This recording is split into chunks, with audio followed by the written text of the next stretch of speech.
Chapter 2241. Guan Yisong stared into the distance with a determined gaze. She supported her mother, and the two of them took advantage of the chaos to escape through the back door.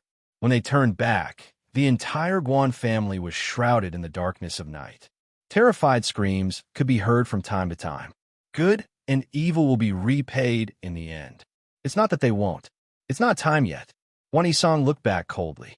She supported her mother and quickly disappeared into the night. The Guan family in Ani Prefecture started a fire that burned for most of the night. It was only after midnight that the fire was extinguished by a heavy downpour. Arbor held her husband's hand as they walked into Peach Garden. She couldn't help but frown. "Do you still smell blood?" Mo Yin naturally noticed this subtle change in her expression, and he quickly pulled her into his arms and fanned the tip of her nose. Miss Chiao puffed her cheeks in displeasure. "We shouldn't have let that stinking rat into Peach Garden." Fish Orchid Star was a vast ocean, and time flowed 12 times faster than the outside world. Naturally, it couldn't contain scum. As for Chu Yunxing, it was Long Chiyun's last piece of pure land. Arbor was even more unwilling to dirty it. Thus, she could only temporarily imprison Guan Zhaodang and the others on Peach Garden. Fortunately, Qiuqiu had tactfully built a 12-story prison in the most remote corner of Paradise Planet for her. Naturally, it was more than enough to fit all these people inside. Guan Zhaodang and the others would only think that they were imprisoned in a dungeon. They would have no idea that they were in Miss Chiao's personal spirit domain. The prison was extremely tall, and green murderous vines crawled all over it. The soil structure had also been reinforced by little earth countless times. It was extremely sturdy. Even a few early-stage God Realm cultivators wouldn't be able to escape, much less a mere rank 14 Spirit Realm cultivator like Guan Zhaodang. Moreover, on Paradise Planet, Qiuqiu was essentially the god of this place.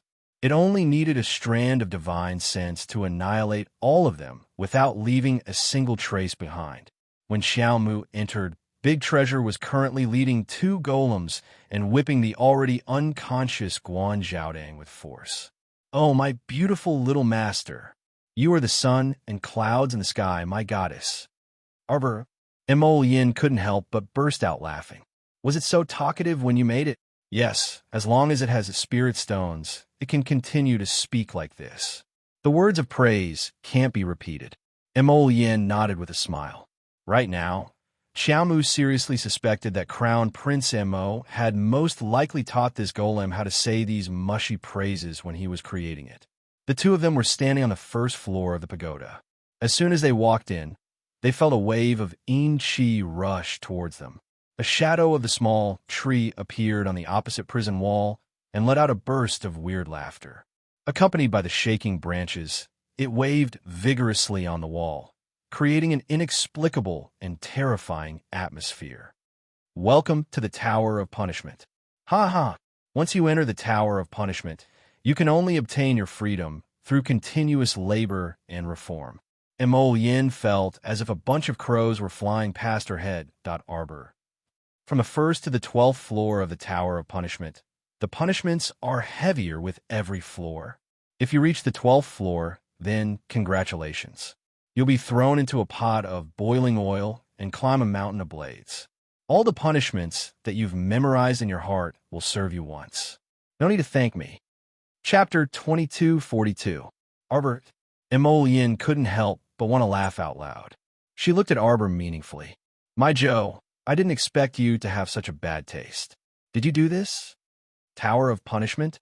It's the same name as the Tower of Punishment set up by the Heavenly Tao. The whole thing was a knockoff. Arbor, thank you, but I don't have the time to do this nonsense. This Qiuqiu really has nothing better to do. Wake him up. Looking at Guan Zhaodang, who didn't have a single good piece of flesh on his body, Arbor inexplicably sympathized with this guy. "Okay, my beautiful little master. As you wish." A big smile appeared on DeBayo's metal black face. Splash! That guy casually picked up a ladle of salt water and poured it over him. Judging from his skillful movements and style, this wasn't the first time he had done something like this. Guan Zhaoding woke up with a shrill scream. The wounds all over his body were soaked in salt water, and his muscles were trembling. He clenched his teeth and endured great pain. Arbor shrunk his body. Mo Yin glared at the golem in annoyance. "You scare my Jojo." Debeo listlessly took 2 steps back. He twiddled his fingers and said timidly, "Master, I'll be gentler next time." After Guan Zhaodeng stopped trembling for a while, he finally calmed down. Arbor then stretched out his hand, and a small purple medicine bottle appeared on his palm. "Hand over a strand of your spiritual consciousness. Take this medicine and become my servant." Don't even think about it." Guan Zhaodeng clenched his teeth and said with a trembling body, "Don't even think about it." Arbor glanced at him coldly. "Do you know what's more terrifying than death?" Guan Zhaotong's heart trembled for some reason, and he stood there in a daze. "It's the painful feeling of not being able to die, even if you want to," Arbor said coldly. His dark eyes looked at Guan Zhaodeng faintly. "I'll give you another chance to choose." Guan Zhaodeng was not the kind of iron-blooded man he thought he was. In fact, he had already admitted defeat in his heart. Now that he was frightened by Arbor, he hurriedly lowered his head and quickly took out a strand of spiritual sense from his conscience and handed it to Arbor. Arbor stored it in a storage talisman. He then asked Bao to take out a poison pill from the medicine bottle and stuffed it into the caretaker hall's mouth. Only then did he nod in relief. Mo Yin looked down at her and couldn't help but reach out to pat her little head. His little fellow was so cautious. She didn't think it was safe to just take the person's spiritual sense. In addition, she added a layer of poison to control the person's body. He really appreciated her approach. She was indeed his wife. This level of black-bellied was a tradition of the Mo family. Within 10 days, report all the forces in an E-prefecture to the Shuntian Prefecture's prefecture lord. After throwing down this sentence, Qiao Mu left on her own. There were no less than 3,000 E-prefecture guards on the 2nd floor. There was no need to go through so much trouble for them. He could just ask each of them to hand over a strand of spiritual sense. Arbor went down to the 1st floor and threw the storage talisman containing the spiritual sense of the 3,000 E-prefecture guards to Guan Zhaodeng. "Give this to the Shuntian Prefecture's prefecture lord for safekeeping. In the future, just listen to his orders and do as he says. Dungeon, this guy, you have to take good care of the 6 prefectures. Don't let me down." Arbor muttered to himself. Chapter 2243. The 2 plucked some fresh oranges, pears, and other fruits and left Paradise Planet. Arbor patted her little head. "Wait for me." She entered Paradise Planet again and handed a pair of eggs to Little Water Child. She stroked its head and said, "Help me find a good place with dense spiritual energy and take good care of them." "Okay." Little Water Child wrapped the 2 phoenix eggs in a mist and nodded repeatedly. Ignoring the 3 puppies who were pouncing and barking, Arbor roared at the 3 puppies. "You're not allowed to eat." "Woo woo woo." The 3 puppies actually rolled around on the ground. This was too human-like. Arbor didn't know whether to laugh or cry as she looked at them. With a flip of her hand, she took out 3 bottles of shining medicinal liquid from her inner world and waved them in front of the 3 puppies. "You're not allowed to have any ideas about the sacred beast eggs. This is for you to eat." Woof, woof, woof, woof, woof. The 3 puppies rubbed against her feet and circled back and forth a few times. Each of them used their little paws to grab a bottle of medicinal liquid and frolicked to the side. Arbor shook her head speechlessly. She called Chio over and instructed it, mainly to keep an eye on the puppies so they wouldn't secretly eat the phoenix eggs. When she flashed out again, she saw that Jin Shun, Little Tai Sui, and the others had already returned. Dao Wuji waved his hand at Arbor and said with a smile, "Little sister-in-law, everyone in Ani Prefecture has either run or scattered. Most of them have fled." Arbor nodded and had Chio knock out Caretaker Tang and the 3,000 Ani Prefecture guards before throwing them out. "HM?" Little Tai Sui suddenly frowned and looked up at the sky. 2 powerful auras are coming. Everyone's expressions became vigilant. In less than a second, 2 white-haired elders stepped on the black curtain and quickly moved over. In a flash, they arrived in front of Arbor and the others.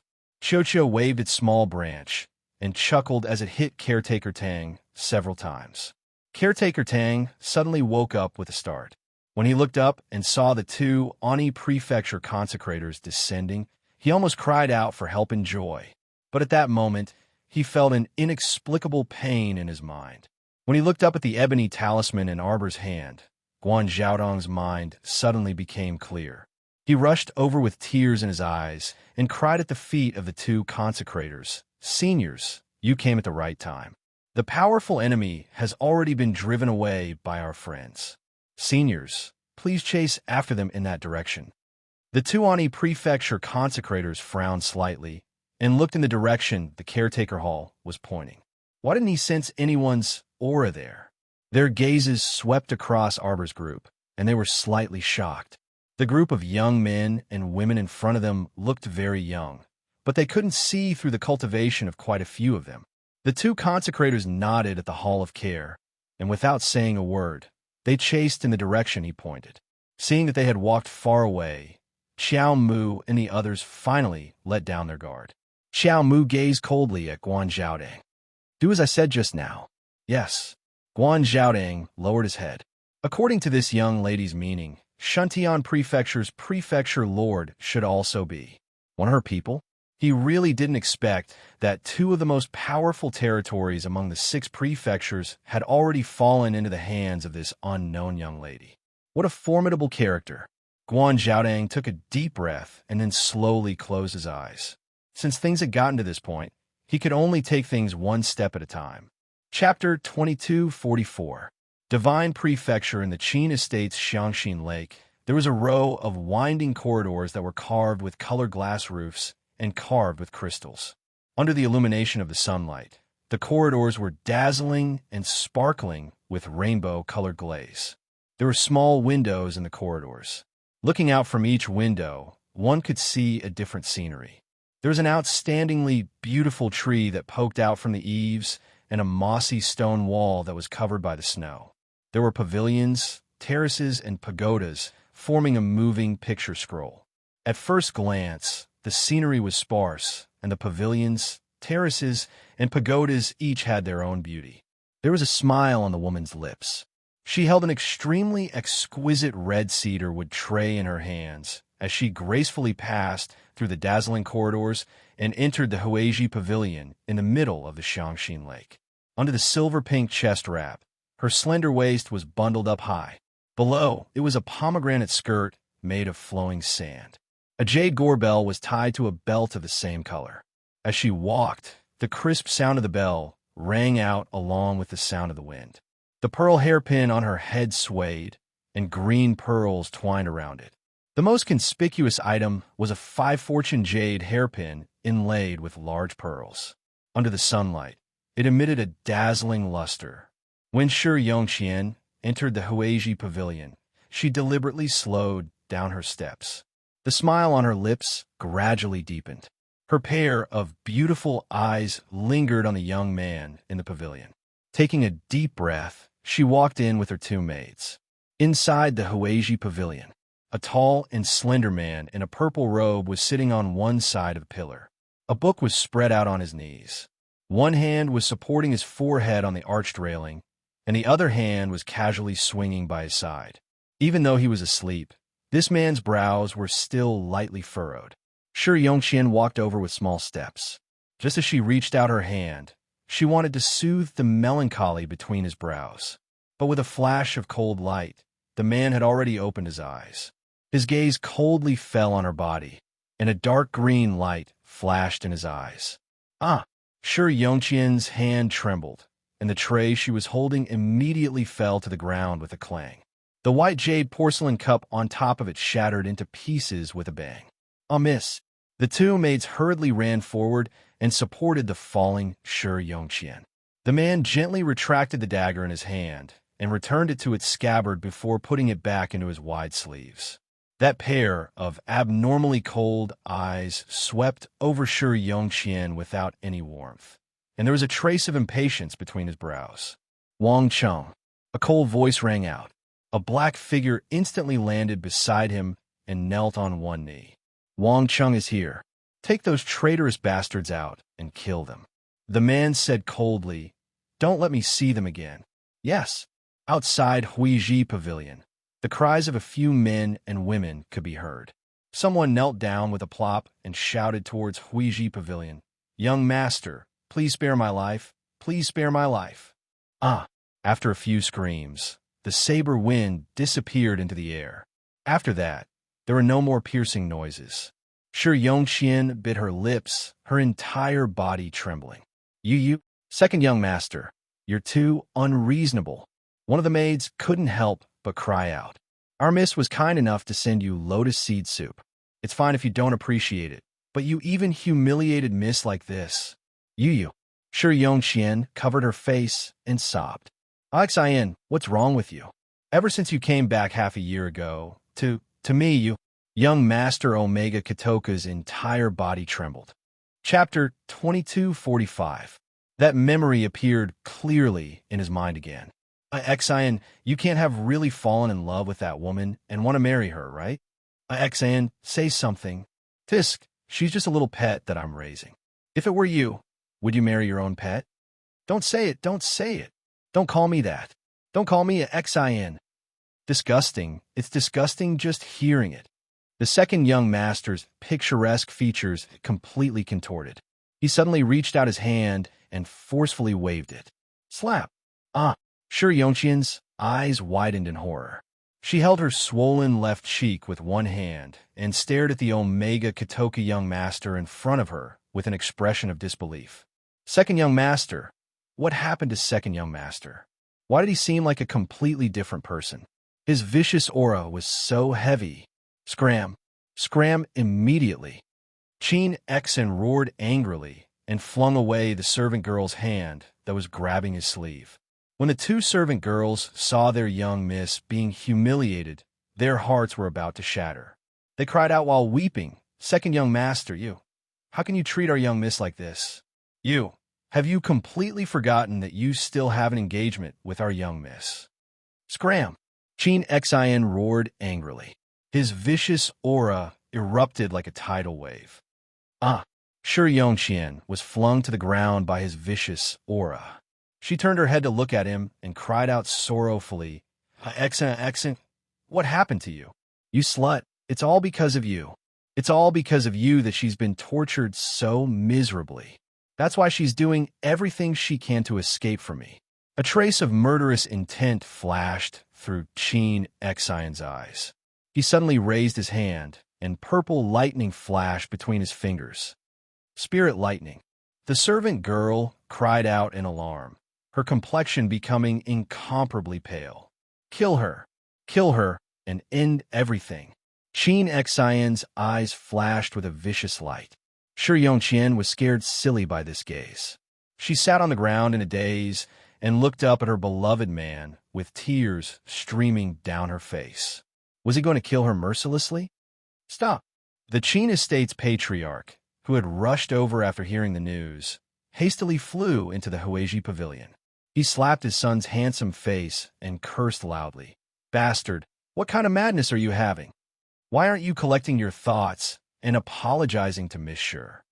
Omega Katoku raised the back of his hand and touched his slightly painful face. He looked at his father coldly. A deep laugh came from outside the Huiji Pavilion. Omega Katoka looked up and saw his elder brother leaning against a pillar, looking at him with a smile. Qin Xian, that fellow, had never been proper. She was only wearing a thin spring shirt in the middle of winter, revealing more than half of her chest. There was a dot of cinnabar between his eyebrows. Against his snow-white skin, it looked exceptionally beautiful. His seductive eyes were seductive as he looked seductively at Miss Shi, who was sitting on the ground. Aya, my younger brother, you really don't know how to have tender feelings for the fairer sex. Miss Shi, quickly let me see if you're injured. Eldest young, Sir Qin walked over with his clothes fluttering in the wind. Along the way, his handsome appearance made the two weak servant girls swoon, their faces flushed red. Eldest young, Sir bent over and smilingly helped Miss Shi up from the ground. Shi Yongqian's face inexplicably reddened. She only glanced at this evildoer in front of her before hastily averting her gaze. How pitiful! Such a beautiful face has been beaten red. Chapter 2246. Eldest young sir went from bad to worse. He lifted Shi Yongqian's face with his finger and lightly blew on it. It doesn't hurt anymore, it doesn't hurt anymore. Shi Yongqian's heart started pounding wildly, uncontrollably. Sigh. Eldest young Sir Qin released his grip on Miss Shi's chin and turned around with a grin. He muttered softly, I thought his charm had declined, but it turns out it hasn't. Look, which woman wasn't head over heels for him? Even this Shi Yongqian, who adored second brother wholeheartedly, was bewitched to the point that her heart swayed and her mind wandered with a curl of his finger. Except for the little stoic. It seemed like other than the little stoic, she could casually snatch away second brother's things. How boring. Also, did the little stoic really belong to second brother? That didn't seem to be the case either. How vexing. Just thinking about that stoic face gave him a headache. What should he do? Eldest young sir instantly lost his playfulness and walked to the side to sit down. He folded his slender legs and watched this father-son quarrel scene with waning interest. My son has been impolite. Family head Qin cupped his hands at Shi Yongqian. Family head Qin's 50-something-year-old face was more solemn and cold than Qin Guilu's, and his expression was very rigid. Shi Yongqian wiped her tears and secretly peeked at the expressionless Omega Kitoku young sir. She couldn't help but feel exasperated. Although Omega Kitoku treated her very coldly before, he at least maintained his courteous appearance on the surface. Unlike now, when he viewed her as an enemy. When he flew into a rage just now, it seemed like he really wanted to kill her. Miss Shi, I'm truly sorry. My son was seriously injured half a year ago, and he hasn't fully recovered yet. Sometimes he might not be clear-headed, so please don't blame him, Miss Shi. Shi Yongqian wiped her tears and said delicately, Uncle Qin, I won't blame second young sir. I know that he was just momentarily distracted. Yes, he might have misunderstood me, that's why. I don't have any misunderstandings about you. Young Sir Omega Kitoku coldly interrupted her. Shi Yongqian, you better not appear in front of me in the future. Otherwise, I really might not be able to control myself and kill you. Family head Qin. Shi Yongqian. Sob, Uncle Qin. Unfilial son. Family head Qin cursed. What are you saying? You and Qian have been engaged since you were young. You little bastard, apologize to Qian immediately. We'll get married in 3 months. Pooh. Eldest young, Sir Qin laughed gracefully on the side.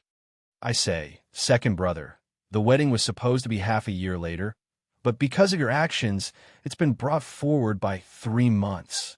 Congratulations. Congratulations to second brother for bringing home the beauty. As eldest young master spoke, he did not forget to throw a wink at his future sister-in-law. Shi Yongqian's heart began to beat wildly as she thought to herself, could it be that the eldest young master is interested in me as well? What should he do? There was only one Qian, and she had already given her heart to the second young master. It was impossible for her to have any relationship with the first young master, eldest young master. That's hilarious. Ha. Seeing his second brother suffer in pain, eldest young master felt elated. He was so happy. If eldest Qin could hear Shi Yongqian's fluttering heart right now, he would definitely roar with laughter. Heavens, this Miss Shi was truly a drama queen and a narcissist. He was just casually teasing this woman, and he liked her. He was really laughing at her face. What a ridiculous woman. The 8th watch ended. Chapter 2247. Young Master Omega Kitoku glanced coldly at Shi Yongqian before turning to bow to his father and walking out of the Huiji pavilion. Family head Qin looked at his unruly son's back and was so angry that his head hurt. He pointed in the direction that second young master left and roared, Unfilial son. You. Stop right there. Unfilial son. Father, second younger brother, is just in a bad mood. Don't be angry with him. Eldest young master walked up with a smile and took out a small gold fan from somewhere. He fanned himself beside his father like a lackey. Family head Qin. But just looking at these 2 sons made him angry. They were both so outstanding, but the older one was playing around and was always away from home. The younger one was even more outrageous now. He used to be quite steady and reliable, but he didn't expect that he would be so conflicted about his marriage with the Sure family. Family head Qin glanced at the mess on the floor and then looked at the timid Sure Yongxian standing at the side. He said apologetically, "Miss Sure, I hope you don't mind. Exine was seriously injured half a year ago and hasn't recovered yet. I'm afraid he's not in a good mood. He didn't mean to target you." "Uncle Qin, what's going on? Who injured second young master?" At the mention of this, anger flashed through family head Qin's eyes. "I asked him, but he didn't want to tell me. However, I won't let this matter rest. Unless that person didn't go to the Divine Province for the rest of his life, otherwise that there would come a day when he would meet him." Omega Kitoku returned to his own court full of viciousness. Before he entered his room, he heard a chuckle behind him. Second younger brother. Second young master turned around and looked coldly at eldest young master Qin. "What do you want?" Eldest young master smiled meaningfully. "Why are you so angry?" He heard that this fellow had just dealt with several servant girls and servants. He had to admit that his viciousness was really heavy. "What's the use of keeping them?" Eldest young master Omega Kitoku said coldly. "They can't even do something as simple as guarding the door. A bunch of traitors. They actually let Sure Yongxian into the Huaiji pavilion to get close to him." He felt annoyed whenever he saw her. Omega Kitoku turned around and walked into the house. He had no intention of continuing the conversation with his elder brother. Eldest young master didn't stop him. He just leaned against the wall and watched him leave. Naturally, he knew about Omega Kitoku's injury half a year ago. It was rumored that when he returned, the situation was extremely miserable. His clone was completely destroyed. However, for so long, Omega Kitoku did not reveal anything to anyone. He was also very curious. Logically speaking, with Qin Xian's temperament, who could get close to him and injure him to such an extent? Eldest young Sir Qin rubbed his chin and glanced back at young Sir Omega Kitoku's courtyard before leaving silently. The servants in charge of cleaning the snow in the courtyard all lowered their heads, not daring to speak carelessly. What a joke! Some of their companions had already been executed by the second young master because they did not follow the 4 words, watch their words and actions. They still wanted to live well. Only by listening to the second young master's instructions and not acting on their own would they be able to live for a long time. Omega Kitoku kicked the door to his room shut and sat down in front of the table in irritation. He gripped the porcelain cup with one hand, and the scene of that icy arrow piercing his heart flashed before his eyes. The porcelain cup in his hand suddenly shattered. Chapter 2248. Nether Province. 15 kilometers outside of Great Yong City. Nightfall. The cry of an eagle filled the sky. The vigorous Eagle King flew over from afar with a group of people on its back, flying at an abnormally fast speed. After flying nonstop for a day and a night, everyone was a little tired. After discussing, they pressed down on the eagle and dismounted. 13 or 14 people filed off the eagle's back. They found a clean place, gathered in a circle, and started a small fire. So tired, after rushing all the way, Akir's small face was almost devoid of spirit. At this moment, she was half-bent and lightly pounding her sore legs and shoulders with her fists. Naturally, Ollie was in the same situation as him. However, he was a man who cared a lot about his reputation. No matter how tired he was, he wouldn't be like Akir, pounding here and there as if no one else was around and constantly complaining that he was tired. "Don't worry, Mississippi. We will enter the capital in about 4 to 6 hours. The one who spoke was an old man who chuckled as he poked at the fire in front of him. "Let's rest here for the night and leave tomorrow morning," ACI said with a heavy expression. Yes. Everyone took out rice and vegetables from their inner worlds and started to stew dinner. ACI didn't say much and left the group alone. He walked to the side and looked up at the bright crescent moon under the night sky. "Brother ACI here." Akira walked to his side with a smile and handed him a rabbit leg. ACI glanced at it, took it, and sat down under a tree. "Brother ACI, what are you thinking about?" Akir asked with a smile as she sat down next to him. Nothing. ACI didn't have any intention of chatting with her. He tore into the rabbit meat in his hand and replied indifferently. Now that brother ACI has returned to Nether Province, you can naturally get back at him for the grievances you suffered, Akir said. Akir chattered, especially. Not long ago, when Big Brother ACI returned to the tribe, he was hunted down by Northernmost Crown Prince for thousands of miles and almost lost his life. Speaking of this, Akir became angry. At that time, the three of them had led hundreds of guards back to the Aikido tribe. Along the way, they encountered people sent by Northern Prince Mo, who chased and intercepted them. Akir gritted her teeth in anger at the thought that she had almost lost her life on the road. Now that we have returned to the underworld region, we can deal with that arrogant man. It's also good to send more people back and destroy his small kingdom of Northern Mo. Ci glanced at her and snorted. Northernmost Sky is currently surrounded by talisman arrays. Ordinary people simply can't return. They were just going to suffer like this? Akir was so angry that she clenched her fists. Back then, Northern Prince Mo had really sent people to hunt them down. From the moment they left Northern Mo City, they chased them all the way to the Aikido tribe. This perseverance was simply amazing. What do you know? Yasi fidgeted with his hair. If it wasn't for the fact that the dual-star immortal spirit bracelets had angered Prince Mo, nothing would have happened. Northern Prince Mo isn't that simple. He's just the crown prince of a small kingdom in the lower star domain. What does he have that brother ACI is afraid of?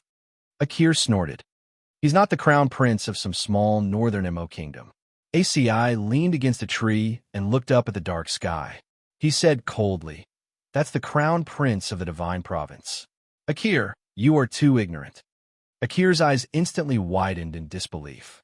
Chapter 2249. When Arbor woke up naturally, she was informed by Mo Lien that the 10,000 jade slips had arrived. The little fellow naturally went out to look at her blank jade slips happily. She took a piece and looked at it. The thin jade slips had an extremely transparent color and were just right for making jade talismans. Prince Mo stood beside her with a smile and asked, "How about these blank jade slips? If they're still too thick, we can get them to work on them a little more." "Very good." Arbor nodded vigorously and kept the boxes of jade slips of the same size and thickness in her inner world. "I'm very satisfied." The two of them were now standing in front of the mansion they just bought.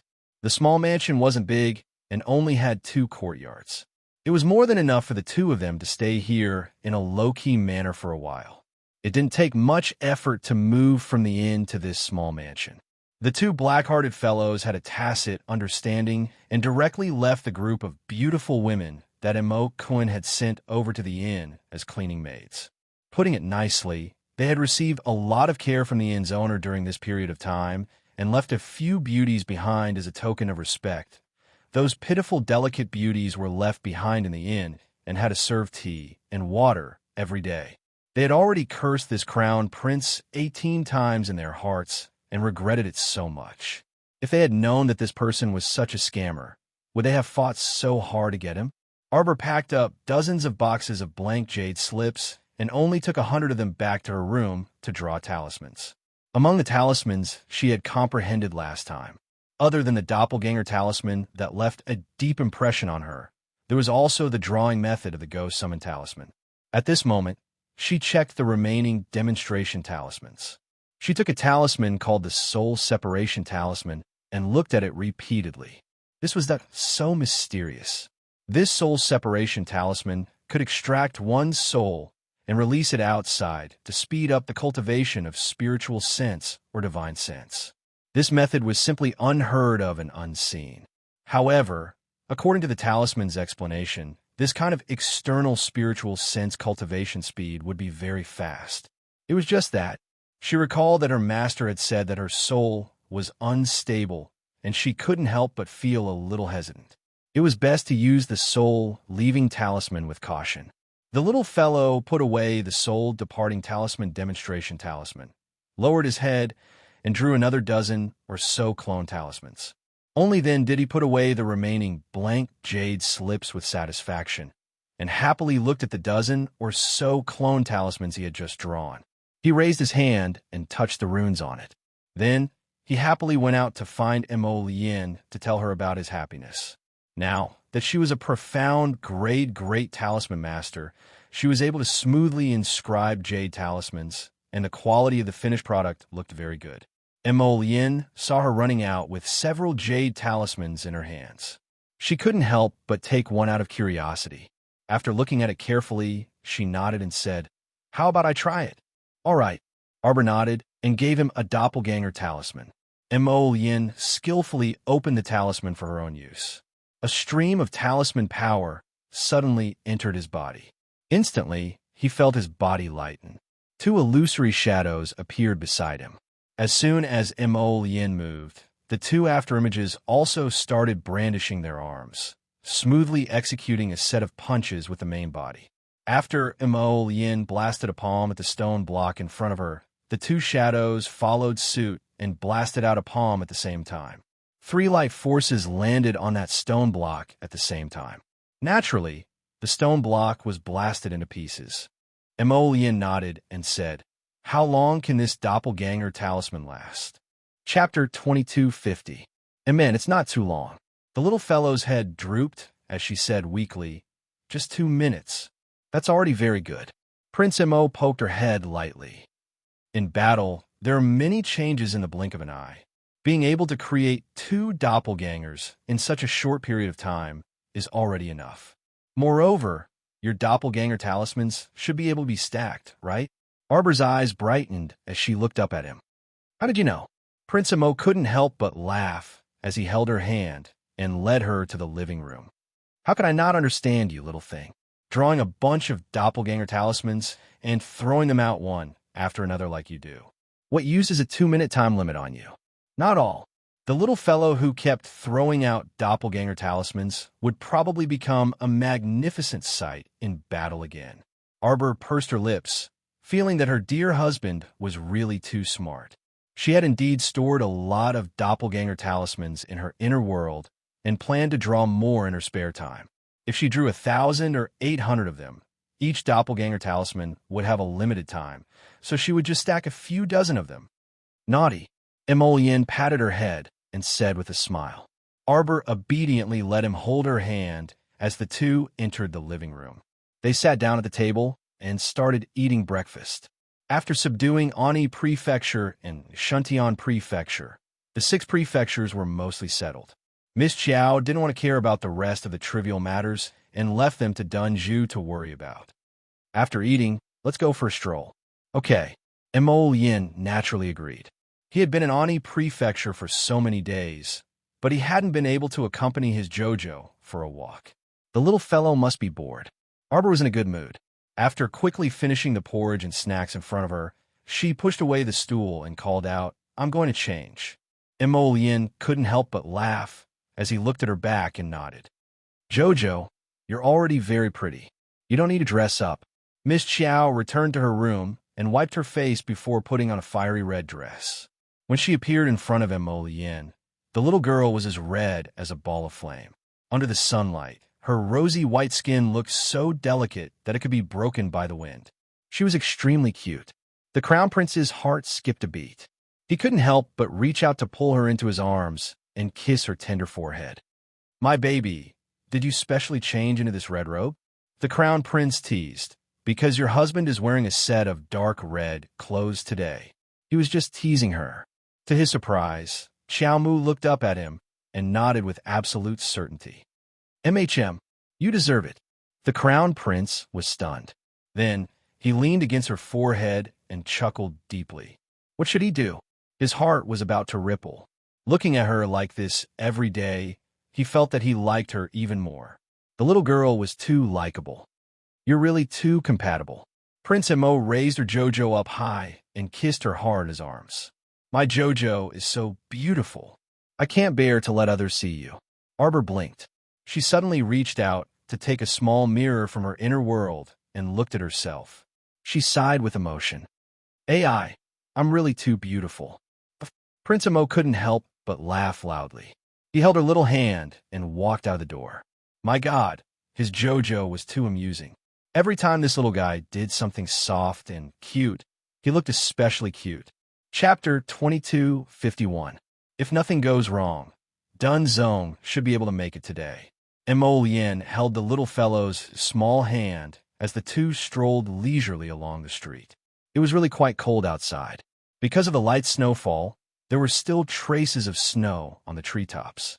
Mo Lien bent down to straighten the collar of the Fire Marten fur coat for her and wrapped her cloak tighter around her. It's not cold at all. Arbor looked up at him. However, Prince Mo felt that she was cold. When he held her small hand, he even wrapped a faint fire spirit around her to warm her.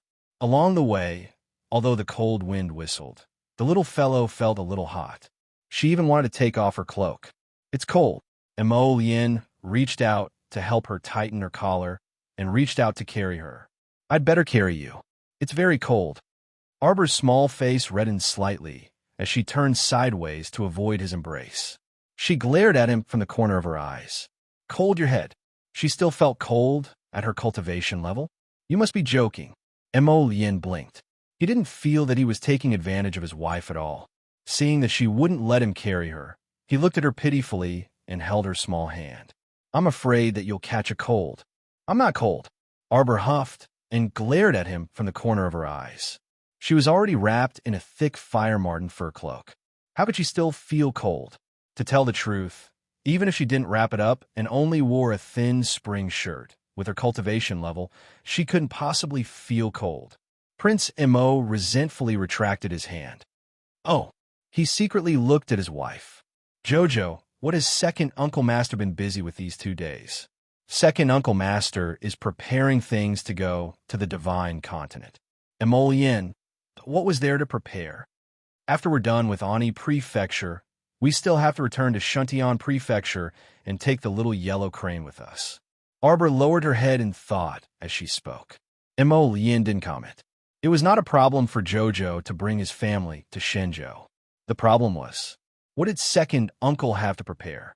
Everyone had an inner world. What did the Divine Land not have? They had to replenish everything here.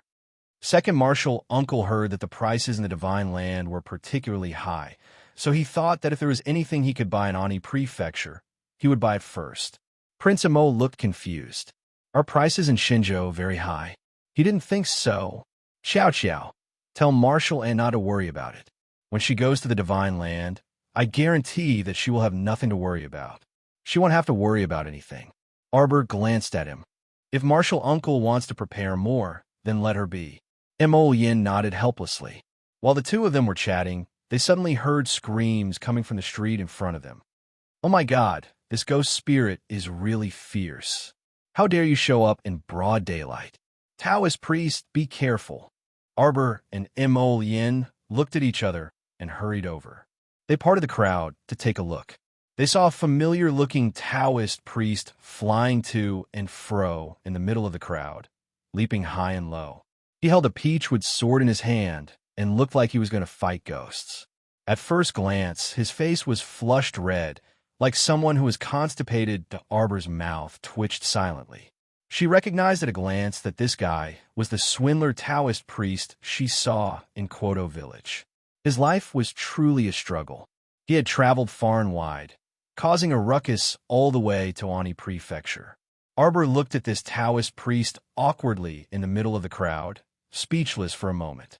It was really a small world. She met this weird Taoist priest again. Chapter 2252. Everyone, get out of the way. This ghost spirit is extremely powerful. Don't let it collide with you. The Taoist priest shouted angrily. The bright flying sword in his hand started to spin as if it had a mind of its own. It fought back and forth with a wisp of black smoke in midair. Everyone stared blankly, clapping their hands and cheering. Arbor was speechless. She had already seen clearly that the Taoist priest was holding a strand of wild silk that ordinary people couldn't see clearly. He was using it to guide and control the flying sword as it danced up and down. From the looks of it, it looked like he was controlling the sword from a distance. He was very capable. After such an awkward performance, even Mo Lien felt that the guy was so embarrassed that she couldn't bear to watch it anymore. Unexpectedly, The Taoist priest actually flew into the air at the last moment, as if he was holding onto the wisp of black smoke. He shouted, "Where do you think you're going?" Arbor was speechless. She really wanted to kill this Taoist priest who lied all the time. "Tut!" The Taoist priest spat out saliva and shouted angrily again. He pretended to fall with the wisp of black smoke and landed heavily on the ground. He wiped away the wisp of black smoke with 2 punches. The onlookers cheered and clapped after seeing such an exciting scene of the Taoist priest taming the ghost spirit. Arbor looked at her dear husband speechlessly. Mo Yin couldn't help but laugh. He held her little hand and squeezed it. He said softly, "Life isn't easy. Let him be." This was also how other people made a living. Arbor naturally wouldn't rashly expose that person. In any case, this drama queen had been jumping up and down for so long. This kind of physical work should at least be rewarded. But in reality, there really weren't many rewards that the Taoist priest begged for around and only received 2 spirit coins pitifully. Arbor looked at his expression. He looked like he was about to cry. Clang! Arbor threw 10 spirit coins into the Taoist priest's begging box. The Taoist priest hurriedly turned his head to look. He saw a little girl dressed in red like a dazzling pearl, a ball of the most intense flame, looking at him expressionlessly. If she had some expression, it would be even more perfect, the Taoist priest thought. He rubbed his hands together and chuckled as he approached her. He bowed repeatedly and said, Little girl, is that you?" A little girl from Kwoto village. The last time he saw her, it was still on the streets of Shuntian Prefecture. That little girl had such an exquisite and expressionless face, so it was naturally impossible to forget. Arbor glanced at him. "How much foundation do you have in making talismans?" The Taoist said with a bitter face, "I don't have much of a foundation. When I was young, my master taught me for a while. But I don't know if it's because my aptitude is too low, but I can't learn most of it." Arbor shook his head. "You can't learn it because your late master didn't teach you all the talismans he taught you. What you've learned are incomplete talisman techniques. I've met you 3 times since I was young. It could be considered fate." Arbor waved her hand, and a thin book fell into the Taoist's hand. This is a part of the most basic talisman drawing methods for defense talismans, attack talismans, and body immobilization talismans. After you learn it, it shouldn't be much of a problem for you to deal with ordinary mid-level ghost spirits. In the future, you won't have to put on such an awkward act to make a living. The Taoist priest's mind was slightly agitated as he picked up the book and flipped through 2 pages. When he looked up again, he saw that the little stoic and the red-clothed man had walked far away, hand in hand. The Taoist priest hastily chased after them and repeatedly exclaimed, "Miss Master, many thanks." At this time, the Taoist priest still didn't know what kind of earth-shaking changes this thin book would cause his life to undergo in the future. But I'm not going to sleep until I'm full. Chapter 2253. It seems like it's snowing a little again. Arbor reached out to catch a sparkling snowflake and looked up at Emolian. He held her little hand and took out a green paper umbrella from his inner world with his other hand to cover the 2 of them. He looked down at her and asked with a smile, "Are you cold?" "Not cold at all." Good. My JoJo's body is the best." Emolian squeezed her little hand and stopped in front of shop. "Do you want to go in and take a look?" Arbor looked up. The shop had a gold-plated signboard that said Talisman Shop, and it was crowded with people inside. The little fellow's interest was piqued. She had always wanted to know what the talisman crafting standards of each realm were like. Back on Seacombe Planet, only Mu Jingrue from a talisman patrician family caught her eye when it came to talisman crafting. Forget about the others. The little fellow excitedly walked in front, her little hand tightly holding onto a Emolian who was following behind her. The crown prince slowly caught up. He slowly turned his head and glanced at the street corner. A severe glint flitted through his phoenix eyes. People came and went in the talisman shop. The buyers who passed by Arbor and Emolian, holding an exquisite little box, all had joyful expressions on their faces. Emolian reached out to pull down the little fellow's hat and took off her cloak, revealing a delicate little face. A delicate little face was revealed. It was fair and tender, and a pair of round eyes were looking at him. Phew, she's getting more and more beautiful. He still remembered the first time they met.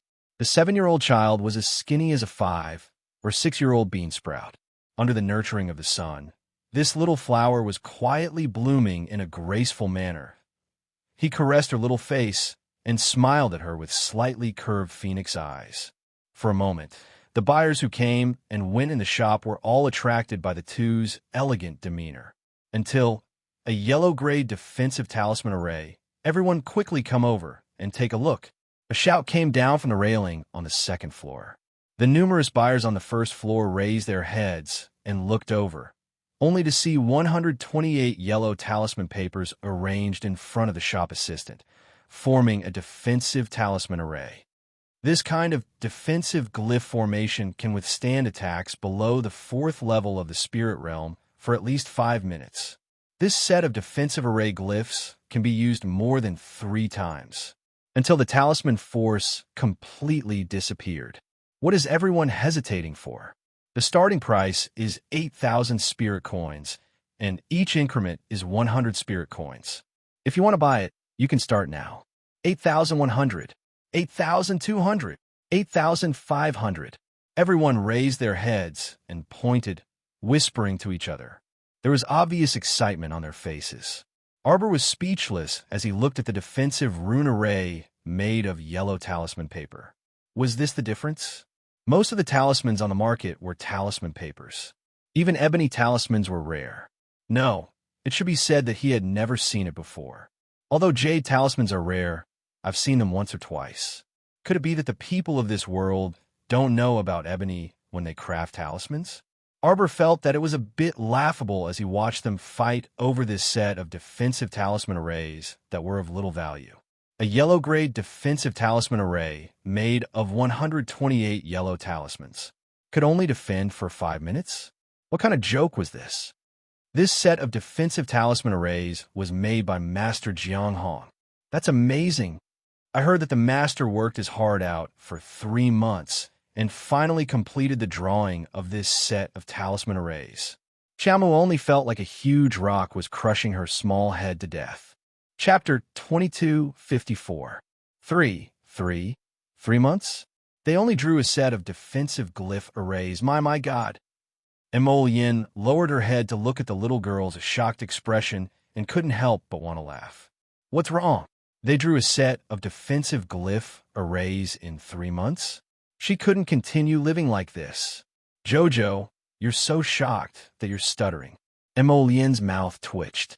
You didn't eat or drink for 3 months just to draw a set of defensive glyph arrays. You, how can you talk about making money? You'll starve to death. This is the normal speed of a glyph master. Yin pulled her to her side and rubbed her little hand to comfort her. She gave her a small look. Baby, you must not tell anyone about your glyph crafting speed. She was so afraid that this stupid child would blurt it out. Even if she didn't get beaten to death by the glyph masters, she would inevitably be spat to death. The most frightening thing was that glyph masters were already very few in number, and no one wished for them to be angered to death by others. That Miss Qiao's face was expressionless, but her heart was crumbling. Heavens, these people are dawdling. A set of 128 glyph arrays actually took 3 months. If they relied on glyph arrays to kill people, it would really be too late. 10,000 spirit coins. This or has bid 10,000 spirit coins. Is there a higher bid? 10,000 spirit coins, currently 10,000. Defensive glyph arrays couldn't be sold for too high a price, probably because it had a useless 5-minute defense function. Moreover, it could only be used 3 times. 3,000 spirit coins each time was really not something an ordinary person could afford. Many people retreated when they saw the high price of 10,000 spirit coins. Most of the people gathered there to watch the show, and there were only a few who would actually bid. 20,000. I request to see Grandmaster Jiang Hong. As a gust of cold air forced in, everyone looked back and saw a tall figure wearing a black cloak blocking the sunlight in front of the door. 20,000. The seller's eyes lit up, and he said with a smile, You must be an instructor of Jiqing Academy's Fire Spirit Department. Noticing his clothes and the flames symbol on his chest, the shop assistant hurriedly smiled fawningly. Is there anyone who bids higher than an instructor of Jiqing Academy? 20,000 once. 20,000 going twice. 20,000 going thrice. The audience gasped. Excellent Qing Academy was truly powerful. One of the fire spirit instructors could take out 20,000 to buy a defensive glyph array without batting an eye. For ordinary people like them, it would be considered good if they could save up to 4,000 to 5,000 spirit coins in their lifetime. Not to mention 20,000 spirit coins, it was almost impossible. I heard that someone wants to see me.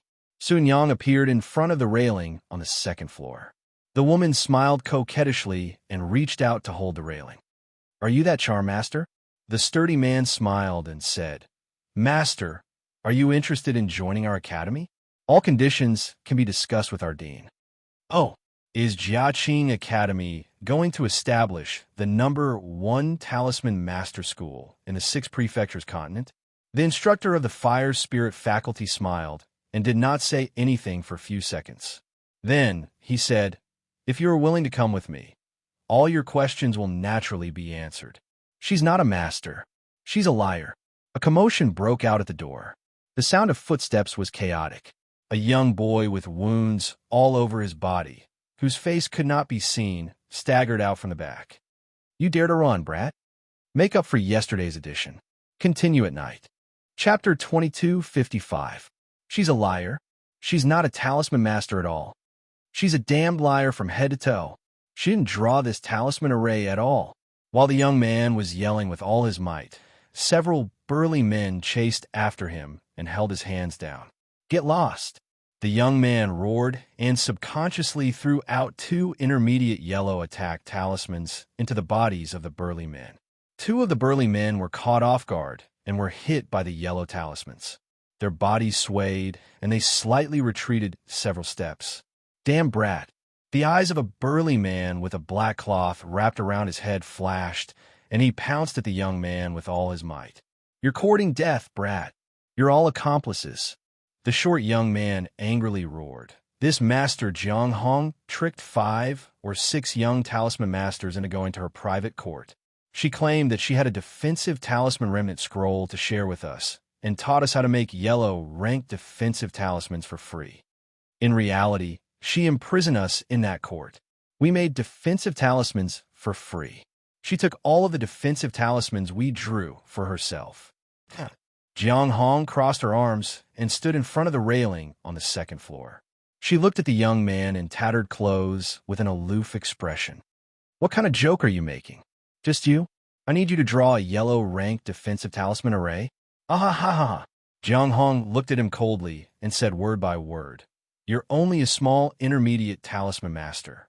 What right do you have to accuse others that you can draw yellow ranked talismans? Do you think anyone in the world can draw yellow ranked defensive talismans? Ah ha ha ha ha. Jiang Hong's tone was frivolous, and she laughed very viciously. The rest of the people heard her reasonable words and nodded one after another. That's right. You can't just go around biting people like that, can you? What proof do you have for your words? The young man was in a sorry state, and his face was bruised. He couldn't help but tightly clench his fists. I'm telling the truth. This woman, she used a secret technique to temporarily raise us. But that secret technique is extremely harmful to our bodies. After a month, all of us will temporarily lose the ability to draw talismans. Yes, I am an intermediate symbol master. But above the 6 prefectures, how many yellow grade symbol masters were there? This woman is also not a yellow grade symbol master. Everyone looked at each other and couldn't help but understand what the young boy was saying. Jiang Hong, on the other hand, was somewhat angry out of humiliation. A trace of anger flashed across her enchanting face. Nonsense. Drag this guy away. If you have the guts, then craft a yellow talisman in front of me. Don't pull me. You evil people will get your retribution. The instructor from Ani Prefecture's Jiaqing Academy couldn't help but frown. Seeing that the young man was about to be dragged out of the door by a few burly men, the young man suddenly stopped. Xiaomu stretched out her calf and kicked forcefully from behind a burly man. Everyone watched as the man flew out of the door like a ball. The remaining men suddenly turned their heads. When their gazes fell on Arbor, they couldn't help but be startled. "Young miss, what are you doing?" Before he could finish speaking, he saw the young girl lift her leg and kick another man's leg. Everyone only heard a crisp "Kacha" sound. Chapter 2256. The iron tower-like man's leg was broken by the little girl's kick. "Hello!" The man let out a roar and fell to the ground. The little girl glanced at him expressionlessly and frowned. She stretched out her little hand and grabbed at the air, pulling the confused and nervous little boy in front of her. You, what are you doing?" The boy looked to be only 13 or 14 years old. His face was bruised. Previously, she couldn't distinguish his face from a distance and didn't know he was so young. A 13 or 14-year-old intermediate talisman master, Arbor thought this boy had a promising future. Talisman masters mainly relied on their own talisman power to make talismans. The level of talisman power affected the level of the talisman drawn. For example, Arbor could see that at least intermediate talisman power flowed in the boy's body. He was indeed an intermediate talisman master. However, at this moment, Arbor looked at the black gas between the boy's eyebrows and couldn't help but frown. Could it be that this grandmaster, Jiang Hong, used a forbidden talisman spell to forcibly raise the level of their talisman power? Now that the power of the forbidden talisman had disappeared, the remaining trace was harmful to the body. If it wasn't removed as soon as possible, it would greatly affect the development of their own talisman power in the future. A group of ignorant fools, thinking that someone uses secret technique to help them raise their level. In the end, it was only a talisman spell. Arbor secretly took out a purifying talisman and gently waved it between his fingers. A stream of light, carrying the purifying talisman power, instantly drilled into the boy's forehead and completely swallowed the black gas. The boy was startled. Although he didn't know what had happened, his spiritual sense was clear in an instant. It seemed like there was a bit of talisman power wandering in his body. He suddenly felt it. "Hey, what are you waiting for?" Arbor tilted his head and looked at the boy. "Draw an intermediate defensive talisman for me to see." Jiang Hong was so angry that her face turned green. She pointed at Arbor and said angrily, "What are you waiting for? Drive them out together." Could anyone really behave atrociously in front of her? Jiang Hong? She was a rarely seen yellow-grade, great symbol master. He should be respected by everyone, not criticized and cursed. Under Jiang Hong's instructions, several of the shop's employees also fiercely ran towards Arbor's group. However, before he could get close to Arbor, Imo Yin flicked her finger and shot out a few streams of energy. The few workers rolled on the ground and couldn't get up for a long time. Arbor leisurely looked at the surprised youth. "Hey, what are you waiting for? Hurry up." "Oh, yes, yes." The young boy nodded hurriedly. Then, he turned his gaze and fell on the short table beside the staircase on the first floor. He hurriedly ran a few steps forward to the short table, took the ready-made blank talisman paper and talisman brush, and began to draw with a devout expression. Based on his posture, it was obvious that he knew how to draw talismans. After a quarter of an hour, the store was completely silent. Arbor was speechless as he looked at the young man who was still concentrating on drawing talismans. Another half an hour passed. That guy actually hadn't finished drawing a simple intermediate defensive talisman. Arbor only felt black lines on his forehead. He was thunderstruck. With his speed, not to mention going out to fight, even if he was given 3 days to prepare, he wouldn't be able to prepare more than a few attack talismans. Chapter 2257. With such a lousy speed, not to mention that Miss Xiao wouldn't fancy him, any random person probably wouldn't fancy him either. A round of applause suddenly sounded in the main hall. This little brother is too amazing. He can actually concentrate on drawing talismans in front of us. My heavens, look at how steady this little brother's hands are. I'm guessing that he'll finish drawing talismans in a while. Amazing, amazing. His talisman success rate is really high. It's said that it's very rare to succeed in one try. Everyone's praises fell into Arbor's ears, causing her to have a strange expression, not knowing what to say. Wasn't this a very normal talisman drawing? What was there to praise? Yin lowered his head to look at his little wife's stupefied expression and couldn't help but secretly find it funny. He raised his hand to squeeze her little hand and whispered in her ear, "Jojo thinks that this talisman drawing fellow is pretty good?" Arbor nodded. If he's properly groomed in the future, he'll definitely become a capable person. Most importantly, she had never seen a talisman master who could draw talismans properly in all her life. When she grew up in the future, she would also need someone to support her. For example, a group of apothecaries and talisman masters, so that everyone could fight together, right? How tiring it would be for her to do it all by herself. Prince Mo instantly understood the little fellow's meaning. Smiling at her with his phoenix eyes, he nodded and stroked her head. "My Jojo is starting to grow quickly. This little fellow had the intention to nurture her own power. How great was that?" Miss Chow's eyes brightened. "You also think that it's good to keep this fellow?" Prince Mo looked at the youth with disdain and nodded reluctantly. "Although he's a rookie, if he's properly groomed, it's not like he can't be used." Arbor nodded her little head and turned to look at the youth who was still drawing talismans in front of the table. Although this fellow's talisman drawing speed wasn't on the same level as hers, his attitude when drawing talismans was rather strict and serious. He was a talent worth grooming. Arbor, with his two small hands behind his back, trotted all the way to the young boy's side and carefully watched him draw the talisman there. Jiang Hong, who was standing on the second floor, was so angry that she was about to explode. She turned her head and pressured the shopkeeper of the talisman shop. "Are you going to allow these people to behave atrociously here? If you don't chase them out, I'll cut off your stock."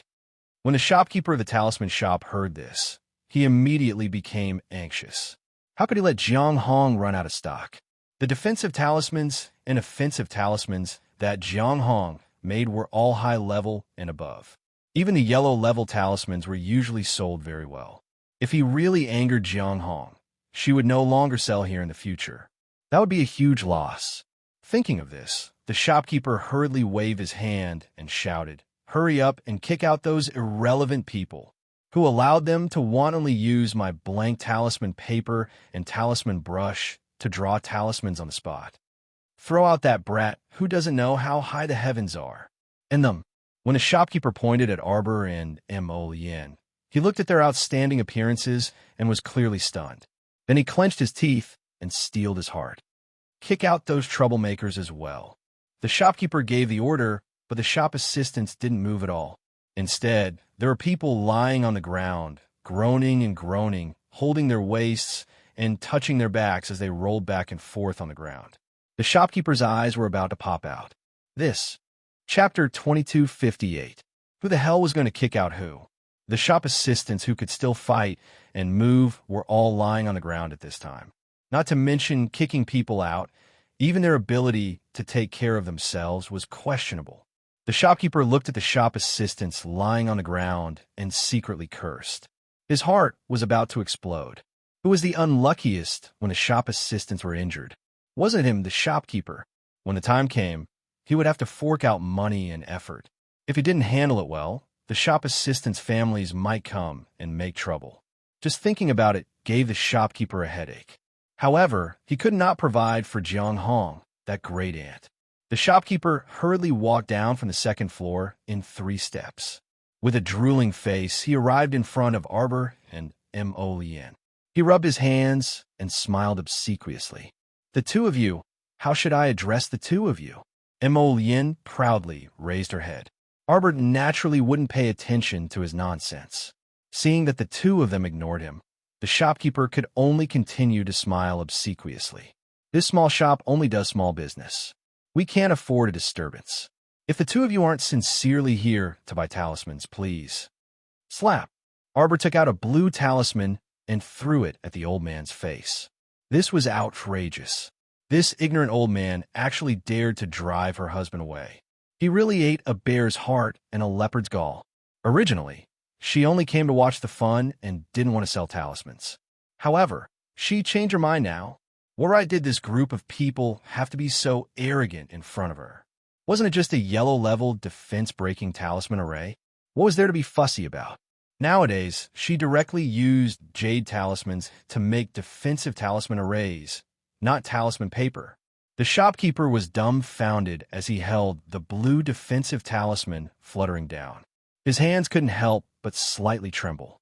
It was a yellow-level talisman. The quality was actually fine. A fine blue talisman.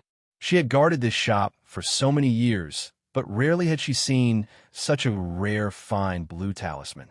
Generally, if a great talisman master made a fine blue talisman, they would first use it for themselves or their family. Why would they take it out to sell?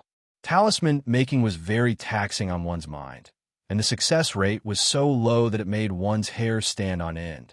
Without spending a few days, how could he successfully craft a blue talisman? Annie, may I know what this blue defensive talisman is for? The shopkeeper's voice was trembling with excitement. Sell.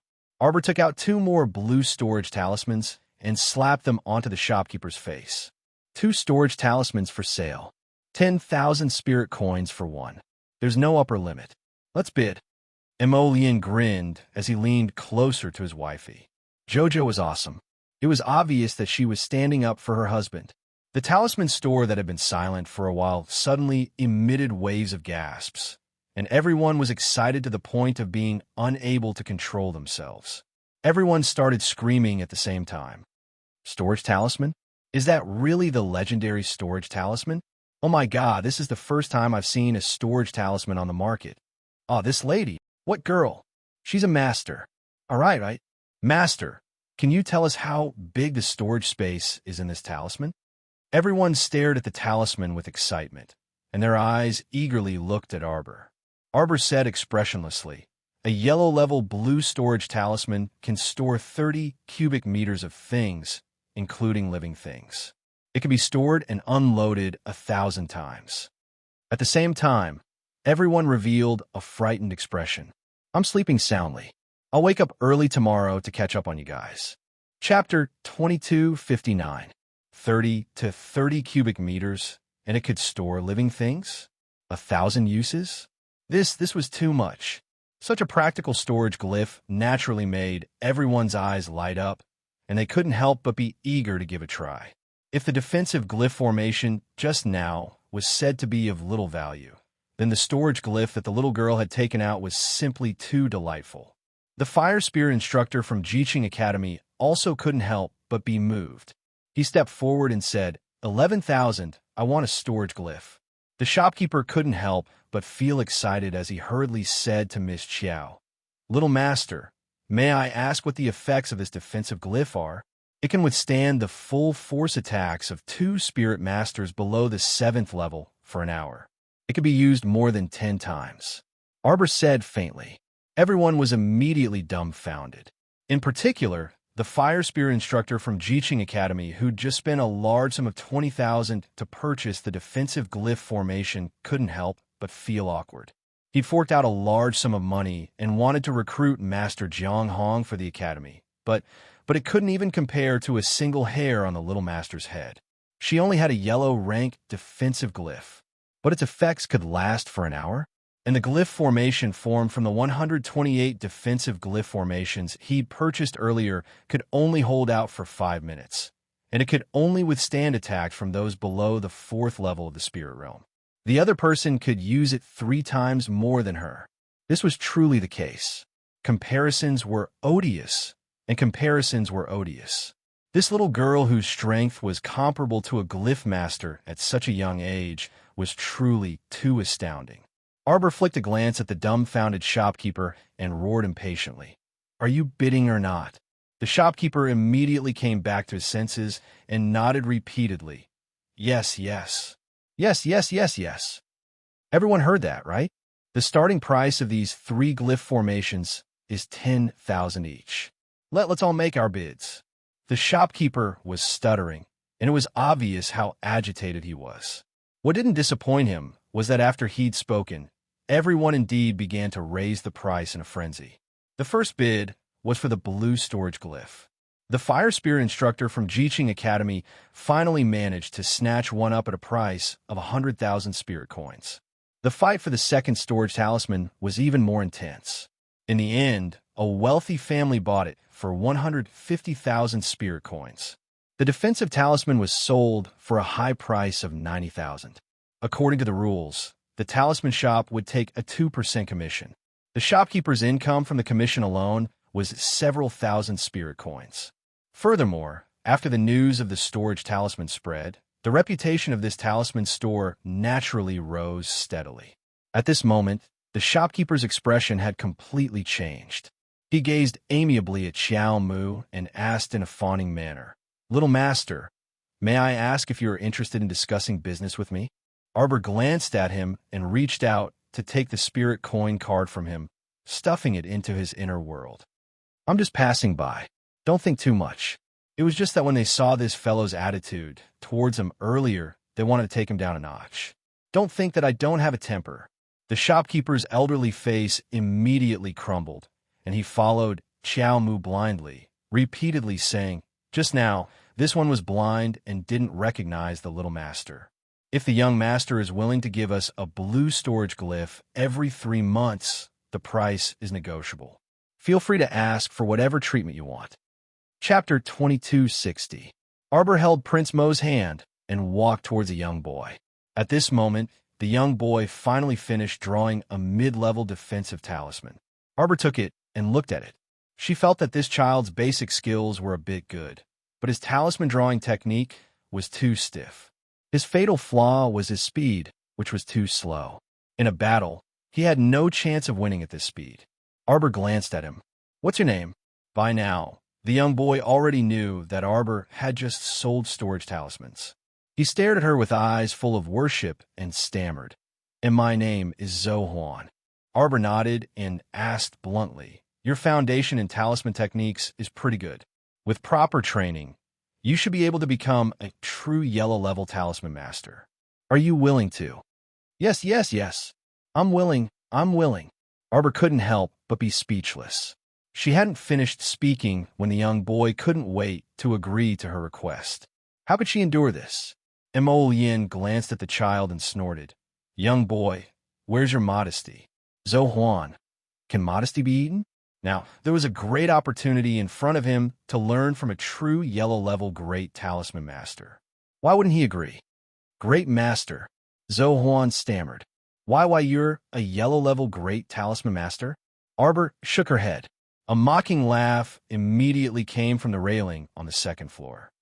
Ha, she's the liar. She casually took out her master's talismans to sell. How could she be a yellow-level talisman master at this age? At most, she's just a mid-level talisman master like you.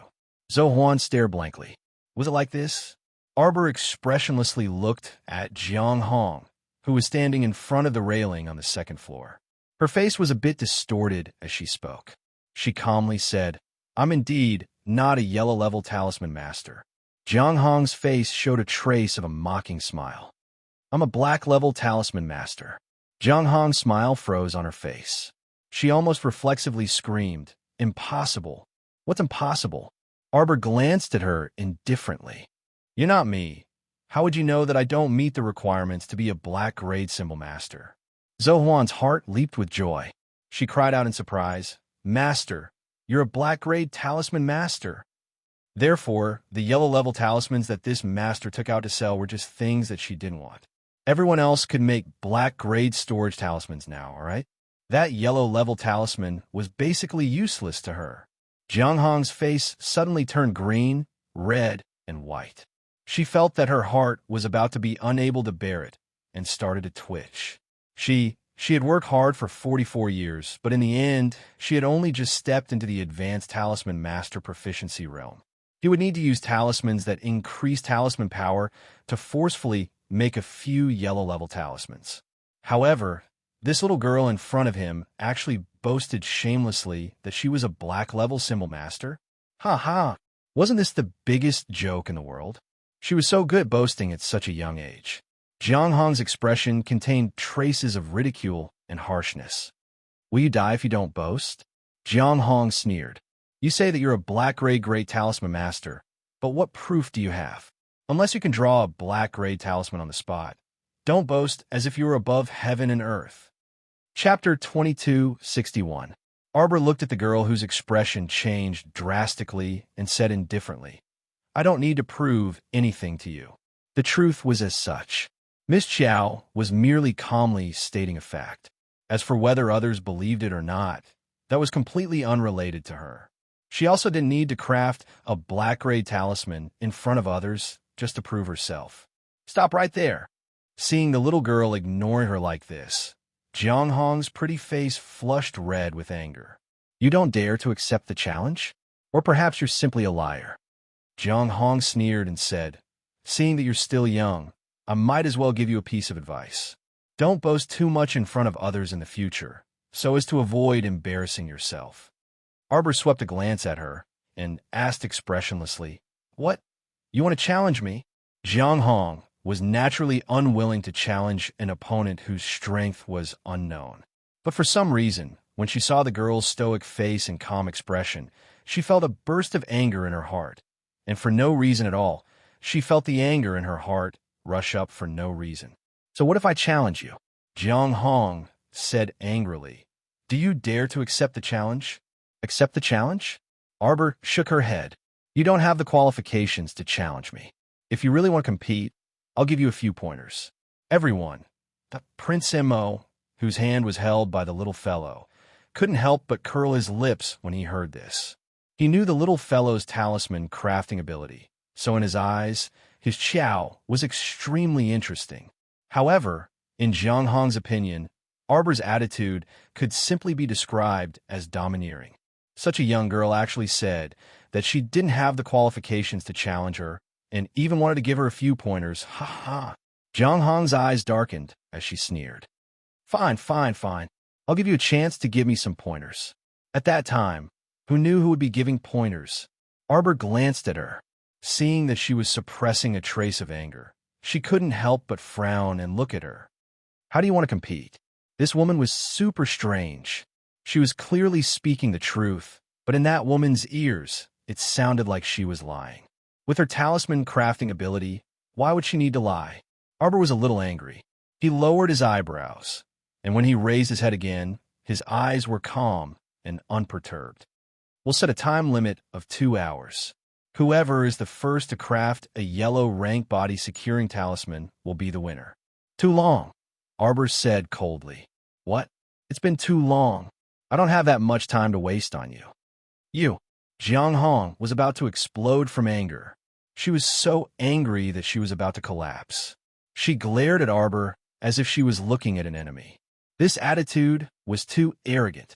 She actually said that making a yellow rank body securing talisman in 2 hours was a time-consuming matter. You're already very lucky to be able to craft a yellow rank body securing talisman within 2 hours, all right? There was a success rate in drawing talismans. Normally, if a person could successfully draw 1 out of 3 talismans, they would be considered to be extremely talented. There were even those who weren't skilled enough. When they were unfamiliar with it, they might only succeed in 2 out of 10. If it was a fine gray blue talisman, due to the difference in quality, the success rate was only about 1/10 of the yellow rank talisman.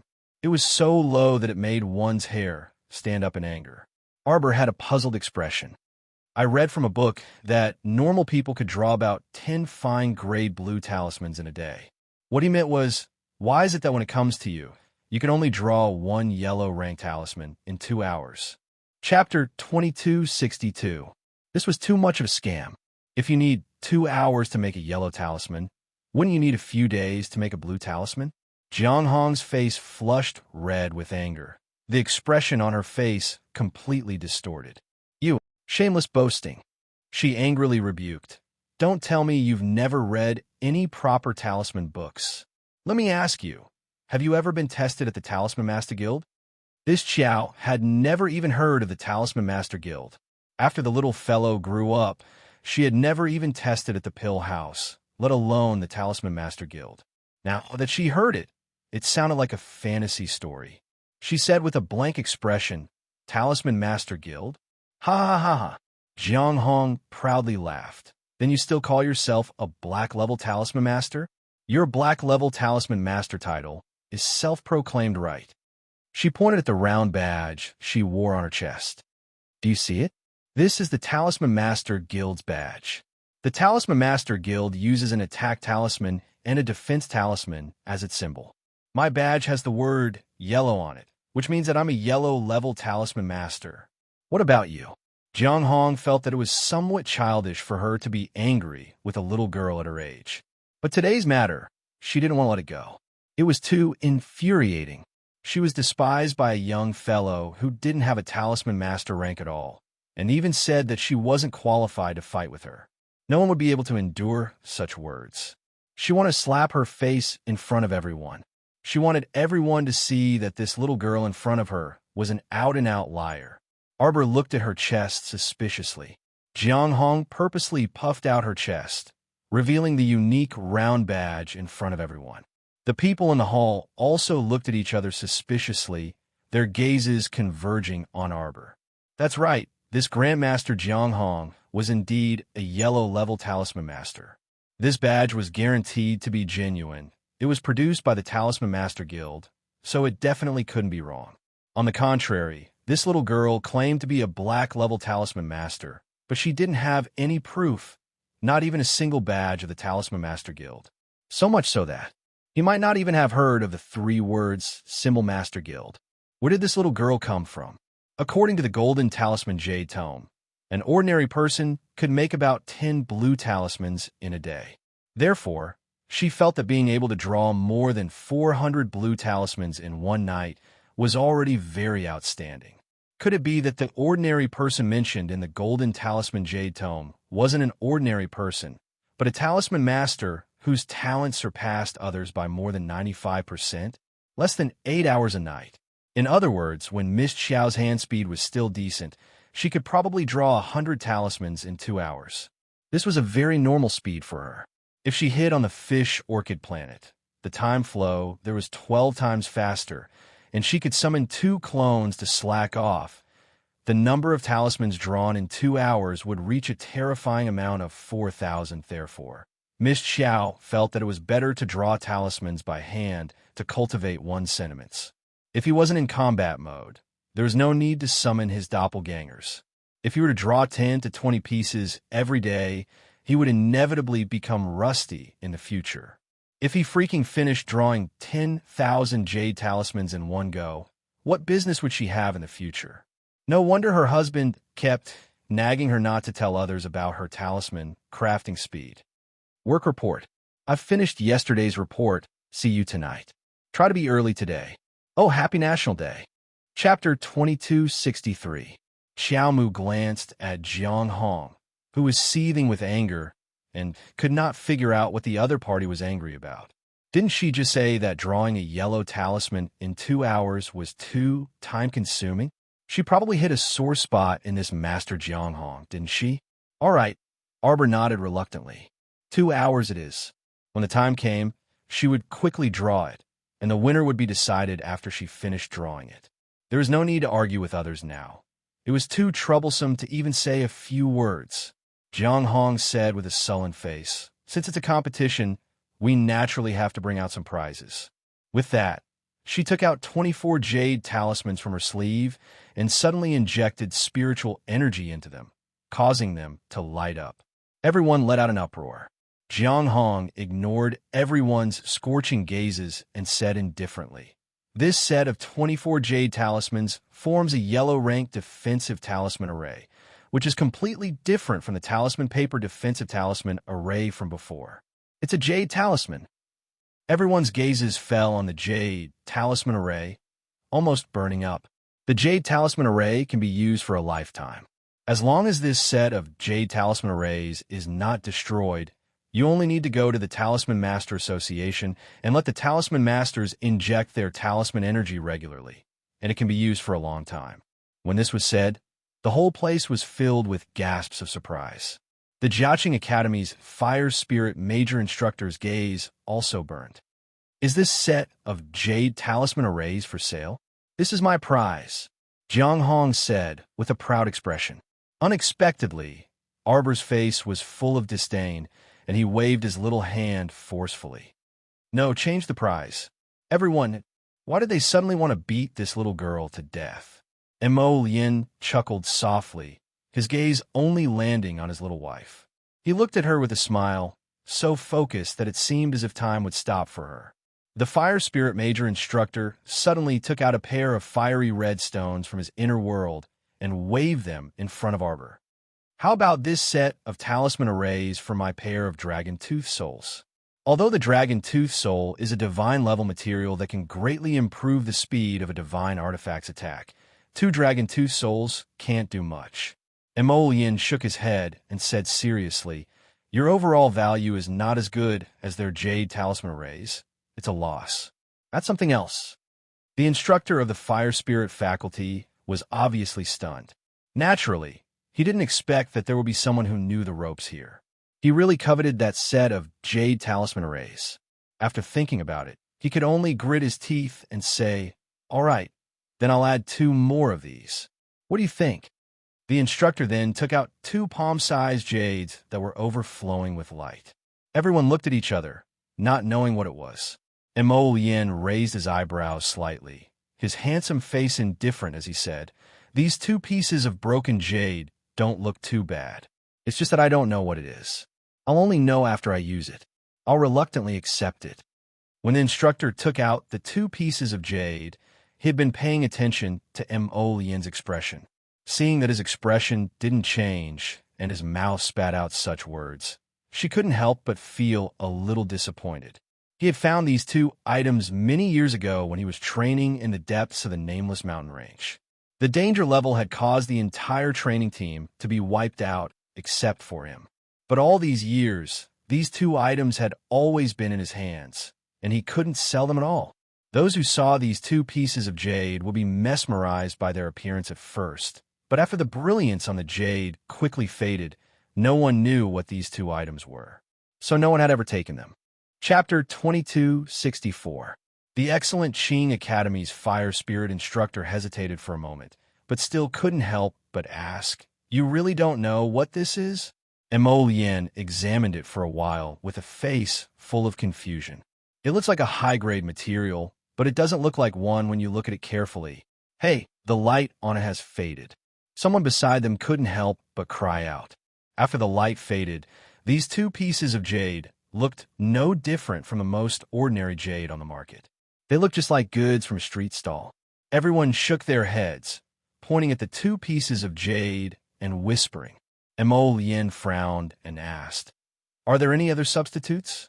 These 2 broken stones of yours probably aren't high-grade materials at all." "Nonsense." The Fire Spirit instructor couldn't help but say angrily, "These 2 pieces of jade were clearly dug out from the depths of the Nameless Mountain Range. That won't do. You don't even know what these stones are."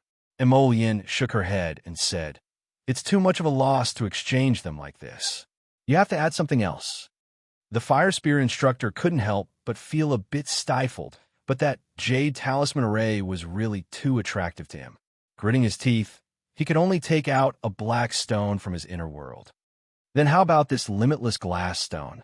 Emolian nodded and said with a slight frown, "The Limitless Glass Stone is only a heaven-grade material. After polishing it and embedding it into a spirit artifact, it's not bad. It can speed up the absorption of heaven and earth's spiritual energy. But if it's used to forge a divine artifact, it's a bit lacking. Forget it. We'll just exchange it like this." Prince Mo's expression of, "You've really gotten off too easy," really made the Fire Spirit instructor a bit depressed.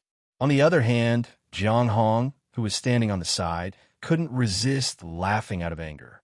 She eyed Mo Lien and Xiao Mu covetously, and the first thing she said was sharp and sarcastic, "It's as if you'll definitely win this wager." They actually immediately took out the prize she took out in front of the original owner and decided to exchange it with someone else. Wasn't this a joke? This couple. Mo Lien glanced at Jiang Hong unconcernedly and said with a confident expression, "If you were as good at talisman crafting as my wife, you would also be so confident." Jiang Hong hated that she couldn't open her mouth and cursed this couple to death. Both of them were so hateful. However, While Jiang Hong was fuming, someone with a keen sense of smell was already staring at Prince Mo with burning gazes. This little big brother, opening his mouth and saying that he's so knowledgeable about artifact refinement. One look, and I can tell he's an understanding person. T.S. Some people wanted to make a move. They wanted to go to the couple's side. They wanted to get close to the couple. Rights, or there, T.S. S long, T's A's a moment, T of A's, T. S anyway, it won't take much time. It's really troublesome to go up and down the stairs. Arbor's disdainful attitude completely angered Jiang Hong. Blood rushed to her head, and she furiously stormed down the first floor's lobby. She opened her hand and said to the surrounding buyers who were watching the show, "Everyone, today I, Jiang Hong, am here with this little Grand Master. Please be my witness for the competition." Jiang Hong purposely emphasized the little master. Even a fool could feel the sarcasm in her tone. Chapter 2265. The young master, Miss Xiao, stood in front of Jiang Hong with her hands clasped behind her back. She expressionlessly looked at the angry woman. "Allow me to be the judge for the two of you." At this moment, an old man with white hair and a beard walked forward with a smile and cupped his hands in salute. "Oh, isn't this the famous Elder Song of Ani Prefecture?" Yes. Elder Song is over 70 years old, but his talisman crafting skills are second to none in our Ani Prefecture. I heard that Elder Song is already a peak black level talisman master.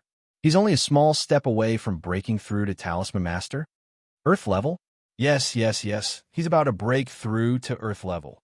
Everyone looked at the old talisman master with reverence. The old man was also very benevolent. He nodded to everyone who saluted him with a kind smile.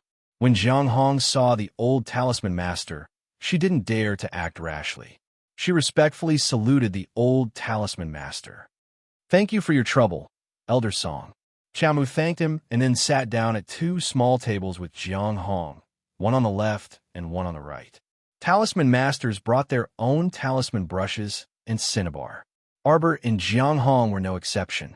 They each took out their own talisman brushes, picked up a piece of talisman paper from the table, and started to draw. In order to appear less special, Arbor specially prepared a cinnabar and pretended to dip it in. In fact, her talisman brushes never needed cinnabar. When the talisman drawing began, everyone held their breaths and looked at the two talisman masters in front of them with shining eyes. Jiang Hong was over 40 years old and had drawn countless talismans. There was no doubt about her proficiency in talisman drawing. However, the red-clothed little girl sitting on the left was even more extraordinary. She was so young, but she was calm from beginning to end. She didn't even care that she was drawing talismans in front of everyone. When she picked up the talisman brush to draw talismans, her hand speed was so smooth that it was done in one stroke. Everyone stared blankly at the young master as she put away her talisman brush. They looked at each other and saw the stupefied expression on each other's faces. What was going on?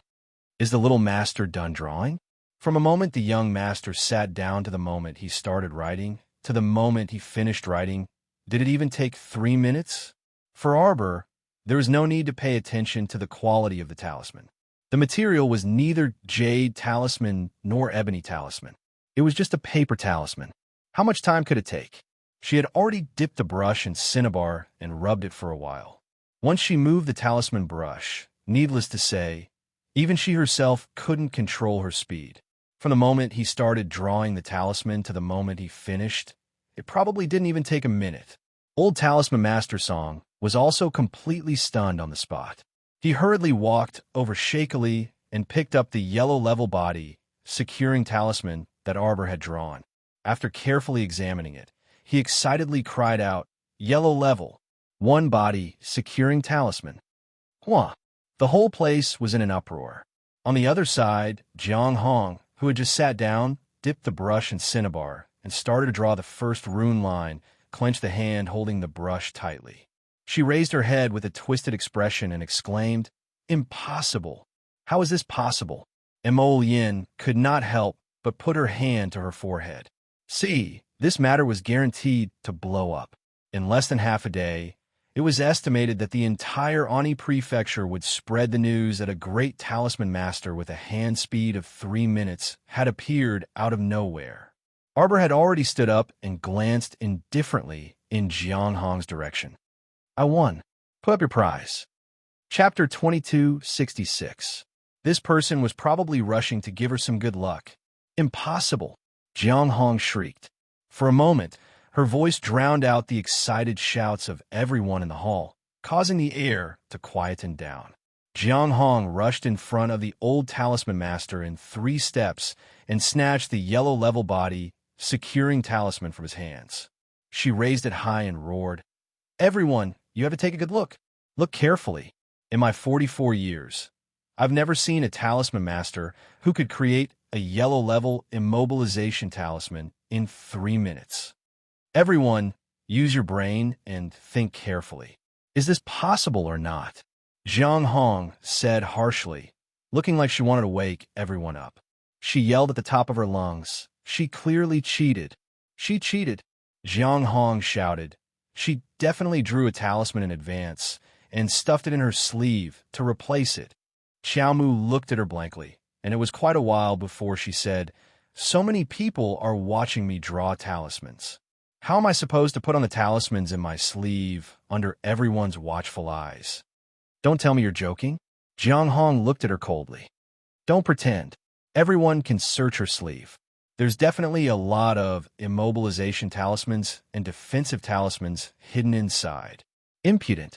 When Crown Prince Imo saw that there really were people approaching Xiao Mu wretchedly to conduct a body search, he angrily rebuked them and sent those 2 men harboring malicious intentions flying with a flick of his sleeve. Arbor raised her hand to stroke him to comfort him. She looked at Jiang Hong very calmly and said, "Just because you can't do it in this lifetime doesn't mean others can't." The young Zhou Huan heard this and nodded vigorously. "That's right. Just now, I didn't even blink. I was staring at the young master and watching her create talismans. She simply completed it in one go from starting to finishing. She didn't pause at all. She didn't even pull out her sleeve. You're clearly slandering her. You're jealous of her speed in creating talismans, so you're framing her for cheating." Zhou Huan's words were orderly and reasonable. Not only did the surrounding people agree, even the referee, old talisman master Song, couldn't help but nod. Zhou Huan looked very excited. In his 14 years of life, he'd really never seen someone who could actually draw talismans so smoothly and without the slightest pause. As expected, this black-grade, great talisman master was extremely formidable. He, Zhou Huan, must learn from her. After making up her mind, Zhou Huan did not take advantage of the chaos to speak. She just stood beside Mo Lian and Arbor and angrily reprimanded Jiang Hong. "Look at this." Arbor took out a blank talisman and waved it in front of her. He took out a talisman pen and stood there, casually writing and drawing a few times. This time, it really didn't even take 3 minutes before a yellow rank body securing talisman appeared in front of everyone's eyes. The old talisman master excitedly took it over and looked at it over and over as if he had found a treasure. He shouted, "Yellow grade, body securing talisman." Jiang Hong's eyes widened instantly. She felt that her head was probably going to smoke. Her entire person was somewhat delirious as she froze on the spot. She could only keep shouting, "Impossible, this is impossible." Jiang Hong felt that she was about to go crazy. This time, she had personally witnessed the little girl draw a yellow rank body, securing talisman in a matter of minutes. Her brush strokes were as smooth as the clouds, and her free and easy appearance made her feel as if a venomous snake had coiled up in her heart, making her extremely jealous. She could only mutter the word impossible. Chapter 2267. No way, no way, no way. How could this young lady have such an abnormal speed to complete a yellow-gray body, securing talisman? Her gaze fell on her hand, and she shrieked in shock. Her brush. Talisman brush. There's something wrong with the talisman brush. This talisman brush can definitely speed up the rate of talisman formation. Arbor had already stored the talisman brush into his inner world. Hearing that, he raised his head and glanced at her indifferently. What a joke before the competition You didn't say that good equipment can't participate in the competition.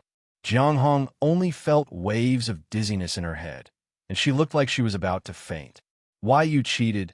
Your talisman brush is cheating. Is there something wrong with your head? Arbor swept a glance at her. Good equipment is cheating? Don't talk nonsense with me. The prize is here. You can scram now. After a series of nagging, Miss Chow was already very impatient. She scolded him and gave the shopkeeper a look. The latter immediately understood and went forward to pick up the Jade Talisman Array brocade box that Jiang Hong put aside and quickly walked to Arbor's side. When Arbor reached out to take it, Jiang Hong pounced on him like a madwoman, muttering, No way. You can't take my Jade Talisman Array. I won't use this Jade Talisman Array as a prize. Scram! Arbor was instantly enraged, and he kicked the madly pouncing Jiang Hong out. Jiang Hong rolled twice on the ground, and her head knocked against a nearby cabinet. She lay there miserably, pounding the ground as she roared, Slut! You dare to steal my Jade Talisman Array? My Jiang family won't let you off. I'll even report to the Talisman Master Association and tell the president about your various misdeeds. Before she could finish her sentence, her entire person was swept out of the door by a speeding line of fire. Jiang Hong landed heavily on the ground outside.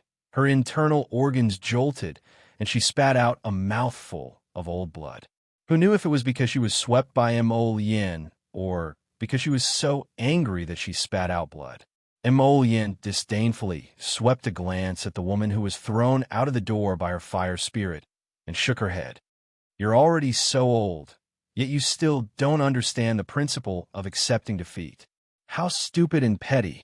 As for her, she thought she would win, but she didn't expect to lose it so easily. She's just not convinced. Just ignore her. No one had the guts to not admit defeat after losing to a lady. Arbor pursed his small lips and took the brocade box over. He turned his head to look at the fire spirit instructor of Jiaqing Academy, who was beaming with joy. Here, thank you. The fire spirit instructor smiled as he handed over the 2 pieces of Dragon Tooth Soul, the nameless jade, and a limitless glass stone that he had prepared earlier to Arbor. Arbor nodded and handed the items to Mo Lien. Then, he turned around and prepared to leave with Mo Lien. Old Talisman Master Song hurriedly stopped her and asked with a smile, Little Master, please stay. I wonder if Little Grandmaster has joined the Symbol Master Guild? Although our Ani Prefecture's Talisman Master Guild is only a small branch. However, as long as you join the Talisman Master Guild, you can systematically learn talisman techniques. This is a rare and precious opportunity. Moreover, after joining the Talisman Master Guild, you can buy blank talisman papers at talisman shops with a discount. If you're interested, Little Master. Arbor raised her hand and waved it. Not for the time being. Thank you for your kindness. A group of people swarmed up and surrounded the young couple. Everyone was talking at once. Chapter 2268. Some asked Little Master when he would come back to sell talismans again. Some asked if the young master beside him was a spirit weapon master. Some asked if he could make a weapon for him, and so on. Arbor's head hurt from all the chatter. Zhou Huan, who finally squeezed to the side of the 2, cried out excitedly, Master, W what we said before, W what I said about following you. W is it still in effect? This lowly one is willing to follow Master. Master, please give me some pointers. Do you still have companions in that woman's private court? Let's get them out together later. Arbor waved his hand at him. Go out first. I'll find you later. The 2 were surrounded by a group of people. Mo Lien hastily pulled her into his embrace to protect her, fending off the swarming crowd. Master, when will you come back to sell storage talismans? Master, I'm willing to buy another storage talisman at a high price. Please promise me. Young master, are you a spirit weapon master? What you said makes sense. Can you make a weapon for this lowly one? I'm willing to pay a high price. Master, young master. Mo Lien, this fellow's movements were extremely swift. While everyone was clamoring, he picked up his wifey and leaped onto the roof in quick strides. After a few leaps, he left behind a handsome and otherworldly back view to the clamoring crowd. Everyone looked in the direction they left, wringing their hands and calling out, young master, please wait. Master, master, when will you come back to sell your storage talisman? This person must be a spirit weapon master." Everyone sighed and looked up at the direction of the two people on the roof. One by one, they lowered their heads. Arbor was carried around by Mo Lien, then turned back to find the young boy, Zohuan. When Zohuan saw that they had indeed come to find her, she immediately grinned from ear to ear. Her small face was filled with joy. "Great master, you really have to come and find me? Come to this mansion tonight to find me. We'll go save your companions together." Okay. Zohuan nodded excitedly. Anyway, the house was only locked up, so it shouldn't be too dangerous. That woman, Jiang Hong, had been beaten to the ground. For the time being, she would not be able to cause any trouble. After Arbor bid farewell to the young boy, he returned to his small residence with Mo Lien.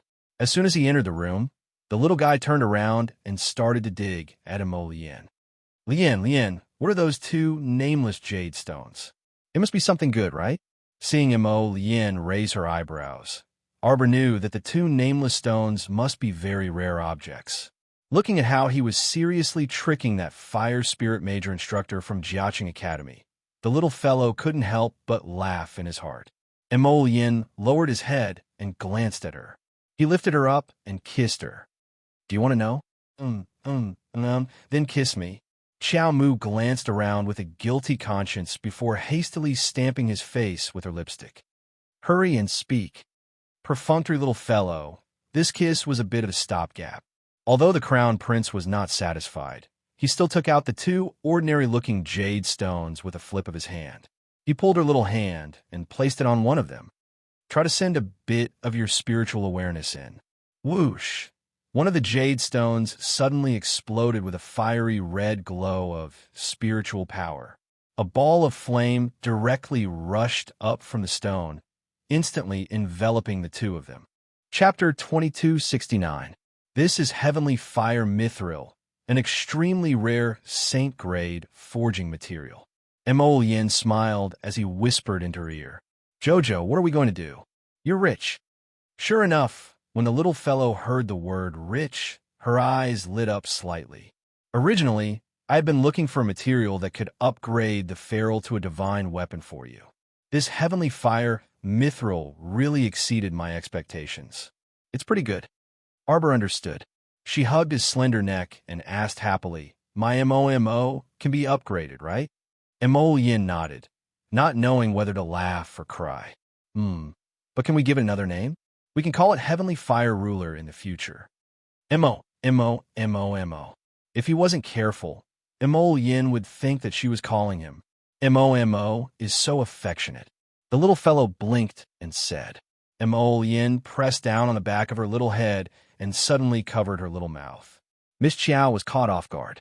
She only felt a touch of gentleness covering her and kissing her. For some reason, she almost couldn't control her heartbeat. Thump, thump, thump, thump. She could almost clearly hear her own drumming heartbeat, as if it was going to jump out of her chest. This guy actually launched a surprise attack. Miss Chiao bit him hard. The man chuckled softly and murmured, "Jojo, it hurts." Then, he deepened the sudden kiss. Arbor felt as if the depths of her soul were being pulled by something, and she was about to sink into it bit by bit. She opened her eyes and looked at his blurred eyes that were so close to her. Her heart skipped a beat. This person's phoenix eyes were too beautiful. There seemed to be broken starlight in them. When he looked at her in a daze, it was as if he wanted to pull her in bit by bit. A strand of his black hair flowed down, fluttering by her ear. She only heard him murmuring beside her lips, "I'm punishing you for being perfunctory just now. If you're disobedient, you have to be punished." Miss Chiao blinked. Suddenly, she exerted force with her hand and pulled him down. Not to be outdone, she kissed him forcefully with a fierce look on her face. Prince Mo chuckled. With a flick of his sleeve, he picked her up. In the blink of an eye, the two of them had already sat down by the bed. Arbor tilted his head and looked at him. His little hands struggled hard, but he couldn't break free. Don't even think about running. The man hugged her and sat her on his lap. He stretched out his arms and hugged her slender waist. He rubbed her hair. You want to run away after kissing me? No way. Who ran away? His little face was so hot that it was about to boil, but the little guy still had a stubborn look on his face as he raised his chin and shouted. What? You don't want to admit it? He said with a smile. His fingers twirled a strand of hair by her cheek, and he whispered in her ear, If I didn't catch you just now, you would have run away by now. Do you think I don't understand your personality of running away after flirting? Arbor couldn't help but want to laugh. She tried her best to keep a straight face as she turned back to look at him expressionlessly. But when she met his half-smile, she couldn't help but burst out laughing. She angrily punched him. You've gotten yourself into trouble. You've offended the little emperor. The smile in the crown prince's eyes deepened. He hugged her and shook her. Okay. I won't tease you anymore. Look, these 2 pieces of heavenly fire secret silver are quite big. After you finish making your ruler, there should be some left. When the time comes, this husband will help you improve to bow. Chapter 2270. Miss Chow reached out and touched the 2 ice-cold stones. She stroked them with her small hand and transmitted a wisp of spiritual awareness. She watched as a layer of fire appeared on the stones, instantly enveloping the 2 of them in a fire barrier. Why would such a change happen when I transmitted a wisp of spiritual awareness? Do you know of a secret cultivation method in the upper 3 provinces? Some large clans use coiling dragonstones to test their children's aptitude when they are born. They select extremely talented disciples and let them cultivate freely in the early stages to nurture their spirit meridians and accumulate strength. When they reach adulthood, they use a secret method to directly help them advance to the entry level of the God realm. In the future, their cultivation speed will be much faster than ordinary people. Mo Yin pulled down her small hand and rubbed it in her own. As everyone knows, only those who comprehend a trace of the origin power of the 5 spirits of heaven and earth can successfully advance to the spiritual realm. On our Seacone planet, it's precisely because the spiritual energy is weak and unable to comprehend the power of the 5 spirits that a large number of people are prevented from advancing to the spiritual realm. Arbor nodded, thinking inwardly. When I gain a firm foothold in the divine continent, I'll bring Shaolin and the others over. Her younger brother and sister's aptitudes are quite good. Wouldn't it be a waste of talent to leave them on Seacone planet? This secret method must be carried out in conjunction with the 5 spirits' secret silver. That's it. Arbor looked surprised. Her small mouth opened slightly, and a thought flashed through her mind. Oh, I understand. Those who use the secret method to advance use this kind of heavenly fire secret silver to replace the comprehension of the 5 spirits' origin power, right? And Mo Yin nodded, smiling as she lowered her head and lightly pecked her small mouth. Because they themselves have skipped the spiritual realm, but the comprehension of the 5 spirits is indispensable. If they want to quickly proceed with the comprehension of the 5 spirits, they have to take a shortcut. The aristocratic families of the upper 3 provinces are just this rich and overbearing. Actually, this kind of stone is very useful when added to divine artifacts or even sacred artifacts. It's too low-end to just use it to replace the comprehension of the 5 spirits. After all, in my opinion, people who can't even comprehend the 5 spirits' origin power can't be considered to have good aptitudes.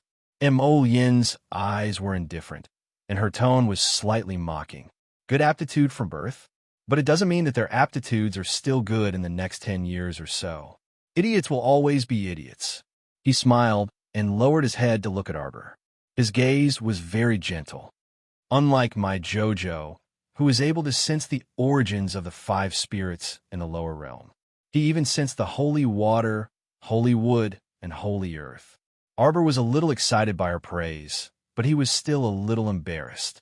Actually, the holy water was a legacy item of the sect, so it was best not to mention it for now.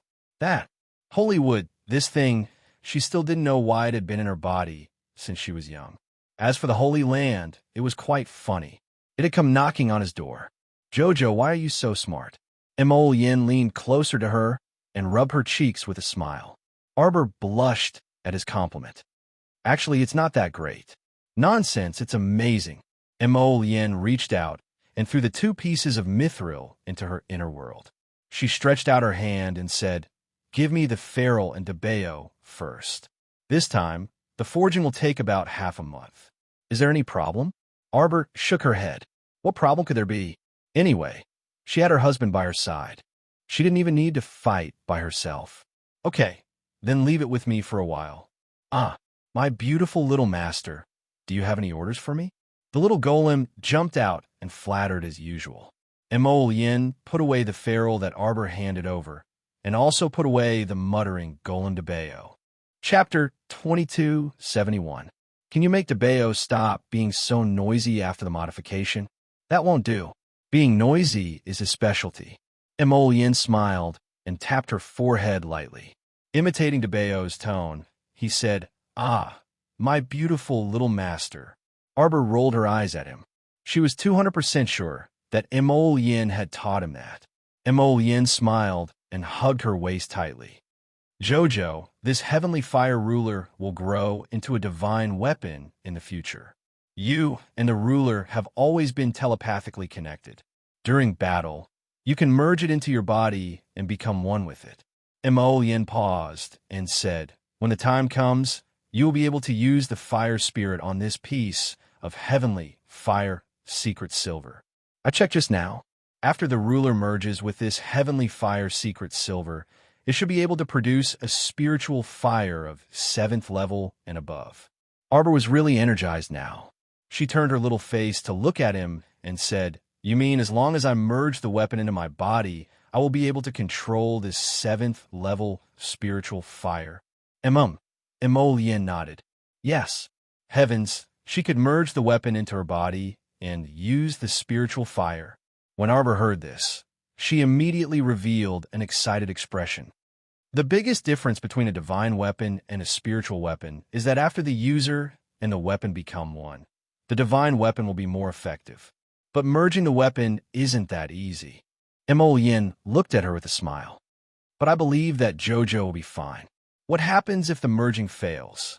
The user will be injured and the divine weapon will be destroyed." Arbor was stunned. It has such a big impact. Emol Yin nodded. Divine weapons all have their own senses. If it is unwilling to become one with the weapon, it will explode on its own in most cases, harming others and itself. But Jojo doesn't need to worry at all. You and the ruler have been together for so many years. Your hearts are already connected. There's no chance of it exploding on its own if it injures you. Arbor nodded her little head. She naturally knew that her Momo was the best. This level 7 spiritual fire cannot be mentioned in the same breath as your holy water and holy wood. Its level is indeed a little low. When we find heavenly fire mithril that is of a higher level, I will reforge it for you and you'll be able to upgrade your fire spirit. Arbor, on the other hand, was very satisfied. She was a person who couldn't comprehend the power of the fire spirit. Being able to use the 7th rank fire spirit through the man weapon unite was already a stroke of luck. How could you be picky? All right, go to bed early. I'll go and forge it for you tomorrow morning. Emol Yin hugged her and reached out to undo her belt. The little fellow immediately jumped down from his lap and ran into the inner room. He couldn't help but stutter, I took a bath. Don't follow me." Emol Yin sat on the edge of the bed obediently. "Jojo, do you want some hot water?"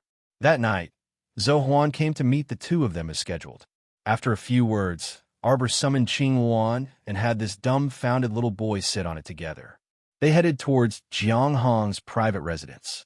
When they arrived at Jiang Hong's residence, the large courtyard door was tightly locked. Arbor and Emol Yin brought Zhou Huan in through the back door.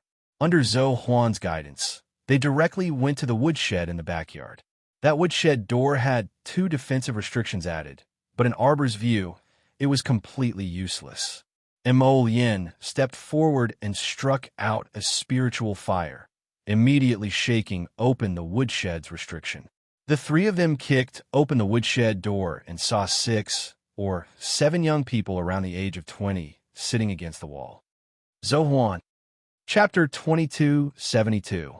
One of them involuntarily cried out in alarm when he saw the person who barged into the woodshed. Emicha, quickly get up and follow. Zohuan, you're here to save us, another person said agitatedly. These two are.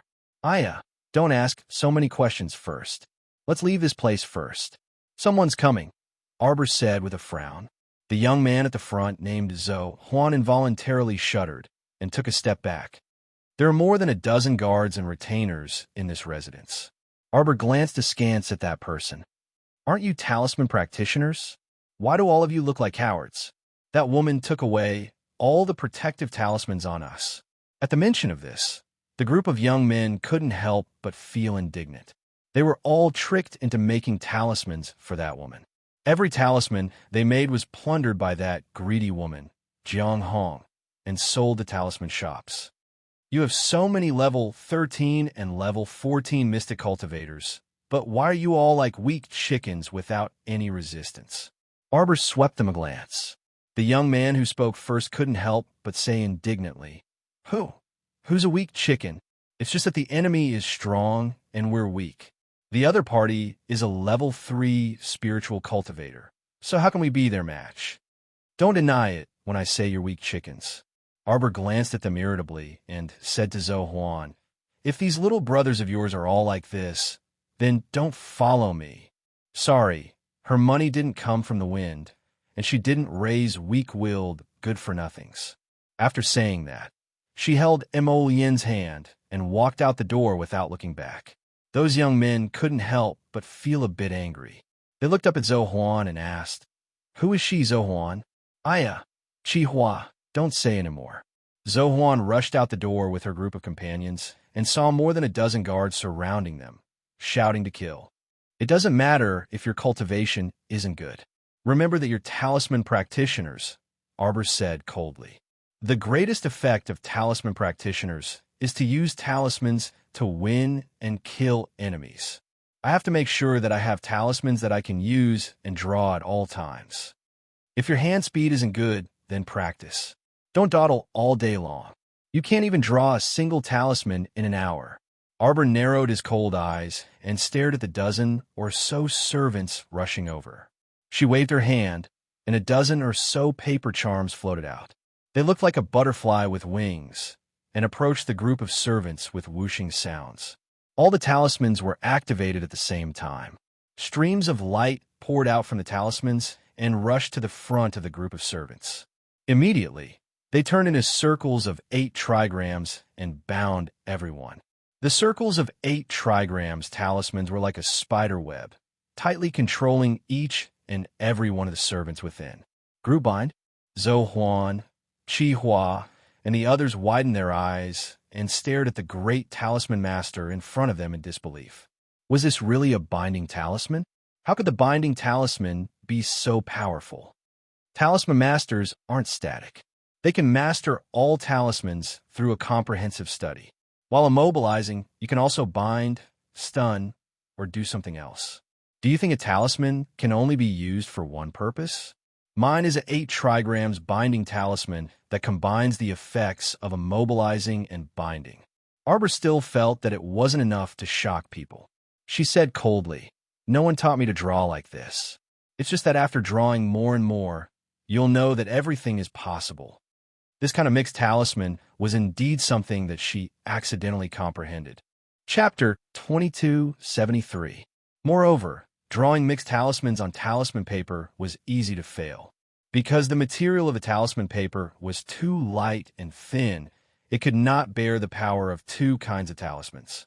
Therefore, she was so eager to ask Mo Lian to get her 10,000 blank jade talismans.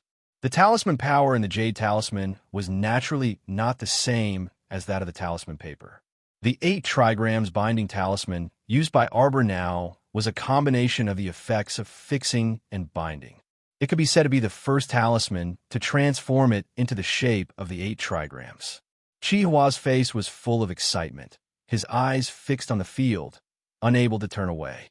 Zohuan on the side was even more excited than him. She clenched her fists tightly and couldn't restrain the trembling of her body. There was a feeling of finding an organization in an instant. How to break it? In the past, it was not easy for him to find a basic talisman book when he fumbled about making talismans alone. It was very difficult for a talisman master like them, who did not belong to a talisman family, to learn and live. Talisman masters were passed down by word of mouth and passed down from generation to generation. Zohuan's father was also a talisman master, so she could learn a little from her father's generation. The difficulty of becoming a talisman master like Chi Hua and the others could be imagined. The little girl was too powerful. All the talisman masters present thought so in their hearts, and it was difficult to hide their excitement. If you want to learn from me, at least you must first learn to be tenacious and never shrink back, Arbor said coldly, and her eyes fell on Zohuan and the others. What are you waiting for? Go up and fight. Okay. Zohuan was the first to react. She rolled up her sleeves and rushed forward. Regardless of the weapon, she directly picked up a black brick from the side and smashed it on the head of a bound servant. Arbor's expression was slightly relaxed. If these guys didn't even have the courage to fight back against the people she had bound, then there was no need to follow her. This young man had no blood at all. What could he do with such a coward? I'll let you guys lock us up and bully us. I'll let you rob our talismans to sell. I'll let you help the evildoers. I'll beat you to death. 8 talisman masters swarmed up and beat more than a dozen servants until their heads were full of blood. One by one, they lay on the ground on the verge of death. Their bodies were still covered by the 8 trigrams binding talismans. It was as if their bodies were covered by the 8 trigrams diagram. They couldn't move at all. All they could do was worry helplessly. They couldn't even open their eyes. Arbor glanced at the crowd and flicked his hand, removing the 8 trigrams binding talismans from their bodies. The leading servant let out a loud roar and summoned a long sword from his conscience, accompanied by a tiger's roar. One man and one Shin beast charged towards Arbor, biting and slashing with all their might. Arbor didn't even look at them. He just said to the youths present, "Talisman masters don't need you to waste your energy fighting with others. As long as the right talisman was used at the right time, it will be fine. You can easily win. I don't understand what you people are thinking.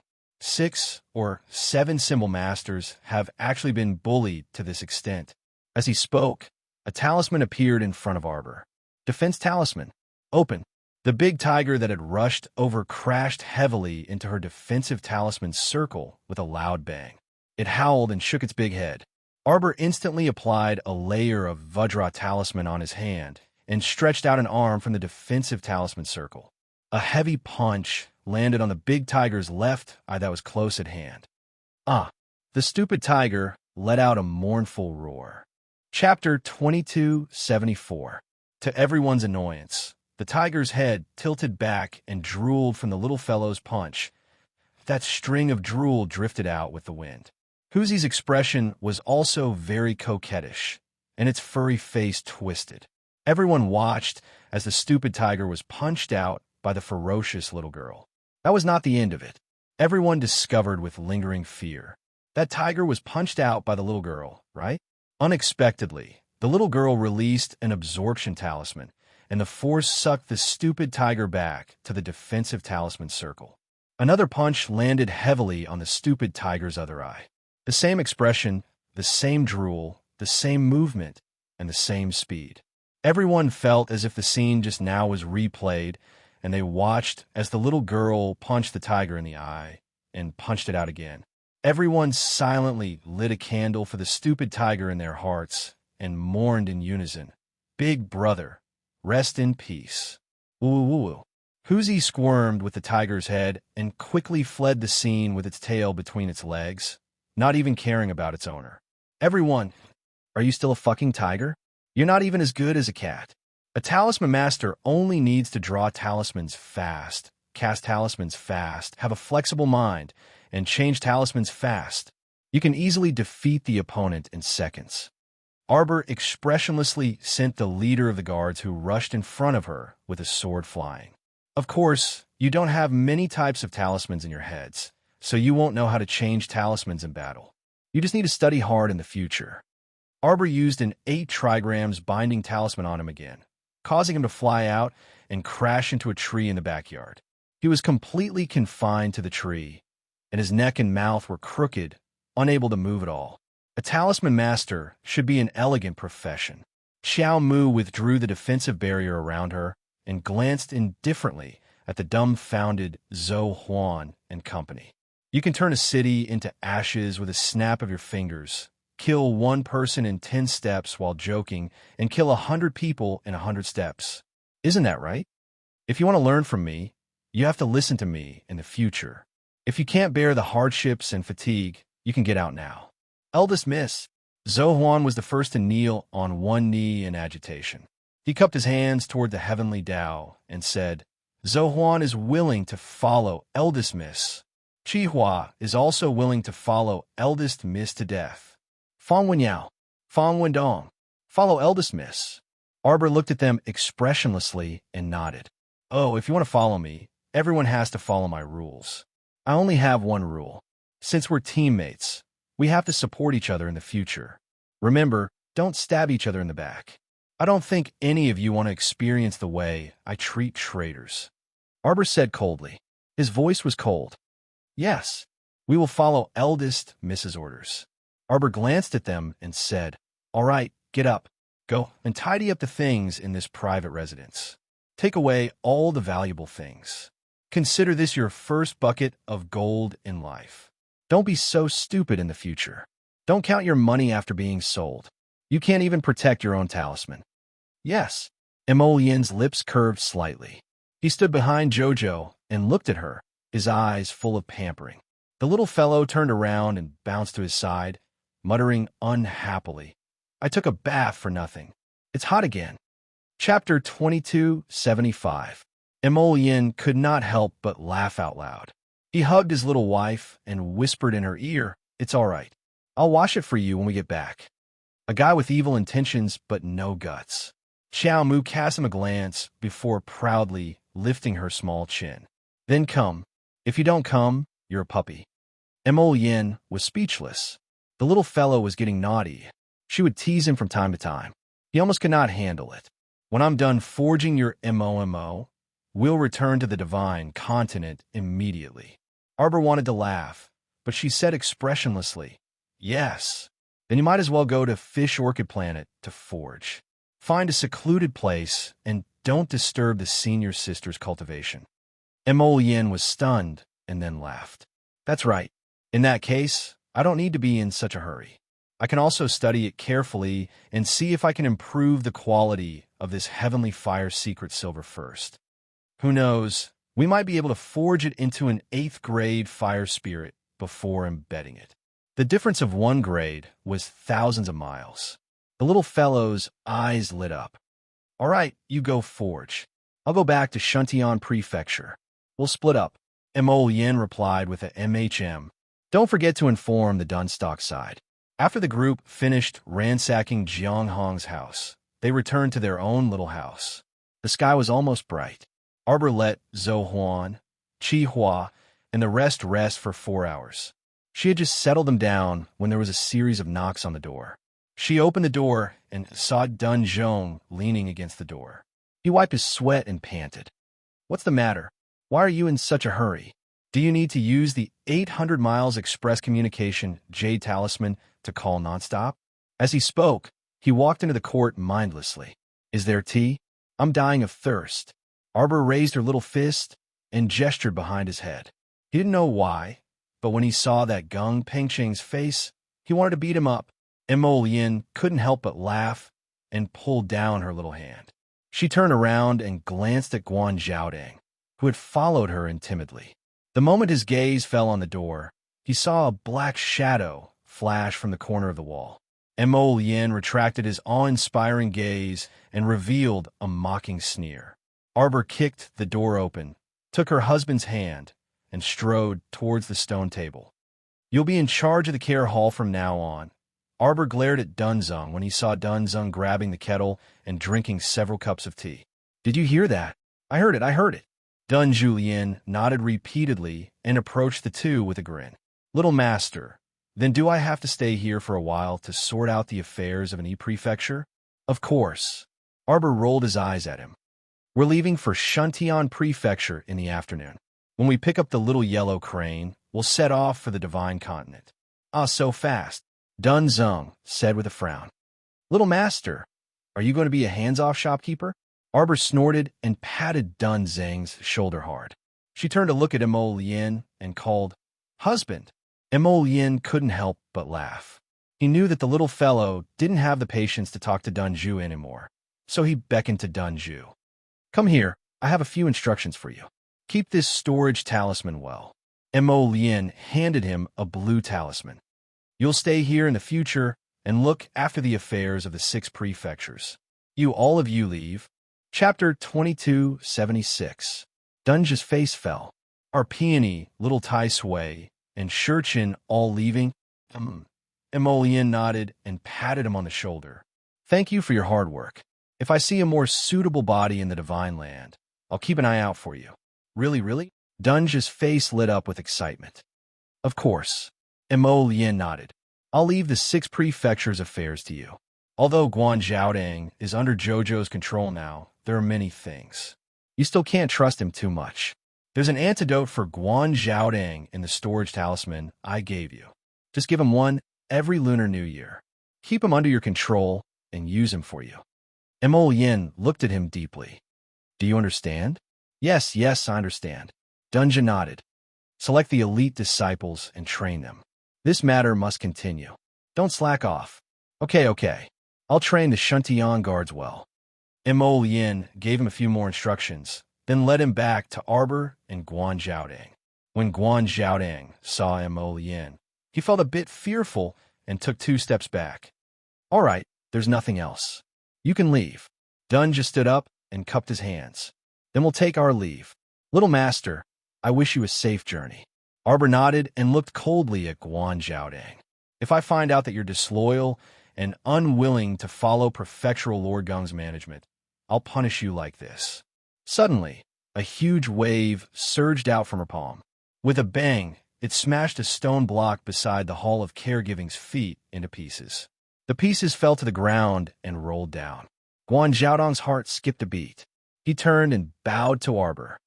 I wouldn't dare, he replied, then quickly left with Dunja.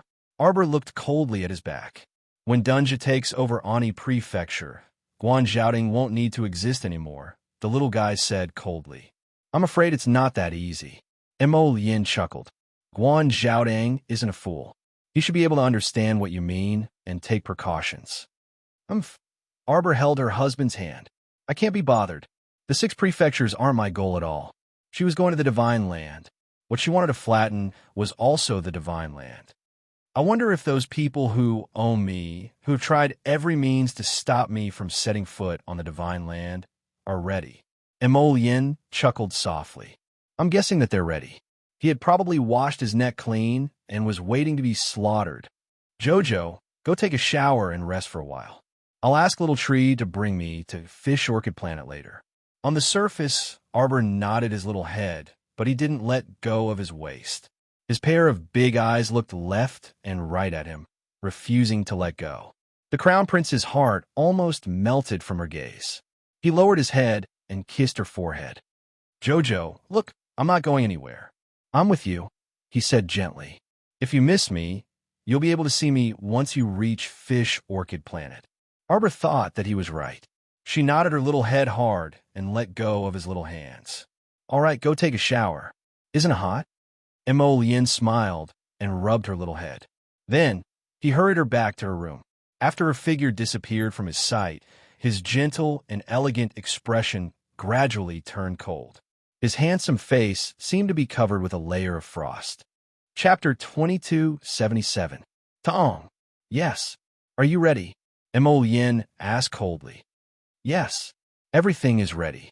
With a creak, the door of the small mansion was slammed open from the inside by a gust of air. Tong flew out with a group of people, and in a moment he used arrows and spirit power to force out the people hiding in the corner. After those people appeared, They threw out several talismans under their sleeves. Inchi immediately approached. Mo Yin stood at the side and watched coldly. Tong rushed forward with a group of black-clothed youths. A large net filled with flickering electric currents appeared in his hands. Each of them held a corner of the net and covered the group of people along with the talismans they had cast, sealing them in the net. After a few bangs, several talismans flew out and exploded beside the talisman caster. A layer of black chi suddenly attacked the bodies of the people in the net, causing them to cry out and fall to the ground. Their bodies were covered in a layer of black, cold death chi, and it was obvious that they couldn't live. Mo Yin raised a pair of cold eyes and coldly stared at the fleeing figure in the distance. With a wave of his hand, Tong led a group of agile youths and immediately chased after them. Mo Yin waved her hand again to seal the door of the mansion, and then her figure disappeared. When she appeared again, she was already 100 miles away, and her cold gaze fell on the thin black figure that was caught in the net by Tong and the others. "Where do you think you're going?" Mo Yin said coldly, and raised her hand. The net that was wrapped around the person instantly flew up.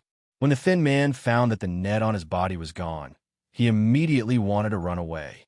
Unexpectedly, his whole body was controlled by a huge force, and he couldn't move at all, and stiffened on the spot. What are you doing?" He angrily scolded. You're winning with numbers. It's an unfair victory." Mo Yin sneered, and withdrew the huge force on him, and a trace of ridicule appeared on her cold face. "You don't accept it? Of course, I'm not convinced. You have the advantage in numbers, so it's not a big deal even if you win." The skinny man turned his head. His eyes were squeezed to the side of his nose. The distance between his eyes was very short, making his face look very strange. Mo Yin threw him a cold smile. With a wave of his hand, a mechanical puppet was released by him. With a bang, it fell to the ground, creating a small cloud of dust. "If you beat me, I'll let you go. But if you lose, you have to obediently take us to see your master." The skinny man stared blankly for a moment. Then, he stared at the golem that had suddenly appeared with all his might. He muttered something under his breath, and a rune appeared between his fingers. He immediately threw it out. Bang! Bang! Bang! Bang! A few Xianin talismans cracked beside the golem at the same time. However, the tragedy was that the Xianin talisman was completely useless against the golem. The golem was 3 times the size of the skinny man. With a stomp of its foot, a shallow pit appeared on the ground. Although the golem was tall, its agility was shocking. It leapt and jumped and occasionally turned around to give a roundhouse kick. It heavily kicked the skinny man's stomach and sent him flying. Bang! The strange-looking man clutched the wound on his chest and struggled to stand up. He didn't have any intention to continue fighting and hurriedly turned around to escape. But just as his body moved, he heard a gust of wind above his head. Chapter 2278. When he raised his eyes to look, his eyeballs almost popped out of their sockets. He saw that mechanical puppet called Number 1 descend from the sky and swiftly press down on his head. If this were to happen, even if he didn't die, he would lose half his life. The skinny man screamed and rolled on the ground to avoid the attack. Bam! The mechanical puppet landed heavily on the ground. When the sun shone on his black, wood-carved face, it emitted a cold metallic light. It stretched out its arm and slapped towards his face. The skinny man quivered and hurriedly rolled one round on the ground. Only this time, he wasn't so lucky. The mechanical puppet's speed was actually very fast, and in a leap, it was already in front of him and lifted its leg to step on his left thigh. He clearly heard a crisp caw sound, and it was so painful that tears came out. You stop it. A malicious glint floated in the depths of his eyes, and he abruptly flung out 2 talismans from his sleeves. The talismans flew towards Mo Yin at an extremely tricky angle. Damn it.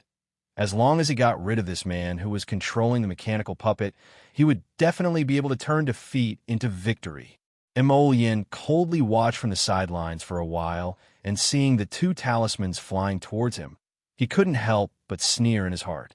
Just a little profound talisman, and he dared to display his sleight skill in front of an expert. A pitch-black lotus seal appeared in front of him, and with a speed that surpassed the speed of light, it fiercely slapped down the two profound talismans. At the same time, a purple flame suddenly appeared and smashed into that person's chest. This flame's power was very terrifying, and it knocked him backwards and rolled twice. His head heavily hit the ground, and with a wah sound, blood spurted out from his mouth. "If you don't speak, I will search your soul." Mo Yin, who had lost his patience, stretched out 5 slender fingers from his sleeves and was about to suck that man into his palm. The skinny man was the first to give in to the pressure and softened. "Your Highness, please spare me. I will speak. I will tell you everything I know. Lead the way to your master." After a while, the skinny man pointed at an independent wooden house on the hillside, not far away, and screamed, "It's there. Master's father?" The entire house was burned down. "Burn it." Mo Yin sneered, and Order Number 1, who was following closely beside her. "Let's go and take a look." Golem 1 accepted the order and rushed into the burning hut on the hillside. However, a few minutes later, another earth-shattering sound came from the hillside. The entire house collapsed in the flames. Golem 1 was also covered in flames as he rushed over from the burning hill.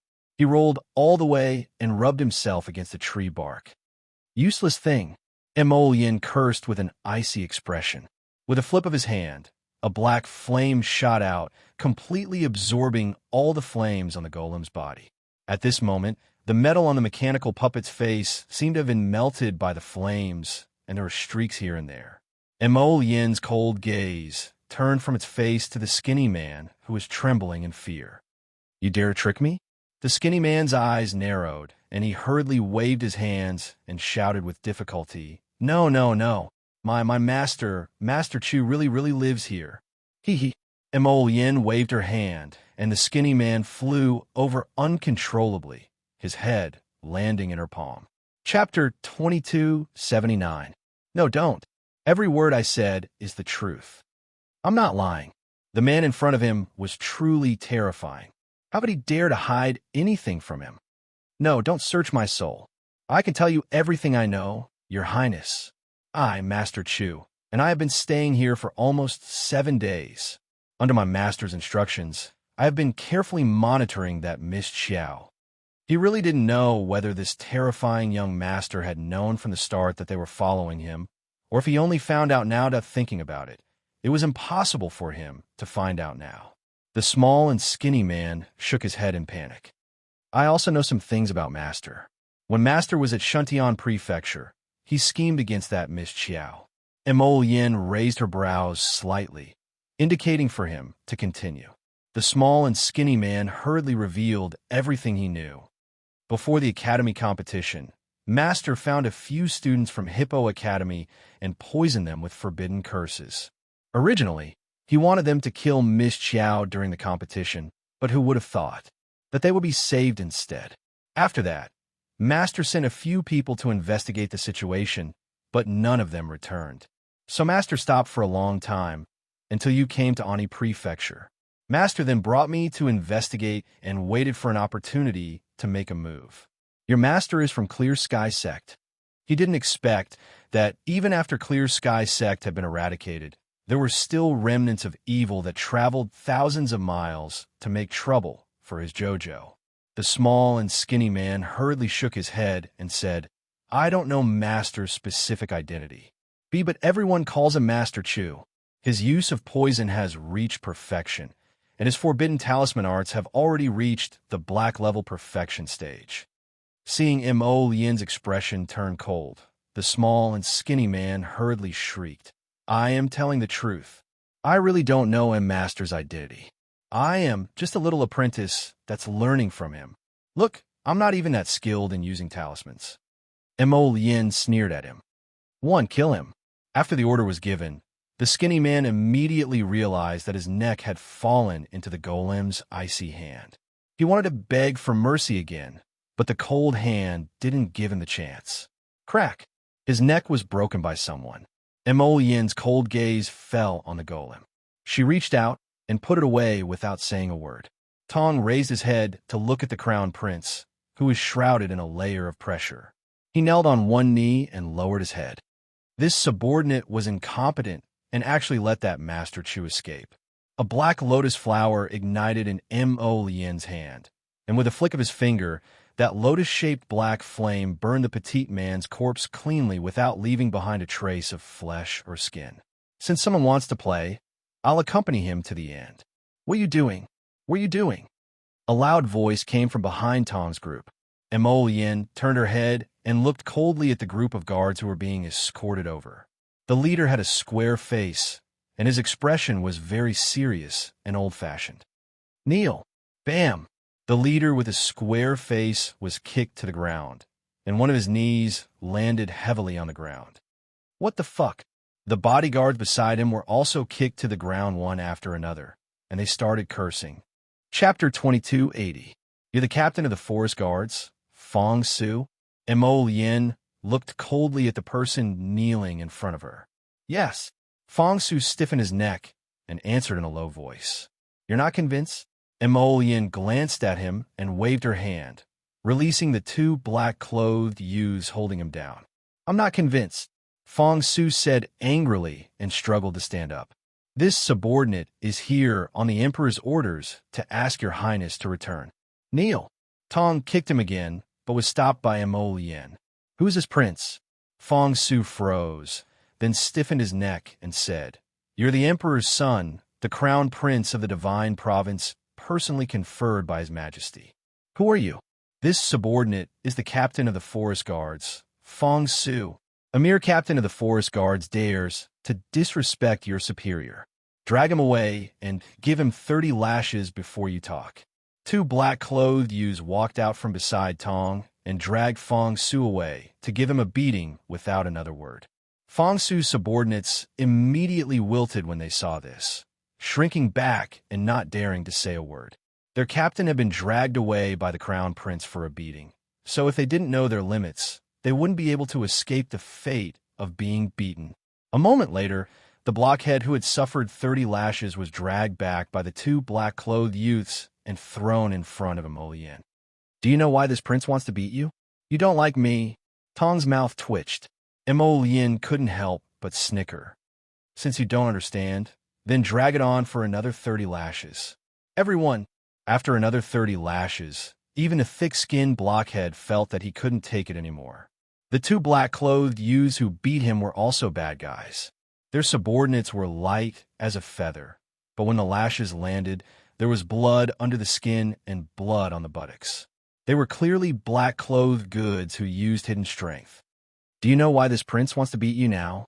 Fong Su gritted his teeth and didn't say a word. You still don't understand? Then I'll give you another 30 lashes. Everyone! Exclamation point. Your Highness, you're so willful. Please, not everyone is as smart as you. Fong Su, this blockhead, how could he understand your meaning? Cough. A young man dressed in black walked out from Tong's side. He had a pale and handsome face, but his expression was somewhat lazy. He couldn't stand it anymore and said, Your Highness, if you continue beating him like this, even if you beat him 300 times, he might not understand what you mean. His IQ, cough compared to yours. There's a huge gap. What a good bootlicker. Everyone applauded in their hearts. The crown prince's cold expression was clearly showing signs of easing up. Third Fu, when did you come back? Today. The lazy youth chuckled and walked to his side. He bowed and said, Your Highness, for such an honest person, it's better for us to get straight to the point so that he can understand. Fong Su straightened his neck and said loudly, His Highness the Crown Prince does not want to see Fong Su.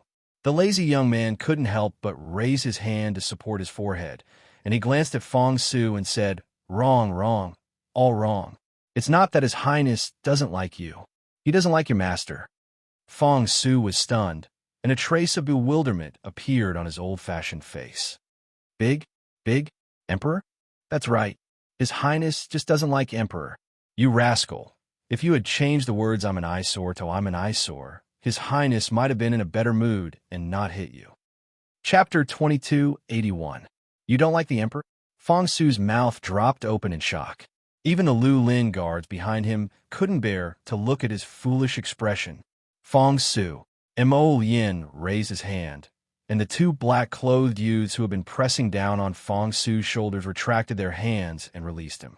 Fong Su hurriedly lowered his head and asked in a deep voice, "Fong Su is only here on orders and can't invite your highness back. Fong Su can only return to report to the emperor and ask the emperor to send." "Shut up." A cold light flashed through Mo Yin's eyes.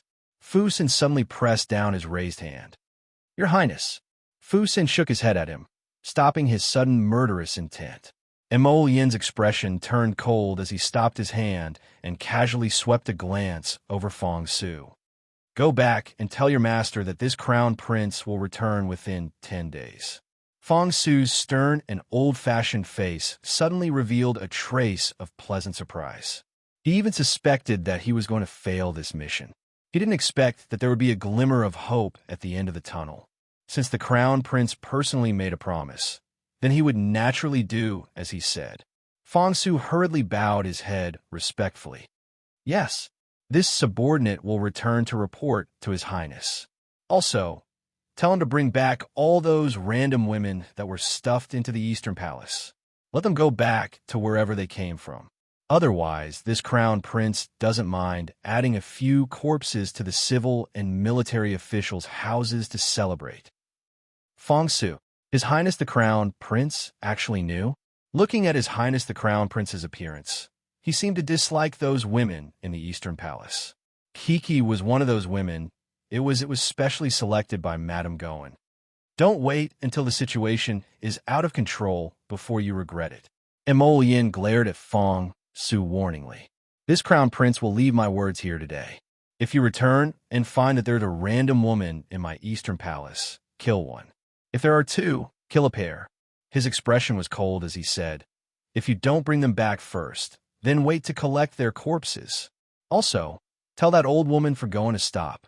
If I find out what kind of trouble she's up to again, don't blame me for not leaving her any face. Don't think that this old man can protect her. If I were to go crazy, even I would be afraid." Scram! The more she spoke, the angrier she became. Mo Yin's cold voice turned into an explosive shout. A gust of wind landed on Fong Su's body, instantly pushing him back a few steps. The group of Greenwood guards retreated in silence, not daring to provoke this temperamental crown prince again. This crown prince looked really scary. What should he do? Mo Yin bent his long fingers slightly and turned around to see Fu Xin shaking his head at him. Only then did he manage to suppress his murderous intent. "Damned old man," Mo Yin coldly cursed. When he returned, if they still let his wife be wronged, he would kill them all for peace and quiet. Third Fu couldn't help but sigh. He knew that the knot between this fellow and his father was difficult to untie, so he could only change the topic. "Your Highness, then should we immediately pack up and leave?" Mo Yin nodded. "You all go back first." At the same time, Miss Chiao, who had washed up and smelled good, laid back down on the bed. She hugged the quilt and rolled over, happily catching up on sleep. A night of torment had been very tiring. Jojo had planned to have a good sleep first, but the moment she closed her eyes, the entire golden talisman jade tome turned into rays of golden light, flashing in front of her eyes. Chapter 2282. What was this golden talisman jade tome up to again? It suddenly became excited and shook her so much that she felt dizzy.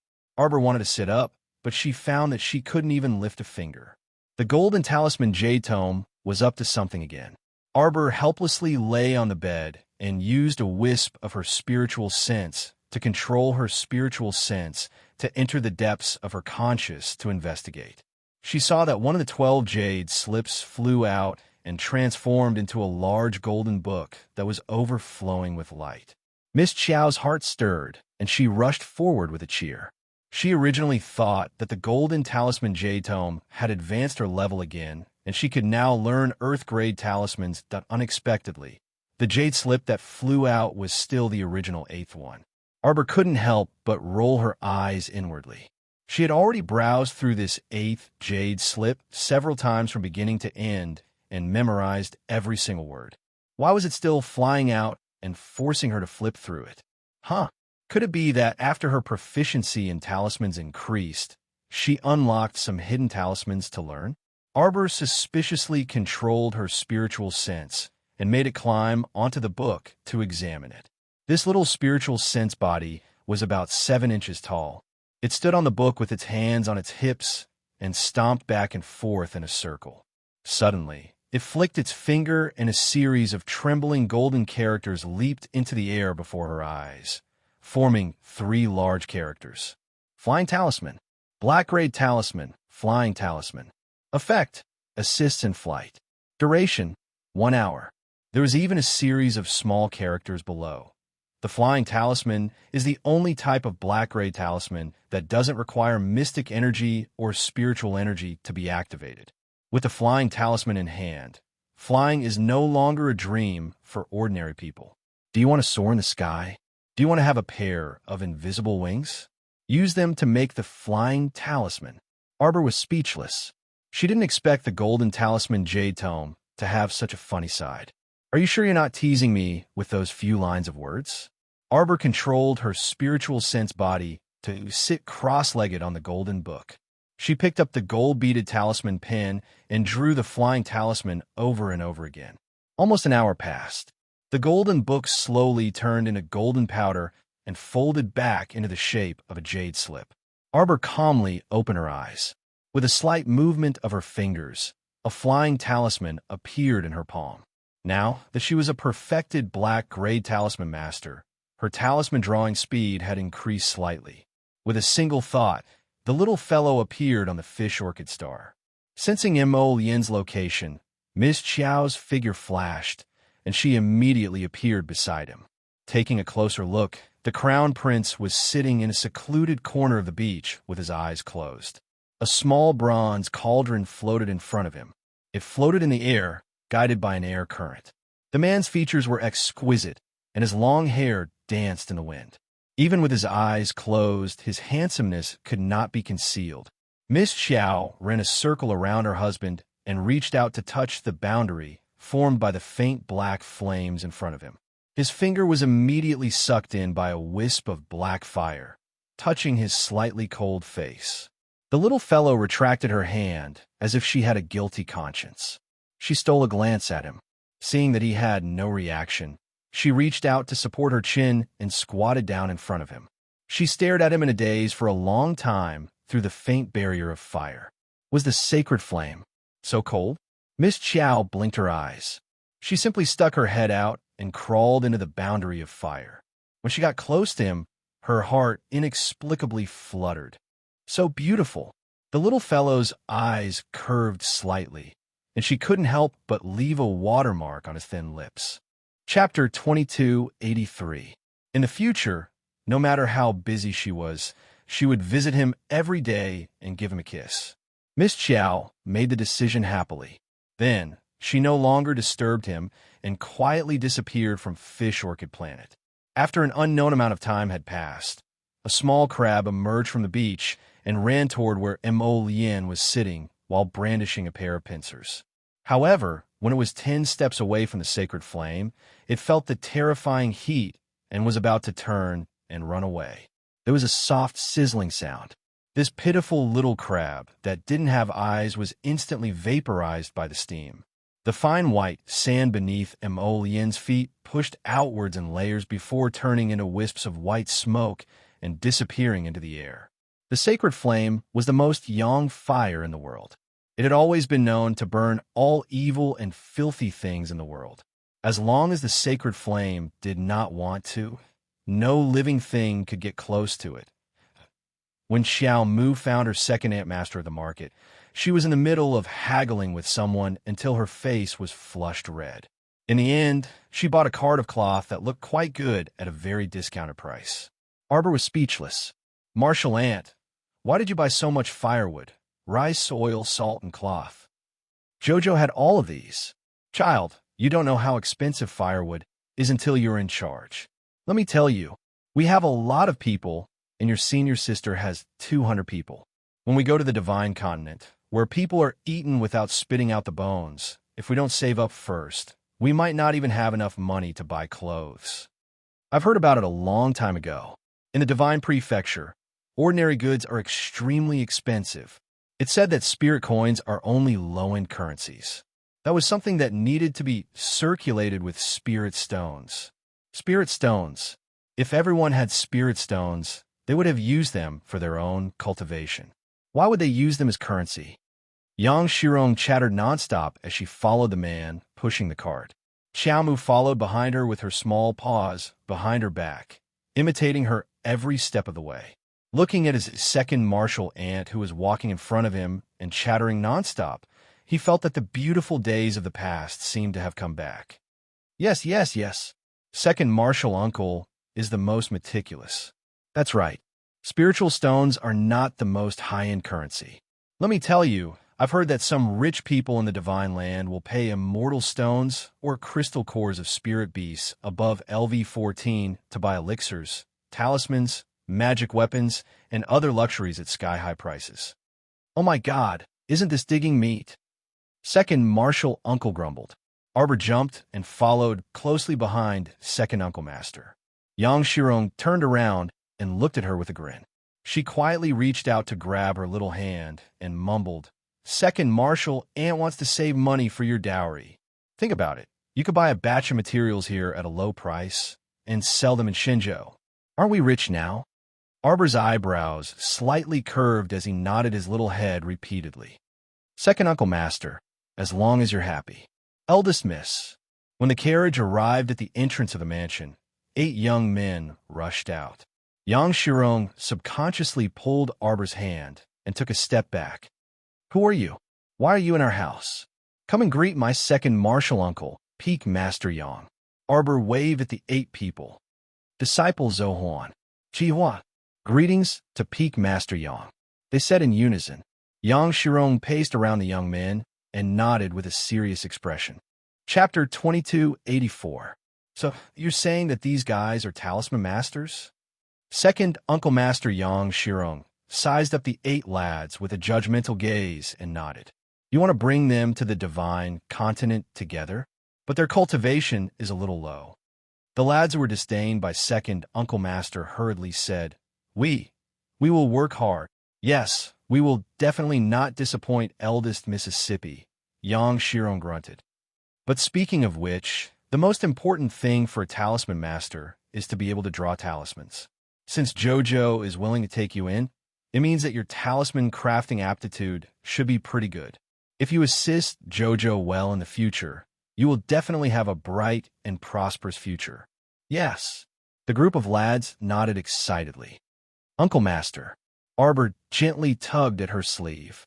"Put these things away first. After eating, we will return to Shuntian Prefecture." Second Uncle Master was really too much. She could clearly put these things into her inner world, but she had to make people transport them all the way back in a carriage. Put. Yang Shirong directed the group of lads to move the things into the house. After closing the door, she beamed with joy and leaned over to her little niece and whispered in her ear, "Put these supplies into Taoyuan." Second Uncle Master. Arbor looked at her helplessly. Why would she need these supplies? Couldn't Second Uncle Master keep them for herself? Yang Shirong glanced at her. "Don't talk nonsense. Uncle Master bought them for you. Put them away quickly. You still have so many senior sisters to take care of. How can Uncle Master not put in some effort?" Arbor waved her hand helplessly and put all the things into Taoyuan's warehouse. She turned to look at Zhou Huan and the rest. "What do you want to eat?" Zhou Huan and the rest couldn't help but look at each other. Could they eat whatever they wanted to eat? He still wanted to eat red braised pork. He hadn't eaten it for several months.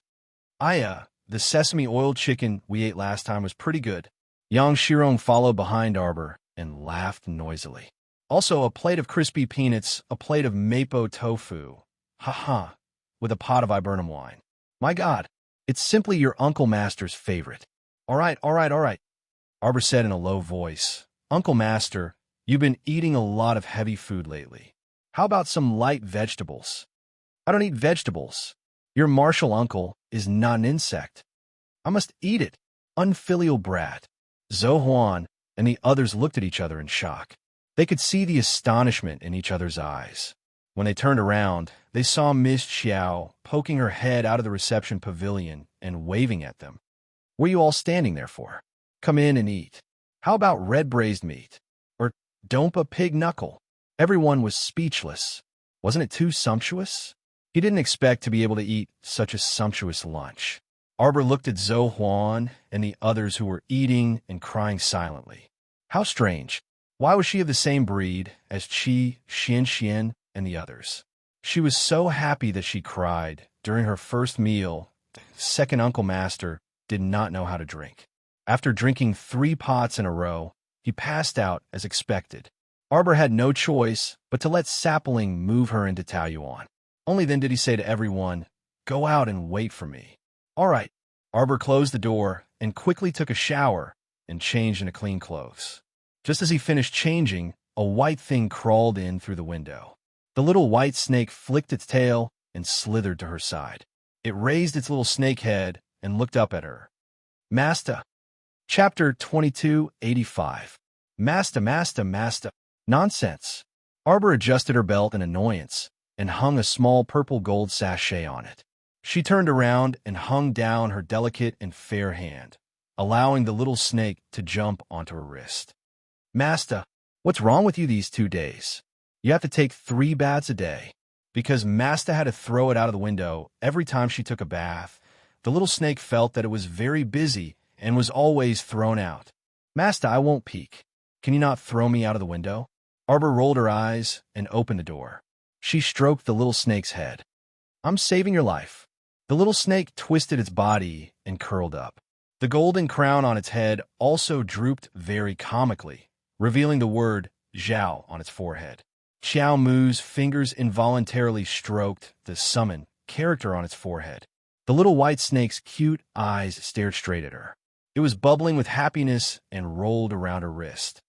Master, can you not take a bath? You throw me out every time you take a bath. I'm not happy. Rather than throwing me out of the window, I think it's better that Master doesn't take a bath." Arbor. She couldn't be bothered to talk to this little stupid snake. If she hadn't obediently thrown it out of the window every time, it wouldn't still be alive right now. Oh no, it would still be alive. It would have been killed by Emolien. Arbor pulled open the door to the room. In the winter afternoon, the sun shone on her, and a faint warm breeze brushed past her face. Her slightly damp long hair was blown back. 8 young people were standing in the courtyard, ready to go.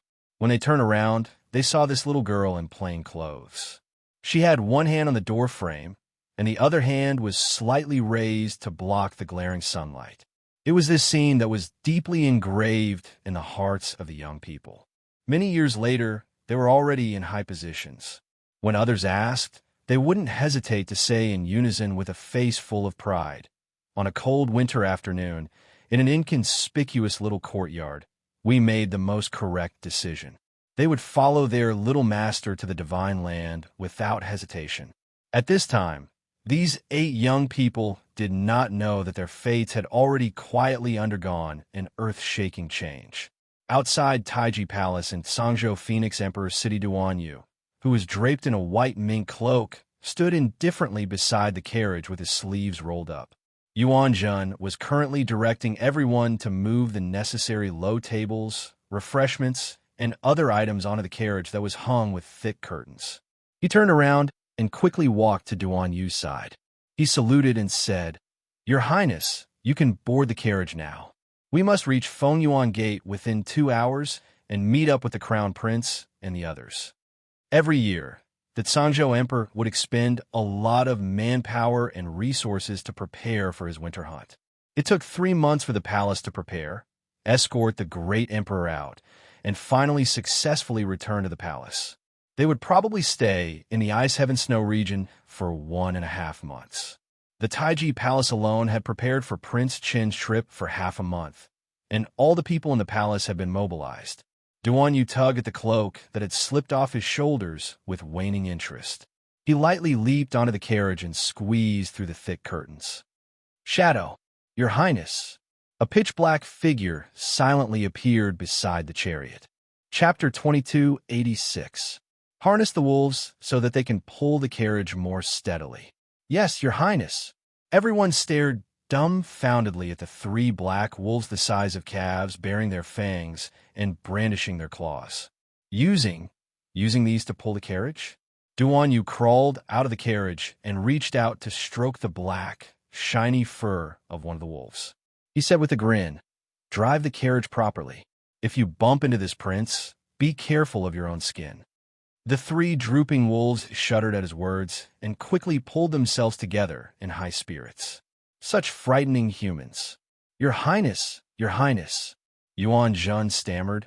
Why you're really going to Fengyuan Gate like this? Why not? Duan Yu knitted his brows. Are you going to hunt spirit beasts?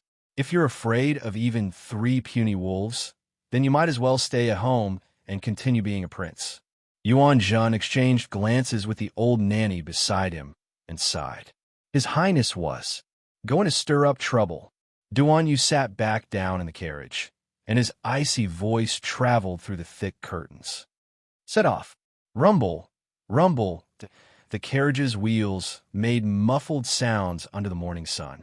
Aside from this, there was only the sound of a group of people silently following behind the carriage and stepping on the thick snow. The people around Prince Chun were having a mental breakdown at this time. His Highness was completely stirring up trouble. Who knew if it would cause a panic when they arrived at Fengyuan Gate later? Minor General Ruo of the Midgardian Guard reporting. An exuberant voice welcomed the morning light and rang in everyone's ears. Your Highness, Ruo will be fully responsible for Your Highness's safety during this winter hunt. Stay away from me. The icy cold voice immediately caused the little soldier called Ruo to be stunned. The happy expression on his face instantly turned into a blank. You smell of cosmetics, Duan Yu remarked disdainfully. That minor soldier called Ruo's expression stiffened, and he hastily raised the sleeve of his black armor to sniff it again and again. Where did this cosmetic smell come from? Don't think that this prince can't do anything to you just because you're Left Prime Minister Wu Yong's subordinate. You've taken the opportunity to get close to me again and again. If there's a next time, this prince will take your dog life. Soldier Ruo's face fell. He hurriedly followed the carriage and shouted, Your Highness, when did you recognize me? Duan Yu was silent. Ruo ran 2 steps after him and hurriedly shouted, I doesn't think she's exposed any flaws. Throw it out. Yes, master. Ing appeared beside Wu Ruomei, lifted her up, and threw her out without any explanation. Duan Yu only felt that his ears were much more tranquil, and his mood also improved slightly. He had already recognized this idiot when she disguised herself as a man and followed her father, Wu Yong, outside the Imperial Ancestral Temple. Are you sure you're not here to make a fool of yourself? Wu Ruomei, who had been thrown out, was hanging from the top of the wall. She finally managed to flip herself over and sit on the wall. She hastily waved her hand at Duan Yu's carriage that was leaving in the distance. Your Highness, I really received the order and accepted the mission to protect you. His Highness doesn't need a woman to protect him. So what if I'm a woman? Wu Ruomei flipped down from the top of the wall in anger and chased after the eunuch Xiao Kezi, shouting, If you have the guts, why don't you compete with a woman? Xiao Kezi immediately shrank back behind Yuan Zhen. What a joke. You want him, a weak normal person, to fight with eldest Miss Wu? Chapter 2287. Your Highness, I really have a mission token here. When Wu Ruomei was fishing for something under her robe, she heard a gust of wind. Caught off guard, she was kicked off the wall by Ing again and hung on it. She was so angry that her face flushed red. She pounded the wall and cursed in embarrassment. Don't kick me if you have the guts. Duan Yu's carriage arrived at Fengyuan's gate in less than half an hour. At this time, the carriages parked by the side had already formed a long line. For this winter hunt, the emperor not only brought a group of favored imperial concubines and princes and grandsons, but also many outstanding young men and women from civil and military officials, aristocratic families, and sections. Left Prime Minister Wu Yong was looking for his troublesome daughter in the crowd. When he looked up and saw Prince Chen's carriage coming over, He quickly dismounted to welcome him. Seeing Prime Minister Wu like this, everyone also hurriedly dismounted and bowed to welcome Prince Chun. Prince Chun, who had just returned, was not to be underestimated. It was not an exaggeration to say that he soared to the sky in a single bound and made people look at him in a new light. For so many years, no one had inherited the Fiend Emperor's bloodline, but he actually inherited it. It had to be said that this prince's luck was truly heaven-defying. Ah! A woman's scream suddenly came from the crowd. It was unknown which family's young miss was frightened by the 3 ferocious hyenas, but she failed to live up to expectations and fainted as soon as she closed her eyes. This caused a bit of chaos among the servants of that family. Some pinched her philtrum, and some gave her medicine.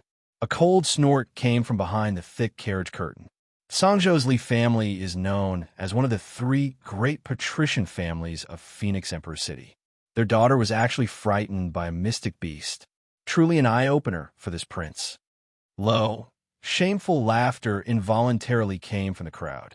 A steward of the Li family argued with a flushed face. This naturally isn't it. How could he say that this fainted woman was merely an ordinary concubine's daughter in their family? A concubine's daughter with a bit of beauty like this was usually offered to some aristocratic family as a bed warmer. Naturally, she was not a girl with outstanding talent that the family focused on nurturing. For this winter hunt, His Majesty was the one leading the expedition. The Li family had brought along this beautiful concubine's daughter in order to climb up the social ladder. It would be best if it was a royal relative, but he didn't expect that he would be so unpresentable. Before it set off, it was frightened by Prince Chin's hunting wolf and fainted. This was truly a disgrace to the clan. 4th younger brother. A piercing laugh came from his side. Miss Li is delicate. Why do you have to be so harsh on her? Although this flying wolf is only a low-level Xian beast, it still scared the young lady in the end. The crown prince, the 2nd prince, and the 3rd prince disembarked from their carriages. Beside them was a young man with an elegant and cold appearance. Duan Yu glanced at that person and recognized him as Prince Qing's heir, Rong Qing. Duan Yu also disembarked from the carriage and cupped his hands toward the crown prince without much sincerity. Elder brother, I think that since royal father has decreed for the winter hunt, we should select some people with passable cultivation to accompany us. I have no interest in participating in the hunt with a bunch of repulsive people. If all of you are as weak as this, then this king will return home. Duan Yu's disinterested expression made everyone's mouths twitch. Crown Prince Rong Li quickly called out to him, 4th younger brother, His Majesty the Emperor has arrived. Her Majesty the Empress has arrived.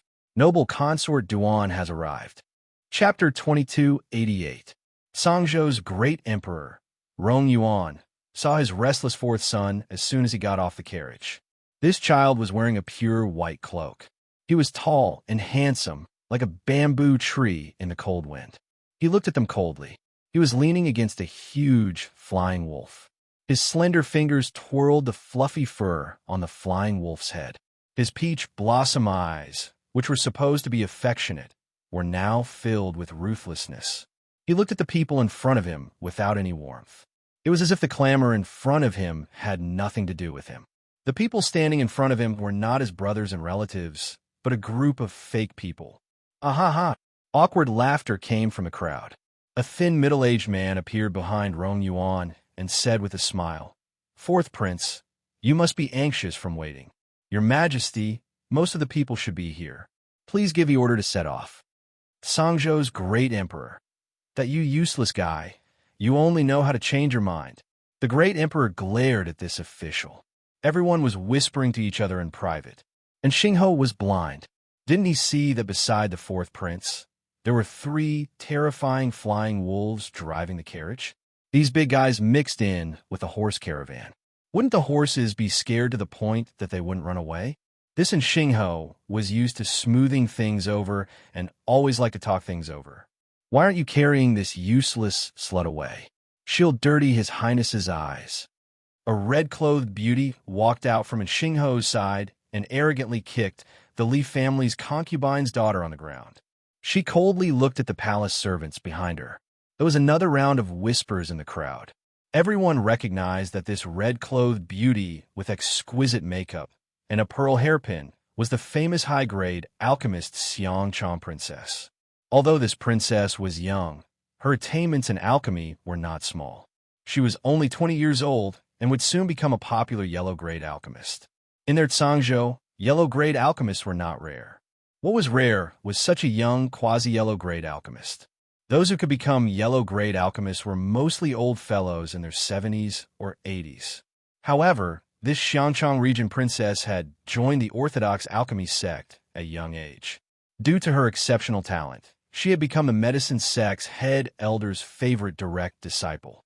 Her status was definitely not to be underestimated. Rong Yuan waved his hand and signaled for the servants to carry the Li family's young mistress out. The head of the Li family, Li Yuanqian, narrowed his old eyes and took a few steps forward awkwardly. He hurriedly bowed and said, "My daughter has just returned home from the mountains and countryside. She didn't know how to behave properly in front of the palace. I hope your majesty and the concubines will be magnanimous enough to forgive her. Master Li, don't bring such an unpresentable daughter of a concubine around with you all the time. She's just a little pretty. Patriarchally, you're quite scheming." The few patriarchs who were not on good terms with Li Yuanqian naturally seized the opportunity to unceremoniously ridicule him. Their words caused the veins on Li Yuanqian's forehead to bulge. "Father," Duan Yu impatiently interrupted everyone's ridicule and expressionlessly said, "I heard that there's a competition every time there's a hunt. If the people who hunt are all weaklings like this, then this subject won't participate. Even if I win, it's an unfair victory." The Emperor of Zhangzhou's eyelids twitched. His son was his son, but his temper was unknown who he took after. His mother, noble Consort Duan, was such a gentlewoman. Chapter 2289. Noble Consort Duan walked to her son's side and helplessly wiped away the fine white snow at his temples with her sleeve. She gazed at her child with gentle eyes and said softly, "Son, it's fine for you to be cooped up in the palace all the time. Why don't you go out for a walk? Who knows, you might even encounter some interesting things." Duan Yu's icy gaze finally softened. He looked down at his mother and nodded reluctantly. "Then I won't compete with them." Okay, as you wish." Her Majesty the Empress, who was dressed in a formal robe trimmed with black brocade, had a glint in her eyes when she heard this. She stroked her face with her sleeve and said with a smile, "Your Majesty, look, the fourth prince has already spoken. No matter what, you have to choose some young talents for him. When we reach the ice heavens and snow region, they must accompany the fourth prince to have some fun. The crown prince's health has been weak these past few days.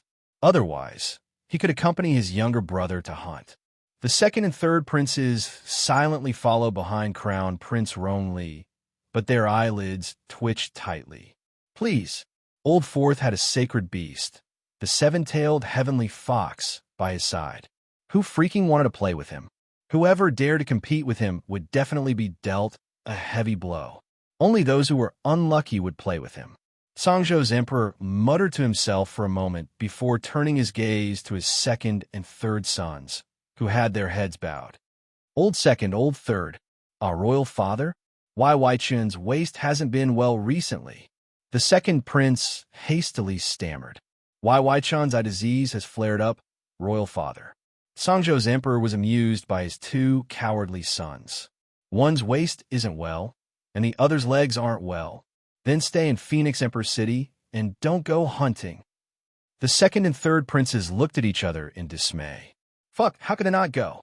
The list of names for the winter hunt each time represented royal father's favor. Which of the people who could go with the emperor to the winter hunt weren't young patrician sons or royal relatives favored by the emperor? "Your Majesty, this humble subject is here." Prince Qing's heir, who was called, leaped off his horse and bowed to the emperor.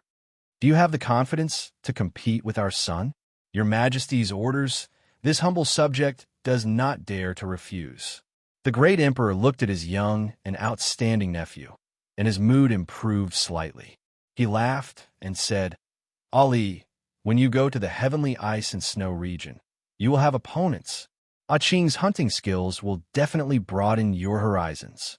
Duan Yu leisurely glanced at the silent vassal Prince Rong, who was standing solemnly with his head bowed. Then, he lifted the curtain and leaped into the carriage. Let's set off. The great emperor looked helplessly at his son's carriage and raised his hand. Let's go.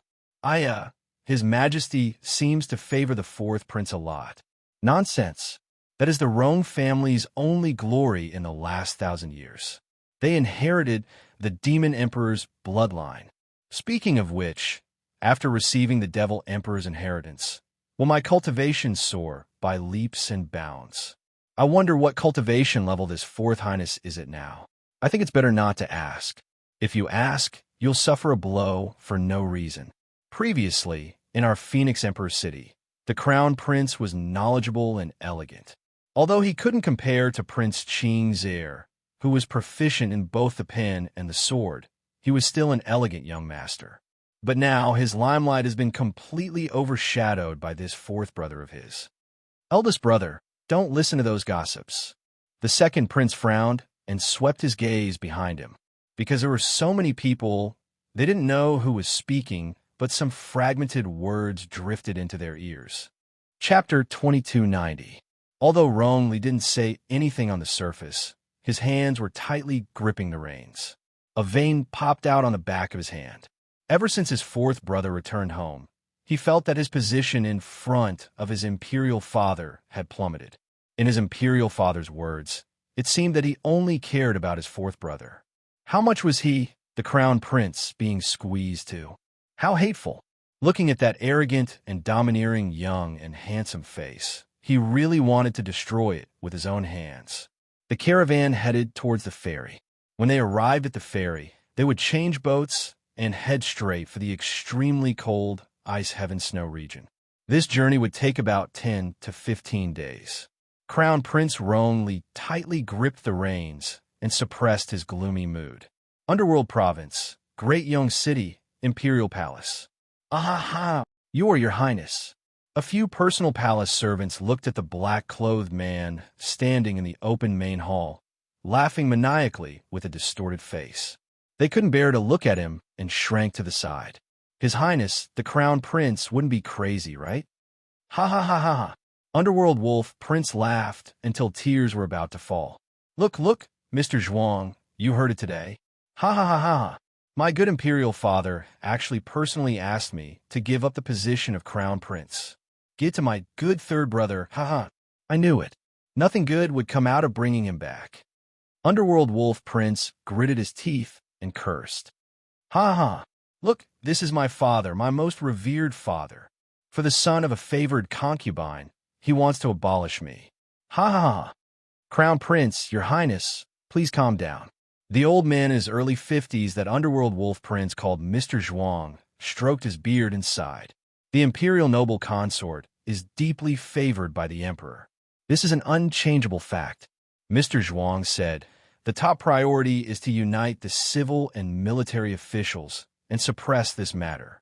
We will think of a countermeasure to deal with it. And then? Suppress it. And then what? Won't you still have to give up the position? Ha ha ha.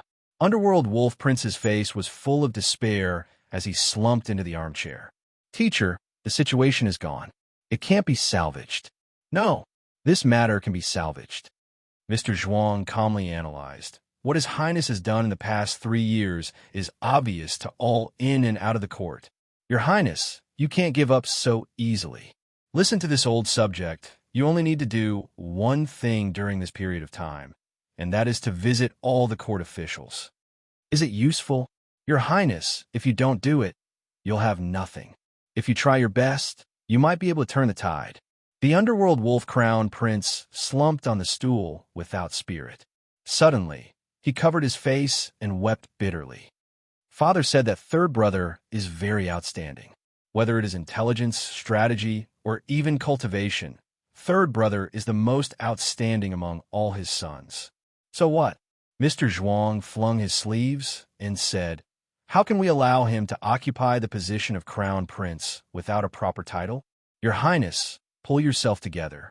You are the legitimate son of the late Empress. For the past 3 years, you have been helping the great Emperor deal with government affairs. You have been doing an excellent job. Yes. The underworld wolf crown prince propped himself up and clenched his fists tightly as he angrily said, I am the most legitimate crown prince. That son of a favored concubine. How can he compete with me? I won't lose. I won't lose. Your Highness. Your Highness. The crown princess' voice came from outside the door. Chapter 2291. Fuer, why are you here? Underworld wolf crown prince hastily stood up and opened the door to welcome his pot-bellied wife in. Fuer, your body is heavy, so don't walk around in the cold of the night. Your Highness, I'm worried about you. Su Fu pulled her husband's hand and sat down at the table together. I know about what happened in the Imperial study this afternoon. Your Highness, you mustn't misunderstand. As long as we're here, we'll have Qing Shan. Before you do anything, think about Fu and our unborn child. Yes.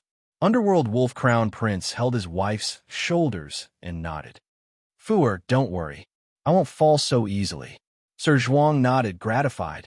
This old official will contact some people. For the next few days, Your Highness and Her Highness the Crown Princess can stay in Qingyuan Hall. Thank you for your trouble, Sir Zhuang.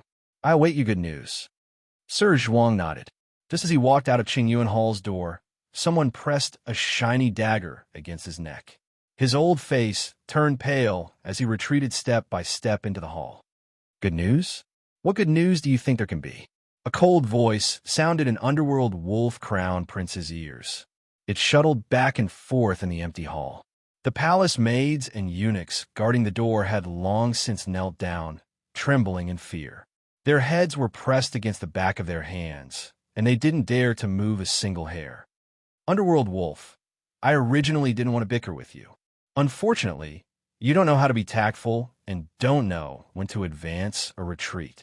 Outside the tall hall door, a slender figure crossed the threshold and coldly gazed at Sir Zhuang, who had a dagger against his neck.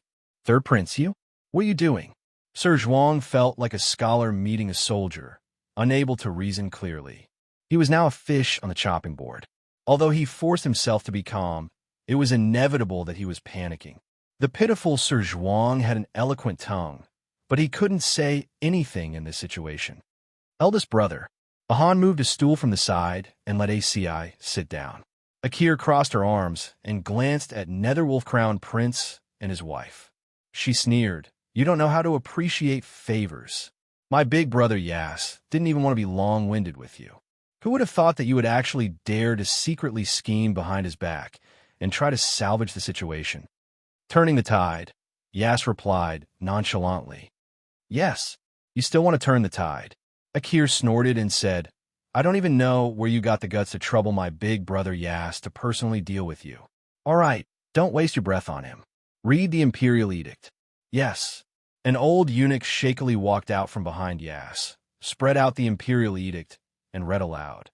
Crown Prince Hellwolf is close to evil officials, not benevolent and righteous, far from a gentleman, close to a villain, immoral and immoral. With every sentence the old eunuch said, Netherwolf's face sank deeper into a deathly gray. The crown princess was trembling at the side. Mr. Zhuang was so angry that his whole body trembled like a sieve. He shouted angrily, Slander, this is slander. You guys, how dare he falsify the Imperial Edict, framing His Highness the Crown Prince, only dethroning the Crown Prince. ACI coldly said, Tomorrow at the Imperial Court, Imperial Father will officially crown me as the Crown Prince. Netherwolf Crown Prince spat out a mouthful of blood that he had suppressed in his heart. ACI coldly glanced at him and indifferently said, Eldest brother, you should take care of your body. Chapter 2292. You. Sir Zhuang pointed at Ming Yasi with trembling fingers. You guys, how can the dethroned crown prince be so trifling? When the news spread to Divine Prefecture in Tsang Province, the two monarchs laughed their heads off. Ming Yasi curled his lips and smiled coldly at the master and the servant trio. So it's trifling. Dethroned crown prince. I advise you to properly recuperate in Chengyuan Palace Hall and not run around. Otherwise, you might not even know how you lost your life. Underworld Wolf Crown Prince sat paralyzed on the ground and didn't regain his senses for a long time. Imperial Father, in the afternoon, he spoke to him in a negotiating tone. Underworld Wolf, you're not suitable for the position of Crown Prince. Why don't you abdicate and give it to your third brother? What do you think? He didn't expect that after only 4 hours, he would issue an imperial edict to dethrone the Crown Prince. Underworld Wolf Crown Prince's vision was a blur, and he couldn't hear his wife, Su Fu's screams. He only felt that his eyes were sticky, and he couldn't see anything clearly. He could faintly hear someone screaming in panic. Quickly find an imperial physician. Find an imperial physician. His Highness the Crown Prince's eyes are bleeding. It's just a dethroned Crown Prince. Why are you so nervous? Ahan smiled and said with his hands on his hips, Someone, find a physician to examine this dethroned Crown Prince's condition. Don't pass out all of a sudden. This is a good day for me to ascend to the position of Crown Prince. I don't want big brother and sister-in-law to die on the spot. Ming Yasi coldly swept his gaze over the dethroned Crown Prince and his wife, and his gaze fell on Sir Zhuang. Big brother, how should we deal with this old man? Kill him. Ming Yasi sneered and turned to walk out of the palace hall.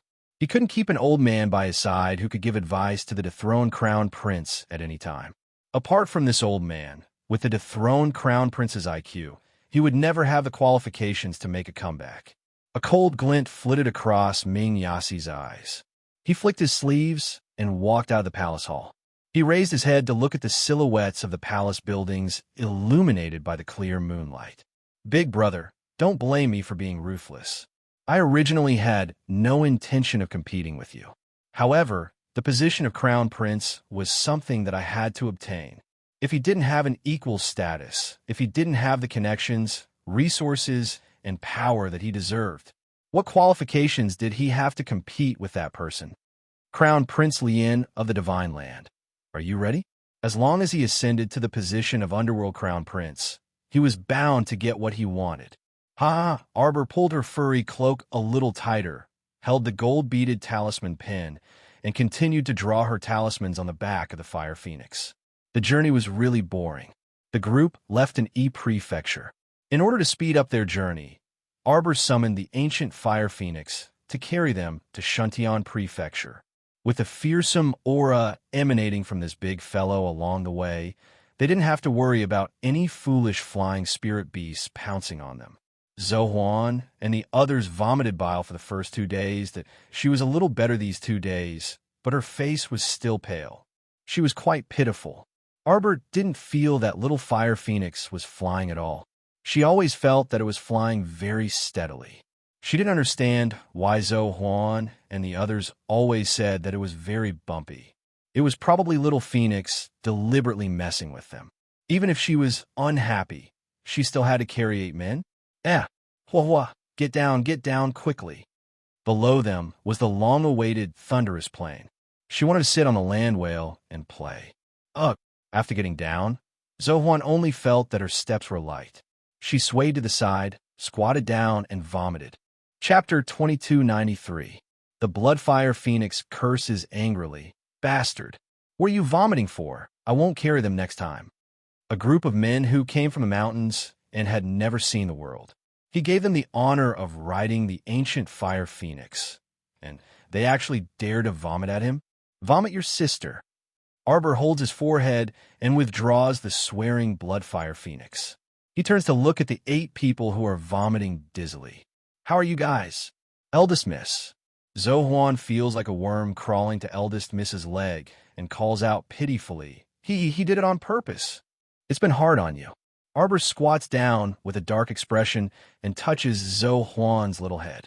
He reaches out and pours out an anti-vomiting pill from the bottle. Take another one.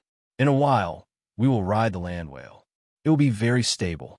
Zhou, Qi Hua, and the others only feel slightly better after taking the medicine. After resting for 5 minutes on the spot, everyone finally stops feeling dizzy and vomiting.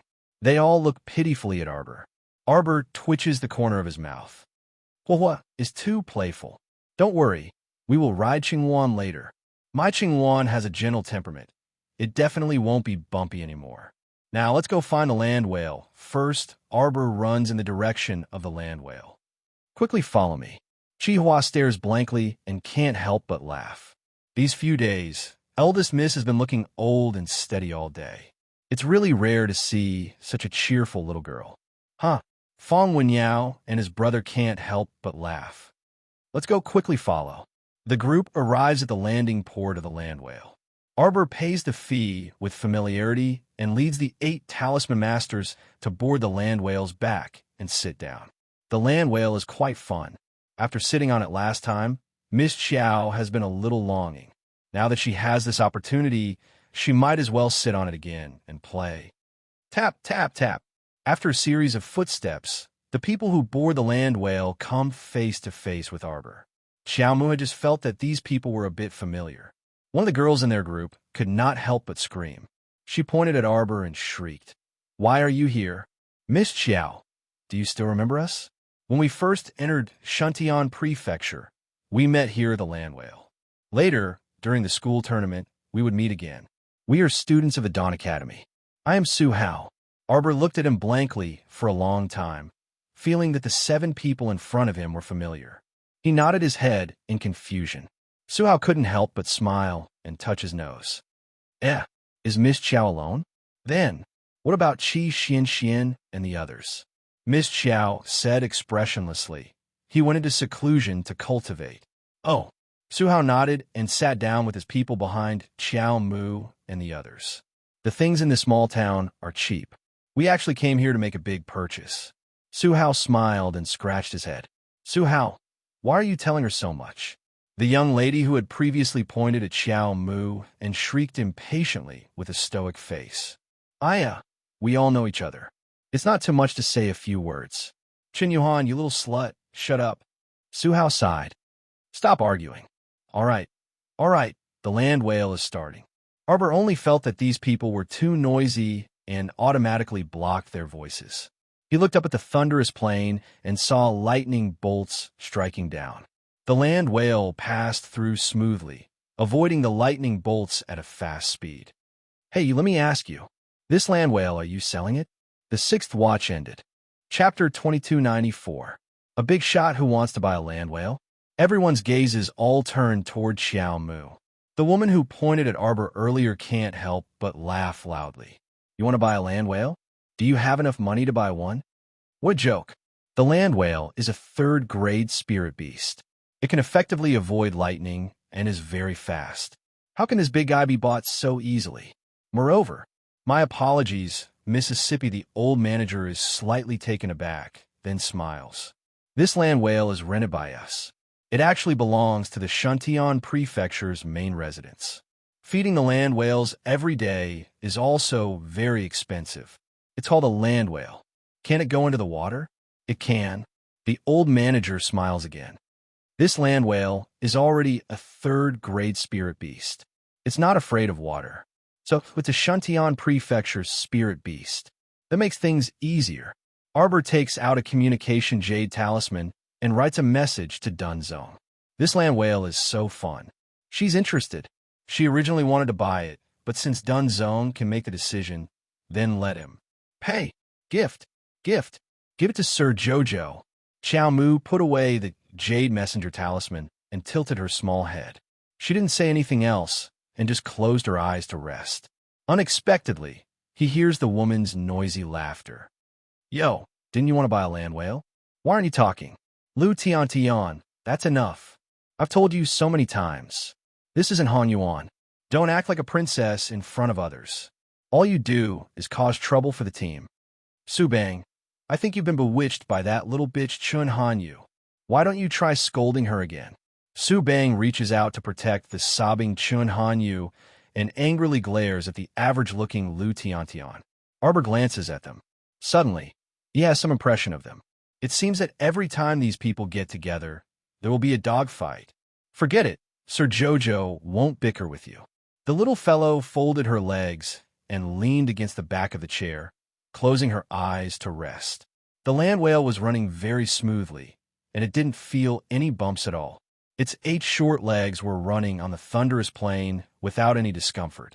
Zhou Huan and the rest were overjoyed. Finally, he didn't have to suffer the pain of being tossed around on the blazing blood phoenix's back. Seeing that eldest miss had closed her eyes, they didn't say much, and each of them began to draw the binding talismans they had just learned in their minds. The fact that young miss was willing to teach them was a blessing that they had accumulated over 3 lifetimes. Everyone told themselves in their hearts that they must not disappoint young miss expectations of them. Eldest young miss's expectation for them was that they had to advance to high-grade talisman masters within 3 months. They would work hard. The land whale stopped at the fixed parking spot at the city gate of Jilu City. The city lord of Jilu City, Hua Qingyu, was dressed in a white robe. He had been waiting at the city gate for a long time. "Greetings, Miss Qiao." Hua Qingyu saw the man in the crowd at a glance. He hurried over and bowed respectfully to Arbor. He still remembered the first time he met this man. He didn't know her identity, but her methods left a deep impression on him. At that time, the beautiful fairy from the Palace of Cold Blood was beaten to death by this savage little girl. "Done. Castellan Gung told you to wait for me here?" "Yes." Watching you bowed again. The land whale and a year's supply of food have been prepared. "Miss Qiao, may I ask if 2 land whales are enough?" Chapter 2295. Arbor nodded. Originally, she just wanted a land whale to play with. However, this city lord Hua was indeed a good person. Sir Jojo was a little happy, and his tense face relaxed a little. "Bring me over to have a look." "Yes."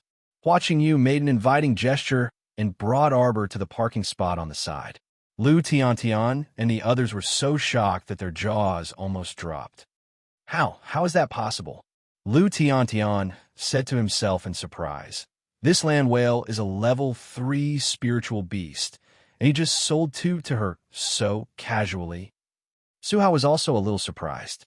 However, out of curiosity, the passengers who had just landed from a land whale could not help but follow Hua Qingyu, Arbor, and Zhou Huan to the parking spot. Sure enough, they saw 2 super huge land whales lying lazily on the ground, basking in the sun. "Oh my God, these 2 land whales are super huge. They must have been raised for many years. Such a huge land whale. There must be 50 or 60 people sitting on it. Wow, it's twice the size of a normal land whale." Everyone was talking at once, attracting the attention of the onlookers at the landing point. Everyone excitedly went around to ask what was going on. When they heard that a rich person wanted to buy a land whale, they all opened their mouths in surprise. "Fuck, such a huge land whale. It's not convenient to carry around. He's buying 2 at a time. Unless he has a castle at home, how can he put it down? Isn't that so? Hey, how much are you buying this land whale for?" Lu Tiantian could not help but frown and ask. "Princess, he's buying a land whale. You don't have to worry about it. He's rich and can do whatever he wants, TSK. Chen Hanyu could not help but mock. "Shut up. I'm not talking to you," Lu Tiantian said angrily. Chen Hanyu rolled her eyes at her, leaned against Su Bang, and said sweetly, "Brother Bang, look at the princess. She's scolding me again. You should shut up. Don't make a fool of yourself here." Su Bang scolded Lu Tiantian, causing the princess's mediocre face to be filled with anger.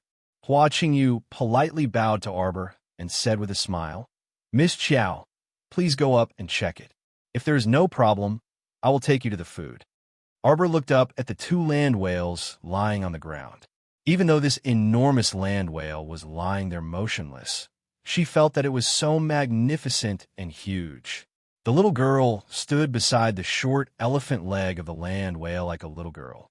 When she looked up, she could only see the white breath that the land whale exhaled. So, the little girl leaped into the air and landed lightly on the land whale's head. She looked expressionless, but if Mo Yin was here, she would definitely feel the little girl's excitement. "Little guys, I'll have to trouble you to stay in the storage talisman for half a day." Arbor waved her hand, and 2 purple lights filled her fingertips. 2 thin jade talismans moved along with the airflow. 2 circles of purple light immediately fell on the two land whales, and in a short while the two land whales were kept in the two purple talismans. After Arbor landed lightly, the light in her hand dimmed slightly, and she held the purple talisman in her hand. Zhou Huan, Qi Hua, and the others were so excited that their eyeballs almost fell out. They surrounded Qiao Mu with a whoosh and shouted in a stuttering and impassioned voice, Z, purple, supreme grade purple, supreme grade purple. Chapter 2296. Pinch me, see if my eyes are playing tricks on me. Brother, you're not playing tricks on me. I saw it too. Purple talisman, purple talisman. Thank God, he was lucky enough to see a legendary purple talisman in this life. Oh, this was a great opportunity. Oh, brother, you're so excited that you're stuttering. Phew. Arbor heaved a sigh of relief. If not for the two peerless purple talismans that she had drawn, it would have been difficult for her to store these two gigantic fellows. She could not send them to Fish Orchid Planet in front of everyone. Miss Qiao, you're so capable. The smile on Hua Qingyu's face deepened. He was certain that Miss Qiao was someone with great magical powers. If not, the Mansion Master would not have cared so much about her. The message on the communication jade talisman was urgent. He had to take care of this and let Miss Qiao return with satisfaction. Actually, he should have known earlier, shouldn't he? When he had first met her, he had thought that she was just an ordinary girl from the Lower Star region. He did not expect that she would be so good at using talismans when she was angry at the beautiful fairy from the Palace of Coldblood at the city gate. She was such a young, great talisman master. It was true that the younger generation would surpass the older generation. The younger generation would surpass the older generation. Where's the food you were talking about? Miss, this way, please. Hua Qingyu hurriedly extended his hand and led her to the granary. Arbor took out two blue talismans and kept the food for the two land whales. Then, she nodded in satisfaction. Do land whales like fish? Yes, they like fish the most. Can this dried fish last them for a year? If it's dried fish, I'm afraid the land whales will get sick of it. Hua Qingyu said helplessly. Raw fish was not easy to prepare, so he had prepared these as backup food. How about we put them into the sea?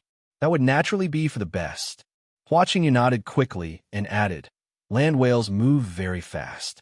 If we put them into the sea, Miss Qiao, you have to be careful not to let them escape. Oh, Hua Qingyu said with a smile. In addition, there's a high-level spirit beast crystal core placed in the lower abdomen of these two land whales to suppress it. It's best not to remove it. Otherwise, the land whales won't listen to orders and might run around. After all, it was a spirit beast with intelligence that Arbor waved his small hand. Thank you for your trouble, City Lord Hua. I still have matters to attend to, so I'll take my leave now. Okay. See you off, Mississippi. Hua Qingyu bowed respectfully. When he looked up, he saw that the energetic little girl had already summoned a huge blue bird and flew off into the distance with the 8 young men who were with her. Lu Tiantian exclaimed, She didn't pay? Everyone looked at her with disdain. Wasn't this girl's focus a bit strange? Seeing City Master Hua cupping his hands and bowing politely, how could he possibly ask the little girl for money? The two land whales and so much food must have been given to him by the Julu City Lord for free. Ridiculous. Su Bang looked at Lu Tiantian angrily. He felt that this woman was embarrassing him in every way. She was not at all as decent and gentle as Chun Hanyu. As the team leader, Su Hao naturally felt awkward. He tried to persuade Princess Lu and said, We've been out for a long time. We have to return to the academy as soon as possible. Chapter 2297. Yellow Crane. After hurrying back to Shuntian Prefecture Inn for 2 consecutive days, Qiao Mu found a certain yellow crane that was in closed-door seclusion to refine pills and was in a deranged state. The moment he kicked the door open, he smelled a moldy and sour smell that drifted over with the wind. Arbor immediately blocked his 5 senses with an expressionless face. The inn's waiter pinched his nose and followed behind Arbor, shouting, Sir, your friend is simply crazy. Ever since you left, these 10 to 20 days, she didn't leave the house and only ate one meal a day. Our innkeeper almost thought that she was going to die in this room. Arbor, Fairy Yellow Crane, was paralyzed on the ground.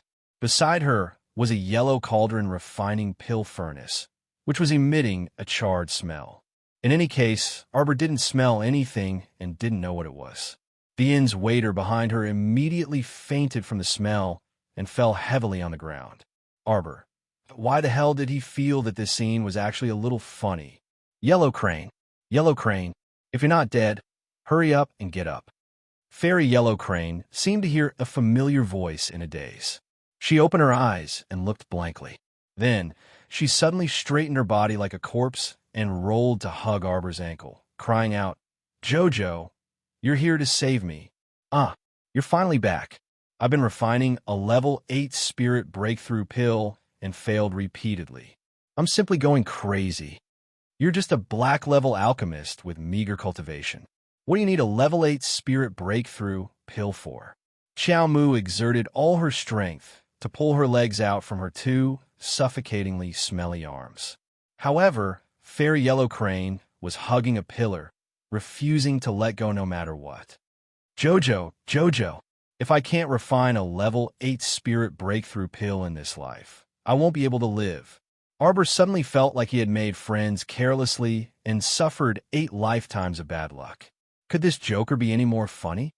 Get up. Go take a bath right now. Arbor felt that his broken voice could probably shake the entire inn. You're so fucking smelly that I can't even block my 5 senses anymore. After the time it took for 2 incense sticks to burn, Fairy Yellow Crane, who had washed herself clean and regained her beautiful appearance in the past, slowly walked out from behind the screen while holding a strand of wet hair. Jojo. Fine. Arbor stretched out his hand to block her flying figure. Take this alchemy book and study it yourself. I'll send you to a place. The time there's 12 times slower than the outside world. That should be enough for you to succeed. I'll call you out when we reach the Divine Land. 12 times. Fairy Yellow Crane stared at her in a daze, feeling as if she had heard fake news. The Divine Land? Yes. I came back to pick you up this time. Arbor curled his lips. Wait until we go to Shinjo. When the time comes, I'll let you out. For the time being, you can stay in my. Arbor shut his mouth, speechlessly looking at a certain someone who was holding the alchemy book and immersing herself in it. This Joker. Arbor stretched out his hand to write a note and pressed it against Fairy Yellow Crane's forehead, asking Little Tree to send her to the Fish Orchid planet. He found a desolate island on the sea and threw her there, letting her immerse herself in alchemy cultivation. 20 days passed on the Fish Orchid planet, but the actual time was only 40 hours. On the small, desolate island with dense spirit chi, Fairy Yellow Crane finally succeeded in refining a level 8 spirit breakthrough pill. She jumped up in excitement. Wow, success! Chapter 2298. When she jumped, she suddenly realized that something was wrong. Why was she stepping on a thin, white beach? Surrounded by water, what was going on? Was this an island? Fairy Yellow Crane spent another day, 2 hours in the outside world, to run 1 round around the island. She hugged the tree and screamed in horror. This is a deserted island? Why am I the only one here? Yellow Crane's heart was filled with curses. Curses. This was actually a deserted island? Jojo, where am I? Fairy Yellow Crane screamed for a while, then looked up slightly and took down a piece of paper stuck on her forehead. She saw a line of delicate words written on the paper. Don't panic when you encounter something. Just call out Sir Jojo. Was he trying to tease her? Huang he looked at the lousy piece of paper over and over with a dumbfounded expression. He tried to circulate his chi and let out a high-pitched scream. Lord Xiao. What responded to her was a flock of birds flying away in fright. Little Yellow Crane has woken up. Arbor sat on the beach and watched Little Tree grill fish virtuously. His eyes were fixed on Mo Lien, who had been in seclusion refining for a long time without any movement. Poor child, she must have been frightened. Arbor took the grilled fish that Little Tree handed over and took a small bite. It was so hot that his tongue shrank back. Speaking of which, What did you throw her to? The last time she came in, she did not sense Yellow Crane's position, but he threw her too far away. On the island. There are many small islands like this in the sea. I threw her on one of the deserted islands. Surrounded by the sea, the environment is beautiful. Little Tree waved his branches and said excitedly, Master, you said before that you can't let her furnace explode every 2 to 3 days and affect the senior sister's cultivation. Arbor's mouth twitched. Then I'll write a letter, pass it to her. An N. Master, you can write. Arbor took out a pen and paper from his inner world, casually wrote a few lines, stuffed the letter into an envelope, and threw it to the small tree. Yellow Crane, don't panic. Just stay on the uninhabited island for a while. Chocho will bring you food every day, so don't worry. This place's spiritual energy is rich and will be greatly beneficial to your alchemy cultivation. Oh, remember to take a bath. Signed, Jojo. Sama.Arbor threw out the 2 purple talismans and walked to the beach. He opened the talismans and took out 2 super large land whales. Wait. Arbor leaped onto one of the land whales. He raised his hand and sucked the high-grade spirit beast's crystal core out of the whale's belly. The 2 land whales immediately jumped into the sea happily. They slid their huge bodies and gradually sank into the sea. Xiao Mu squatted on a rock that had been polished by the seawater until it was round and smooth, and she gazed into the water with curved eyes. Suddenly, she heard a thunderous voice. A land whale poked its head out of the sea and nodded at her in greeting. Arbor waved his little hand, and a faint smile appeared on his lips. Little Tree at the side huffed at the 2 branches and cursed in his heart. Isn't it just big and strong? It actually made Little Master so happy.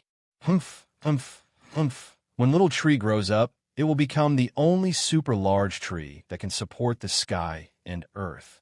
At that time, humph, humph, nothing in this world can surpass Chocho. Chocho is Little Master's strongest reliance. Xiao Mu tilted her small head. Suddenly, she seemed to have sensed something, and she hastily turned her head around. She then saw the motionless Mo Lien slowly opening his phoenix eyes. Chapter 2299. Underworld Region's Great Young Cities, Jingyuan Hall. The newly issued edict to establish the Crown Prince still caused the courtiers to whisper to each other. Everyone secretly cast their gazes on the 3rd prince, Ming Yasi, who was standing in front of the hall with a grave and stern expression. This 3rd prince, who had just returned home a few days ago, was indeed worthy of being the son of the imperial noble consort. In just a short period of time, he had won the favor of the emperor and established a new crown prince. This action made all the courtiers feel like it was child's play. After all, the emperor didn't inform anyone about the matter of deposing the crown prince, nor did he discuss it with the courtiers. He directly made the decision in the middle of the night. The Underworld Region's emperor, draped in a thick fur cloak, wrapped himself up like a winter melon and slumped on the throne. He spoke listlessly, as if he was on his last breath. If there's nothing else to discuss, the court is dismissed. Your Majesty. An official in the front row suddenly strode forward and knelt down. The Underworld Wolf Crown Prince is wrongly accused. One of Your Majesty's accusations against him is that he doesn't know how to be filial. This is extremely laughable. Lord Kong, an old courtier who stood in the front row on the left, had a head full of white hair, but his berating voice was full of energy. Prime Minister Bu, there's no need to admonish me. I know my limits, Lord Kong said with tears streaming down his face. I also don't want Your Majesty to be fooled by scoundrels and mistakenly depose the crown prince.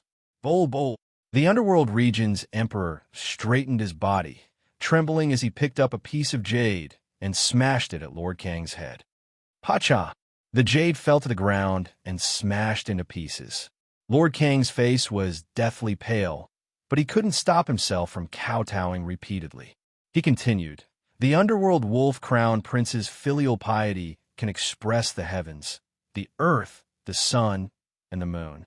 For the past 3 years, the Underworld Wolf Crown Prince has assisted Your Majesty in handling government affairs and has been cautious and conscientious. not daring to make the slightest mistake. Furthermore, the underworld Wolf Crown Prince said that this year he would go to the heavenly snow region for your majesty and pluck the snow region's divine flowers to nourish your majesty's body. Everyone knows what kind of place the heavenly snow region is. That's a place of extreme cold, where danger lurks within 100 chi radius. The underworld Wolf Crown Prince must have great determination and courage. How much he loves your majesty to dare to go to such a place to pluck the snow region's divine flowers for your majesty. Shut up. The underworld continent's emperor shouted angrily as he slammed his hand on the dragon throne. That's enough, Lord Kong. The courtiers also tried to persuade him. What Lord Kong means is that you're going to use the Snowland divine flower to express your love and respect for Imperial Father? Ming Yasi suddenly asked with a cold expression. His voice was low and elegant, and it revealed an indescribable tension. It seemed as if as soon as he spoke, it caused everyone present to want to go silent like cicadas in winter. This third prince was tall, handsome, and domineering. As soon as he returned, he seized the position of crown prince. Sure enough, compared to the Netherwolf crown prince, who was indecisive and had a weak character, his attitude was much more unyielding. Lord Kong lay on the ground, his forehead firmly pressed against the ground as he wailed bitterly. The underworld Wolf Crown Prince's pure filial piety can move the heavens and move the earth, can illuminate the sun and moon. Shut up. The Dark Continent's emperor coughed repeatedly, drowning out his angry roar. Ming Yasi took a step forward and knelt on one knee. He raised his head and looked sharply at the emperor on the throne. Imperial Father, since the courtiers have said so, as your son, I naturally can't shrink back in the slightest. Please allow Imperial Father to allow me to lead 2,000 soldiers to the heavenly snow region's divine flowers to nourish your majesty's body. Fragmented Memories. Chapter 2300. His lotus was in closed-door foraging mode. He was awake. Like a tiger cub foraging for food, Xiao Mu pounced into Mo Lian's embrace with a swish. The latter smiled and hugged her waist. Looking down at her, he said softly, Jojo, were you waiting for your husband here? Arbor nodded his little head vigorously. Master Jojo, a trembling voice came from the sky, instantly dispersing the blurry atmosphere. Mo Lian was speechless. Strange, why did it sound so much like Huang He's voice? Arbor pulled Mo Lian with one hand and turned to walk towards the beach. Lotus, when you were foraging, I picked up 2 land whales. Do you want to take a look? It's fun. The little one pulled his hand and walked to the beach. Stepping on a rock, she shouted, Big whale. The sea was very calm, without any waves. 2 minutes later, there was a huge whirlpool on the sea. A huge land whale emerged from the water and looked at the couple on the shore with its lantern-like eyes. Arbor took out an arm-length dried fish from his inner world and threw it across the sea. The land whale spat out saliva and caught the dried fish. Munching on it, it sank to the bottom of the sea. Miss Chow pursed her lips, unable to hide her smile. Looking up at Mo Lian, she said, It's fun. When the little fellow raised his head, he happened to see the man staring at him without blinking. His voice slowly lowered. Why are you looking at me without blinking? My Jojo, you look good. Mo Lian reached out to caress her cute little face and pulled her into his arms. He just hugged her without saying a word. Actually, he was very happy. This little one had completely let down her guard in front of him. In that instant, she revealed the delicate side of a little girl, revealing a little bit of her childlike innocence. He hoped that she could be like this now, smiling like a flower forever. No matter where she went, he would protect her and ensure her safety. Pung! A black ferrule appeared in Mo Lian's hand and quietly laid horizontally in his palm. It looked exactly the same as before, but Arbor felt his heart ripple with excitement, as if Inky, the ruler, was calling out to him. Pick it up, pick it up. Arbor stretched out her hand, and the black ferrule jumped into her hand with a whoosh. It was about 5 inches long and 2 inches wide. Ink flowed on it, and its brilliance dimmed. As soon as he held Arbor in his hand, he felt an unusual surge of power. Collect. With a thought, the ferrule melted into her palm. Her body was instantly infused with a mysterious power. It was as if there was no need for words between her and the ruler. Just like that strange, startled swan dagger. As long as a thought flashed through his mind, it would immediately launch an attack outwards. Bang! A bright blue flame ignited in Arbor's palm. The flame was so blue that it was quiet and intense. The light was so dazzling that she closed her eyes slightly. This is the 8th grade blue spiritual cleansing fire.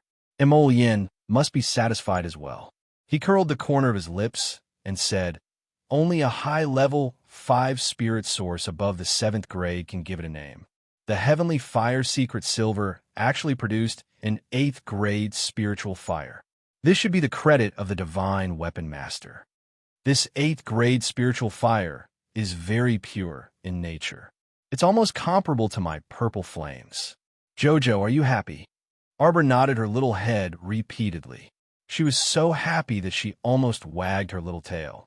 Chapter 23:01. With a wave of his hand, Yin summoned Debeo again. The moment Debeo came out, he said as usual, "Ah, my beautiful and invincible little Emperor Master, Debeo missed you so much." Arbor turned her little head away.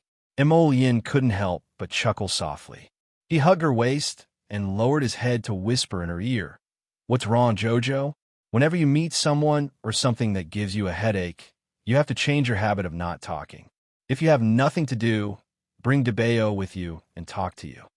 His Jojo was very interesting. Every time she finished a series of words, she would put on an expression as if the world was about to end. After that, no matter how others teased her, she would be too lazy to speak and look disinterested. Moreover, whenever she met something she didn't want to talk about, she would always put on a poker face and be stubborn and keep her mouth shut.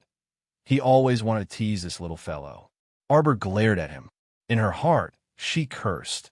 In the past, Debeo would only say, "Ah, my beautiful little master," when he came out. Now that he's improved, it feels like there are more words to describe her. Noisy.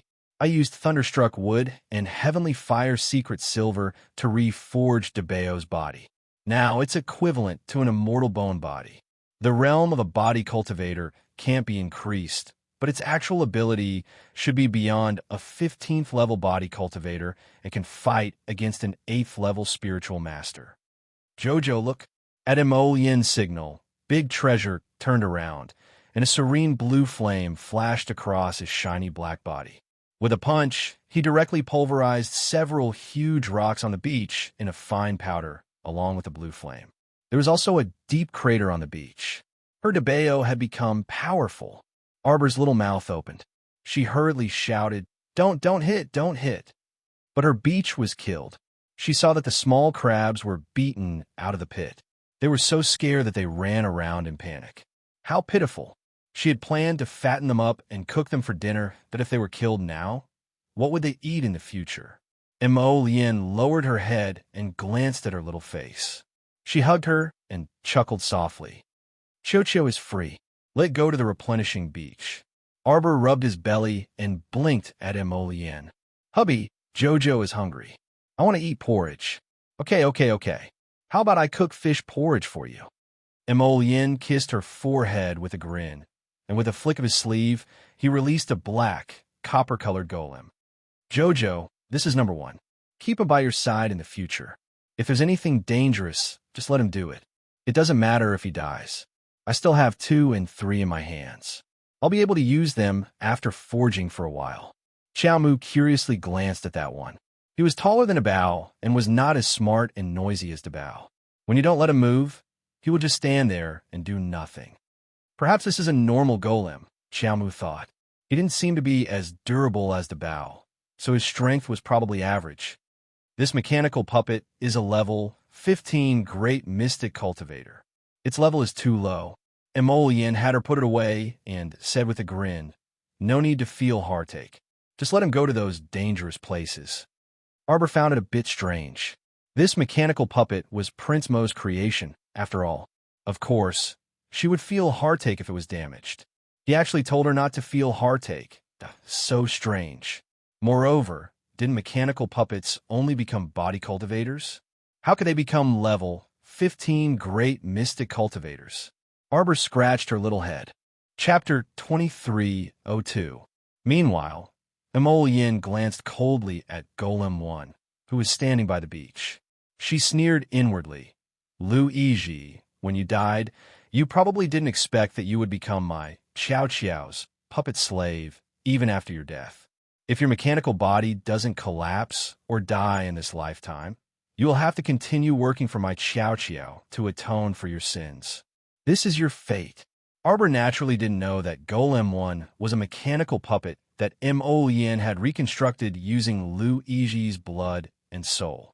After keeping the item in his inner world, Arbor removed the merging power of the feral ink and stored it in his own conscious. Then she looked up at Imogen and rubbed against his chest. Fish porridge. I'll cook it now. Imogen smiled as he held her hand and asked, Do you want to eat corn? MHM. The little fellow nodded vigorously. Cute. Imogen held back his laughter and patted her head. Facing the sea, they listened to the calm rise and fall of the waves. After Chow Moo ate 2 bowls of fish porridge and gnawed on a piece of corn, she rubbed her small, round belly before collapsing into Imogen's embrace, motionless. Sleep for a while before going out. The little fellow always had the habit of taking afternoon naps and dozing off after eating. Who knew who had spoiled her? Miss Chow turned over and showed him the back of her head.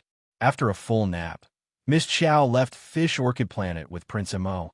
The sky outside was already completely dark. Zhou Huan and the rest didn't disturb them and practiced talisman techniques in their rooms. Early the next morning, Miss Chow let a handsome man out of her room and bumped into them in the corridor. Zhou Huan glanced at Imogen in astonishment. When she saw his icy gaze sweeping over her, she involuntarily shrunk her neck and asked, Eldest miss, when did the son-in-law come? The people around Miss Chow always appeared and disappeared mysteriously. Just like that second Uncle Master who seemed to have mysteriously disappeared, this son-in-law came and left quickly. My husband has always been by my side, Arbor said casually. He held Imogen's hand and walked downstairs. Zhou Huan opened her mouth, and Chihua hurriedly tugged at her sleeve. Don't ask too much about the eldest Mrs. Matters. Since she's willing to tell us, let's just listen. Don't ask anything else. After all, Zhou Huan was the youngest. After being reminded by Chihua, she nodded clearly. They were all smart people.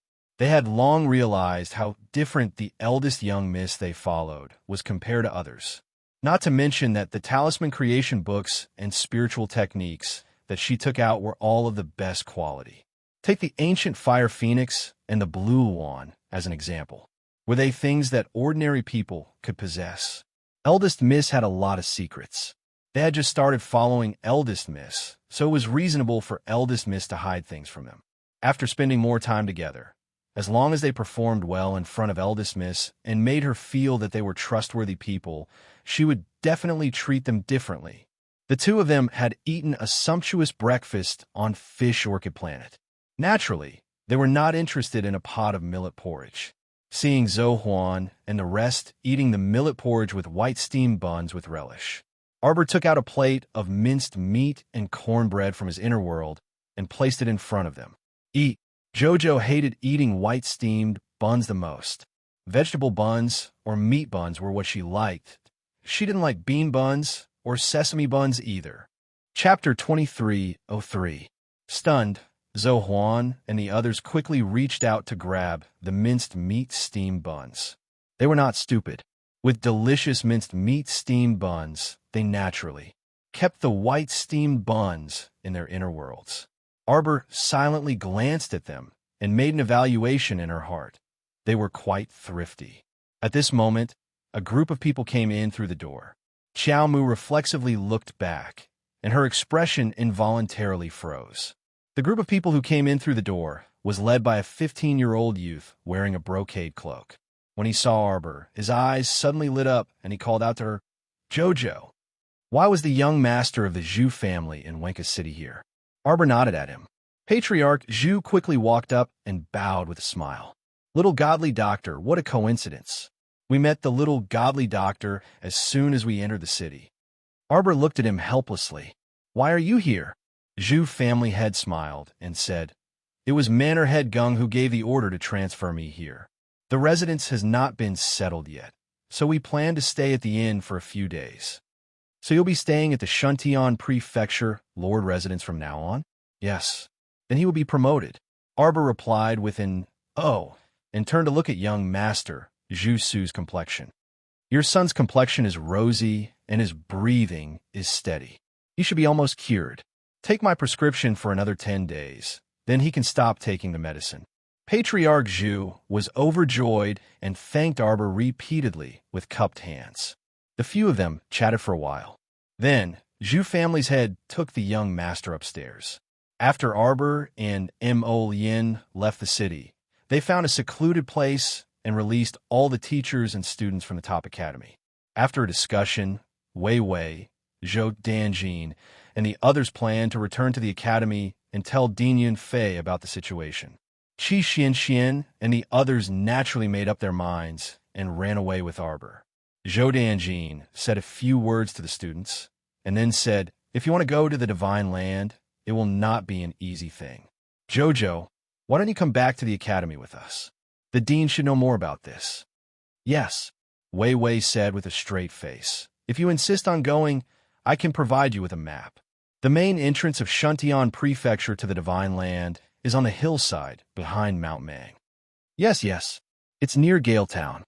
Zhou Danjin nodded and said, Galetown is a town that gradually became popular because of this main passage. Because it's the closest place to China, the town may sell some good things that we don't often see outside. Arbor was not very interested in shopping. He just nodded and said, Can I go to Xinzhou at any time? Of course not. Wei Wei said in a muffled voice, Why are you in such a hurry to go to the Divine Land? Although your cultivations are considered outstanding in the younger generation of the 6 prefectures, your cultivation is still very low. But if you go to the Divine Land, maybe you'll be nothing. That's right. You can continue to cultivate in the academy for another 10 years or so. It won't be too late to go to the Divine Land after that. Zhou Danjin also advised. I wanted to go to the Divine Land for a long time. Arbor said calmly, Instructors, what do you think about the spirit chi of the 6 prefectures compared to the fish orchid planet? Wei Wei was speechless. Zhou Danjin rubbed his chin and coughed lightly. Yes. If you go to the Divine Land, you can cultivate in the fish orchid planet for a while.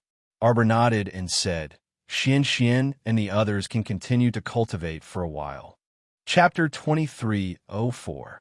As for her, the Divine Land was so big that she needed to get to know it better.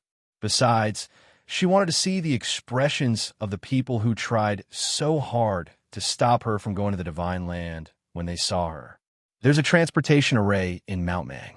You need to pay enough spirit stones to activate it. It can only transport one person at a time. The array is only activated on the 15th. If you go now, you'll have to wait for a few days. No need. Arbor reached out and grabbed a small boat. It said that there are no obstacles in the upper 3 prefectures, the middle 6 prefectures, and the lower star area. Red firmament wave. Wei Wei was shocked, but Zhou Danjin was calm. He had seen this ship before. He nodded with emotion. All right, instructor, you forgot that you have such a divine weapon. Then there's no problem. When you go to the Divine Land, you have to be careful. It's good that you change your temper. Arbor pursed his lips. After bidding farewell to the nagging instructors, Arbor took Qi Xianxian and the others back to Fish Orchid Planet and let them cultivate on their own. Then, he returned to the inn, took Zhou Huan and the others, summoned the Blue Luan, and rushed to Mount Mang with Mo Yin and the others. Are you afraid? Arbor turned and asked the youths. Those people shook their heads in unison. It would be a lie to say that they were not afraid. With their cultivation and talisman power, they were going to follow Eldest Miss to the Divine Land. Wouldn't that make people panic? Would they be afraid? What was fear? Since they had made up their minds to follow Eldest Miss, they would not frown even if they had to climb a mountain of swords or plunge into a sea of fire. Qiao Mu curled her lips slightly, and the moment she neared Mount Mang, she tossed out the crimson firmament blue wave ship. She watched as it transformed into a magnificent sight before her eyes.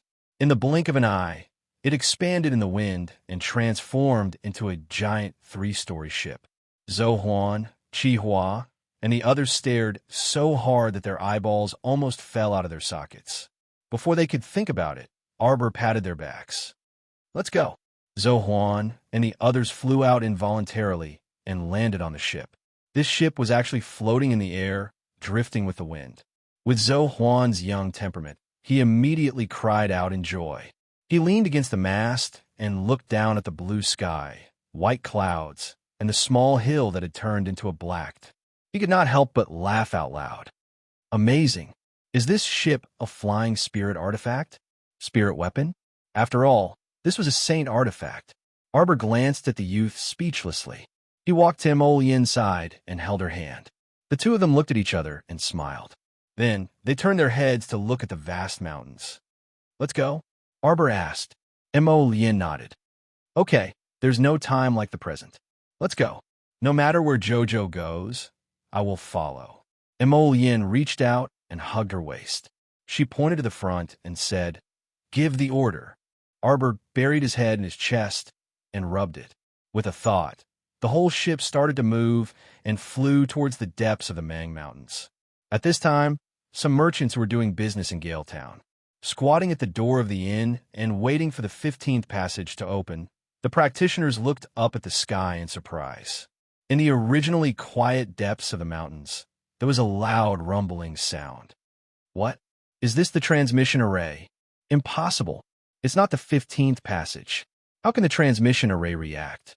While everyone was whispering, a layer of light shrouded the sky.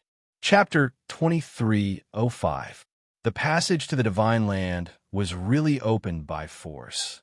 Everyone jumped up in surprise and looked at the sky. There, divine power lingered, and layers of light, golden light, overflowed, as if clusters of dazzling fireworks were lit in the sky at this time. In the vast light, golden halo, the marvelous scenery of the upper 3 provinces appeared. The 99-story beast-ceiling tower of the Divine Land towered into the clouds. The vast snow of the Tsangzhou Prefecture. At the ferry of the Forgetfulness River in the Underworld Prefecture, the mournful, blood-colored flowers were in full bloom. The mist-like layers of golden light shrouded the ice and snow and gradually disappeared. The marvelous scenery of the immortal mountains with overlapping peaks also faintly disappeared in front of everyone's eyes. This scene was unforgettable for a long time. In a trance, they seemed to see a ship enter the misty, immortal mountains, and in the end, it didn't leave any trace. Everyone in Galetown was in an uproar. For a long time, the rumor that a giant ship had flown to the sky was still circulating in the town. Spring filled the building. Young Master Song Feng sat quietly in a small attic, his fingers flicking back and forth a small jade wine cup. After a slight noise on the stairs, red, orange, yellow, green, blue, and purple, 7 men of different beauty, each with their own style, seductively gathered in the small attic. Young Master Song Feng was silent for a long time before he asked, "Fan Ming and Fan, you haven't come yet?" "They're here. Young Master, I've already packed my bags and was waiting to go on the road." The seductive man in red leaned against a pillar and winked at young Master Song Feng coquettishly. Young Master Song Feng was expressionless, and his eyes fell on Fan Ming and Fan Yu, who were slowly walking forward. "Since everyone is here, let's go. Remember to burn everything." On the 7th day of February, a big fire burned the spring-filled building to the ground. The fire was so big that it spread to the apricot house across the street and burned half of the apricot house. The procuress was so angry that she stood in front of the apricot house every day for 18 days, pointing at the spring-filled building across the street and cursing. "A bunch of sluts. It's better if they all rot in that building and never come out to harm people again." Top College of the Lava Mountains, after listening to Wei Wei, Zhou Danjin, and the others, Yin Fiang was silent for a long time. Then he nodded and said, "Although it's still early, the children of our academy are a group of hot-blooded youths. It's not impossible to suddenly go to the divine land. Dinu, since the children have made up their minds, we will support them. Yin Fiang clenched his fists tightly and looked at the few instructors in front of him with a serious expression. Are you ready? Huh? Everyone shifted their gaze to the vice dean of the Buddhist faculty. Brother, do you know what the dean is talking about? The top academies are setting off for Shenzhou. We will move the entire academy to Shenzhou and become a strong backing for the children. Everyone! Exclamation point. Aya, Mr. Dean, how can you be so sure? Would the mentors who had not broken through the divine realm still have an advantage when they went to the divine land? The sobbing Zhou Danjin and the rest returned to their respective courtyards to pack their luggage. Dean, is it really okay to be in such a hurry? After the teachers left, Master Wuyin came out from the inner hall and sighed. Other than the ghost grass, we haven't found anything in all these years. We can only go to the 3 prefectures to find the remaining materials. The plain-clothed man turned around and looked at Master Wu Yin with a determined gaze. I believe that we will succeed. The two opened the door to the secret room and walked into an inner room filled with ice cubes. They looked at a serene ice sculpture in the distance. Chapter 2306. Divine Land, Dragon Flame City. Madame Goen's estate. Her slender, snow-white index finger lifted the chin of a beautiful man, and the red, soft, and fragrant silk covering her body slid down from her milk-like skin to the ground, revealing her exquisite, snow-white, and graceful figure. Within the fluttering muslin curtain, sounds that made one blush and one's heart palpitate quickly rang out. The 2 young servant girls accompanying her blushed as they hurriedly retreated, closing the door behind them. Madame was nearly 50 years old, but her figure was even more enchanting. She was a bride every day, indulging in pleasure every night until dawn, and being nourished by all kinds of handsome men until she was rather moist and beautiful. She was truly envious to death. That concubine-born 5th young master of the Qin estate was truly good-looking. It was just that his body was a bit frail. She hoped that Madame would properly dote on him and not overdo it. It would be too much of a pity if she killed him. The 2 young servant girls hid behind the door and peeked for a while longer. Only then did they plan to retreat, their small faces as red as blood. Just as they turned around, one of the servant girls let out a yelp and unexpectedly bumped into a robust and broad chest. The newcomer's inner garment was boldly unbuttoned, revealing a handsome chest. A careless, teasing smile hung on his handsome face as he casually hugged the servant girl's waist. Big Sister Kaiwi, your face is so red. TSK, TSK, TSK. You must be thinking of a man. Ah, her body, which had long been aroused, fell limply into the man's embrace. Her face was so red that it seemed like blood was about to drip out. Since that's the case, then let this Wei properly dote on Big Sister Kaiwi. Ah, young Master Wei, don't be like this, young Master Wei. That servant girl called out tenderly. She was half pushed and half hugged by the man. She buried her face in the man's embrace, allowing him to carry her away in large strides. TSK. The other servant girl glared at the two's departing figures with jealousy and hatred. She cursed, shameless little hussy. Madame treated people too leniently. She allowed this little slut to so brazenly seduce the young master in front of Madame's bedroom. Last time, she had mentioned to Madame that she couldn't indulge that little hussy Kai Wei like this anymore. Madame, however, waved her hand indifferently and said that there was no need to care. Now that Madame had obtained the 5th young Sir Qin that she yearned for so much, perhaps she would be even less concerned about the other young sirs. Damn it! The current Madame of the State Security wasn't living happily with 5th young Master Qin under a red lawn tent like the young maidservant had imagined. That moaning and moaning just now was completely her own entertainment. No one else had touched her at all. She glared angrily at the man on the bed who had been stripped naked and drugged with several types of aphrodisiac. At this moment, his head was covered in cold sweat and his body was trembling nonstop, but he was still limp and motionless. The men of the Qin family were all tall and slender, with exquisite features. Omega Kitoku, an eldest young master Qin, were the most outstanding. However, those two people were not easy to deal with. This fifth Qin appeared to have a delicate temperament, but who knew that he was actually very unyielding, that damn it. The meat was already in her mouth, but she couldn't eat it. This made Madame's heart itch even more unbearably. A trace of resentment slid across Madame of the State Security's indescribably beautiful face. She reached out to stroke the man's face with extreme gentleness as she exhaled a light pink fragrant mist. Fifth young sir, do you know that your appearance right now, when you would rather die than submit, is especially lovable? Unfortunately, no matter how resolute and unyielding a man who has fallen into my state security's hands. Chapter 2307. In the end, you'll still lead a befuddled life under my bewildering fragrance. A pink fragrant mist curled around the man's face. In the haze, the fifth young master's skin was increasingly fair and his features were picturesque. His jade-like forehead was covered in layers of cold sweat, and he bit down on his tightly pursed lips, leaving a faint trace of blood. Darling, Madame's heart simply itched to the extreme as she looked at the man in front of her. She stroked him up and down with all her might with her red-painted fingers, and her red lips pressed against his, continuously exhaling a fragrant mist.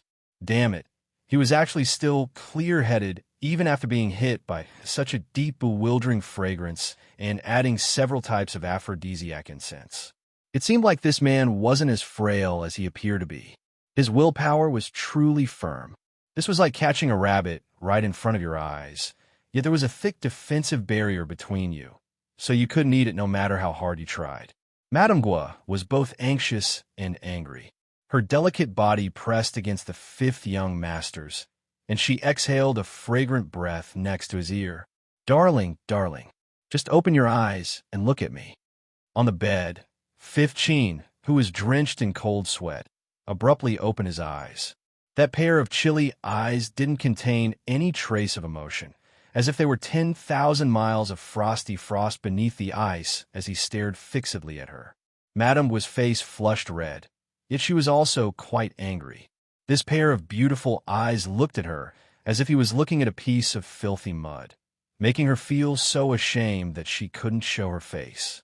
Her soft, snake-like, delicate body covered his body, moving inch by inch, and she said in exasperation, Darling, do you know who betrayed you and sent you into my estate? It's that seventh younger brother of yours.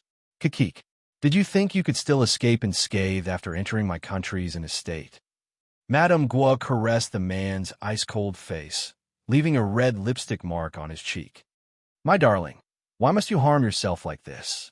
Hurry up and come over, okay? Truly disgusting. The man's chilly voice was just like his eyes, merciless and grave. Slap. Madame Gua flew into a rage out of humiliation, and she heavily slapped the fifth young master's handsome face. This man was so despicable. Madame of the National Security Agency swept the pair of golden wind glazed cups on the table to the ground in a frenzy. Clang! The precious glass cup was smashed into pieces. Coincidentally, there was a knock on the door, which made the impatient Madame of the National Security Agency angry and angry. She picked up a piece of silk and wrapped it around her body. She opened the door and slapped the person's face. You're looking for trouble. Can't you see that I'm busy? Madam, the steward was so scared that he knelt on the ground and crawled in front of the beautiful woman's white toes. He repeatedly kowtowed and said, Madam, please forgive me. Madam, please forgive me. This lowly one didn't dare to come and disturb you. It's just that outside the door. The eldest young master of the Qin estate brought people to fight their way in. Madame Goen's face contorted as she stomped on the steward's head. Idiot! Don't you know how to block? Block! What do you want to use to block this young master's path? A cheerful voice fell into Madame Goen's ears. When she raised her eyes, she just happened to see a handsome young master in a white robe gracefully walking to her side. He very flirtatiously used a small gold fan to prop up her blushing face, and he clicked his tongue and said, Madame Goen, you're truly beautiful to the point of making one's heart beat. The silk cloak on Madame Goen's body covered the important parts, leaving a large portion of her fragrant shoulder exposed to the air. Chapter 23:08. A man with weak self-control would definitely have a nosebleed at this moment. Yet eldest young Sir Chin could still tease her without a change in expression. Instead, it was Madame Gua who groaned at his teasing. She swayed her slender waist and wanted to stick close to eldest young Sir Chin, but he blocked her face with a wave of his small golden fan. Madam, I am here today on my father's orders to bring fifth brother back to the estate. Family head Chin also knew about this. Madame Gua's face contorted again, and she hastily smiled obsequiously and coquettishly as she said, Eldest young sir, you really like to joke. Why would your family's honorable fifth young sir be in the Gua's estate? She refused to admit it. Eldest young sir's handsome brows knitted slightly, but his expression was very calm. If this bitch refused to admit it, with her status as a second-rank, titled noble lady, he indeed couldn't force his way in with his men. But this matter wasn't over yet. In that case, my fifth brother really isn't here with Madam. Eldest young Sir Chin didn't get angry and smiled mildly. That's right. How would the Gua's estate dare to kidnap someone from the Chin estate? Don't you think so, eldest young sir? Before Madame Gua's hand could land on Qin Xian's shoulder, her hand was slapped away by the latter's fan. Ah! Madame Gua clutched her reddened hand and glared angrily at the handsome and elegant man standing before her with a charming smile. He really hit her hard. This hateful man didn't know how to treat a woman with tenderness at all. Since Madame has made it clear that my fifth brother isn't in your estate, then this young sir will take his leave. Eldest young sir bowed with a grin and turned to leave. He suddenly turned his head and smiled at her with pursed lips. Oh, that's right, Madam. On the way here, I seem to have seen people from the Eastern Palace ferociously heading toward your estate with 2 lumps of mangled flesh. They look so scary. Eldest young sir flicked his sleeve to cover his mouth and revealed a frightened expression. He blinked and smiled gracefully at the stupefied Madame Gua before leading a group of servants away, leaving behind a slender, jade-like back view. This damned evildoer, his lightly pursed lips and bewitching appearance was truly too moving. Madame Goen looked at the young master's back as he left. Her eyes were fixed on him. She felt her mouth dry and her heart rippled. Unfortunately, she couldn't eat him. She hated it so much that her teeth itched. It's fine, it's fine. In any case, I've left the fifth young master behind. Even if I can't go up for the time being, I still have to get my hands back.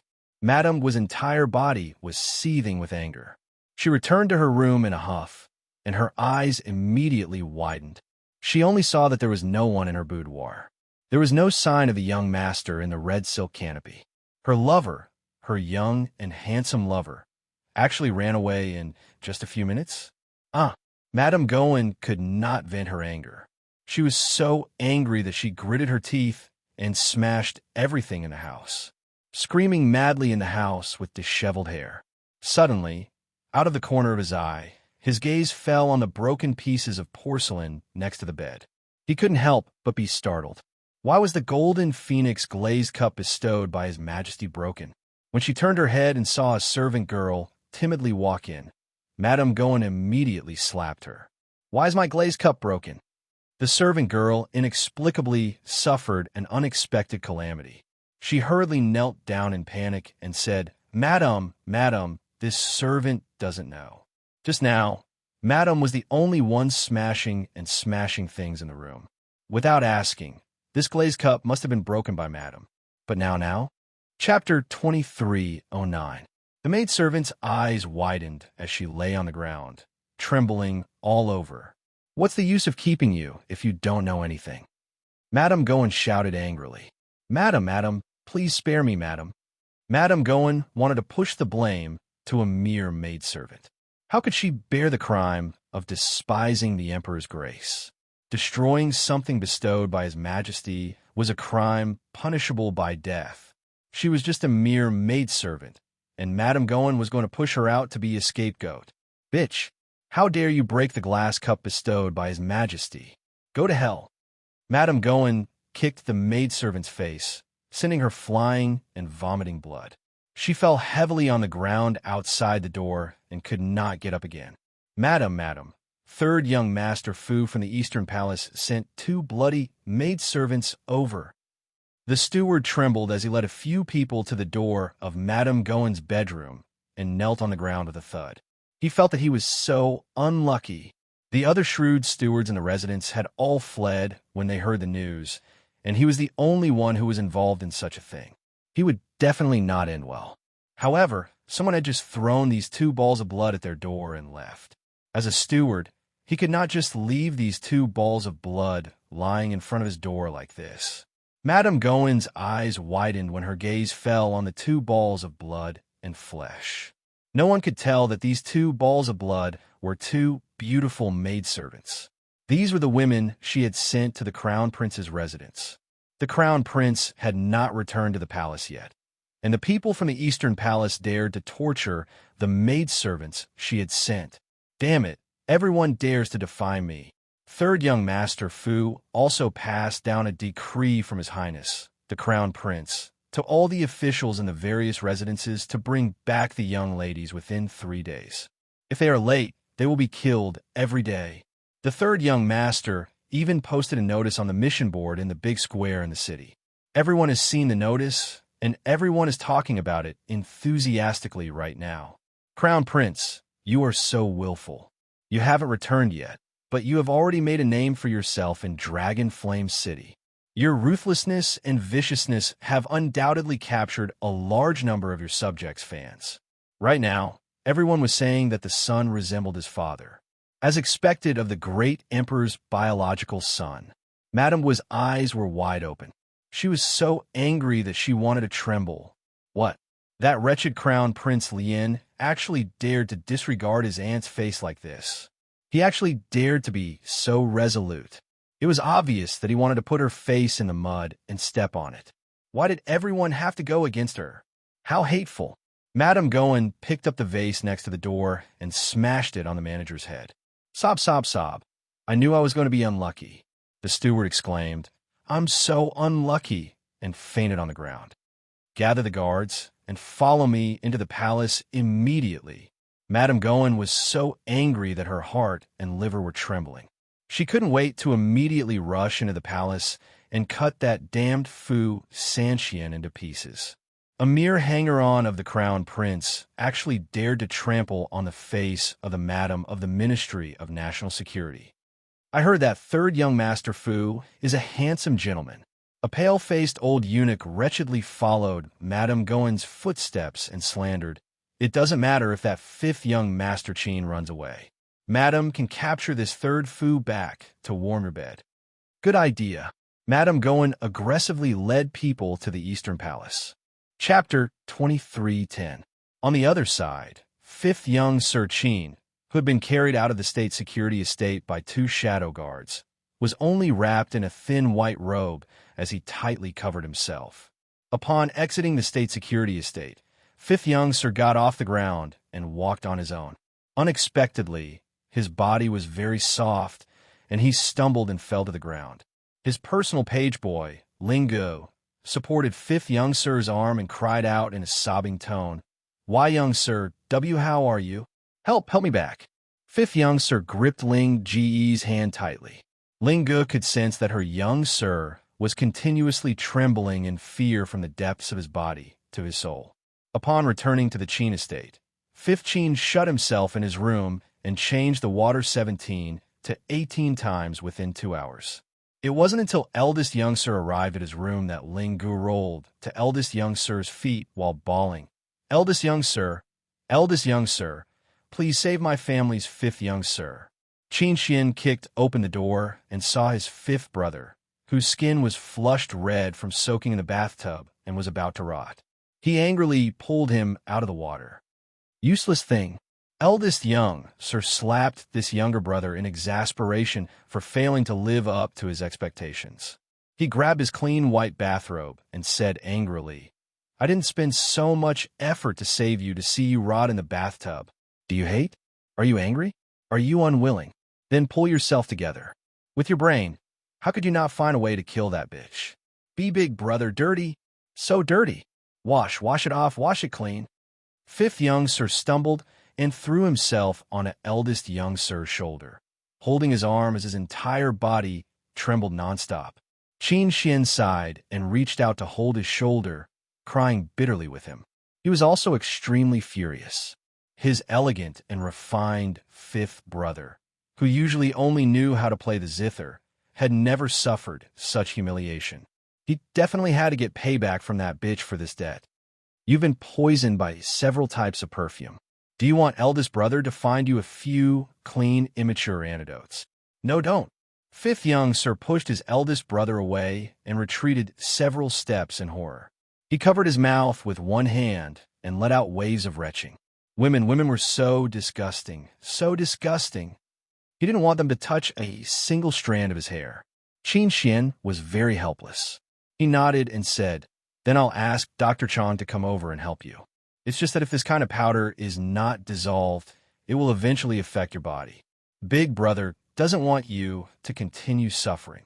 Fifth young Master Qin supported himself with one hand by the side of the bathtub, his eyes fixed on the clear water surface.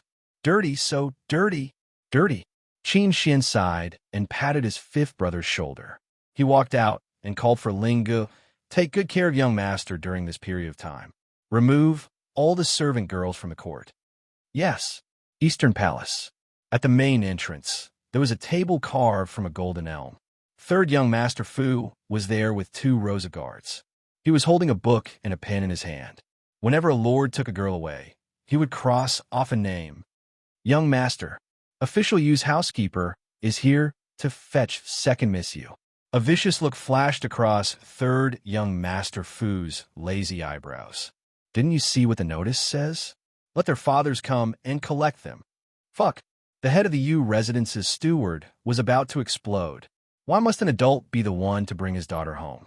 The crown prince was willful, and everyone in the crown prince's estate wasn't a good person. Woo-woo. He wanted to go home and find daddy. Meanwhile, Madame Goen, who was blocked at the palace entrance, glared with green eyes. Her finger trembled as she pointed at the gatekeeper. Say that again. Do you know who I am? How dare you block this, madam? Mo Yen. This madam and you power. No. 2. Stand. End of this volume. Chapter 23:11. The moment the crimson firmament waves passed through the passage, they felt as if they had passed through a thin film of water. The rich spiritual energy that greeted them made them feel refreshed. Looking up, it was as if they were surrounded by a sea of stars. They were wandering in such a boundless sea of stars. Even the crimson firmament waves were like a grain of sand in the sea of stars, as small as a speck of dust. Such a vast sea of stars made everyone feel a little intoxicated. At this moment, it was as if they had melted into a speck of dust in the air, floating along with the vast sea of stars. Don't be intoxicated. A cold voice sounded in everyone's ears. Zhou Huan and the others, who had weak willpower, woke up in an instant. Turning their heads, they saw the crown prince's tall figure standing under the starry night sky. His expression was cold as he looked up at the starry sky, light flashing in his eyes. What are you waiting for? The spiritual energy here is rich. This is a rare opportunity. Sit down and guide the spiritual energy into your body. The crown prince turned to look at them and frowned. Ah, yes, yes. Zhou Huan, Qi Hua, and the others quickly sat down cross-legged and focused on guiding the spiritual energy into their bodies, quietly cultivating. Arbor sat on the empty deck at the front of the ship. At this moment, she had already entered a mysterious state. What she saw was herself walking barefoot in the vast Milky Way, kicking the sparkling water of the Milky Way under her feet. As she walked, there was not a trace of wind, nor was there a single cloud. So fast, so fast. Her speed was getting faster and faster. She looked like she was walking, but in fact, she was flashing like light at a speed that was hard to distinguish with the naked eye. Mo Yen, who was leaning against the railing and watching Jojo cultivate, was suddenly stunned. A hint of surprise flashed through her eyes. Oh my God, his little wife was going to ascend to the heavens. What lingered around his wife was not the five-colored spiritual energy, but the star fragments that looked like specks of dust surrounded her body. This was clearly holy power, the strongest power in the world, also known as the star field power or star power. The little guy who had not broken through to the great spiritual master level had actually sensed the purest holy power in the world. This that looking at the saint force, they were scrambling to enter the little one's body, but they were blocked by a stream of light. Emolien then set his mind at ease. He already knew that this little thing's body was very strange. It was as if there was a powerful protective force hidden in her small body. Anything that would harm her body would be inadvertently blocked by this force. Although the saint energy was good, the little thing's current body would definitely not be able to accept it. Even if he forcefully absorbed it, he wouldn't be able to absorb it. To her, the saint energy was no longer a supplement. Instead, it was harmful to her body. She was someone who had not even reached the divine state yet. You want her to accept the saint energy beyond her level? Aren't you just looking for trouble? The pitiful spiritual energy was blocked by the turbulent and overbearing saint energy, and it could not even get close to Si Chao's body. Emolien was instantly a loss for words. With a flick of his sleeve, he released the holy fire to absorb the surrounding saint energy. This allowed the surging spiritual energy to pass through the layers of obstacles and rush towards their little master's Dantian star field without any hindrance. A ball of extremely strong light was absorbed by the Dantian star field along with the spiritual energy from all directions. Whoosh, whoosh. Another two balls were absorbed into the Dantian star field. Arbor opened his eyes in confusion. Chapter 23:12. Wasn't this her Dantian star field? Just like the starry sky in front of her, her Dantian star field was also vast and boundless. A fist-sized star was hanging high in the center of the star field. This star, which was supposed to be the most dazzling, was still in a deep sleep. It was surrounded by 4 stars of almost the same size, but different colors. Only the blue fish orchid star was lit up.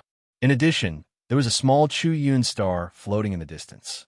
It was close to a colorful paradise star. However, at this time, she could clearly see that 3 white nameless stars were absorbed into this star field. They were floating in the upper left corner of Chu Yun's star. 3 nameless stars? Arbor was moved. His spiritual awareness captured the small spiritual awareness body and let her go in for a stroll. The spiritual awareness body ran around the 3 spacious nameless stars in a very funny way. It ran until it was out of breath before it stopped. No, it was paralyzed. It was paralyzed on one of the nameless stars. It was so lazy that Arbor couldn't bear to look at it. This thing definitely couldn't be her spiritual awareness body. Could it be that these 3 nameless stars were absorbed from the starry sky by the Dantian star field? The spirit domain secret realm? This was too. Bandit. However, Jojo was very satisfied. With 3 more star fields, no matter what she used them for in the future, they were still her star fields. Even if she used them to feed Paradise Star in the future, it would still be good. The star chart in front of her was faintly blurred. Arbor knew that she was going to leave this special state of enlightenment. When she opened her eyes, it was as if 2 vortexes of broken stars appeared in her eyes. They were so deep that it seemed like they were going to absorb everything in the world. Only when the spiritual power around her body dissipated did she completely walk out of the state of enlightenment. She had entered the state of enlightenment for no reason and had also advanced by a level for no reason. She had also received 3 nameless stars for no reason. Arbor thought that this trip to the red firmament blue waves was really quite reliable. An 8th rank spirit master. Miss Chow lowered her head and looked at her small hand. The spirit energy on her palm had yet to completely disperse. There was a faint layer of strange energy attached to it. This spiritual energy seemed to be very strong. Mo Lien had already arrived in front of her with a flutter. Without saying a word, he reached out and hugged her. Holding her little hand, he looked it up and down, left and right. Clicking his tongue in wonder, he said, "Little guy, you've absorbed a little star power into your spiritual power. This little rank 8 spiritual master in front of him could probably kill 2 rank 12 great spiritual masters with a single wave of spiritual pressure. That was the strongest force in the star field. It carried out the laws of heaven and earth, and the weak couldn't win against the strong. Mo Lien expressed that the little guy might be able to kill a level 15 great spiritual master with one punch. Qiao Mu gazed at him blankly before hugging his arm and shouting, Lien, let me tell you something. My spiritual sense actually didn't increase. This really shouldn't have happened. Her spiritual sense was different from other people's. Every time she advanced, which one wasn't accompanied by the rhythm of her spiritual sense skyrocketing. It was very strange that it didn't increase this time. It's nothing. Mo Lien couldn't help but want to cover his face. He secretly said in his heart, Wife, it doesn't matter whether your spiritual sense increased or not. You're already able to integrate a trace of sacred power into your spiritual realm cultivation. Your husband is really speechless. Arbor reached out and clenched her fist. She lowered her head listlessly. Forget it. Whether it increased or not can't be forced. Look, there seems to be an exit in front. This chapter is a gift. Chapter 23:13. Arbor looked up and saw a light array appearing in the middle of the pitch-black sea of stars. Everything in the world seemed to be sucked into this light array as a strong suction force pressed down on them. The crimson firmament wave was sucked in involuntarily. However, although the force was strong, it could not break through the crimson firmament wave's defense. Therefore, the people on the ship felt fine. As the crimson firmament wave was sucked out by the light array at the exit, there was a moment of darkness in front of everyone's eyes. Then they saw a glaring light shoot in. The entire ship seemed to have bounced off a soft and moist cover and rushed out of the light formation in an instant. The silence suddenly turned into a cacophony of noises. Shouts, and clamors could be heard incessantly. Wow, I saw a huge 3-storied ship flying in the sky. Quick, pinch me. Are my eyes playing tricks on me? Damn, brother, speak properly. You're spitting on my face. What are you so excited about? I've been in the world for 30 years. When I went to the 17th floor of the B-ceiling pagoda, I even saw pigs flying in the sky. You're awesome, aren't you? You're just a little level 7 spiritual master, and you want to go to the 17th floor of the B-ceiling pagoda? You're already panting when you go up to the 5th floor. You're bullshitting. Arbor curiously leaned on the ship's railing and blinked his big eyes as he looked at the crowd below. It was a very bustling town. There were many shops and taverns on both sides of the road. A spacious road was occupied by many stalls. Everyone was squeezed in a narrow path and looked up at their crimson firmament wave ship. It was a hubbub of voices and abnormally noisy. Looking at their clothes, they were all ordinary cultivators. However, there was a clear difference between them and the cultivators from the 6 prefectures' lower star regions. Although their clothes were ordinary, they were very neat and tidy. Their complexions were rosy and they were talking cheerfully. They looked carefree. Could it be that those rotten zombies haven't appeared on the Divine Land yet? Look at this group of Shenzhou people. They seem to be living quite comfortably. Arbor retracted his head from the railing and almost fell into Mo Lien's arms when he turned around. She didn't know when this fellow had quietly walked up behind her without making a single sound. Arbor glared at him angrily and poked his chin. What should we do, Rin? Put the boat away. This boat was indeed big and ostentatious. It was impossible not to attract attention. Jojo was a very low-key young lady. She was not suitable to be so ostentatious. Therefore, the couple decided that it was better not to attract hatred. It would be better to keep the ship as soon as possible and switch to Qingwan. Arbor nodded and told Zhou Huan and the others to prepare to float. Several people jumped out of the Scarlet Firmament wave ship at the same time. Arbor used his spiritual sense to drag the giant ship into the fish orchid planet with the help of the small tree. A few of them jumped and landed on Qingwan's back. Qingwan flapped its wings lightly and quickly left the crowded entrance of the small town. The group of people below who were chasing after them lost track of Arbor and the others after a few steps. Hey, where did they go? Are those people you're talking about from the middle 6 prefectures? Are you kidding? How is that possible? How can such a divine artifact appear in the small 6 prefectures? Chapter 23:14. A barren place like the middle 6 prefectures can't possibly have such an extraordinary artifact. I'm guessing that it's probably a young master or young mistress from one of the divine prefecture's aristocratic families who came back from their travels. And that big green bird just now, did you see it clearly? That aura it released doesn't feel like an ordinary spirit beast. How can people from the middle 6 prefectures become so powerful? How is that possible? While the entire town was discussing animatedly, they didn't know that Xiao Mu and Emolian had openly returned to the crowd with Zhou Huan and the other 7. They had just disappeared in front of people at the fastest speed, and no one could catch a trace of them. In this border town that connected the middle 6 prefectures and the divine prefecture, there didn't seem to be many experts. Some of them were ordinary businessmen, and some of them were spirit masters who didn't have particularly high cultivation levels. Miss Chow didn't like to listen to these people's noisy discussions. They were nothing more than praising the people of the divine prefecture and belittling the middle 6 prefectures. But if these people knew that Miss Chow didn't come from the middle 6 prefectures, but from the lower star region, wouldn't they all come to watch, as if someone from another star region had invaded? A group of people who were ridiculously arrogant. Arbor was led by M.O. Lien to a stable in the northernmost part town. These weren't ordinary horses. These horses were mostly level 8 or level 9 mystical beasts. Their running speed naturally couldn't be compared to ordinary horses. Their flying beasts were too eye-catching. If they really let them out, it would be like what happened just now, which was very troublesome. The young couple wasn't interested. They were surrounded and watched as if they were divine beasts. How much is it? A level 8 spirit horse for 1 spirit stone. That person stretched out a finger and waved it in front of M.O. Lien and Arbor. How about hiring a driver? That depends on where you're going.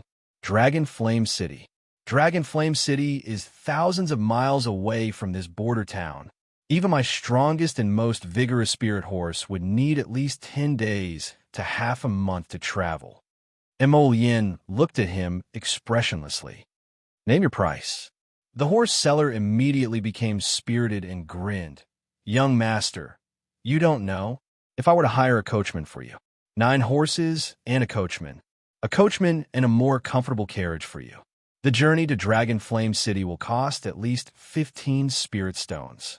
9 horses will cost 9 spirit stones. How about this? I'll give you a discount. How about 20 spirit stones? M.O. Lien nodded. She didn't even try to bargain with him. Instead, she reached in her inner world and took out a money pouch. Then, she poured out 20 spirit stones and gave them to the young man. The little brother smiled so widely that his teeth could not be seen. He reached out his claws to touch the few spirit stones and put them all into his pocket. His attitude towards them was clearly more respectful. Young masters and young misses, please wait a moment. This lowly one will go and prepare now. Oh my, I really couldn't tell that this handsome young master was really a generous grandpa of the god of wealth. Judging from his appearance, he was just a pretty boy. Brother Horse Seller secretly complained. Unexpectedly, he took out 20 genuine spirit stones without hesitation. He really looked at him in a new light. One had to know that this was Brother Horse Seller's first big business deal since winter. It even benefited that coachman Chun who hadn't had much business for a few days. Chapter 23:15. Brother Seller held the 3 spirit stones in his hand and walked towards carriage driver Chin's dilapidated courtyard with a smile. Giving him 3 spirit stones should be enough. If he had not taken on this big order, carriage driver Chun would still be at home like a corpse. Therefore, it was normal to take a portion of the commission. Move aside, move aside, move aside. All of you move aside. Rough roars, accompanied by all sorts of curses and complaints along the way, filled this area.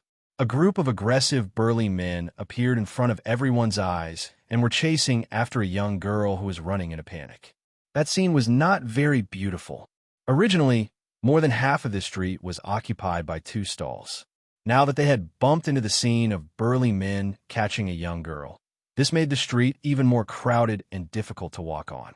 That young girl cried until her eyes were swollen like walnuts, and the corners of her eyes were bloodshot. As she cried mournfully, she hurriedly turned back to take a look. However, when she saw the burly men closing in on her, her eyes were dyed with a trace of fear, and she ran forward wildly. Outside the crowd, that white figure was especially eye-catching. He stood in front of that dilapidated stable. Even though the background was very old and dirty, he looked especially elegant and noble. Arbor had already seen the group of people running over. The little fellow reflexively pulled Emolien back by 2 large steps, opening up a path for him. Unfortunately, that young girl who seemed to have an extremely miserable life was still rushing towards them. To be precise, she pounced on Emolien.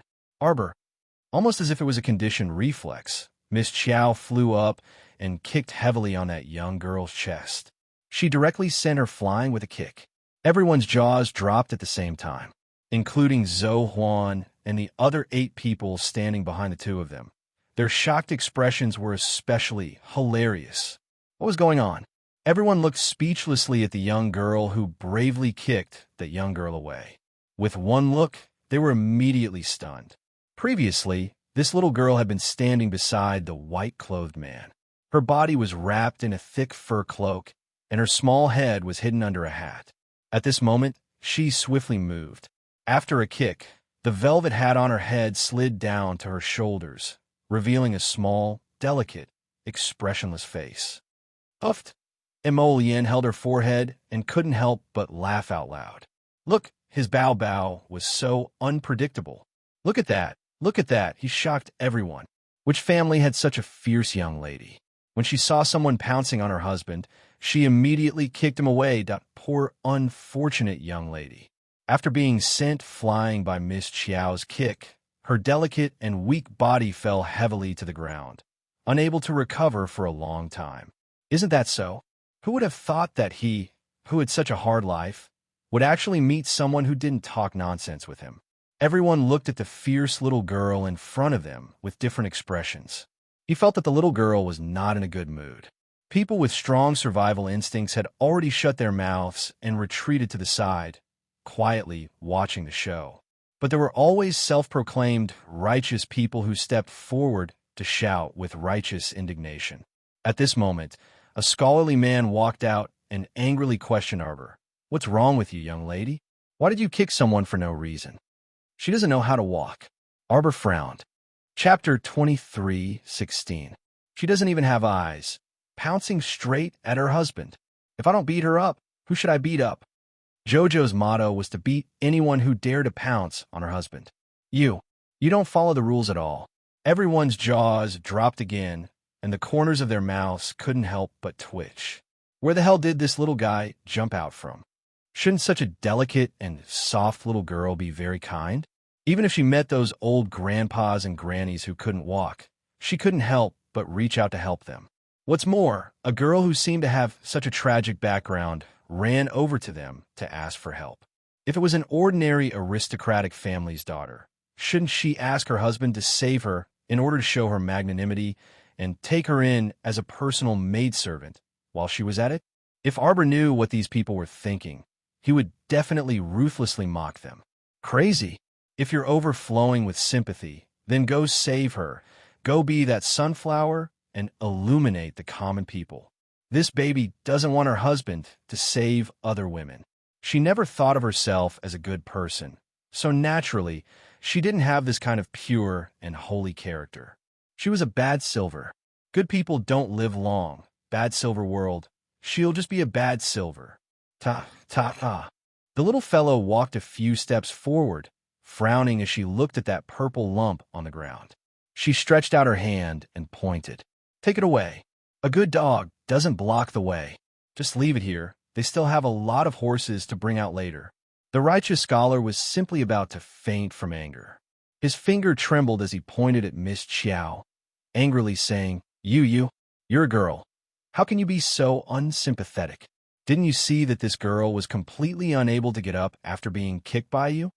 You're so devoid of conscience and inhumane. I really don't know which family's lord taught you to be such a top quality. This young master spoils her. Why? Do you have a problem with it? Emol Yin stared at that righteous scholar and said with a mocking smile, Since you have such a sense of justice, why don't you bring this pitiful girl back and raise her well? The little fellow nodded in agreement with a common enemy, raising both hands in agreement with her husband's words. You should bring her back and raise her. You're so virtuous and full of righteousness. You're such a noble savior of the world. You shouldn't ignore the girl's life and death. Emol Yin continued to ridicule. Why aren't you helping her up and bringing her back? The little fellow again nodded in agreement. Everyone, the holy shit. This couple didn't look like normal people at all. The scholar's lips were trembling, and he couldn't say anything at all. The scholar angrily flicked his sleeves and turned to the girl. He reached out to help her up. Miss, let me help you up. She test. T-test have test t. Everyone was left speechless. Go. Test. T. Shameless. No, Annie, this one didn't do it on purpose. The scholar's face flushed red. Coming. Young master, miss, this one has brought Coachman Chin over. Chapter 23:17. There are still 9 horses. What's the matter? Why are there so many people blocking the way? When Brother Ma returned, he couldn't help but be taken aback when he realized that there was a large crowd at the door. When he raised his head to take a closer look, he saw a tear-stained young girl and a silly scholar with an embarrassed expression on his face. Behind him were several fierce and burly men. He couldn't help but be slightly embarrassed. Old Third, what are you doing? You brought people out to bully men and tyrannize women again, and snatch back the pink brothel to do illegal business. Pooh! The leader of the men spat at Brother Ma and said angrily, My heir, let me tell you, my business is open and above board. Old Third, spent a total of 15 spirit stones and real gold to buy this little slut back. Now that she wants to escape, shouldn't she return 10 times the purchase price before she escapes? Everyone couldn't help but gasp. 10 times? This Old Third, he really thought that human life was worthless. He asked for 10 times the redeeming fee as soon as he opened his mouth. Who would have the courage to pay him back? That clearly meant that he wanted that girl to work in the pink brothel for the rest of her life. She's also a pitiful woman, everyone thought. Everyone knew that there weren't many women who could live long after entering the pink brothel. The young lady promptly wailed out in grief, and in front of everyone's stupefied gazes, she threw herself at Emol Yin again. Young sir, save me. Please save Xiao He. This girl was a fool. People always said that a fall into the pit, a gain in your wit. How could she be so foolish? This thought surfaced in everyone's minds at the same time. Sure enough, before that girl could get close to the young master, the stoic-faced little girl beside her moved again. She punched the girl's tear-stained right cheek, which was sobbing very mournfully. The girl was sent flying and landed heavily on the ground with a bang. Miss Chiao shouted angrily, What are you doing? Zhou Huan and the rest inexplicably had the urge to burst out in laughter.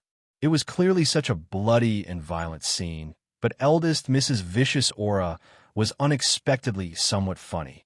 No, I can't laugh out loud. At this moment, eldest Mrs. Mood was getting worse and worse. Her 2 delicate eyebrows were already knitted together. Emol Yin coughed lightly. She took 2 steps forward and pulled the raging little girl to her side. She stroked her head to soothe the little thing and smooth her hair. Ignore her. Let's go. There was no need to pay attention to strange people. He didn't know where that woman called Xiao he got her confidence from.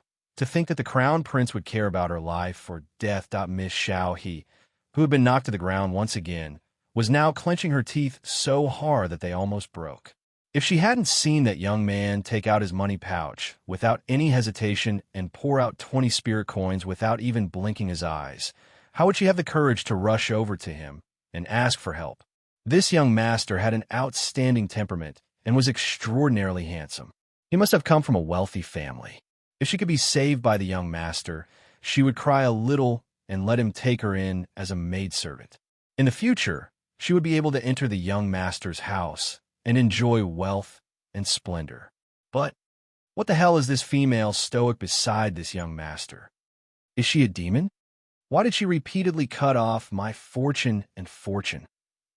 While everyone was chattering, the silent coachman, Chun, had already hitched up the carriage. He sat on the shaft of the carriage and looked at Emolien, Arbor, and the others. Let's go, young master. Chapter 23:18. That girl called Xiao He's fearful gaze, as if she was looking at a devil, made Miss Xiao somewhat displeased. Where did this baffling person come from? Did she think everyone else was a fool? Why must she help?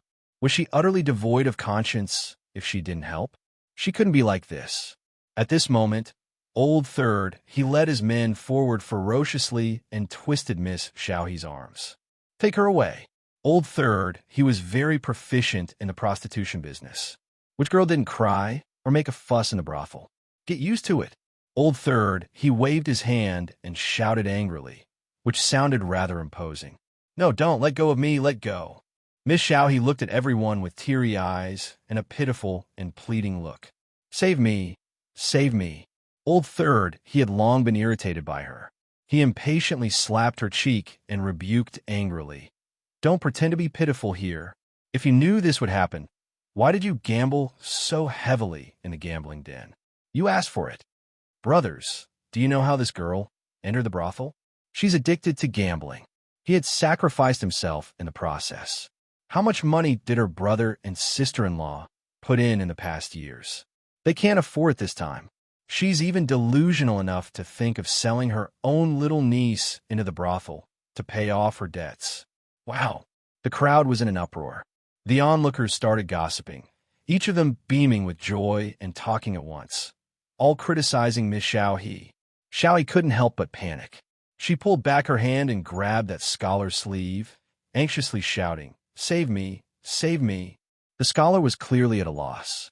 He was a weakling, so how could he face so many fierce-looking, burly men? Wasn't this a joke?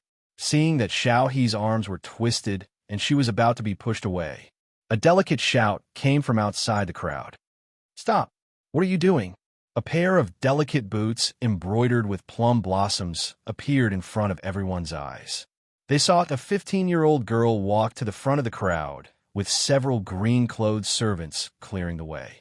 That round face was very bright and fair, and her hair was combed into a young girl's bun. Her appearance could only be described as delicate and cute, but not very beautiful. A bunch of men bullying a weak girl.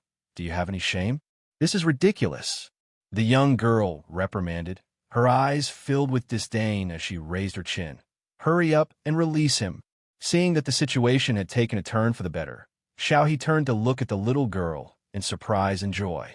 She cried out, Miss, save me, Mississippi. Coachman Chin sat on the shaft of the carriage and skillfully picked up the horsewhip. He looked in the direction of Emolien.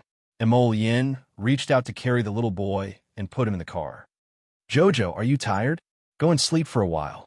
I'll call you out for lunch at noon. Arbor nodded. She knew Emolien's intention.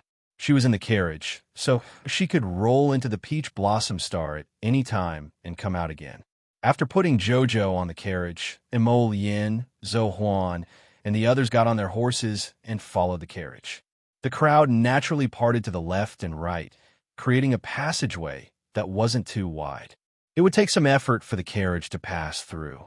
Fortunately, Coachman Chin's driving skills were good, and he drove the carriage in a decent manner. Emolien wasn't someone who would meddle in other people's business. She didn't pay attention to this farce, and a few of them directly left the crowd. A gust of cold wind blew the curtain of the carriage. Arbor was playing with an exquisite hand warmer with her head down.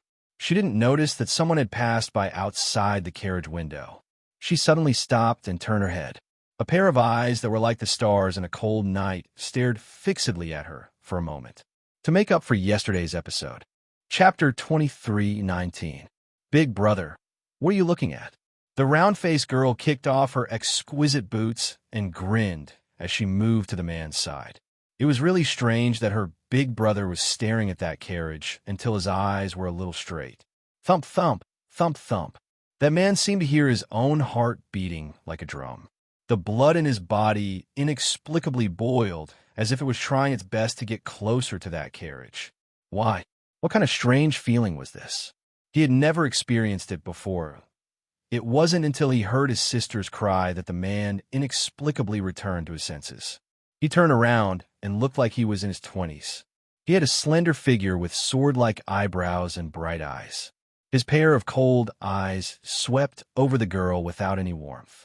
Then, he frowned and looked at the tearful girl behind her. Who is she? The little girl was probably already familiar with her brother's coldness.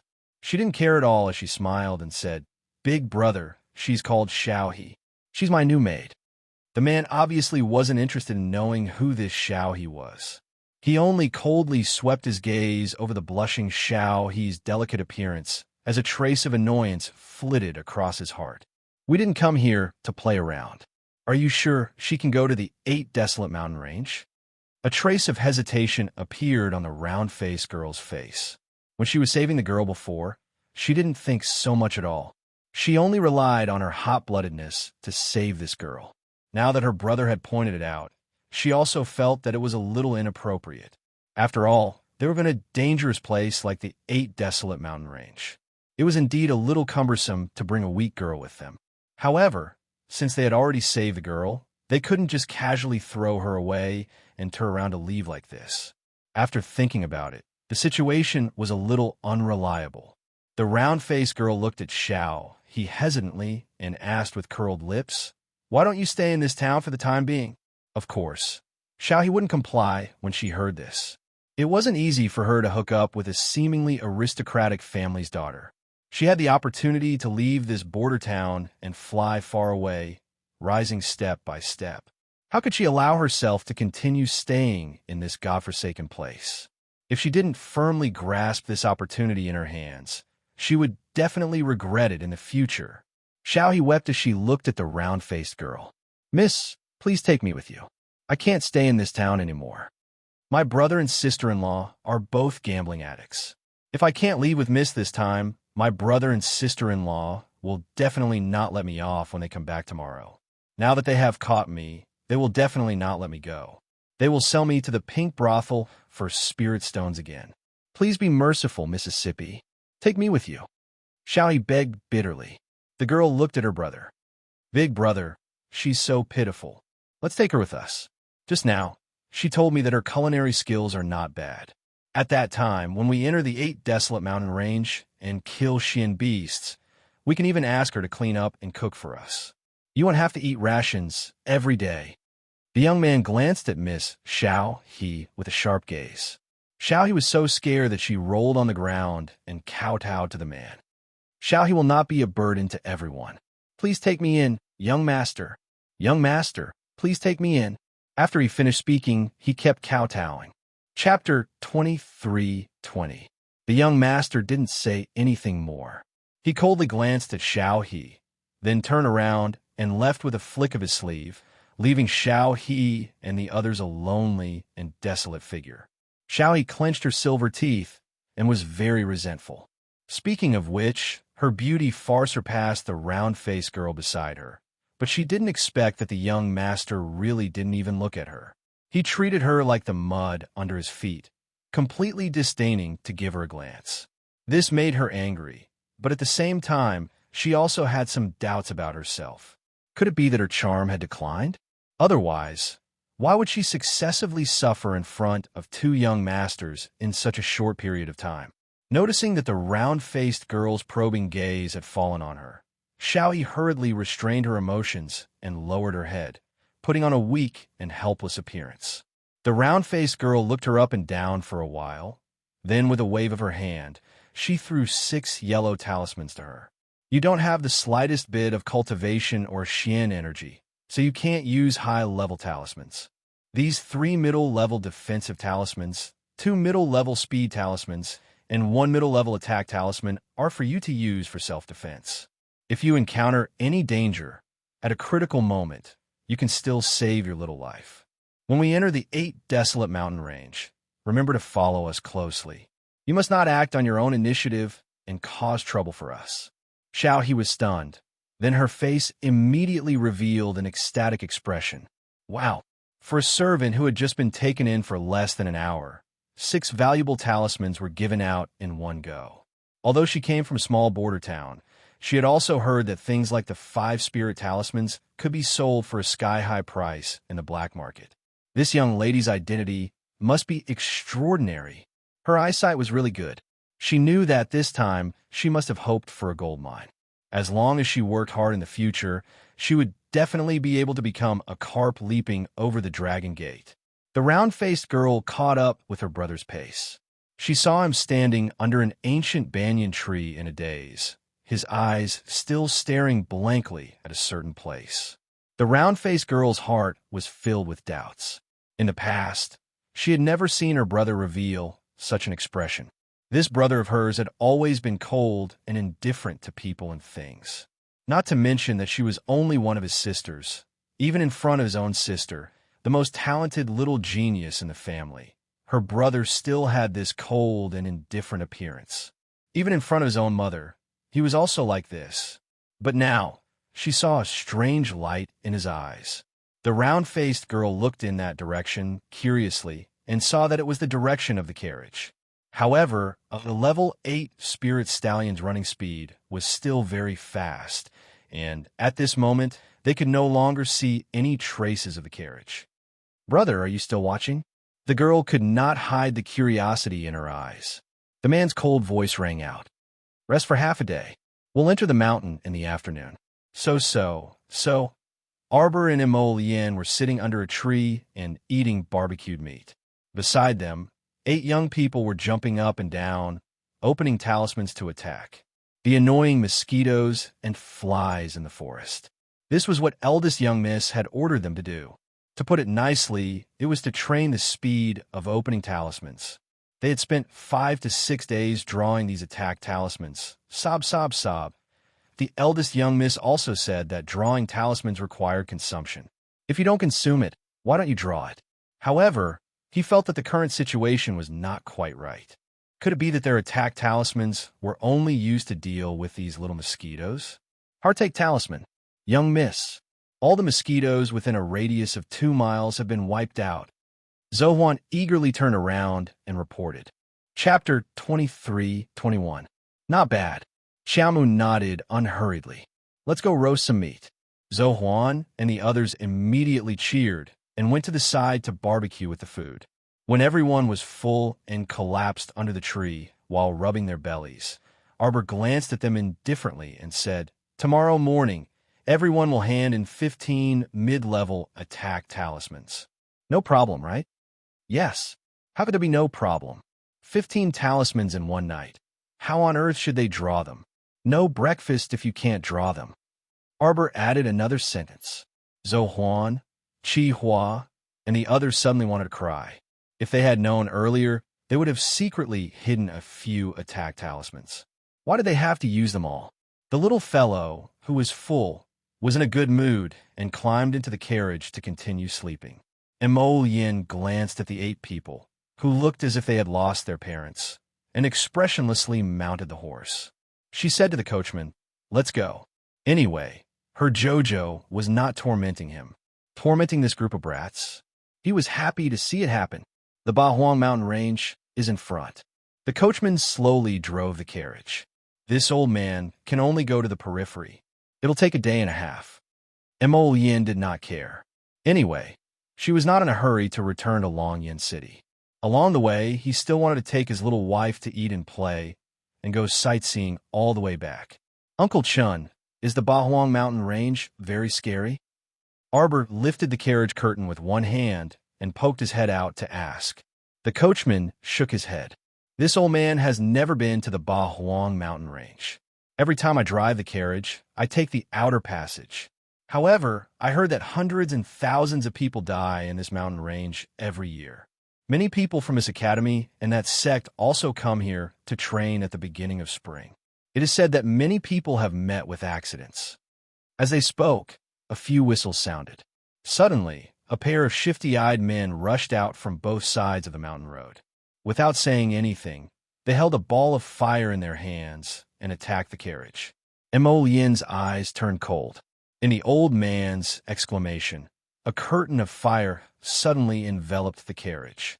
The ball of fire that the shifty-eyed man threw out was instantly extinguished when it came into contact with the curtain of fire. The two of them couldn't help but stare blankly for a moment. Then, their expressions changed slightly as they looked at each other. Like burrowing rats, they really jumped into a pit behind a mountain path with a whoosh. How could Mo Yin allow these two people to come and go as they pleased?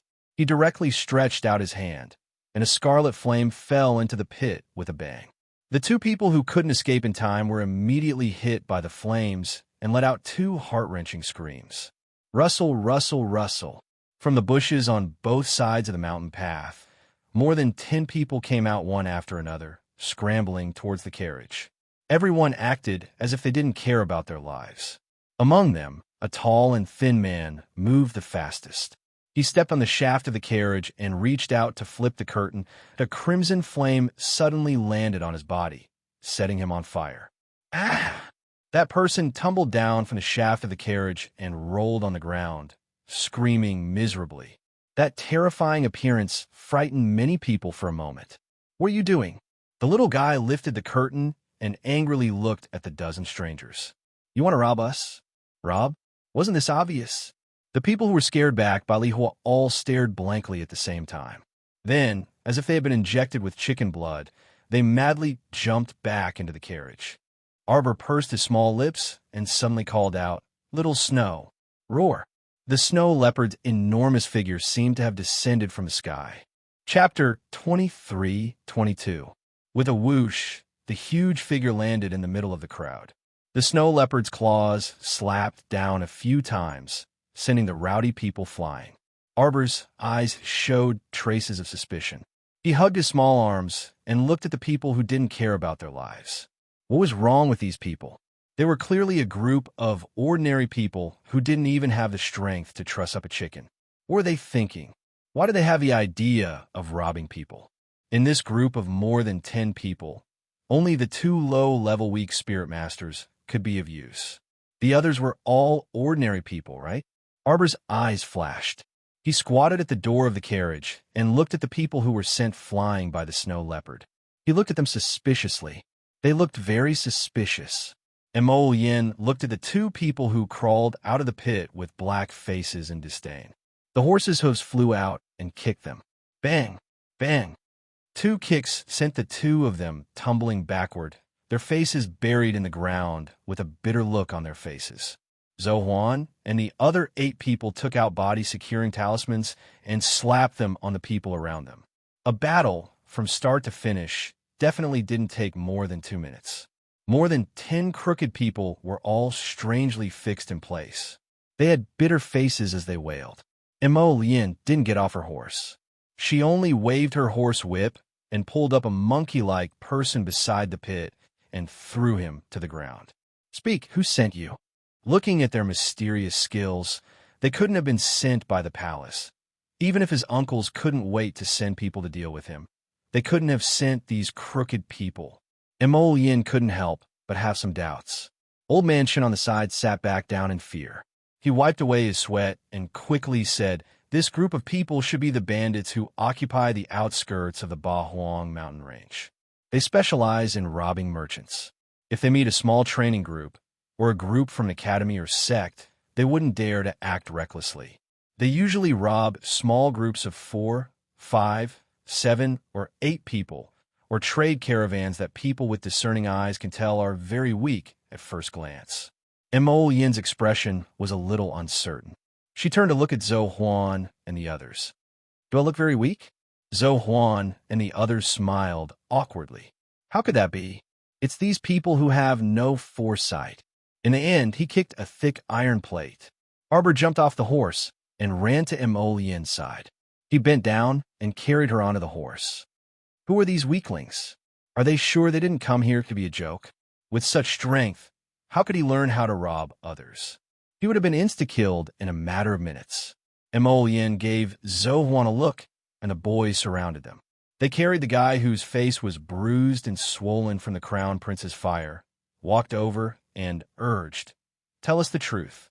Who are you people? Sirs, please spare my life. We're just a group of refugees who fled to the Bahuang mountain range because our lives were hard. Because we couldn't live anymore, we had no choice but to do this. Looking at your clothes, you seem to be living a good life. Arbor looked them up and down and said bluntly. The two low-level spiritual masters in the lead were a little embarrassed. Because our luck was good before, and we robbed a few fat sheep. However, their group's long-established good luck came to an abrupt end when they met Arbor and the others. I'm sleepy. I'll read 2 more chapters when I wake up. Chapter 23:23. Thinking of this, the leader seemed a bit depressed. Who did he offend? How did he end up kicking this iron plate? Previously, when they were hiding in the forest, it was clear that they were just a bunch of pretty boys who didn't have the strength to truss a chicken.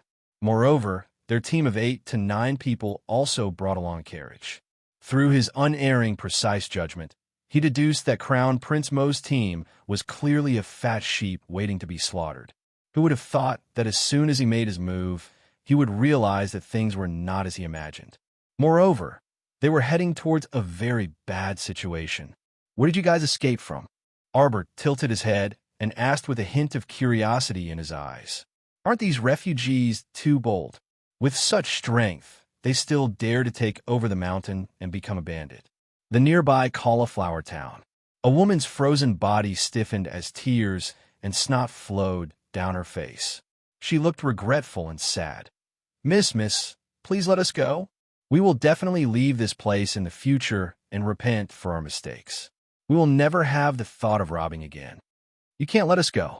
An unfamiliar roar sounded. A team of 20 or so people quickly ran out from the back of the mountain path. The leader was a middle-aged man who was very tall and had a very thick beard. At first glance, he looked like a savage who had come out of a primitive forest. Young master, miss, are you guys all right? The bearded man cupped his fist towards Mo Lien and looked her up and down. Seeing that they were fine, he nodded and said, Young master probably doesn't know. This group of refugee bandits has been roaming around the outskirts of the Bahuang mountain range. They have killed and injured more than 10 merchants. I am the leader of the Wind Concealment Mercenary Group, Wang Lu. I have taken on a mission to clear out the refugees in the southern city. I hope that the young masters and misses can make things easy for me. The bearded middle-aged man cupped his fist again and said with a sincere face, These people are indeed extremely evil. They have killed more than 1 person. No, that's not it. What he said is not true at all. Miss, we're just a bunch of refugees who were forced to flee here. We haven't done anything outrageous. The woman with tears and snot flowing down her face screamed, but she couldn't move at all. When she screamed, the muscles on her face trembled slightly, and her expression was somewhat distorted. This mission can be checked in the Mercenary Guild. This is the truth. I'm not making things up. The bearded man said righteously, If you don't believe me, you can follow us to the mercenary shop when you pass by the southern city. This mission was issued by a merchant in the victim's southern city. Other than our Wind Concealment Mercenary Squad, there are several other mercenary squads of various sizes vying to take on this job. Wang Lu didn't hide anything and told Mo Lien and Xiao Mu in full detail. The vice leader of the mercenary group scratched his head speechlessly. Big Brother was still as honest as ever. He had already said that it was for the sake of the mission, so it was only natural for the other party to ask for some benefits from his mercenary group. After all, this group of refugees was not defeated by their mercenary group. Of course, their mercenary group naturally had the ability to defeat this group of refugees. It was just that they did not meet them first. Arbor blinked and flicked out a silver needle from his finger, silencing the woman's wailing and howling. Noisy. The leader of the Wind Concealment Mercenary Group, Wang Lu, was stunned and looked at the group of refugees. Chapter 23:24. The little girl's movements were very fast. He saw her snap her fingers, and the woman's screams disappeared. However, when he arrived, he discovered that the group of refugees were all fixed in place. Their bodies were strangely stiff, and they couldn't move at all. Wang Lu, the leader of the Wind Concealment Mercenary Group, felt a slight respect for Arbor's group. They were very young, but they were very decisive in their actions. It seemed that they were not a simple group of people. This time, they could only negotiate properly. Wang Lu was a cautious person. Before doing anything, he would always think about his own mercenary group. If it was possible, he didn't want to attract a strong enemy for his brothers because of a wrong decision he had made when he was outside. They were all people who lived on the edge of knife. Wang Lu cared about his brothers' lives more than anyone else.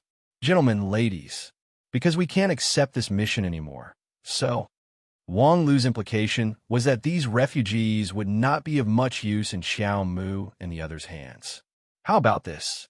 Our wind concealment mercenary group will turn in the mission and we'll split the profits 50-50? Wang Lu asked carefully. He was still a little scared. After all, their mercenary group did nothing but accept a mission. They still wanted to split the profits. However, the mercenary group's current situation forced him to put down his old face. His brothers really needed this batch of profits. At least they could get some money to treat Airbao's illness. Arbor nodded his little head. You guys can take them. There's no need to split the profits 50-50. She was so pitiful. She was not someone who needed those things. How much could a team of 20 people get from mission? If they had to split the profits with them, it wouldn't even be enough to fill the gaps between their teeth. Wang Lu was stunned when he heard that. He then said emotionally, how can we accept that? If you're embarrassed, then leave the refugees here. Our battle-crazed mercenary group will take them in. No need to be polite. Ah-ha-ha! Suddenly, a rough laugh interrupted everyone's conversation. Battle-crazed. The leader of the wind concealment mercenary group, Wang Lu, gritted his teeth and turned his head. His eyes dimmed as he looked at the beautiful woman who was lying in the arms of a man with a scar on his face.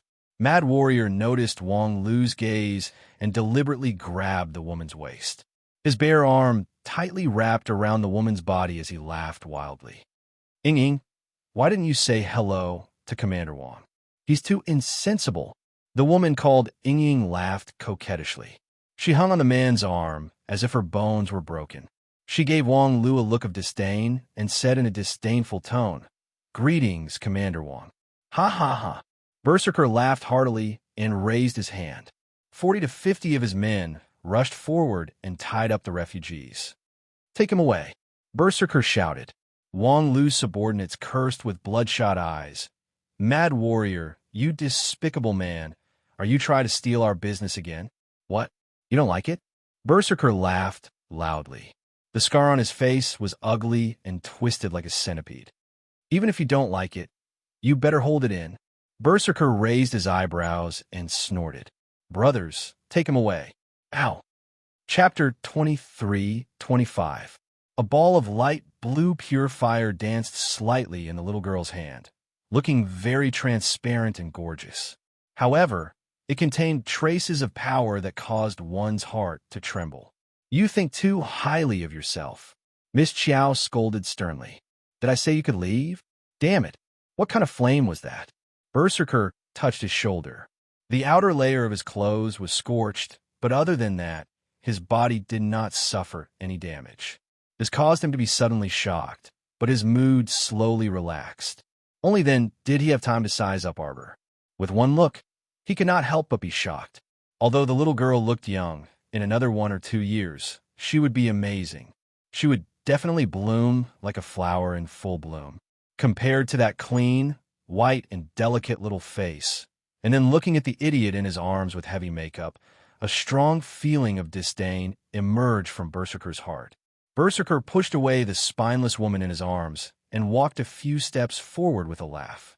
He sized up Arbor and said, Berserker was rude just now. I didn't have time to discuss it with the little girl. His centipede scar was distorted from his smile. How about this?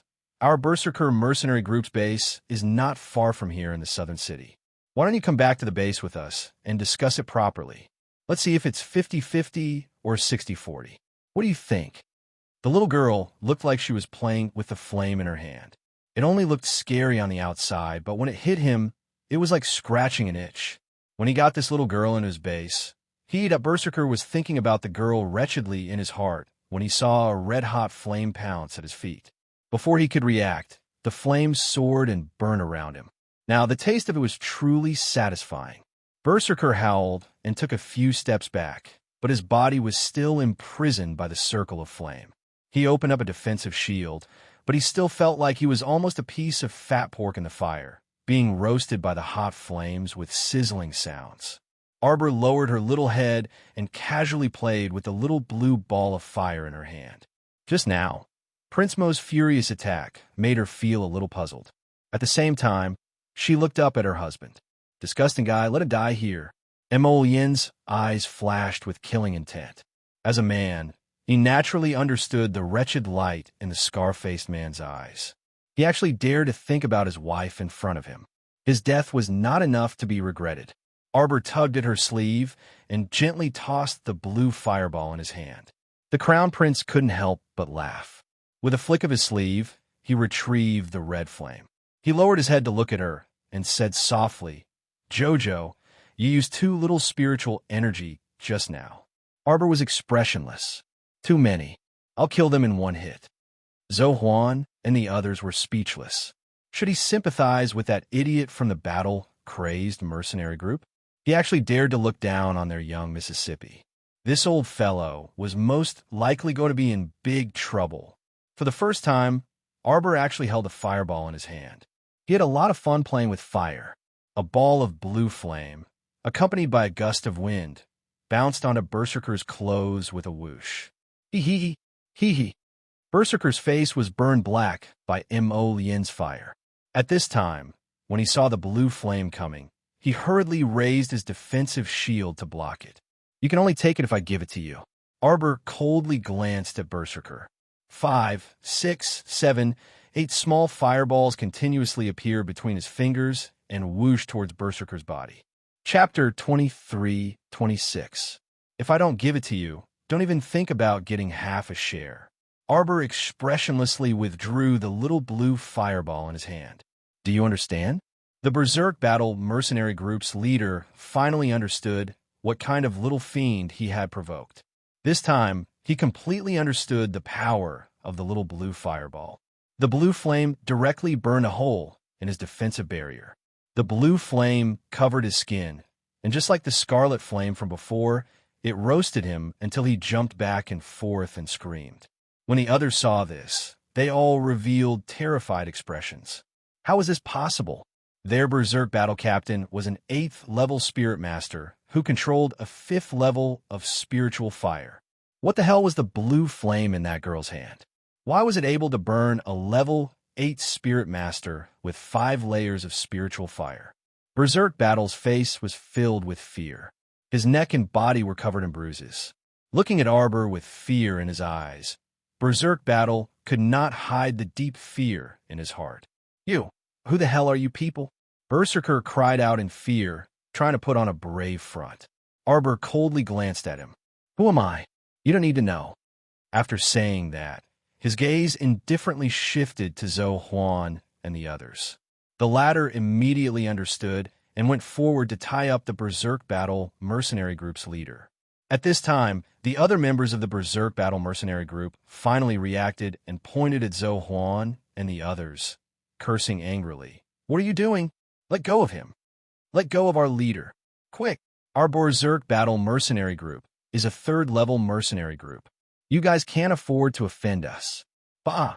Zhou Huan unceremoniously spat at them and directly stepped forward, pressing the Berserk Battle mercenary group's leader to the ground. The other mercenaries of Berserker were furious. Just as they were about to swarm up, Zhou Huan and the other 8 talisman masters made a move at the same time. They nimbly took out a handful of body, securing talismans from their inner worlds, and threw them at those people without hesitation. Miss said that when fighting, there was no need to feel sorry for the talismans. The talismans could be drawn again, but if the person was gone, there would be nothing left. They felt that what the eldest young Miss said was extremely correct. Thus, at this moment, when they were fighting against the battle-crazed mercenary group, they no longer felt heartache about the consumption of talismans. You could do whatever you want. After all, Miss has plenty of blank talismans. If he ran out, he could just work through the night and continue painting. The group of crazed battle mercenary band members simply hadn't expected that Zhou Huan's group of 8 were actually all talisman masters. Although the talismans they threw out were all mid-level talismans, and many of them might not be able to freeze people in place at once, but they couldn't withstand so many talismans flying over together. Not everyone in the battle-crazed mercenary group was a spirit realm cultivator.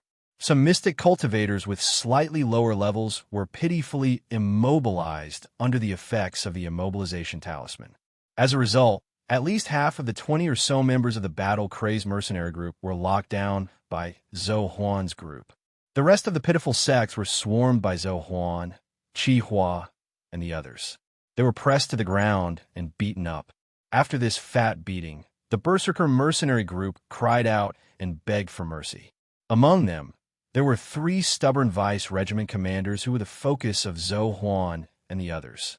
The group of talisman masters' cultivation might not be as good as theirs, but they had talismans in their hands. Seeing one of the vice regiment commanders stiffen his neck and vainly attempt to lead the group members to break out of the encirclement, Qi Hua promptly made a decision to open and attack talisman. Chapter 23-27. There was a flash of light. The attack talisman in Qi Hua's hand slapped the man's head. When the 2 talisman brothers saw this, they quickly threw out a few stun talismans, causing the vice leader to fall to the ground in a daze, completely unable to resist. A few talisman masters swarmed forward again and beat the guy to death. After a while, all the members of the Berserker mercenary group had their hands tied behind their backs and were tied to the tree one by one. The woman called Ying had long been scared out of her wits. How would she dare to go forward? She curled up at the side and hugged her knees as she squatted on the ground. Seeing Arbor's cold gaze sweeping towards her, she hurriedly cried out in fear. "Miss, please spare me. Miss, please spare me. I'm a commoner who was forcefully taken back by this Berserker mercenary group's leader. I am innocent, miss." "Bitch, what did you say?" The scar-faced man who was tied to the tree grimaced in pain as he shouted angrily. "You bitch, if you didn't despise the poor and love the rich, abandon Wang Lu, sneak into my tent, and take off your clothes to seduce me, would I have taken in a trash like you? A shameless old woman. Do you think you're a fairy? Why would I want to steal a bitch like you? If I didn't take you in, you would have been sold to a brothel long ago." "Shut up." Zhou Huan flew up and gave him a big slap in the face, blocking the guy's mouth full of obscenities. "You're not allowed to talk nonsense in front of Miss." This dog, didn't he see that the Crown Prince's eyes were sharp? No wonder he could only be a small mercenary group leader for his entire life. He couldn't do anything big and didn't even have the ability to discern. Arbor couldn't be bothered to care about this woman. Seeing her and the Berserker mercenary group's leader arguing, he only felt that it was a dog-eat-dog fight. The little guy was expressionless as he glanced at Wang Lu of the Wind Concealment mercenary group. He pointed to the Berserker mercenary group who had been beaten up and asked, "Who are they? What's a 3rd-rank mercenary group?" Wang Lu of the Wind Concealment mercenary group had long known that this girl was extraordinary. Now that he saw how she dealt with things, he felt even more admiration for her. This group of people looked very young, but once they did, they would amaze the world with a single brilliant feat without any effort. He subdued everyone in the battle-crazed mercenary group. This made Wang Lu of the Wind Concealment mercenary group even more respectful towards Arbor and the others. "Miss, you may not know this, but in the mercenary world, mercenary groups are ranked according to the size and strength of the mercenary groups, from low to high, and are divided into level 1 to level 7 mercenary groups. The battle-crazed mercenary group can be considered a rather large mercenary group in the southern city. They have over 100 people. Although they can't be compared to those 4th and 5th rank mercenary groups with over 1,000 people, at least in a small city like the southern city, the battle-crazed mercenary group can be considered an existence that can speak for itself. That's right. We still have some brothers left in the city. I advise you to let us go quickly. Otherwise, when I gather all my brothers and come back, I'll peel off your skin." Roar, roar. The heroic spirit that Berserker had just accumulated was slapped by more than 10 consecutive slaps. His cheeks flushed red, and his teeth shattered into pieces and fell to the ground. Berserker stared in horror at the broken teeth that had fallen out of his mouth, his face ashen. "Are you tired of living for such filthy words?" Yin glanced at him coldly. Chapter 23-28. Kwang Zhan shuddered and didn't dare to provoke the man in front of him anymore. He felt that if he said another word, not only would his teeth shatter, but his entire head would also shatter. "What about you guys?" Arbor wasn't affected by Kwang Zhan's words and turned to ask the leader of the Wind Concealment Mercenary Group. The leader of the Wind Concealment Mercenary Group, Wang Lu, laughed bitterly. "We only have 23 brothers in our group, and one of them is still seriously injured. Now, we can only be considered a small second-class mercenary group." Arbor sized up Wang Lu and nodded his little head. He still said expressionlessly, "I see that you have a good face. You should have great prospects in the future. Work hard with your brothers, and you will be successful one day." Everyone was speechless. Yin's mouth twitched. When did this little guy of hers become a fortune teller? "All right, you guys pack up and take these refugees away." The leader of the Wind Concealment Mercenary Corps cupped his hands at Xiao Mu in gratitude. "Miss, I can't thank you enough for your great kindness. In the future, if you need me, Wang Lu, for anything, you can come to the southern city to find me." "Damn you, you heartless bastard. You actually handed us over to the mercenary group. Are you trying to force us, the weak and powerless refugees, to die? You cursed." Ouch. That shrew started cursing again. But before she could finish cursing, her mouth was stuffed with a ball of mud. She could only stare at Arbor with a pair of eyes that were bulging like dead fish. If they were handed over to the mercenary group and brought back to South City, they would face the fate of being imprisoned and awaiting execution. Arbor cast a cold glance at the shrew. "If today we were just a group of ordinary people, we would be the ones to suffer.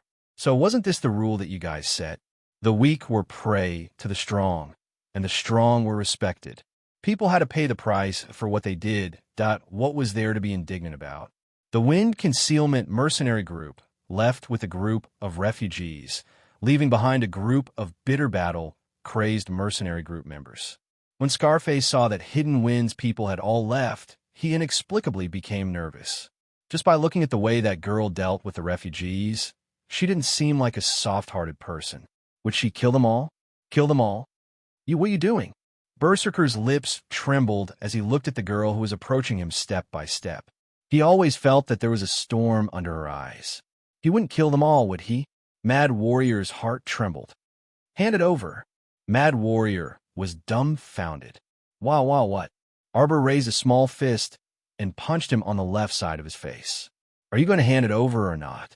The corners of Yin's mouth twitched as she silently raised her hand to cover her face. "Great aunt, hand it over? What do you want us to hand it over? Stop pretending." Arbor felt that the man in front of him was pretending. How could he not know the consequences of losing a robbery? This guy had been pretending from the beginning, and now he still wanted to continue pretending? He was simply asking for a beating. Arbor raised her small fist again and punched Mad Warrior's right face. "Hand it over." Mad Warrior really wanted to cry. He really didn't know what this little girl wanted him to hand over. On the other hand, the deputy leader who was beaten up and had a bloody nose and a swollen face seemed to have a flash of inspiration as he hurriedly stuttered, "Leader, quick, hand over the resources in your inner world." Chapter 23-29. What? Berserker's face contorted, and his entire jaw almost fell off. You? This guy actually wanted to rob the Berserker mercenary group, so matter-of-factly? On what basis? Bam! Arbor received another punch to the jaw and said coldly, "You don't want your eyes anymore?" Berserker wished he could cry. Cough! Yin walked forward with her hands behind her back and stood in front of Berserker. She spoke for Arbor. "Hurry up, don't dawdle." Arbor nodded. That's right. What husband said was exactly what she was too lazy to say. These people were too dawdling. They should have handed over the goods long ago, and then everyone could have counted and distributed them. Berserker silently wept. With a flick of his finger, he suddenly took out a small basket of things from his inner world. Arbor looked back, and her gaze instantly hardened. She ruthlessly kicked the man's lower abdomen, scaring him into screaming. Mo Yin held back her laughter and put on a stern face. Are you trying to dismiss a beggar? These words actually sound a bit familiar. Arbor froze and then turned to look at Berserker, who still had lingering fear. Hand it over, everyone hand it over. Berserker hurriedly took out a lot of things from his inner world. Most of them were pills, spirit stones, and alike. The Berserker mercenary group's members all had bitter expressions as they dug things out of their inner worlds. Among them, 3 mystic cultivators didn't have inner worlds, so they could only use their eyes to signal Zhou Huan and the others to untie them.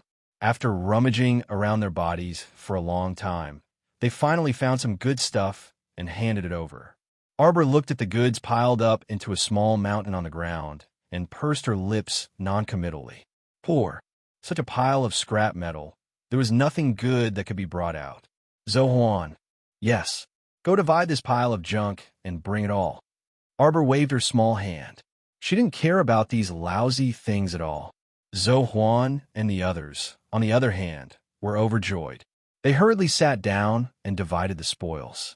One by one, everyone was beaming with joy. At this moment, Berserker's tears had already flowed to his stomach. He really didn't check the almanac before leaving the house today. He actually provoked such an ominous star. She hoped that she would never meet this couple again in this life or in her next life. When Arbor saw the Berserker mercenary group's drooping head with a pained expression on his face, he couldn't help but feel a little better. That was good. She was happy to see him unhappy. Well, since the matter here has been settled, let's continue our journey. Mo Yin was secretly amused, but her face did not reveal any clues. Old Man Chen breathed a sigh of relief. He sat on the front of the car and said, "If we hurry up, we can reach the next accommodation before dark." "There's no hurry," Mo Yin said calmly. "Jojo, do you want to pick some herbs to bring back?" "There's no need for that." Arbor glanced at the barren herbs nearby. She looked over and saw a low-grade herb growing not far away. It didn't look like a place that would produce any good herbs. The 2 people rode on the same horse. Mo Yin raised his hand to ruffle the strands of the little fellow's disheveled black hair at her temples. "Then let's have Uncle Chun hurry to the lodging point." Arbor nodded and snuggled in Mo Yin's arms. She said calmly, "Don't be afraid. It's fine even if we have to eat and sleep in the open." Actually, she really wasn't that precious. However, Mo Yin had always pampered her, which made her feel a little helpless. Sleep. I'll catch up on it tomorrow morning. Chapter 23:30. Wait. The Battle Berserker mercenary band looked at the people from Arbor who had turned around and left. They couldn't help but howl in their hearts. Brothers, let them go first. Where did these people come from? Does anyone know that they have such a bloody personality? Battle Berserker shook his body. A small rope naturally wouldn't be able to bind a group of spirit masters like them. Unfortunately, the other party had attached spirit power to the rope. The Battle Berserker mercenary band wanted to cry. 2 hours later, the Battle Berserker mercenary band's reinforcements arrived. When they saw the people who came, the Battle Berserker mercenary band's members really cried out. Young Master Chun, Miss Ro E help." The people who came were the round-faced girl and her group that had saved Xiao He in the border town. The man called Young Master Chun had a cold face. He raised his hand and had his subordinates come forward to rescue the Battle Berserker mercenary band. What happened? Because they needed to find a lot of materials on this trip, they had already booked a mercenary band and said that they would meet on the outskirts of the 8 Desolate Mountain Range. They just didn't expect Battle Berserker to be tied up here. Speaking of which, Battle Berserker mercenary band was one of the top mercenary bands in South City. They didn't know what had happened to make them so miserable. Battle Berserker wiped away the blood on his face and gritted his teeth. "We were set up by a group of shameless people." The round-faced girl called Miss Ro crossed her arms in front of her chest and glanced at Battle Berserker. "Did you take on another mission? You don't look like you're being honest." Battle Berserker's face twitched slightly. He did take on a refugee mission. Since he was going to accompany young Master Chun to search for materials in the 8 Desolate Mountain Range, He might be able to meet the refugees and turn the mission. But he didn't expect that Battle Berserker's wishful thinking would turn out to be unsatisfactory. Young Master Chen glanced at them coldly and said faintly, "Do you want to rest? How could they help find materials in this state?" Young Master Chun and Miss Ro Yi both frowned and sized up the Battle Berserker mercenary band. "I'm fine. Young Master Chun and Miss Ro Yi's time is precious. Let's be on our way." Wild Warrior hurriedly smiled fawningly. What a joke. They had just lost a large amount of resources. If they didn't perform well now and annoyed young Master Chun, wouldn't they be even more unlucky if he didn't give them a single cent? Since Berserker and the others said that it was fine, young Master Chun nodded and led the group towards the outer mountain range. The 8 Desolate Mountain Range was extremely large. It was divided into 3 major regions: the outer region, the central region, and the inner region. To be honest, no one had been able to enter the central region for so many years. Occasionally, 1 or 2 teams would enter, but they would use their strength to prove that they wouldn't be able to come out. Therefore, as time passed, even fewer people would go to the central region of the 8 Desolate Mountain Range to throw away their lives. The things that young Master Chun wanted were all located in the outskirts. It was just that the outskirts of the 8 Desolate Mountain Range had been excessively deforested in recent years. However, he knew that there was a relatively hidden mountain here. If he searched carefully, he could still find a lot of ores crystals. Ugh! They just reached the mountain peak that young Master Chun had mentioned when they saw a carriage parked there from afar. Chapter 23:31. Beside them sat 10 young men and women, plus an old man. They were sitting around a bonfire, cooking food. They didn't look like a team that came to the Ba Huang mountain range to train. Instead, they looked like they came here to have a picnic. Big brother. Miss Ro Yi looked strangely at her brother, who was standing in front of her and couldn't even move his feet. She couldn't help but frown. Why did Big Brother look so strange? Her line of sight followed her brother's gaze and landed on a little girl with a wooden expression. The little girl was wrapped in a furry floral cloak. She held a branch in one hand and was slowly poking at the fire. Her appearance was indeed very exquisite and beautiful, but her brother's personality was cold and unsociable. He was never someone who would be charmed by beauty. Why was he so abnormal today? Ro Yi raised her eyes and glanced at the little girl again. Occasionally, sparks would float out from the fire. As soon as they flickered, a slender hand would immediately grab her little claws and rub them in the palm of his hand. Yeah, whether it was appearance or bearing, that young master didn't lose to her brother. She hadn't seen such an outstanding man in the divine continent for a long time. Zhou Huan and a group of people surrounded the bonfire and ate a rather fat roe deer as if there was no one else around them. They chattered happily. Delicious, delicious. Roasted deer meat, fat and tender. Ha ha ha.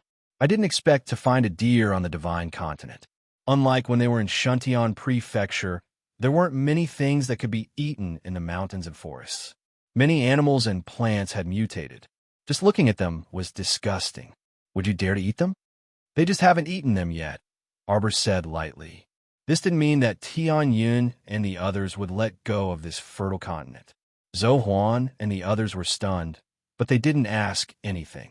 Although the little girl was expressionless, she had already thrown several small animals into the pasture garden on Paradise Planet when everyone was catching the deer.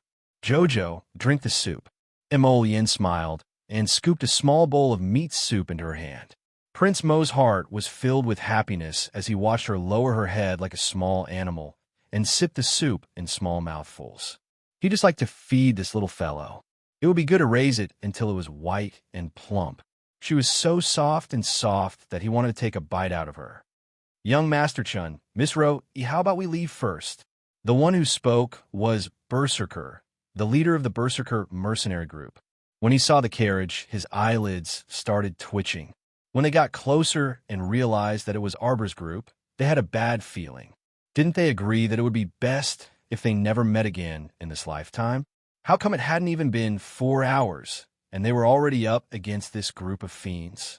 Berserker didn't notice at all that his voice was trembling a little. He looked like a frightened quail that couldn't wait to escape from the jaws of a tiger. Miss Soft Clothes saw Mad Warrior's cowardly look, and she inadvertently glanced at him. She crossed her arms and said, "What's wrong, Mad Warrior? We didn't spend money to get you to come here, so that the Berserker mercenary group could idle around and do nothing. Hurry up and bring your brothers to the nearby mountains to help look." Mad Warrior wanted to cry, but had no tears. He glanced at young Master Chun, who was pursing his lips and not speaking. Chapter 23:32. Seeing that the other party didn't react, she hastily stammered, young Master Chun, we can actually search in other mountains. This place. Just go if I tell you to. What are you blabbering on about?" Miss Roe glared at him with dissatisfaction. "It's such a big mountain. How could everything have been dug up by someone else? Big Brother had said that this place was rich in resources. It was just that when Big Brother had come here for his training, his inner world wasn't enough to hold so many things by himself. Therefore, he'd picked a time to bring everyone here. The 8 desolate mountain range was very large, and not all of the outer areas had been explored. Some hidden places were still unexplored. With a bitter expression, Berserker Jean walked behind Xiao Mu and the others with his cowardly brothers to search for ores everywhere. Arbor's group didn't pay them any attention from beginning to end. They sat around the fire and shared the fresh and delicious deer meat. The broth emitted waves of fragrance in the air, causing Miss Roe to involuntarily gulp. "Xiaohe, Miss Roe was at the back of the group, secretly watching Prince Mo in a daze and looking at Miss Xiao with envy. When she heard this, Miss Roe hurriedly took a few steps forward and bowed respectfully to Miss Roe. "Miss, do you have any orders?" Roe's cold face relaxed slightly when she saw her respectful gaze. "I'll go walk around the forest in a bit and bring back some game for you to roast." Xiaohe immediately felt a bit uneasy and couldn't help but wipe her hands on her clothes. Roe didn't notice her expression and led the group into the forest. They returned not long after, carrying 2 rabbits and a pheasant in their hands. It looked like they'd had quite a bountiful harvest. However, when they piled these bloody things in front of Miss Roe, she looked like she was about to faint. Roe looked very angry. "Xiaohe, you told me that you were proficient in cooking. It wasn't just a lie, was it?" Of course not, it wasn't." Xiaohe shook her head like a rattle drum and quickly said, My cooking skills are very, very good. It's just that I can't bear to see these bloody things." Rui was so angry that she couldn't say anything.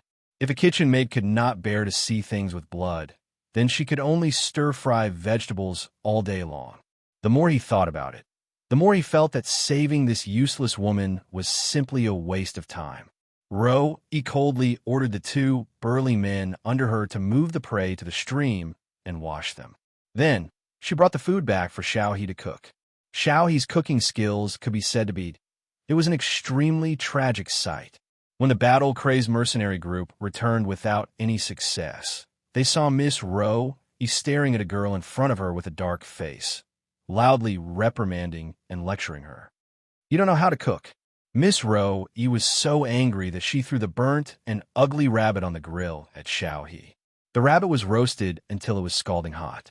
When it was thrown on Xiaohe's body, it was so hot that she couldn't help but cry out, "Young master, please spare me." She actually rolled towards Miss Roe's brother and stretched out her jade-like arms, about to hug the young master. Miss Roe was so angry that her face turned red. Chapter 23:33. Baby Chow was chewing on a piece of meat and holding it in her mouth, almost forgetting to swallow it. Emolien couldn't help but laugh at her little appearance. She raised a hand to rub her little face and said softly, "Eat." Chow Mu moved her small mouth and swallowed the food, her eyes darting around as she surveyed the lively scene on the other side. Slap! Young Master Chin's expression didn't change at all. With a flick of his sleeve, he swept away Xiaohe who had pounced on him. He allowed her to fall heavily on her back next to the pile of charred food. This young Master Chun completely treated her as a piece of trash and didn't even spare her a glance. Miss Roe walked over and slapped her cheek without any trace of politeness. "Lowly servant, what are you thinking? Do you think that you're a celestial immortal? Do you think my big brother would fancy a piece of trash like you? What kind of joke was this? How many of the noble ladies in the capital ran after her brother? Her brother didn't even look at a single one of them, not to mention a shrew in the countryside. Where did she get the confidence to think that such a cold and noble person like her brother would fancy a foolish woman like her? Why would I save a piece of trash like you with that cheap face of yours? My brother has good taste. No wonder he didn't approve of me taking you in at first sight. You're courting death by causing trouble. Miss Rowe felt that her new servant girl was an utter disgrace to her. Without hesitation, she stretched out her leg and kicked Xiao He, sending her rolling on the ground. You can scram now. Our Mu family can't afford a lowly servant girl like you with ulterior motives. Sir Jojo, who had been watching the show with his mouth agape, was startled when he heard this. The Mu family? She surreptitiously sized up the siblings and happened to see the young master looking at her with a deep gaze. Her gaze seemed to be very infectious. It was bottomless and vast like smoke. Just one glance was enough to make Jojo's heart skip a beat. A strange feeling arose in her heart. It was an unusually strange feeling, just like when she discovered Long Chuyun in the wilderness of the secret realm. A small trace of suspicion arose in her heart. She didn't know why before, but now she was very certain that this was the attraction of bloodlines. At the same time that she was sizing up Mu Xingqian was also intently sizing her up. When his pitch-black and deep eyes looked at Xiao Mu, he himself could sense that the blood flowing in his veins was clamoring for a surging emotion in his heart. Emolian naturally noticed that the little fellow and another man were staring at each other for a long time. Although he didn't know what was going on, he still turned the little fellow's head back protectively. "What's wrong?" Arbor blinked and picked up a piece of deer meat in his hand. He tore a piece and chewed it. "I don't know. It's definitely not a good thing to see someone from the Mu family." Emolian was aware of the knot between her and the Mu clan. She couldn't help but laugh. She glanced in the direction of Mu Xingqian and the rest. "Ignore them. Let's set up camp after we finish eating." They had originally wanted to hurry to their accommodation, but Arbor suddenly called for them to stop. Then they got off the carriage to clean up the crystal mines here. Emolian and Arbor discussed for a while and decided to set up camp here to rest for the night. They would continue their journey tomorrow. Anyway, the environment here was good, so they weren't in a hurry to rush to the next stop. Zhou Huan and the rest naturally didn't have any objections. They were a group of boorish men who could eat and live anywhere. Chapter 2334. "Miss, have we met before?" Mu Xingqian suddenly asked. The moment he spoke, Zhou Huan and the others laughed shamefully. "Damn, I say, this young master, isn't your opening line to strike up a conversation with a lady a bit too old-fashioned? Isn't that so? We don't have to do that anymore." Mu Xingqian didn't pay attention to Zhou Huan and the other's sarcasm. His gaze was still fixed on the back of Arbor's head, and he said with determination, "I have a strange feeling about you." Mu Ro E! Exclamation point. "TSK, my big brother, you're really something today?" The cold-blooded ice heart that hadn't moved for 1,000 years was inexplicably moved by a girl he'd only met once. If news of this spread back to the capital, all the young ladies and young wives would cry themselves to death. Big brother. Mu Ro, you wanted to pinch herself. What the hell was she doing? Why was she stuttering? It was obvious that her brother was the one in the wrong. It wasn't right to run up to a girl and strike up a conversation, especially when there was a covetous fiancé squatting next to her. "Big brother, cough. It seems that there are no more oars here. Why don't we go somewhere else?" Not only was her stomach full of anger from eating, but her big brother was also acting strangely. Mu Ro, he felt very tired. Mu Xingqian stared at Xiao Mu without moving or blinking. Although the young lady had only shown him the back of her head from beginning to end, Mu Xingqian did not know why, but he felt that he could also feel the excitement of the blood flowing through his body when he looked at the back of this little fellow's head. "I think I'm familiar with you," Mu Xingqian said. "My name is Mu Xingqian. May I know your name?" Prince Amo couldn't bear it anymore and returned a cold glare. "I'm not familiar with you. Don't pretend to be family halfway." Miss Xiao He, who was lying on the ground, felt that the jealousy in her heart was about to burn her clean. None of these damned men put her, Xiao He, in their eyes. That young Master Chun, from the first time she saw him, had always had a cold face and kept people 1,000 miles away. Just now, he had brushed her aside so coldly, completely treating her as a smear of dirt that would stain his clothes. He had brushed her aside cleanly. She said that his temperament had always been cold, and he did not know what tenderness was.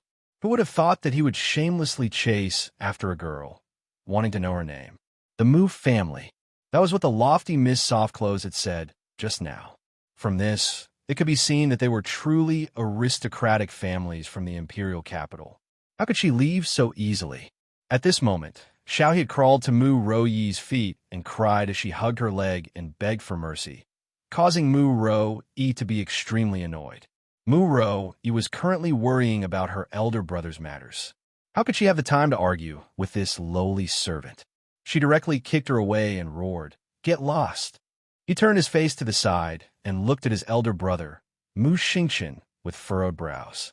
His elder brother had always been cold, aloof, and arrogant.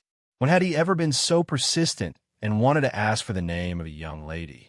Miss Chiao turned her delicate, snow-white face and expressionlessly looked at Mu Xingchen. "I'm not familiar with you." "Impossible." Mu Xingchen stubbornly shook his head. "Little girl, I can sense that you're different. In the sea of thousands of people and the boundless stars, I can recognize you at a glance." Chapter 23:35. Mu Ro-Yi's jaw dropped. She then looked at the burly men around her. Every single one of them was so shocked that their eyeballs seemed to have fallen out of their sockets. Holy shit, elder brother is really something. Look at these words of love, right? What sea of people? What vast stars? What can I recognize you at a glance? These words of love were endless. No wonder the face of the guy beside the little girl darkened. It was indeed unbearable, wasn't it? How can you speak so carelessly in front of someone else's lover? Elder brother, I can't help you anymore. With a stoic face, our dear Chiao Mu sized up Mu Xingchen from head to toe. Scram! Everyone! Brave warrior! She was the only one who dared to shout at the genius young master of a talisman family in China. Mu Ro-Yi twitched her mouth, and it was only now that she carefully examined Chiao Mu from head to toe again. Little sister, throw it. Who's your little sister? Arbor's cold face met Mu Ro-Yi's warm face with a warm smile. The latter's expression stiffened. She coughed lightly and said, "Little cough, cough, little girl. Actually, my elder brother doesn't mean any harm. He, Don't throw it. Don't throw it. Holy shit, what kind of person is this? Why did he throw blue fireballs without saying anything?" Mu Ro-Yi's eyes twitched when she saw the fireballs being thrown over. Don't go overboard. You're going overboard, little girl. You're going overboard. Fuck. 17 or 18 small fireballs whizzed over and smashed towards her and her elder brother's faces without any explanation. Damn it, don't hit people's faces. Mu Ro immediately flicked out 2 defensive talismans to protect herself. On the other side, her elder brother's expression was as calm as the wind and clouds. There was even a hair-raising smile hanging at the corner of his mouth. He gently took out a talisman and blocked in front of the fireballs. Bam, bam, bam. The blue fireballs landed outside the defensive circle one after another. She thought that her elder brother's yellow-level defensive talisman would be able to block the fireballs. Who knew? Mu Ro-Yi opened her mouth and quickly retreated a few steps. She cowardly hid behind her elder brother.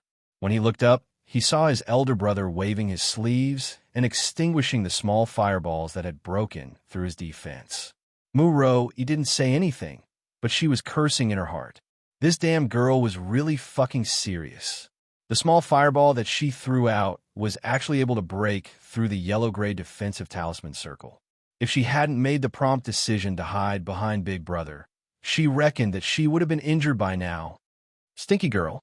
Mu Ro-Yi jumped up with her hands on her hips. However, before he could start cursing, he saw the other party's actions and his eyes bulged. What the fuck? You're still doing it. Little meteor shower. Arbor's merciless change in attitude was truly intoxicating. Zhou Huan and the others, who were originally sitting beside her and eating barbecue, quickly jumped up and retreated with the food in their hands. On the other end, Miss Chiao had already leaped up. The black light of the ferrule in her hand flowed as she shouted. Hundreds and thousands of little blue fireballs smashed towards Mu Xingqian and Mu Ruoyi. Mu Ruoyi really wanted to cry. She had never seen a girl like this in her entire life, who would start a fight with you for no reason without saying anything. Furthermore, this mysterious strength of hers seemed a little frightening. Mu Ruoyi turned around and saw the battle-crazed mercenary group hiding behind a row of trees. Only half of their heads were sticking out as they vigilantly looked over. Chapter 2336. The group of bastards from the Berserk Battle mercenary group were more than 10 meters away from the siblings. He had already found a place to hide and was prepared to avoid the attack. This bunch of useless bastards. Mu Ruoyi was furious. In the next second, she abandoned her big brother and ran away in a panic. She kept muttering, "Big brother, don't force yourself." Mu Xingqian looked expressionlessly at the pile of small blue fireballs that were flying towards him. A jade talisman array appeared around his body. 24 pieces of jade talismans formed a yellow-level defensive talisman array, and it suddenly lit up beside him. Abundant talisman power enveloped his entire body.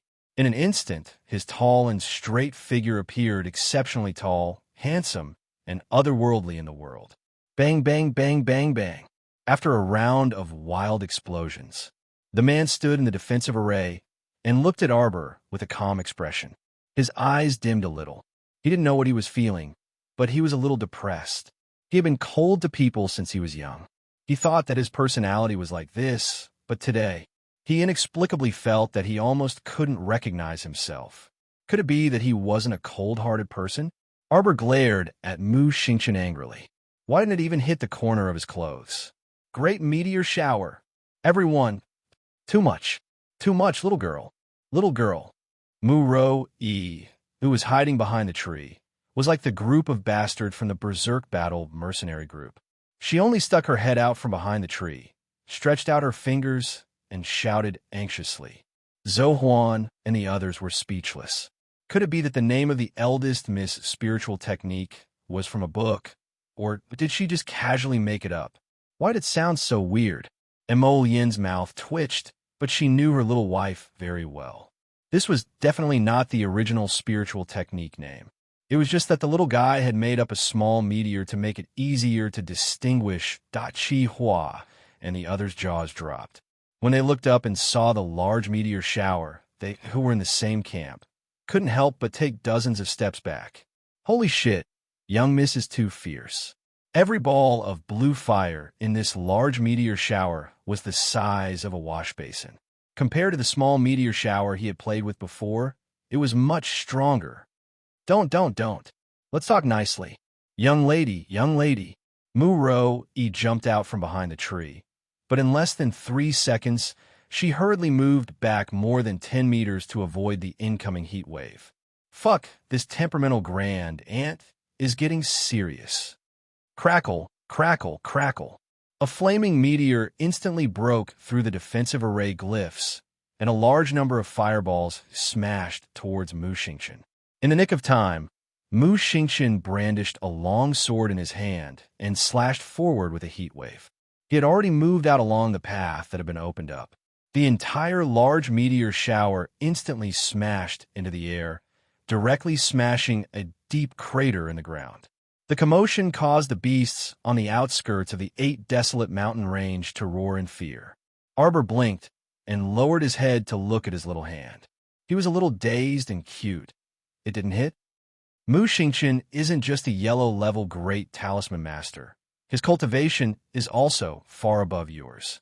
It's impossible for someone who controls 9 levels of spiritual fire to be hurt by the blue spiritual cleansing flame. As expected, he was a genius. No wonder old Bai, who was by Mu Jingrui's side, was so fanatical in protecting their young master. It was time to sleep. Chapter 2337. Was she a genius with extraordinary talent? If that was the case, Arbor's gaze turned cold. With a flick of his finger, dozens of 8 trigrams binding talismans flew up and rushed toward Mu Xingqian. At the same time, attack talismans and 5 spirit talismans followed suit. It was as if they were going to smash Mu Xingqian to death. A stream of wind appeared in the little girl's hand, and she pounced in front of Mu Xingqian without any warning. The 3 lightning spirit talismans in her hand had already descended from the sky and were smashing down fiercely. The battle-crazed mercenary group was on the verge of collapse. If they had to use a word to describe their current feelings, it would probably be the feeling of 10,000 heads running through their hearts. Lightning spirit talisman. 5 spirit talisman. What talisman is that? Mu Ro had already come out from behind the tree. Her mouth was agape as she stared at the girl who was about the same age as her in shock. What was going on? An unfamiliar girl's talisman skills were actually more outstanding than all the young disciples of the talisman patrician family? Could it be that she was still dreaming? Was what she was seeing not real? However, seeing that her elder brother was temporarily unable to break free from the effects of the 8 trigrams binding talismans, Mu Royi's eyes truly flashed with a trace of uncertainty. Elder brother, super large meteor shower. Miss Chow leapt high into the air. She was already floating in the air as she looked down expressionlessly. The ferrule, which was connected to her mind, came out from under her sleeve with a whoosh and went straight for Mu Xingqian's head. No! Mu Royi's pupils shrank as she screamed. And Mo Lian, Zhou Huan, and the others' jaws once again dropped to the ground. They thought that the great meteor shower was the ultimate move that Eldest Miss could use at the moment. But they didn't expect that there was actually a super meteor shower in this world. They really knelt down before Eldest Miss. Was she really a human and not a demon? Mu Xingqian was temporarily immobilized by 4 or 5 8 trigrams binding talismans. When he looked up, he saw bursts of lightning accompanied by dark clouds and a large fiery meteor shower smashing down on top of his head. Time seemed to have stopped. Everyone was filled with trepidation and cold sweat, waiting for the arrival of the thunder fire. However, all of the attacks stopped in that instant. The thick flaming meteor nebula covered the sky above Mu Xingqian's head. It stopped. The little girl looked down coldly at the man who was standing still under the encirclement of attack talismans. There wasn't the slightest fluctuation in her eyes as she just looked at him coldly. Step by step, he walked up to him and asked coldly, "Why aren't you fighting back?" "I don't want to." This inexplicable feeling of bloodline resonance made him particularly reluctant to attack her. Not at all. He did not want to hurt her. Not even the slightest bit. Mu Xingqian frowned slightly. Arbor glanced at him coldly and leaned in a few inches. She stared into his dark and still eyes and said word by word, "Mu Clan, you better not provoke me again. Otherwise, when I get angry, I'll turn your entire Mu Clan upside down and make you wish you were dead. Remember what I said today?" Arbor glanced at him coldly. "I hope that day doesn't come. Miss, may I know your name?" "Not a single person from a Mu Clan deserves to know my name." Chapter 23:38. Arbor coldly turned his head and glanced at him. With a light wave of her hand, she removed all of the talismans on Mu Xingqian's body. The meteor shower above their heads also slowly dissipated, leaving only a trace of terrifying pressure in the air, proving that everything just now was not a dream. "Mississippi, how did the Mu family offend you? Can you tell me?" "Elder brother." Muro, he was about to go crazy from anxiety. Elder brother's persistence today seemed very unusual. He clearly knew that the girl did not like the Mu family, but he still kept pestering her. Arbor's cold gaze shot behind him. Scram! The little white snake on his wrist flew out and rolled in the sky in an instant, turning into a ferocious giant snake bigger than a mountain range. Its tail swept down, and there was a loud boom. Half of the mountaintop here was shocked by the terrifying vibrations. The little spirit beasts in the forest all hugged their heads and screamed, trembling as they knelt on the ground. The terrifying pressure of the ancient great void serpent shrouded the entire mountaintop. Which spirit beast dared to act rashly? Muro, he was so shocked that she fell on her, but Looking back, Kwang Zhan and the other men were already crouching on the ground in fright. Their eyes were filled with terror as they stared in front of them. The giant snake coiled its huge body and floated in the air. Its long tail gently wrapped around the girl. In front of such a giant snake, she was so small that she could be ignored. However, it was this girl with an emotionless expression who was coldly looking at all of them from across a deep ravine. Gully. The giant snake's tail had directly carved out a huge, bottomless crack from left to right on this perfectly fine hillside. If any of them accidentally fell, they would not be able to cry even if they wanted to. And Mo Yin slowly walked up and lowered his head to look at that deep crevice. He then raised his head to look at the bewildered Mu Xingqian before letting out a long sigh. The gap between Jojo and the Mu family was like a ravine in front of them. The conflict was so deep that it was impossible to cross it. Mu Xingqian didn't know why, but when he looked at the little girl's emotionless face and her eyes that were as cold as 1,000 years of frost, his heart felt extremely uncomfortable. "You can leave now," Mo Yin said to Mu Xingqian. She stepped forward and gently held Arbor's bone-chilling hand. A warm stream of energy flowed from his palm to hers. Arbor's heart skipped a beat. He turned his head and looked at Qin Lai's eyes, which were as dark as night. "Do you want to eat osmanthus candy?" Mo Yin took out a small, square silver box and gently waved it in front of her. "I'm not a child," Arbor mumbled and stuffed a small piece of osmanthus candy into her mouth. "How is it? Not bad, right?" Mo Yin smiled and held her little hand. Then she turned and walked towards Zhou Huan and the others, who were frozen stiff. The giant snake's cold gaze fell on Mu Xingqian for a moment. Then it turned into a little white snake and flew up to Arbor's wrist again. "Sweet." The little girl wrinkled her little nose. Mo Yin reached out and poked her little face. "Of course it's sweet, because when I made this osmanthus candy, I wrapped all my blessings in it." Chapter 23:39. Arbor stared blankly for a moment before looking up at him. "You made this?" "Yes." Mo Yin nodded with a smile. "Jojo gave me a pot of flowers, so I naturally had to return the favor." Arbor pursed his lips and silently reached out his little paw to take the small silver box from his father's hand. He expressionlessly stuffed it into his little waist pouch. Mo Yin burst into laughter and suddenly picked up the little fellow. "Jojo, are you happy?" "I'm all right." Arbor nodded his little head and gave him a lively look. Mo Yin laughed heartily, picked up the little fellow, and ran into the depths of the forest. "We'll set up camp here tonight." What he didn't say was that his little emperor had made such a big commotion earlier, so he was sure that no spirit or profound beast would dare to come to their camp to die at night. Phew! Zhou Huan and the others let out a long sigh of relief. It was only now that they came back to their senses. When eldest Miss was angry earlier, they all felt as if there was a heavy aura pressing down on their hearts, causing them to keep quiet out of fear. They didn't even dare to utter a single word. It was only now that they felt a trace of the warmth of spring and the blooming of flowers. Looking at the giant snake that suddenly appeared, its aura was so strong that they had never seen or heard of it before.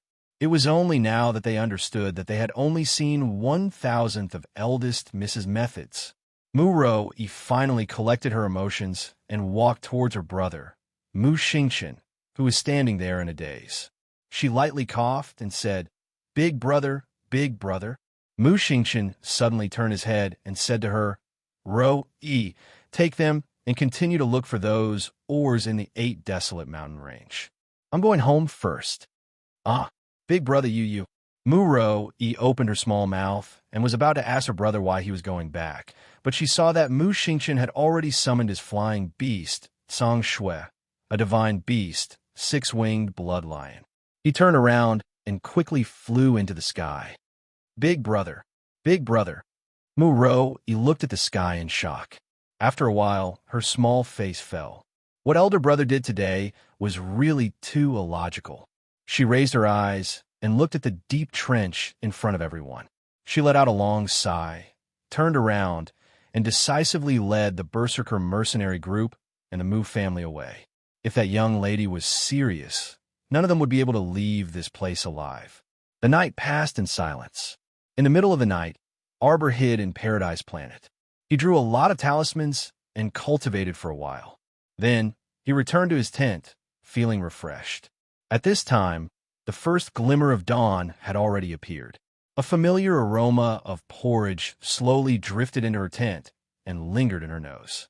Arbor reached out and lifted the curtain. Under the morning light, she saw a man dressed in a plain robe. He seemed to have sensed her presence and turned his head. A hint of gentleness flashed across his face as he reached out and beckoned to her. Her lotus! Miss Chow's eyes lit up. She shuttled forward like a little butterfly and threw herself into his embrace. She rubbed her little face against his clothes and suddenly raised her little head. She stared at him with sparkling eyes and said, "You didn't wipe your face. It stinks." Emolien was about to laugh out loud, and he leaned over to kiss her small face. "Who told you to be my wife? I can despise anyone, but I can't despise you." Arbor grinned and reached out a pair of small hands to hang on him. She rubbed against him for a while. "I'll rub you together. It stinks." Chapter 2340. After breakfast, Old Man Chin ate and drank to his heart's content. With a face full of joy, he continued his journey towards the outskirts of the 8 desolate mountain range. Their next stop was naturally the southern part of the city. If they hadn't encountered an incident like yesterday, they would have probably reached the southern part of the city by dusk. Old Man Chun was a shrewd person. At this time, he understood that the young masters and young misses accompanying them were not simple people. He only needed to focus on driving the carriage. As for the rest, he would naturally leave it to the young masters and young misses. Arbor sat in the carriage and flipped through the medical book for a while before putting it away. She lifted the curtain and poked her head out. "Husband!" Emolien slightly tightened his grip on the reins and turned to look at her. "There!"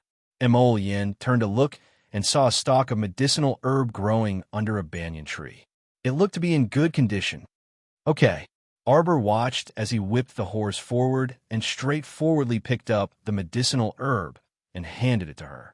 Miss Chow blinked and gave him a sweet smile that she didn't even notice. The beautiful smile on her palm-sized face instantly captivated Prince Mo's eyes. "Husband, why do you keep looking at me? Jojo is good-looking." Emolien wanted to abandon the horse and get on the carriage. However, when he thought about how his little wife could order him to pick the medicinal herb at any time, he extinguished that strong urge. "Husband, I'm going to sleep for a while." "Okay, I'll call you when it's time for lunch." The two of them looked at each other. Seeing the little fellow's sticky eyes, Emolien couldn't help but raise his hand to touch her little face. "Woo, I really want to hug her and keep her in my arms. Forget it. I'll let the little fellow sleep for a while." Arbor retracted her little neck. Just as she was about to close her eyes and rest, she suddenly felt a golden flash in her conscience. The little fellow, who was familiar with the routine, couldn't help but feel happy. Looking at this situation, it seemed that the golden talisman Jade Tome was about to release a new technique. Could it be that her diligent practice of drawing talismans had some results? Could she now learn the contents of the 9th Jade Slip of the golden talisman Jade Tome? She was very happy as she waited for the golden talisman Jade Tome to release a new Jade Slip so that she could learn the Earth Grade talisman technique. Suddenly, a talisman flew out of nowhere. Miss Chow glanced at it. The talismans that could be stored in her inner world were naturally drawn by her own hands. Of course, she only needed a glance to recognize this soul-departing talisman. However, why would it fly out of its inner world on its own today? Arbor was gathering a strand of his spiritual sense, intending to control his lazy spiritual sense avatar to check on the golden talisman Jade Tome in his conscious. Suddenly, a blue light burst out in front of him. That inexplicable and strange soul-leaving talisman suddenly rushed towards her glabella. Arbor was too shocked to react. The soul-departing talisman was a talisman that allowed the soul to leave the body and speed up the cultivation of the soul sense. The problem was, why did this soul separation talisman suddenly appear at this time? A talisman force rushed into her glabella, without any explanation. Arbor's eyes were filled with shock as she realized that she was drifting away from her body, pulled out by an indescribably tyrannical force. Bang! The body in the carriage fell to the ground without any reaction. Arbor's sole thought brushed past Prince Imo, who was galloping over on his horse. Prince Imo suddenly pulled on the reins of his horse and looked in the direction where Arbor was drifting away. There was nothing at all. He lifted the curtain of the carriage. What happened to Jojo? Chapter 2341. Jojo. Imogen immediately realized that something was wrong with the little fellow. Although this little fellow's sleeping posture was not good, she would not be sprawled out in the middle of the carriage like this. Jojo, Jojo! Imogen leaped onto the carriage and hugged her to his chest. He lowered his head and called her name over and over again. After a long while, he did not see any reaction from his little wife. Imogen's heart started to panic. He hugged her and shook her gently. Jojo, what was going on? He checked and found that Jojo's body was very normal. Her breathing was also very calm. However, she did not open her eyes. It was as if she had completely blocked out his voice. He subconsciously tightened his grip on the vine in his hand. After waiting for 1 minute, 2 minutes, 5 minutes, Imogen pulled open the curtain and shouted at Old Chun in panic, Go to the clinic. Go to the nearest clinic. Hurry. What happened, young master? Zohuan and the rest hurried over and asked with a serious expression. Jojo? Imogen lowered his head and looked at the unresponsive Arbor. He was inexplicably flustered. In an instant, all his calmness disappeared. Is eldest miss sick? Zohuan asked loudly. Then what are we waiting for? Young master, why don't you take the flying beast back to the city? Previously, the young master had not been in a hurry, so he had accompanied the little lady on a scenic tour back to the capital. However, now that something like this had happened, he naturally had to hurry back to the city. They all knew that besides eldest Mrs. Ancient Fire Phoenix, the young master's flying beast was not simple either. Her words woke him up from his dream. Imogen's heart was in a complete mess. When he heard Zohuan's reminder, he hurriedly carried the warm and soft Jojo and jumped off the carriage. He waved his hand and called Seventh Yin out. Everyone leaped onto the golden dragon, Seventh Yin's back. The golden dragon waved its tail in the air and flew into the sky in an instant. It really only took a breath. Old Chun then disappeared from the sight of the young masters. Old Chun was quite helpless. Looking at the empty carriage, he muttered to himself, That old man is now going back to the border town? Or should we go back? When the sky above the southern city was enveloped by the might of an ancient dragon, the guards of the South City, as well as the officials of the entire South City, all ran out of their mansions with shocked expressions on their faces. The golden dragon was flying so high that they couldn't see the people on it. They could only vaguely see that there was more than one person on the golden dragon's back. No, I don't know which senior was passing by. My little South City, please accept my respect, is willing to listen to your Excellency's orders. A civil official from the southern city trembled as he walked to the front row and said respectfully under the threatening gaze of the guard. A cold and anxious voice passed through the layers of clouds and pressed heavily on the hearts of all the officials. Within 15 minutes, gather all the local pill refiners, doctors, and pharmacists. Have them all come to the Yunheng Inn. He didn't have the time to waste on people. After he finished speaking, he carried Arbor to the Yunheng Inn where they were staying. The guards of the southern city immediately gathered the best doctors in the city and rushed to the inn together. Imogen held Xiao Mu's small hand and called out to her with knitted brows for a while. Then, with a gloomy face, he abruptly pulled open the door and glared at the crowd of physicians of all ages outside. Come in, all of you. See what's going on. Chapter 2342. Yes. The group of physicians hurried forward submissively and checked Miss Xiao's pulse. Then they all looked at each other in bewilderment. This young lady's pulse is healthy and strong. Her body is very healthy. Then why isn't she waking up from her coma? Imogen roared. Zohuan and the others, who were standing at the door, couldn't help but shudder. Are all the physicians in South City here? Is there anyone better? The group of physicians suddenly wanted to cry, but had no tears. Although Southern City was not big, the top few doctors in Southern City were also famous all over the world. Now, this handsome man in front of them had a terrifying expression, as if he had swallowed a meteor. It was as if they couldn't explain themselves, it was very likely that they wouldn't be able to walk out of this inn. You bunch of quacks. If you can't cure me, Jojo, I'll decapitate all of you. Bang! The door was suddenly pushed open forcefully. Fong Su's wooden face suddenly appeared at the door, with a trace of pleasant surprise on his face. This General Fong Su greets Your Highness the Crown Prince. Great! His Highness really came back as expected. He didn't stay in South City for so long in vain. He could finally return to the imperial capital and report to His Majesty the Emperor. Pa! One of the physicians was so frightened that he collapsed to the ground, the medicine in his hand spilling onto the ground. The person in front of them was actually His Highness the Crown Prince. Fong Su, immediately go and gather all the talisman masters near South City. And talisman masters! At this moment, Emolian suddenly remembered the soul exchange talisman that Jojo had mentioned before. His heart couldn't help but skip a beat. He inexplicably felt that Jojo's current situation should be related to that strange talisman technique. Talisman masters? Hadn't talisman masters disappeared from the divine continent for hundreds of years? Occasionally, the charm masters who were exposed would also be arrested and sentenced to death. Wasn't His Highness the Crown Prince making things difficult for him?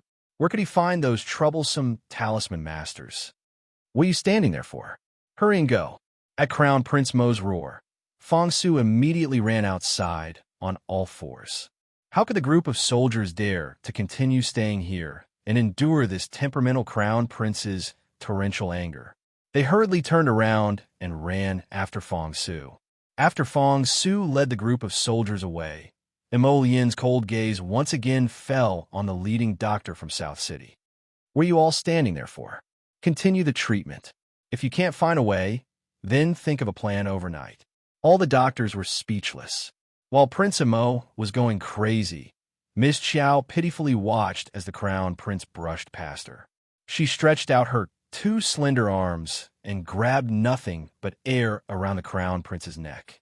That's right, I'm just a soul right now. Even my connection with the sapling has been cut off. Lotus must be worried to death after discovering her abnormality, but she didn't even have the ability to send him a message. It's all because of that damned soul departing talisman. Ow wow, why did it fly out on its own? Why did it so coincidentally activate the talisman in front of her? Was it because of the golden talisman Jade Tome? Wasn't it? Arbor silently swallowed her bitterness and pitifully watched herself wander under the boundless sky like a wandering soul. Wandering from day to night, this feeling evoked an inexplicable sense of familiarity. It was as if a long, long time ago, she had also wandered like this. On the first day of wandering, Jojo missed Emolian. On the second day of wandering, Jojo still missed Emolian. Chapter 2343. The Mu family of the Divine Land was a talisman family. The talisman family was located in a green mountain forest. The surrounding mountains were the cultivation places of the Mu family. If one looked down from the sky, they would find that the whole talisman family was roughly divided into 4 areas like a large courtyard house. The south was the cultivation area, and the north was the meeting hall. The east was the rest area, and the west was a special elixir room for alchemists. On the Divine Land, almost every big family would pay attention to cultivating alchemists in the family since 100 years ago. These alchemists were naturally important to the family.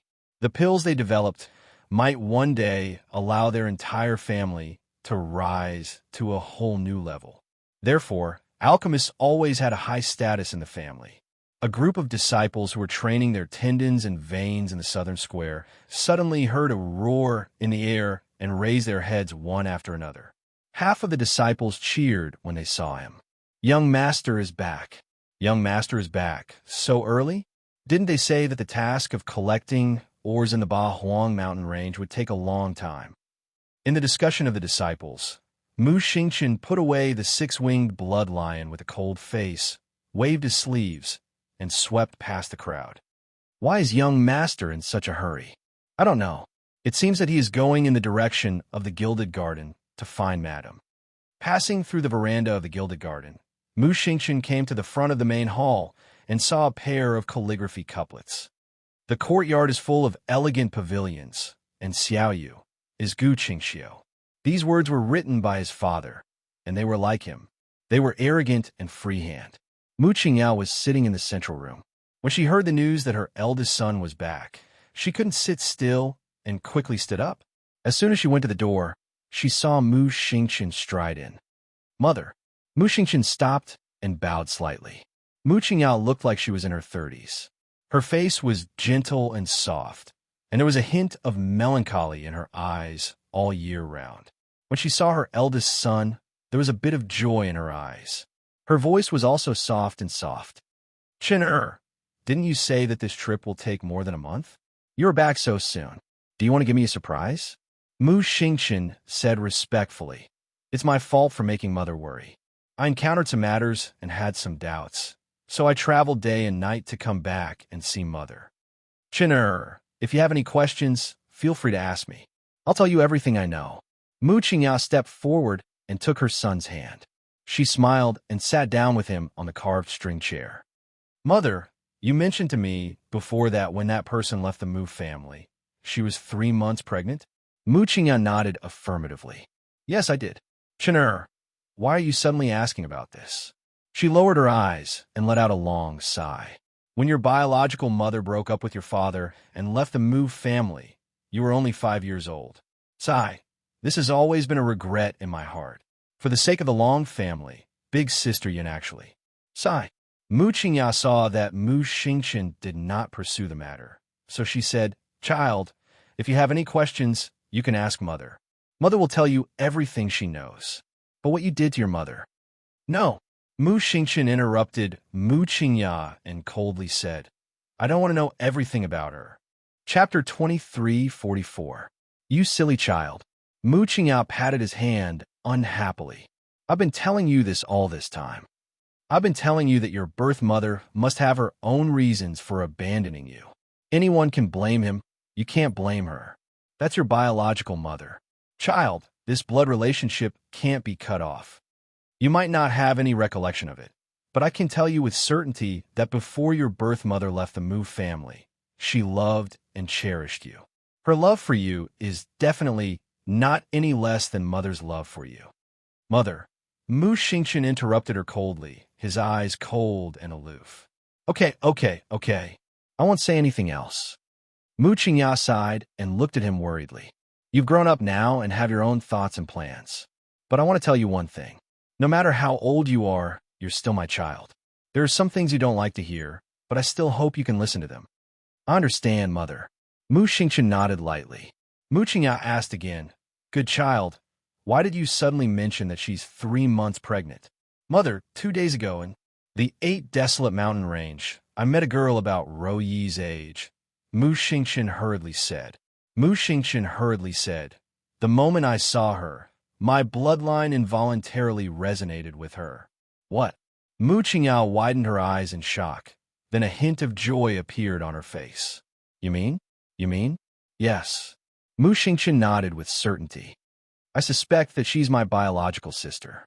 It's that woman who took the child away from the Mu family. Mu Qingyao jumped up from the bench and said excitedly, This matter is too important. I am going to tell your father now. Wait, Mother. Mu Xingqian also stood up and grabbed Mu Qingyao's sleeve. Let's talk about this later. There's no rush. How can there be no rush? Mu Qingyao said anxiously. Do you know that even your grandfather sends your 7th uncle everywhere to look for this child all year round? I didn't expect that she would come here by herself. You really saw your sister with your own eyes? Mu Qingyao's eyes lit up as she looked at Mu Xingqian, the gloominess in her eyes instantly disappearing. Yes, Mu Xingqian could feel his mother's joy, and the corner of his mouth couldn't help but curl up into a smile. She's very beautiful. I've never seen such a cute girl before. She's also very powerful. Mu Xingqian looked at Mu Qingya. Mother, shall we bring her back? Good, good, good. Good, good, good. Mu Qingya nodded repeatedly, and she couldn't help but tear up a little. Your grandfather will be overjoyed when he hears this news. Let's go and talk to your father. When your grandfather comes out of seclusion, tell him the good news. The fondness in Mu Xingqian's eyes dimmed slightly. Mother, what if she hates us? How come? Mu Qingya was shocked and hurriedly turned to look at her son. Son, did something happen? A hint of hatred surged in Mu Xingqian's eyes. It must be that woman. It's her. She was the one who taught my sister to hate us. It must be her. It can't be, it can't be. Mu Qingya hurriedly waved her hands in denial. You must have misunderstood your biological mother. Chapter 23:45. Child, listen to mother. Your biological mother is a straightforward and magnanimous person. She definitely wouldn't teach your sister this, Mu Qingya said with certainty. No matter how great her hatred for our Mu family is, she won't blame her on your sister. She won't transfer this hatred to your sister and let her bear all of this. Mother, don't put in a good word for her anymore. All these years, I've seen clearly and know what kind of person she is. Mu Xingqian sneered. You. Mu Qingya was so angry that she stomped her feet and sat down heavily with a sulk. Mu Xingqian turned and bowed to her. Mother, my sister holds a deep grudge against our Mu family. Don't tell father and grandfather about this for now. We'll talk about it after I find her. Mu Qingya turned and glared at her son. How can we do that? Your father must know about such an important matter. Let's put off your grandfather's matter for now. All right, then. I'll have to trouble you with this matter. Mu Qingya sighed and stared faintly at the tall and handsome young man in front of her. Chinner, come here. Mu Xingqian walked over and sat down in front of Mu Qingya. Mu Qingya pursed her lips and reached out to hold his hand. I raised you single-handedly, so I know what kind of person you are. You're a good child. It'd be even better if you could let go of your resentment against your biological mother. I don't blame her. It was just that she didn't deserve any of his attention. To him, the woman who had abandoned his son when he was young was nothing more than a stranger in the past. But now, because of his sister's hatred for the Mu family, he had no choice but to face that vicious woman head-on. If it weren't for her teaching, how could his sister harbor such great enmity against the Mu family? Mu Qingya knew that this child had a deep grudge against Long Chuyun, and it wasn't a problem that could be solved with just a few words. She could only subtly talk about Long Chuyun in hopes of alleviating the child's hatred for his biological mother. Mother, I plan to spend some time by her side until she's willing to come home with me. What do you think? Mu Qingya looked at the child she had raised with a gentle gaze. She nodded and said, She's your biological sister, so of course you have to bring her back. If she's not willing, you can spend 1 day, 10 days, or even 100 days to let her know that you truly like her. Let her feel your kindness. Mu Xingqian's lips curled into a faint smile. Mother, I think so too. I'll talk to your father about this. Just do whatever you want to do. I'll support you. Thank you, Mother. Silly child, there's no need to thank me. Mu Qingya smiled. Then I'll go back and prepare. I'll bid farewell to Mother for today. After a while, I'll definitely bring sister to see you. Okay. Mu Qingya's eyes were full of smiles as she nodded and watched the young man leave. Madam, how can you bear to let eldest young master leave just like that? A young maidservant at the side puffed up her cheeks and said, Eldest young master is our Mu family's young master. Just now, his words clearly showed that the girl didn't like him very much. If we let eldest young master go to that young lady's side, wouldn't he suffer all kinds of grievances? What do you know? Mu Qingya glared at her in annoyance. How can the kinship between siblings be broken up by a few words of scolding and beating? I believe that Chun will definitely bring little sister back. Chapter 23:46.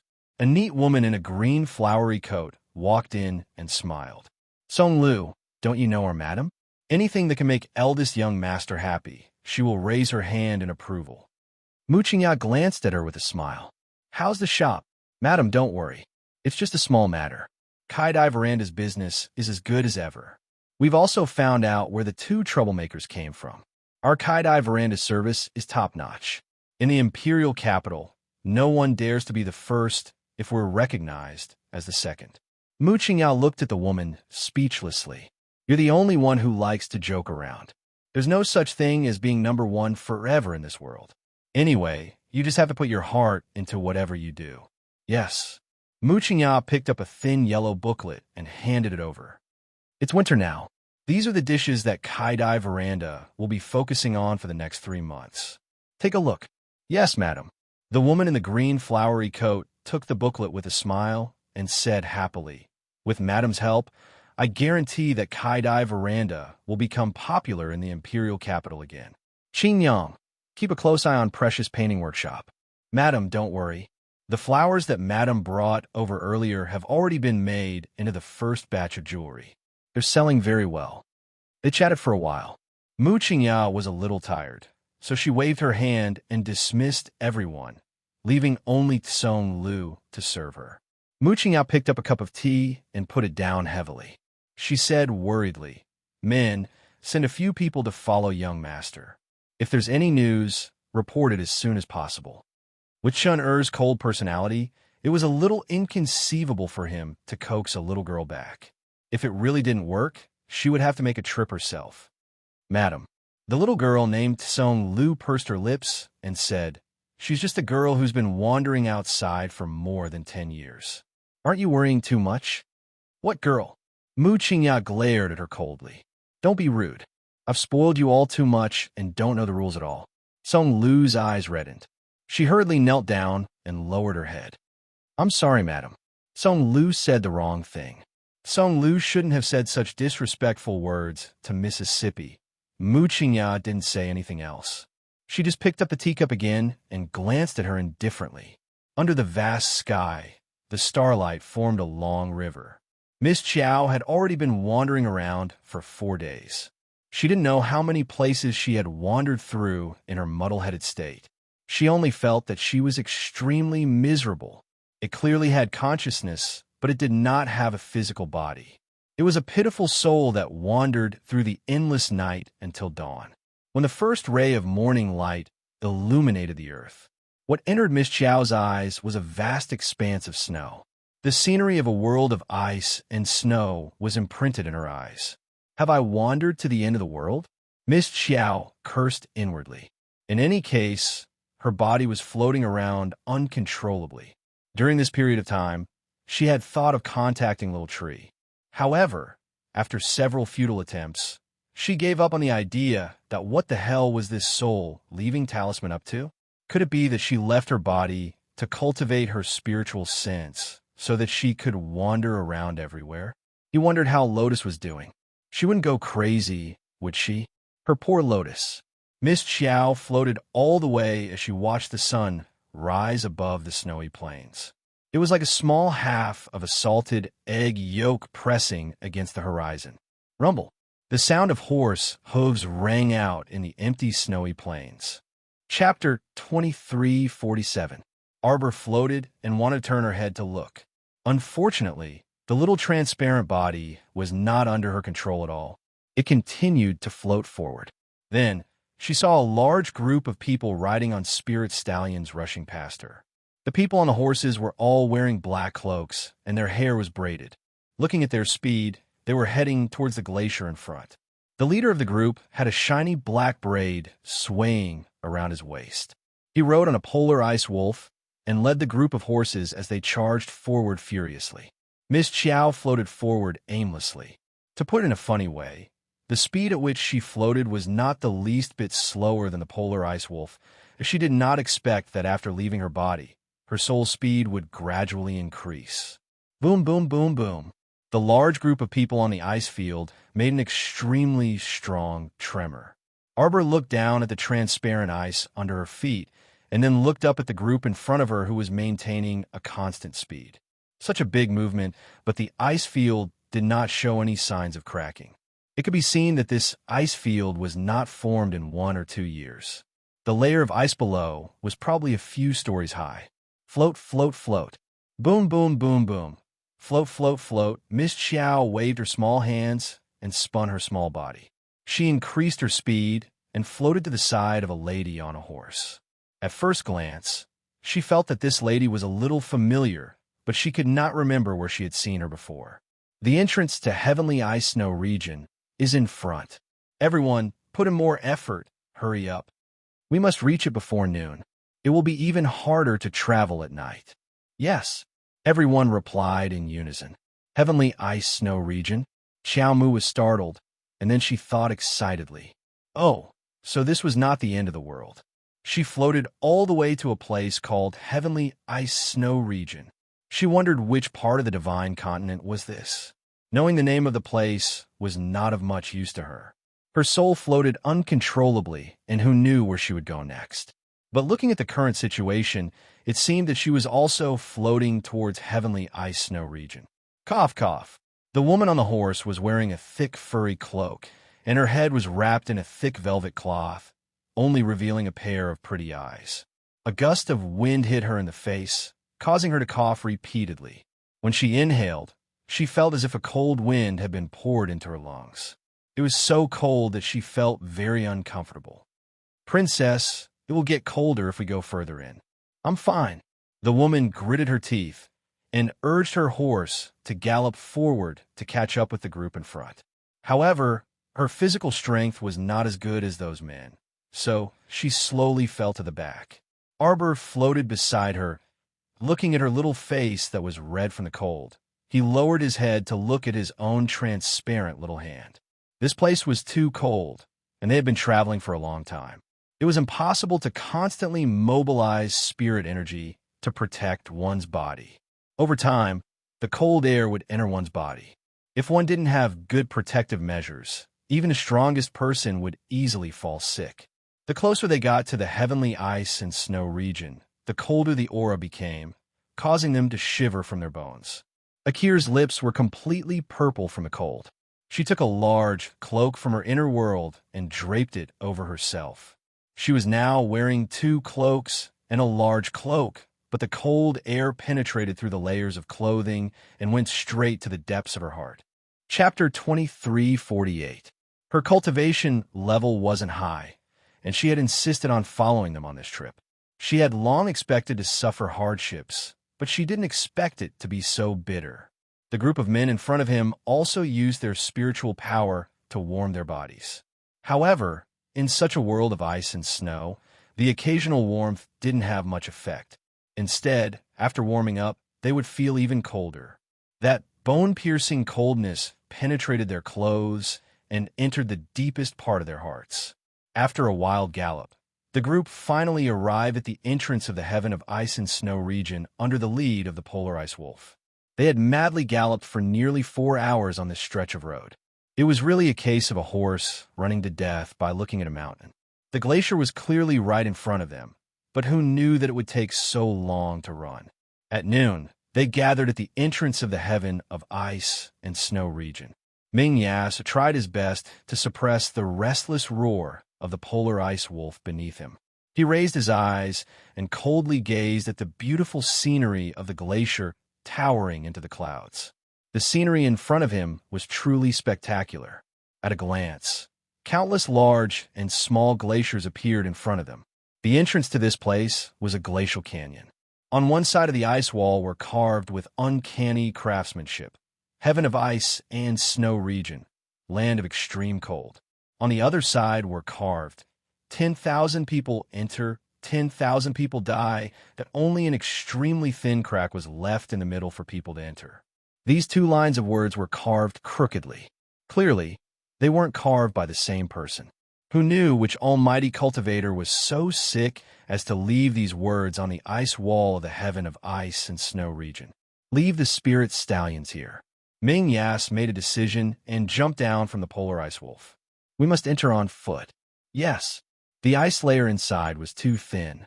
Once it broke, what they would face would be an extremely terrifying glacier attack. Akira was wrapped in 2 cloaks and a large cloak. The corners of the large cloak were dragging on the ground. She walked forward while panting. Brother Yas, should we walk in? Ming Yas glanced at her indifferently. Yes. His gaze was still fixed on the 2 smooth ice walls. At this moment, Akir also saw the crack between the two ice walls in front of her. The uneven ice surface was very eye-catching under the sunlight. There were also many sharp icicles left on the two ice walls, which looked very aggressive. Let's go. We must find a place to set up camp before it gets dark. The little girl floated over and hovered beside Mayes. At this moment, she saw clearly and recognized Yassi. After all, he had clashed with this fellow several times, so it was impossible for him to not remember him. However, he didn't have a deep impression of it. Of course, she wasn't familiar with Akir. As for his brother Yas, Arbor didn't recognize him at all. What was this guy full of violence doing in this world of ice and snow? Your Highness. Yas raised his hand to stop a guard general from speaking. He suddenly turned his head and shot his gaze in the direction of the young lady. There was nothing there. How could it be? ACI frowned, then turned around and said, "Let's go." The group followed his footsteps and quickly walked toward the crack in the ice wall. The little girl floated along, occasionally looking up at the ice wall that reached into the blue sky. What a tall ice wall! What was waiting for her in this world of ice and snow? Chapter 2349. There were still a few rays of sunlight, but when they landed on the ice wall, they were so faint that they were almost negligible. They couldn't melt the thick glacier in the slightest. The group didn't speak. Instead, they looked focused and even a bit nervous as they quickened their pace and passed through this steep crevice. Creak!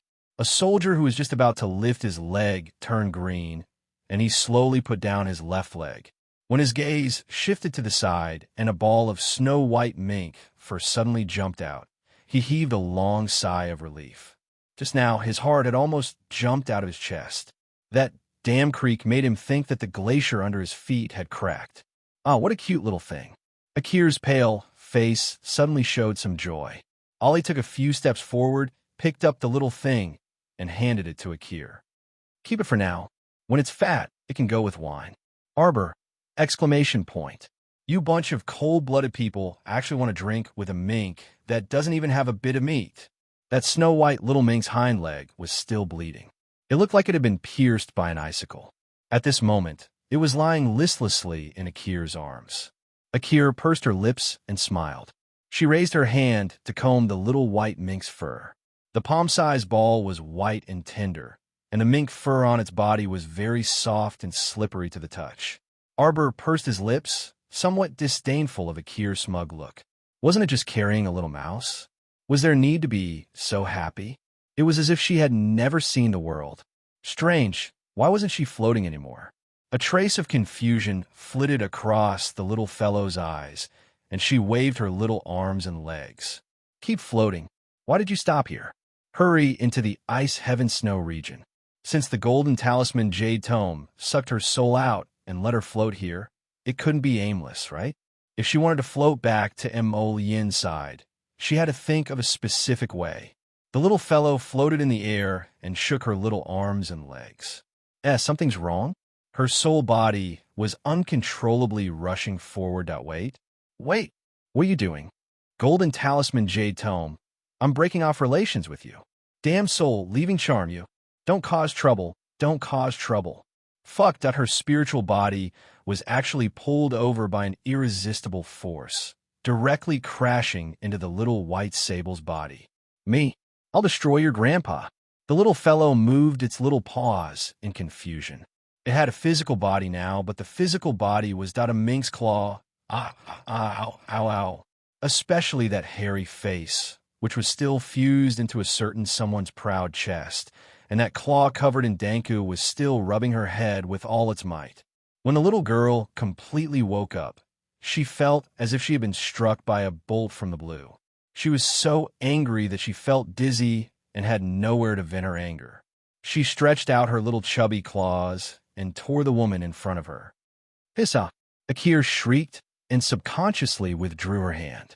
The small marten nimbly kicked its legs and landed on the ground, limping towards the depths of the glacier. Damn little bastard, how dare you scratch my hand? Akir screamed angrily. Bring it back for me. I'm going to skin this damned mink alive and use its fur to make a cloak. Inhumane fellow. You actually want to capture me to make clothes? The little girl angrily ran away. Chapter 2350. She's so small that she can't even be made into a mink fur collar. Yet you want to make a cloak out of her. Why don't you go and die? Thump, thump, thump. The little girl ran with all her might, already using all her strength to drink milk. Then does she discover that the back of her neck was lifted up by someone. She turned her head and met a pair of cold eyes. This damned violent man, it's him again. The little girl kicked her 2 calves with all her might, looking like she was punching and kicking. The corner of Ming Yas's mouth twitched inexplicably as he met her pair of black, beady eyes. He saw that those beady eyes were filled with anger. Yes, it was anger. Why did he feel that this low-level little mystic beast was so human-like? This was really demonic. A little low-level mystic beast that had yet to develop intelligence actually felt anger? Brother Yas, I'm going to kill her. Miss Chiao's angry curses turned into a squeak, and her little furry face immediately flushed red. Fuck, this little beast couldn't speak human language. This was a low-level little beast. Was there anything more tragic than this? Her soul was embodied in this little beast. If she was killed by that woman, would she be in danger? Would her soul be imprisoned in this dead little beast's body forever and not be able to come out? Roar. What's the point of bickering with a little beast that has yet to develop intelligence? Ming Yas glanced indifferently at Akir and flicked her dagger away with his fingertip. Akir angrily stroked the back of her hand, which had 3 bright, bloody scratches, and stomped her feet in anger. Brother Yas, you'd actually rather protect that little beast than ignore the injuries on my hand? You're really getting worse as you live. How can you be angry with a little animal? Yas directly put the little white mink into his arms. All right, let's continue on our way. Akir gnashed her teeth in hatred. Seeing this, she had no choice but to take the medicine bottle Alex handed over and smear on the back of her hand. The little girl lay in Yas's arms with a look of despair. Who asked her to discriminate against weak little animals? Now she had turned into a little animal. Her current appearance was so small, not even 1/5 the size of that white squirrel on Paradise Planet. Oh my God, it was the smallest mink she had ever seen. He did not even look as strong as newbie back then. Sob, sob, sob. Of all people, why did you choose to possess such a weak mink? Xiaomu lay there in despair for a while longer until Ming Yas stopped walking. The group found a relatively flat area to set up camp. They cut off all the icicles that could injure or trip people and threw them to the side. An hour later, the camp was basically built. Dozens of barracks, big and small, were erected one after another on the glittering glacier. One of the soldiers took out a match from his pocket, but before he could light it, it was slapped away. What do you want? We're stepping on a glacier right now. Do you want the glacier to melt and collapse? Are they going to bury us all? How could an ordinary fire extinguisher melt a glacier in such an extremely cold place? The soldier shouted, unconvinced. Can't you see that the sunlight can't reach here? When Ollie heard the commotion in the tent area, he hurried over and scolded the soldier who took out the torch. Rest early after eating your rations. We have to continue on our way early tomorrow morning. Everyone, listen up. Don't cause any trouble. Chapter 2351. After Ollie finished exerting pressure, he brought the guards back to Ming Yas's side and gave him a simple recount of what had just happened in the barracks. Ming Yas didn't pay much attention to it. He nodded and had Ollie withdraw. After ordering someone to bring in a bathtub, Ming Yas called for a water spirit master to fill the bathtub with water. Only then did he have the person leave and take off his coat. His fingers touched the little mink in his embrace, and he pulled her out. Seeing that the little fellow was curled up into a ball and sleeping soundly, he poked her head with his finger and placed her on the carpet at the side. Splash, splash. The sound of water made the tired Miss Chiao lift her eyelids and slightly open her small bean-like eyes. Barracks? Why did she vaguely see the back of a person bathing? Miss Chiao's small black eyes suddenly widened, and her little furry face was filled with disbelief. This perverted Ming Yas actually took off his clothes and took a bath in front of her? Did he still have any sense of shame? Sure enough, he was a pervert. A moment of carelessness, and she almost grew a needle's eye. Miss Chow angrily stomped her leg and felt the pain in her small foot unbearable. She didn't manage to pounce out of the barracks. Instead, she rolled on the ground and made a little noise. Ming Yas turned his head and saw that the little white mink was currently limping towards the barracks entrance. He didn't seem to make any movements, only lightly waving his hand. A strong suction force pulled Miss Chow's body over, and she fell into the water. Ah! Pa pa pa pa pa pa pa. This repulsive, damned, stinky man actually made this crown princess drink your bathwater? I'll whip you to death, you bastard. The little paw exerted all its strength and swung towards that handsome face with a smack. When Guing came in with her master's clothes, she only saw that little animal brandishing its claws and brandishing its fangs and claws as it slapped her master twice. She cried out in alarm and rushed forward. She quickly put down the clean clothes in her arms and reached out to grab Miss Xiao's limbs. Ming Yas stared blankly and raised his hand to stop Guiying's actions. Pulling Miss Xiao in front of him, he stared at her small eyes that were filled with anger and coldness. After looking carefully, he could not help but laugh. Guiying, don't you think that this little fellow is a little too quick-witted? I've never seen a low-level little mystical beast with such lively eyes. Your Highness, let this servant bring it down first. Yas waved his hand non-committally. Such a small thing can't hurt me. Guiying frowned and looked at the little white mink that was still in His Highness's hand and was still using its little claws to slap His Highness's arm. He didn't know if it was an illusion, but when the little white mink looked at him just now, it did seem somewhat human-like. Your Highness, this servant will help you get dressed. Nodding his head, Yas suddenly stood up for the bathtub. Arbor stared at his bare chest with a dumbfounded expression. His gaze moved down 2 inches, and then he hurriedly moved up again. A pair of small meaty claws slapped at his head with all his might. Smack! The little guy exerted all his strength and leaped. He landed on the ground with a plop and rolled out of the tent with water stains all over his body. Perverted fellow!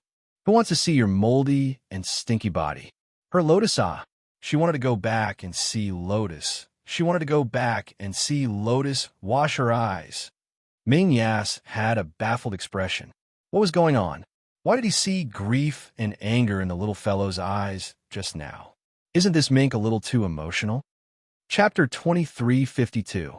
Guiying was also dumbfounded as she stared at her mistress for a long while before she hurriedly helped her mistress put on her clothes. Your Highness, did you notice that the way that little white mink looked at you just now was a bit strange? You think so too? Guiying nodded solemnly. This servant feels like it was looking at a lecher. Ming Yasi, thank you. This prince's taste isn't that heavy.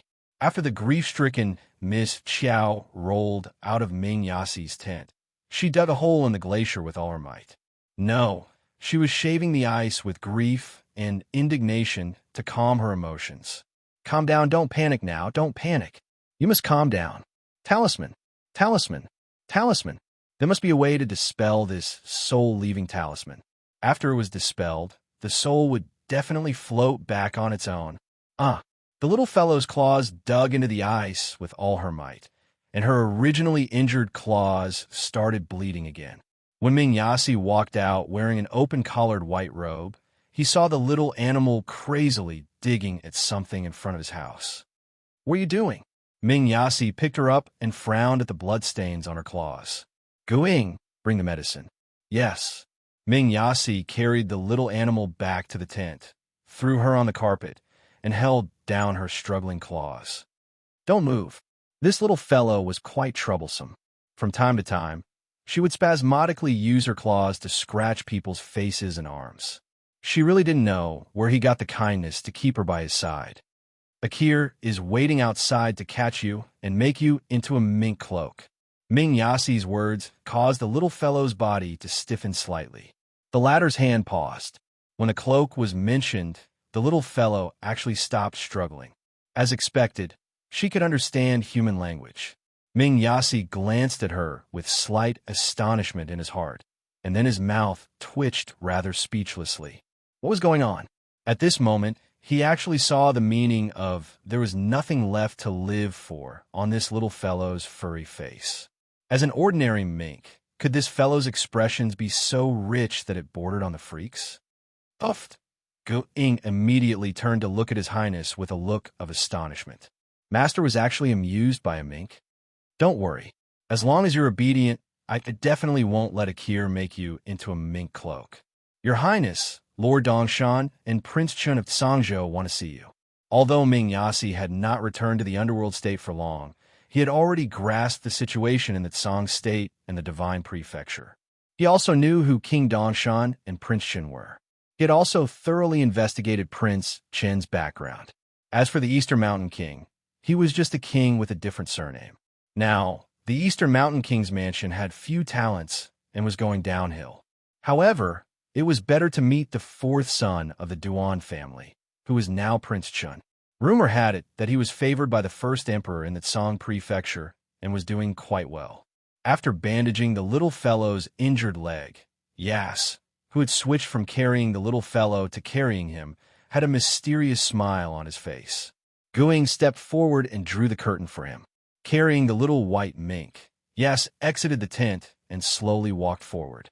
From afar, he saw the face of a middle-aged man with a full beard laughing at him. Greetings, Your Highness. The middle-aged man cupped his hands and smiled. Greetings, King Dongshan. Ming Yasi glanced at the middle-aged man indifferently and sneered. I heard that the winter hunt chosen by the great emperor of Tsangzhou is here. Chapter 2353. Ah yes, Wu Heng, the king of East Mountain, said with a smile. I came to the winter hunt with His Majesty, but I didn't expect to see the crown prince of Mingzhou here. His Highness was quite a ruthless person. It was said that he had only returned to Mingzhou for a few days, but he had driven the dethroned crown prince, Ming Lang, off the stage and taken the supreme position himself. The king of East Mountain carefully sized up the expressionless crown prince of Mingzhou in front of him. Ming Yasi was not very interested in him. Instead, he looked around and asked, Why don't I see Prince Chun? Hearing this, the king of East Mountain looked a little embarrassed. Prince Chun had always been willful and reckless. He had walked to the entrance of the tent and said that he wanted to look around, but he had disappeared. Seeing his strange expression, Ming Yasi couldn't help but frown. King of East Mountain, although the heavenly ice and snow region is in your Tsangzhou, it has always been open to the three provinces. Does the Emperor of Tsangzhou not welcome my arrival? Ah, Your Highness, you misunderstood. The King of East Mountain hurriedly smiled apologetically and said, The Emperor doesn't dislike Your Highness. He even wants to invite Your Highness to our camp to participate in this winter hunt. Oh, Ming Yasi frowned slightly and said with a faint smile, There's no need to invite me. We have other important things to do on this trip, so it's better to do it separately. If he found the divine flower of the snow region, he would not give it to the old man of Tsangzhou. Would he rob him or not? Seeing Ming Yasi's cold expression, the king of East Mountain did not persuade him anymore. Instead, he nodded with a smile and said, Since Your Highness has other important things to do, I won't delay Your Highness any longer. I'll go first. Before he could say the word, he was surprised to find that the crown prince, who had a calm expression in front of him, suddenly reached out and pressed down the restless little white mink in his arms. The furry little thing was twisting its small body hard, trying to break free from the crown prince's arms. Ming Yasi pursed his lips and held it down with a displeased expression. Hiss! Ming Yasi subconsciously withdrew his hand and looked coldly at the two small teeth marks on his palm. Ah, Your Highness, your hand! King Dongshan exclaimed. When he looked up again, he saw that the little white mink had actually landed on the ground and pounced forward like a whirlwind. Ming Yasi, the East Mountain King, Guing, and the others all looked in the direction she was heading. They saw a young man in a light white robe, with his ink-black hair fluttering in the wind, slowly walking past them calmly. From where they were, they could only see the man's picturesque profile. The wind brushed past his clothes, accentuating his glass-like skin. His eyes seemed to flash with a myriad of luster. The little white Martin's expression was as if it had seen a brother it hadn't seen for 800 years, causing the corners of everyone's mouths to twitch. Looking at her small body, running like a thief, she raised her pair of small claws even more forcefully. The scene in front of him was quite comical. He felt that little Martin was simply extending its claws at the man who was passing by, showing an expression of asking for a hug. "Do on you." Tears were almost squeezing out of Miss Chiao's beady eyes. She looked on helplessly as that guy nonchalantly walked past her without even looking at her out of the corner of his eye. Miss Chiao felt unwell all over. Why the heck didn't he turn to look at her? Chapter 2354. Ming Yasi expressionlessly raised his palm, and a surge of energy flowed through his arm. A strong suction force pulled the little fellow into his arms again. He patted her head with a moderate force. "What are you doing?" This fellow actually dared to despise his embrace and wanted to defect to the enemy in public? Where would he put his face as the crown prince of Ming province? Even a small ferret dared to despise him. She simply didn't care about her fur anymore. Miss Chiao indignantly struggled with her 4 small claws and turned her grief into strength as she howled. "Ming Yasi, that you're just a small ferret, but you've evolved. You can even howl like a wolf." Arbor hopelessly closed her eyes and collapsed in his arms. How miserable! Duan Yu, that idiot, actually ignored her. Rather than staying here with this pervert, she dearly wanted to defect to Duan Yu's side. "Duan Yu, Duan Yu, Duan Yu." Miss Chiao was filled with resentment, and her 4 small claws restlessly wriggled. The veins on Ming Yasi's forehead throbbed, and he pressed down the little girl's head with a finger. He turned to glare at the Duke of East Mountain and said, "If the Duke of East Mountain doesn't have anything else to say, then see the guest out." His cold gaze swept over Duan Yu, who was walking away. As expected, the rumors were true. This Prince Chun was truly a willful person. He said he was here to pay a visit, but he left without even a greeting. The people of Tsang province were as abominable as the people of the Divine province. They were all ridiculous things. Seeing his displeased expression, the Duke of East Mountain could only bid farewell with a wry smile and leave with his hands cupped. With his tail between his legs, he dejectedly walked out of the camp. Prince Chun, the Duke of East Mountain, Wu Hong, looked exasperatedly at the young man waiting for him outside the camp. "Why didn't you meet with His Highness the Crown Prince of Ming Province?" Duan Yu nonchalantly swept him a glance. "Not interested."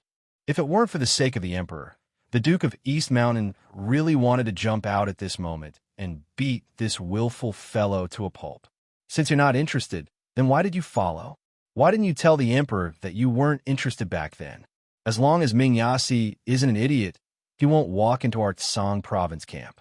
Duan Yu said dryly, "So this trip is futile." Since it was futile, it didn't matter whether he met her or not. Besides, he had no interest in meeting that domineering fellow. East Mountain King rolled his eyes speechlessly. "In that case, let's go back to the camp." "Yes.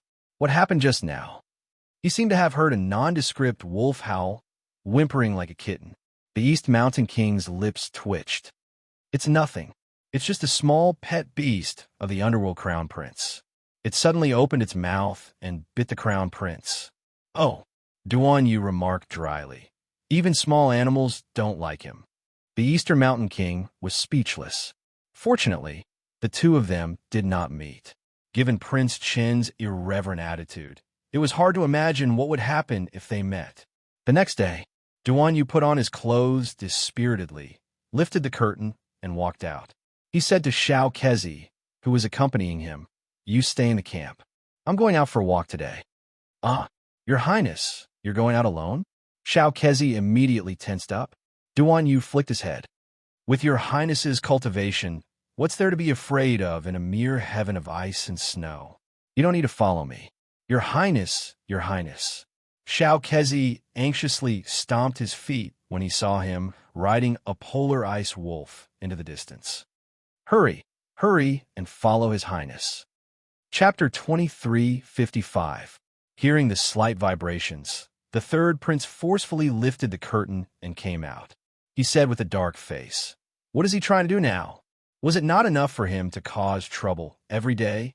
He actually rode a newly hunted polar ice wolf as a mount in this kind of place.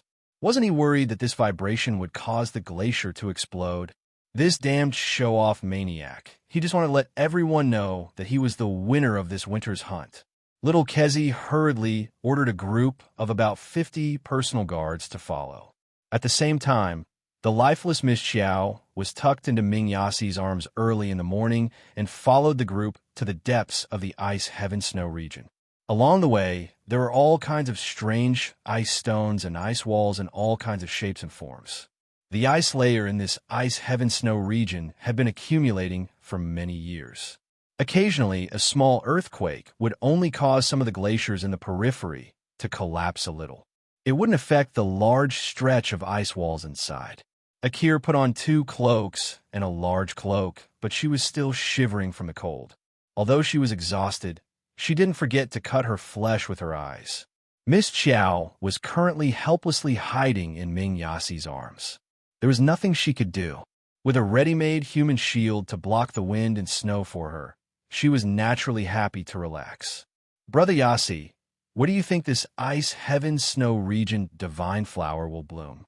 Akir asked against the wind, but she felt the cold wind pour into her heart and lungs, causing her to shiver even more. Ming Yasi coldly looked up at the sharp ice walls in the distance and shook his head. The ice heaven snow region divine flower will belong to the fated one. Miss Qiao, who was hiding in Ming Yasi's arms, was originally curled up listlessly. When she suddenly heard Ming Yasi and Akir's words, she couldn't help but perk up her ears, and her spirits were slightly lifted. Wait, what did she just hear? So these people came all the way to this ice heaven snow region to search for the ice heaven snow region divine flower? Could it be that the ice heaven snow region divine flower recorded in the medicine scripture really existed? Her little head moved, and Miss Qiao popped out of his chest, revealing her furry little head. Seeing her head, Akir's expression carried traces of disgust. She pulled out the dagger in her boot and said to Ming Yasi, "Brother Yasi, let me kill this little beast. I heard that it even bit you yesterday. You're the little beast. Your whole family are little beasts." Miss Qiao glared angrily at Akir with her small black eyes. When the latter saw the look in her eyes, she was taken aback. She pointed at Arbor and screamed, "This little beast can stare?" Ming Yasi, who had already observed the little fellow's various expressions, felt that this action of staring was nothing at all. The little fellow could even make an expression of spitting on someone's face with ease. What did the rest count for? This little beast was definitely out of the ordinary. Perhaps when it grew up, it could evolve into a spirit beast or even a divine beast. If Arbor could hear his thoughts, he would definitely spit at him and ask him where he got his confidence from. "Akir, why are you always angry with an uncivilized little beast?" Yas said impatiently. "Isn't little Gungun quite cute?" Little Gungun? Who? Arbor stared blankly at Nayas, who had casually given him a name. A mouthful of spittle almost landed on his face. "Who are you calling Gungun? Your whole family is round Gungun." Little Gungun stare. Chapter 2356. Cough. Master, little Gungun doesn't seem to like the name you gave it. Gooing followed behind her master and could clearly see the grief and indignation that flashed through little Gungun's eyes. Here it comes again. This little beast with an extremely rich expression was silently grieving and indignant in the crowd all day long. However, was the protest effective? Yas smirked and reached out to poke around Body. He said with a smile, "Little Gungun, do you like the name Master gave you?" "I like your ancestor." Miss Qiao knew that her resistance was futile, so she simply turned her little neck and pointed the back of her head at him. She also spat at him to express her dissatisfaction. ACI chuckled and raised his hand to rub her little head. He didn't know why, but the more time he spent with this little mink, the more he liked it. This little fellow was too nimble. Her eyes were full of hidden drama. She was definitely the smartest mink in the world.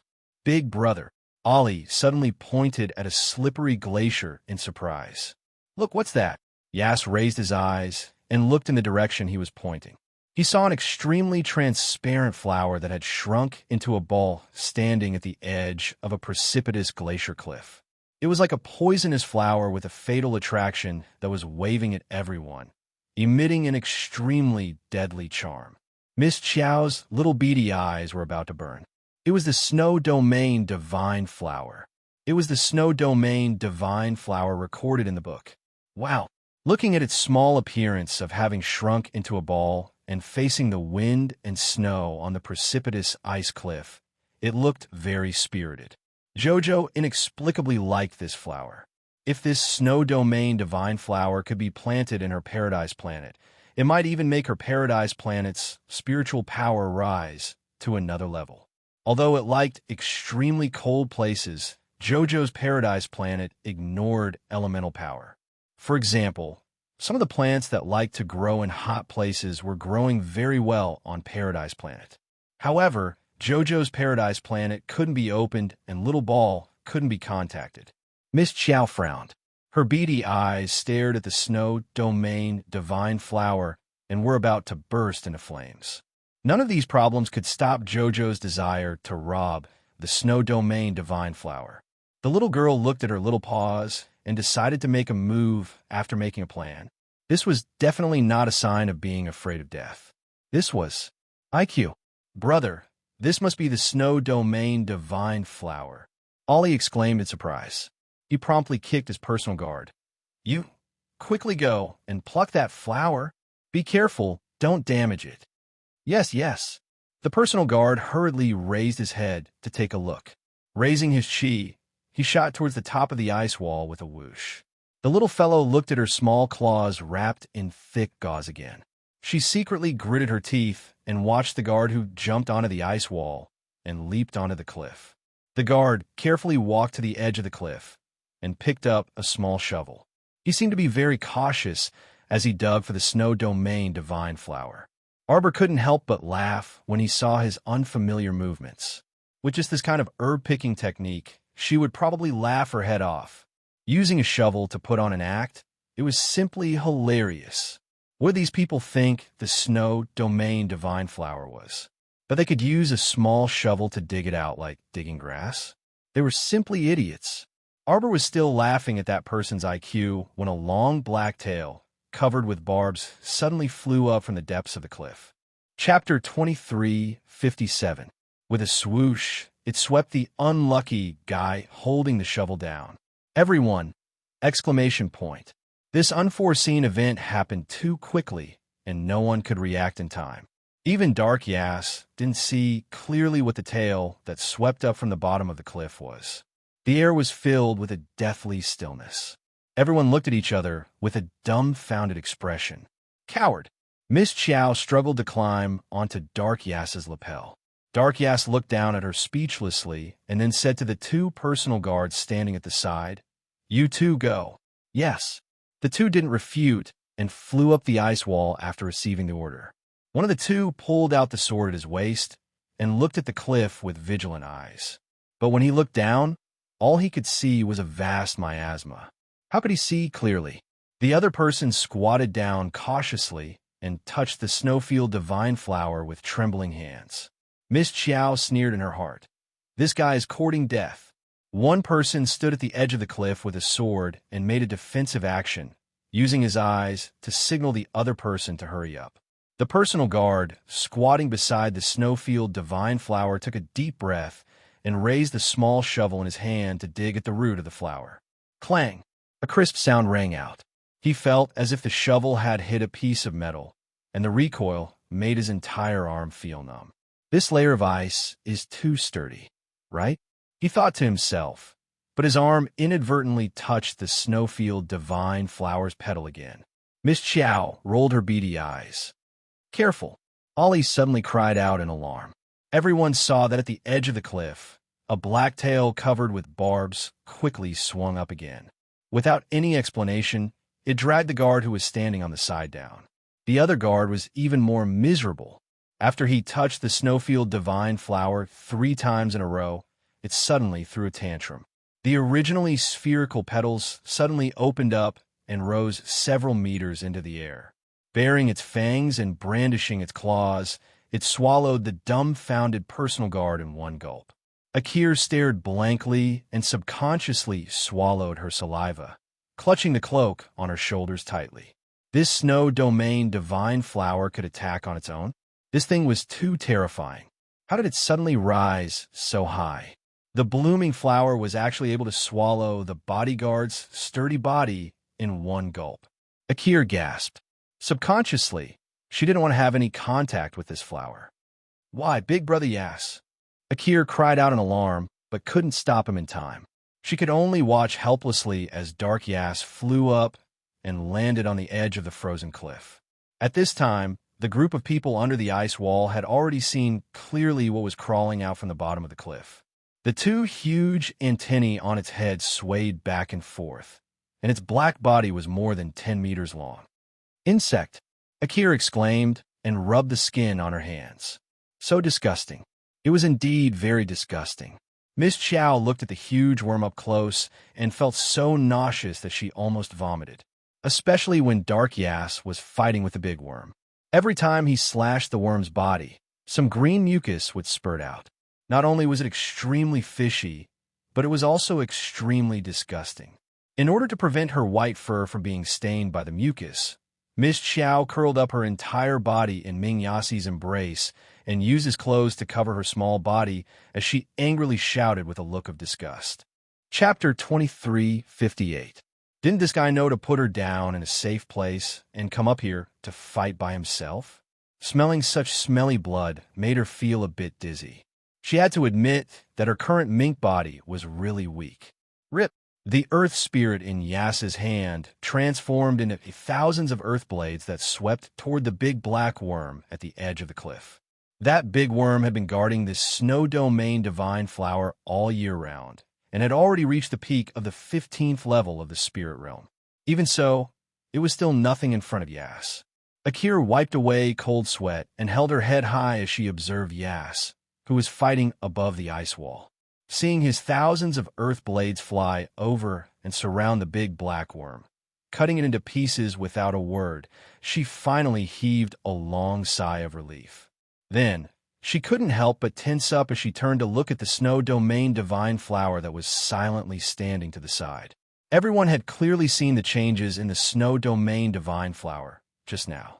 This flower wasn't to be trifled with. If you wanted to pick it, you'd have to be prepared for the fate of being swallowed. The little white mink dug out from Yas's jacket and raised its paw to sniff the air with a look of disgust. Yas's expression was focused as a faint golden luster emanated from his palm and encircled the snow domain divine flower. Arbor watched coldly from the sidelines, but he was a bit surprised.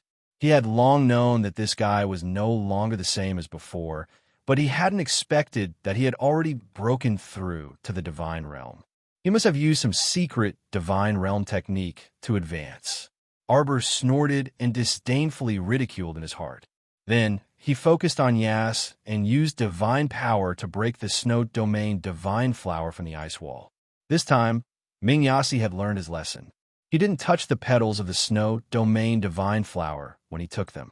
Thus, the snow domain divine flower didn't react at all and showed no signs of going berserk. Akir and the others, who were looking up at Her Highness, all heaved sighs of relief when they saw this scene. Ollie smiled excitedly.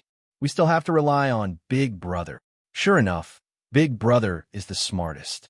Ollie laughed heartily. With Big Brother's help, wouldn't the snow domain divine flower be a piece of cake? Akir pursed her lips and smiled. She glanced bashfully at Ollie and then raised her head to look at Ming Yas, unable to conceal the adoration in her eyes. When Ming Yassi completely removed the snowfield divine flower from the ice wall, a faint luster lingered around it. Miss Chow looked at the flower right in front of her, and a brilliant yearning immediately appeared in her eyes. Although Yas wasn't a very reliable person, he had dug out the entire snowfield divine flower. Every leaf and stem had been dug out perfectly. This was an extremely alluring snow domain divine flower. After being plucked, the snow domain divine flower lost its attacking power, leaving only a faint fragrance. The entire flower was emitting a faint glazed luster, which was very eye-catching. Roar! At this moment, an earth-shattering roar suddenly came from the bottom of the cliff. The personal guards below the ice wall all felt their chi and blood churn in their chests, and they couldn't help but take a few steps back. Those with weaker cultivation even spat out a mouthful of blood. Akir's and Ali's expressions changed. A mere roar could force back more than 1,000 people. This person definitely didn't come with good intentions. Chapter 23:59. The two of them looked up. Above the cliff, a towering, enormous head suddenly appeared. It climbed out of the boundless fog and leaped onto the ice wall with a whoosh. Its enormous figure appeared before everyone's eyes. Akir's expression tensed, and she subconsciously clenched her fists. The enormous creature in front of them looked almost as tall as a small building. Its two bell-sized eyes were emitting a faint red light as they stared at Ming Yas mercilessly. In front of this enormous creature, Her Highness simply appeared pitifully small. What kind of monster is this? Ali shrieked. Akir's train of thought was interrupted by this shriek. She abruptly reacted, and her expression changed dramatically as she said, "What are you all standing there for? Everyone, heed my command. Go up and help Her Highness fight." Yes. Although the personal guards were terrified, they also clearly understood that if Her Highness suffered any losses here, their entire family's lives would also be finished. Thus, although they were terrified, they still had to brace themselves and go up. Whoosh, whoosh, whoosh. Several figures took the lead and leaped onto the ice wall, blocking Ming Yas's path. Ming Yas's expression didn't change. Instead, he coldly gazed at the monster that had climbed up from below the cliff. This fellow's head was a bit taller than a mountain, and there were several large black tumors on its head. It looked extremely terrifying. Its body was like a calf, but its tail was like a long scorpion's tail, and it was covered with dark spikes. Ming Yasi glanced at it and understood in his heart. It seemed that it wasn't that black bug that had used its tail to pull people down time and time again, but rather this giant scorpion monster in front of him. He had almost been fooled just now. Under Ming Yas's meaningful glance, those personal guards rushed up without regard for their own safety and resigned themselves to their fate as the vanguard. Unfortunately, the giant scorpion monster's attack power was too strong. It didn't seem to move at all. With a curl and a pull of its tail, two figures were swept up by its long tail and torn into pieces with a ripping sound. What was even more disgusting was that the monster actually openly tore the person into pieces in front of everyone and stuffed them into its huge mouth to chew on them. Miss Chiao took a look and expressionlessly retracted her head, almost vomiting. Disgusting thing, hurry up and deal with it. He was simply obstructing Jojo's view. Dark Yas's eyes turned cold as he looked at the huge monster in front of him. More than a dozen personal guards rushed forward and were all killed without any distinction. Ming Yasi's long eyebrows furrowed slightly, and then he furrowed them deeply. This guy looked pretty strong. Dozens of bodyguards jumped onto the platform. This ice wall had a rather narrow space for them to fight. Dark Yas glanced at the personal guards who had jumped up, and with a sudden leap, he jumped down from the ice wall. The dozens of personal guards left by the cliff naturally became sacrifices again in order to ensure His Highness' safety. However, when the scorpion-tailed monster saw Dark Yas fleeing from the cliff, it let out an earth-shaking roar. A black tail pierced through several people's chests and climbed over their corpses. On the high ice wall, a large head covered in warts hung down, coldly looking at the people who were trying their best to calm down. Roar! The monster let out another furious roar, and its huge body suddenly pressed down. He actually jumped down to the bottom of the ice layer at the speed of lightning. Chapter 23:60. Careful!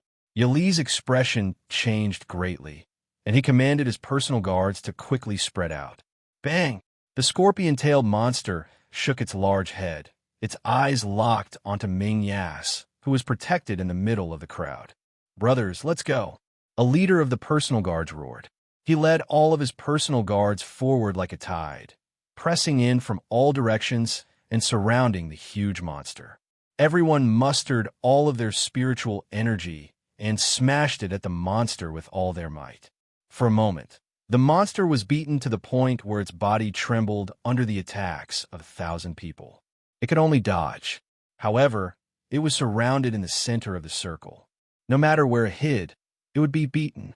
Roar! With a furious roar, the people in the inner circle were all sent flying. Ming Yas's expression changed slightly, and he warned, "Block your 5 senses." This guy's voice also contains a trace of power. However, his warning came a bit late. Even so, over 100 people had already been sent flying by the huge monster's roar. They rolled back and forth on the ground with pained expressions, their eardrums seeming to have been pierced. The scorpion-tail monster was very nimble in the center of everyone's attacks. With just a turn of its tail, a row of people were hooked by its barbed tail. Crack, crack, crack. It let out a furious roar and suddenly turned its head, spitting at the row of soldiers on the left. Buzz! Those personal guards didn't expect the monster to have a follow-up move. They were immediately stung by a series of small steel bees, falling to the ground with a thud, their eyes wide open. Even in death, they didn't understand what had happened. Miss Chow, who was hiding in Ming Yas's embrace, saw everything clearly. This old monster also raised a group of small steel bees. When he opened his mouth, he would spit them out. Those little things were all poisonous. They had the absolute right to insta-kill any great spirit master below rank 10. She couldn't help but rejoice in his misfortune. Ming Yas, this arrogant guy, was in for it this time. Hit, hit, hit. Hit with all your might. Miss Chow didn't mind watching the show. Her pair of black bean eyes were focused on the snowfield divine flower in Ming Yas's hand from beginning to end. Get out of the way, Yas bellowed. If this continued, the thousands of guards he had brought with him would all be killed by this ferocious giant beast. Ming Yasing naturally couldn't sit idly by and do nothing. With a leap, he arrived in front of the scorpion-tail monster and raised the snow domain divine flower in his hand. Roar, roar, roar. When the scorpion-tailed beast saw the snowland divine flower, it roared at Ming Yas with its eyes wide open. ACI was already on guard, so this roar had no effect on him. However, at such a close distance, Miss Chow, who had her ears covered, felt a little uncomfortable from the vibrations. She secretly complained about Yas's unkindness in her heart. I told you to put her down before you go up, and hit her. He couldn't understand human language at all. Come on. Ming Yasi sneered and waved the snow domain divine flower up and down in front of the monster. Courting death. Arbor gave a small comment. Then, she saw Ming Yas throw the snow domain divine flower to the side of the ice layer without hesitation. Her gaze immediately followed, and her small mouth opened slightly. She looked at the flower that flew out with a pained expression and roared in her heart. What a waste of God's gift. A wasteful person like you isn't worthy of treasures. Leave it to Jojo to take care of. Roar. The little girl pounced out of Ming Yas's arms. Chapter 2361. Taking advantage of the chaos, the little fellow rolled on the ground and nimbly rolled out of the crowd that, on the other hand, Nayas, who was completely engrossed in the battle with the scorpion-tailed beast, didn't even notice that something was missing from his chest. Roar! Lord Jojo ran wildly on the ice as if he was in high spirits. As soon as he opened his mouth to make a sound, he immediately realized that something was wrong and wished that he could hit himself on the head. Fuck, why are you so excited? What are you shouting for? The most important thing now was to keep a low profile. Let them fight. Fight. Continue fighting. Jojo grabbed the snow domain divine flower with his mouth and hid in a crack in the ice with a whoosh. Akir turned around and saw this scene. Shocked, she shrieked, "Little bastard, you actually dared to steal the flower." A wave of spiritual energy shot over and exploded at Jojo's feet with a bang. Stinking woman. With a whoosh, Lord Si Chiao quickly jumped from one crack in the ice layer to another. Then, with the snow domain divine flower in her mouth, she ran for her life and ran away. That appearance and that figure were absolutely stunning. Ollie turned around when he heard the sound and saw the little fellow's figure. The corners of his mouth twitched, and he was so angry that he laughed. It's quite clever. It's a fisherman taking advantage of the situation, right? I'll chase it. That little bastard. Don't even think about running away. Akir took out a bow, an arrow from her inner world. Glaring angrily, she chased in the direction of Arbor with a whoosh.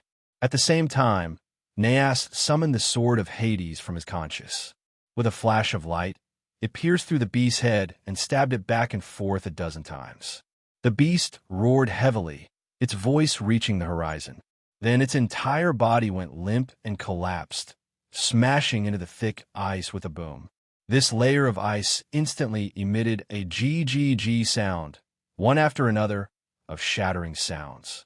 Because the commotion was too big, it alarmed the Sangzhou Emperor in the distant camp. The Emperor ordered a few subordinates to scout for information. The Nether Yas summoned the sword of Nether Deity and chopped the giant beast into pieces. His body swayed along with it. Ollie hurriedly reached out to support her. The giant beast smashed through the layer of ice under its feet. Everyone was horrified to find that cracks were spreading out from under their feet like a spiderweb. "Let's go!" Mayas roared loudly, leading everyone in a mad dash forward. "Let's go, let's go, let's go!" Ollie yelled. The ice under their feet continued to shatter. Everyone raised their chi and flew forward. Only then did Ming Yas remember that Lil Thing had already disappeared from his bosom. When he looked up again, he saw a snow-white little guy struggling to escape through the cracks in the ice. More importantly, she was holding a snow domain divine flower in her mouth. At this moment, Ming Yas was angered to the point of laughter by this little thing. He's quite greedy. Even at the last moment of his life, this guy still refused to let go of the snow domain divine flower in his mouth, running for his life in a hurry. Hee. His lips curled into a sneer. "Little guy, you've really pissed me off." Akir took the lead and chased after the little guy, shooting several arrows in succession. The corners of Ali's eyes couldn't help but twitch. It was mainly because he saw that the little beast in front of him was actually moving in a very coquettish manner. The S-shaped path it took was simply breathtaking. Chapter 2362. However, she leaped into a crack in the ice wall and popped out with her head raised. All of Akir's arrows landed on the ice, so how could they hit her? Akir, on the other hand, was infuriated. She followed behind the little critter and cursed incessantly. She angrily roared, "Stop right there, little beast. Bah, you'd be an idiot if you stopped. How many freaking arrows have you shot already?" "A total of 12 arrows. This miss has formed a grudge with you. Just you wait. When Miss recovers her female form, I'll fucking press you to death." "Oh, whoa. The little wolf cub's howls kept coming out of the little critter's mouth. The corners of Ali's eyes twitched uncontrollably. He turned to look at his expressionless and uncertain elder brother and coughed lightly. "Be big brother. I think this little critter is quite nimble. Don't tell me you ordered it to take this snowfield divine flower. Get out of the way first." Styx glanced at him indifferently. The look in his eyes was as if he was looking at an idiot. It couldn't be any more obvious. Ollie rubbed his nose with a helpless expression. The remaining 800 personal guards also took out bows and arrows from their inner worlds and aimed in the direction Arbor was fleeing. Wait. For some reason, Styx's heart couldn't help but skip a beat, and he subconsciously reached out to stop his stupid subordinates. The stupid guards all stopped what they were doing and looked at His Highness with a stunned expression. Was His Highness going to let this little critter go?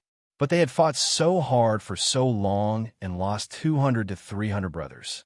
Were they going to let this trash little critter take advantage of them when they finally plucked the snowfield divine flower?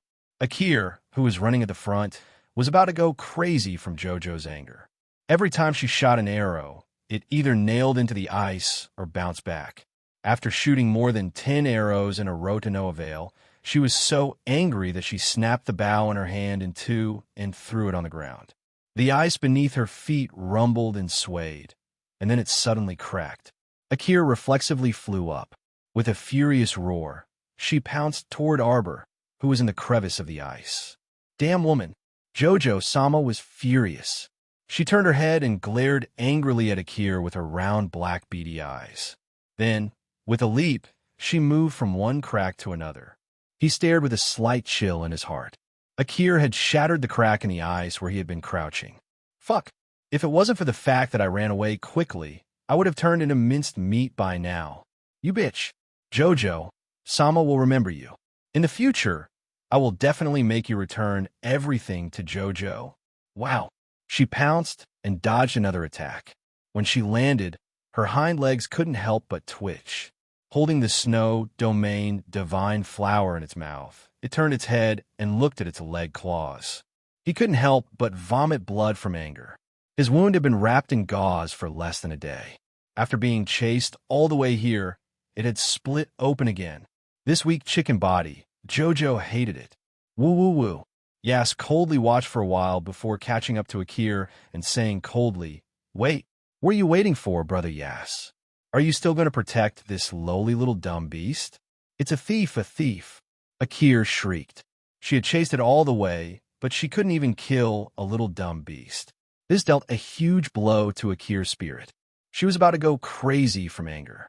In any case, she had successfully broken through to the spiritual realm with the help of spiritual herbs and elixirs. Moreover, she had mastered a kind of earth spiritual power. Chapter 2363. But now, she couldn't even deal with a country bumpkin little critter. She was really going to be angered to death. Yasi knew what she was thinking. Wasn't she just flying into a rage out of humiliation? Useless fellow, getting angry at a little critter that hasn't even gained sentience. Yasi impatiently waved her away and coldly gazed at Arbor, who was hiding in a crack in the ice. Come here. Bah, do you think I can pounce on you like a puppy just because you call out to me? Miss Xiao coldly gazed at Yasi in front of her, calculating her escape route. She was small, and there were cracks in the ice everywhere. She could just slip in and hide for a while. Let's see how he'll catch her. But with her injured leg, she really couldn't run anymore. Unless she wanted to be legless for the rest of her life. Bah. She didn't want to be trapped in this weak little critter's body for the rest of her life. She wanted to return. Unable to understand what was flickering in this little bean's eyes, Yasi impatiently shouted, I advise you to hurry up and come here. I know you can understand human language. Understand your sister. Whoosh! Xiao Mu darted up and nimbly rolled and pressed into a crevice in a flash. Wait! Yasi's pupils contracted slightly. With a crisp crack, the ice layer, which had already stopped moving, began to crack even more violently, as though Jojo had triggered a mechanism. Damn it! Yasi was anxious and angry, but he also felt an inexplicable sense of amusement. This little critter knew quite a lot. It actually chose the weakest part of the ice to stomp on. Under the shaking, everyone had no choice but to rise into the air again. Akira also jumped into the air with everyone and looked down at the little critter who was scurrying back and forth on the ice layer. She was so angry that her pretty face was flushed red. Little critter, you're doing this on purpose. Yasi coldly gazed at the little critter on the ice layer, and a divine power suddenly circled around his hand. A strong suction force squeezed toward Arbor. Miss Xiao had been sucked by him many times, so she was already on guard. When she saw him raise his hand, she shrank into one of the ice caves and slid over like a mole. From another cave, she popped her head out with a whoosh. Ming Yasi was speechless. He had the urge to choke her to death and stew her soup. What should he do? This little guy is too hateful. It was so hateful that it made him gnash his teeth in anger. Jojo did not care about his expression. Instead, he slid from one cave to the other and soon disappeared from everyone's sight. Chase! Dark Yas gritted his teeth and roared in a low voice. If he were to let this little fellow slip away right under his nose, then he wouldn't be able to survive. Ayo! The little guy's little ears twitched as he listened to the sound of galloping hooves from afar. Someone was coming. Although she didn't know if it was a friend or foe, she still inexplicably rolled towards the source of the sound. That's right. Basically get lost. Fuck, Jojo was about to die from anger. To think that she, the great Jojo, had to roll in order to protect her short legs, which were about to become crippled. She might as well roll fast. There were many caves in the broken ice here. She zigzagged from cave to cave, and her speed and agility made Alex and the others gasp in amazement. This little mink had become an immortal. Everyone cursed in their hearts. How could there be such a nimble mink? Chapter 2364. How is this still a ferret? This was simply a divine ferret. Sir Jojo rolled about and finally sensed that the sound of hooves was getting closer and closer to her. When she looked up, she was so moved that tears almost streamed down her face. Fuck. It was Duanyu. Duanyu came to save her. Duanyu, woo, Duanyu. The little fellow rolled all the way over, but she still didn't forget to hold that snow domain divine flower in her mouth. With a leap, she hurriedly pounced at Duanyu's handsome face, who was dashing over. Ow! It was Duanyu. He was her big brother. Hurry and save me. Sir Jojo's pounce just so happened to land on Duanyu's nose, causing him to almost suck in a mouthful of fur.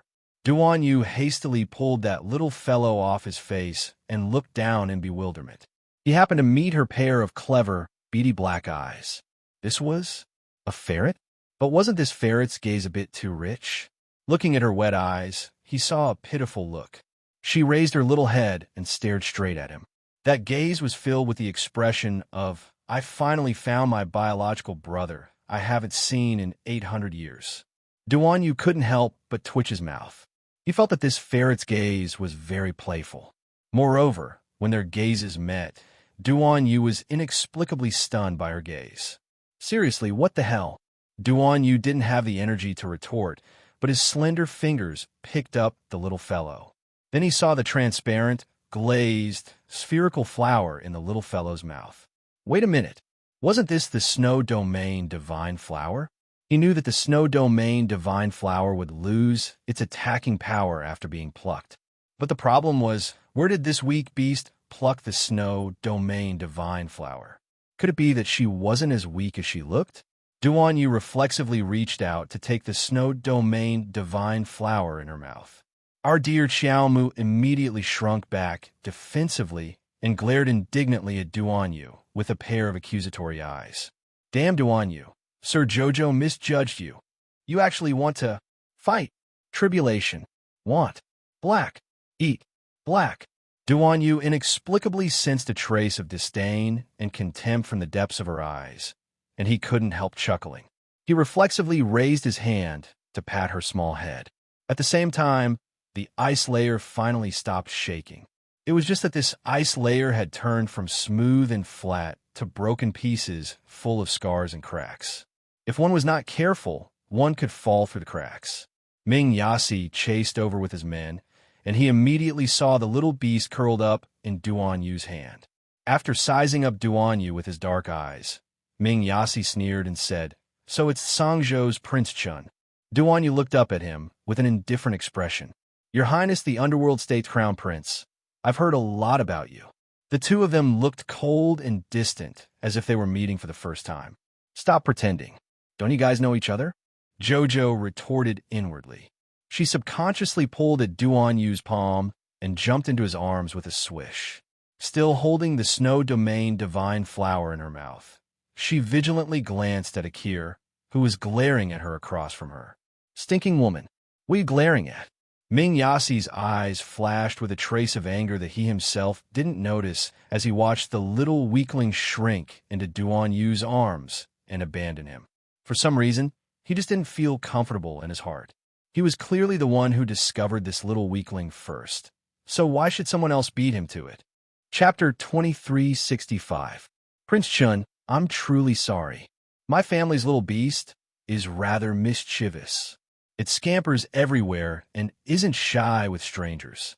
Please return it to me. Yasi coldly said to Duanyu while suppressing his anger.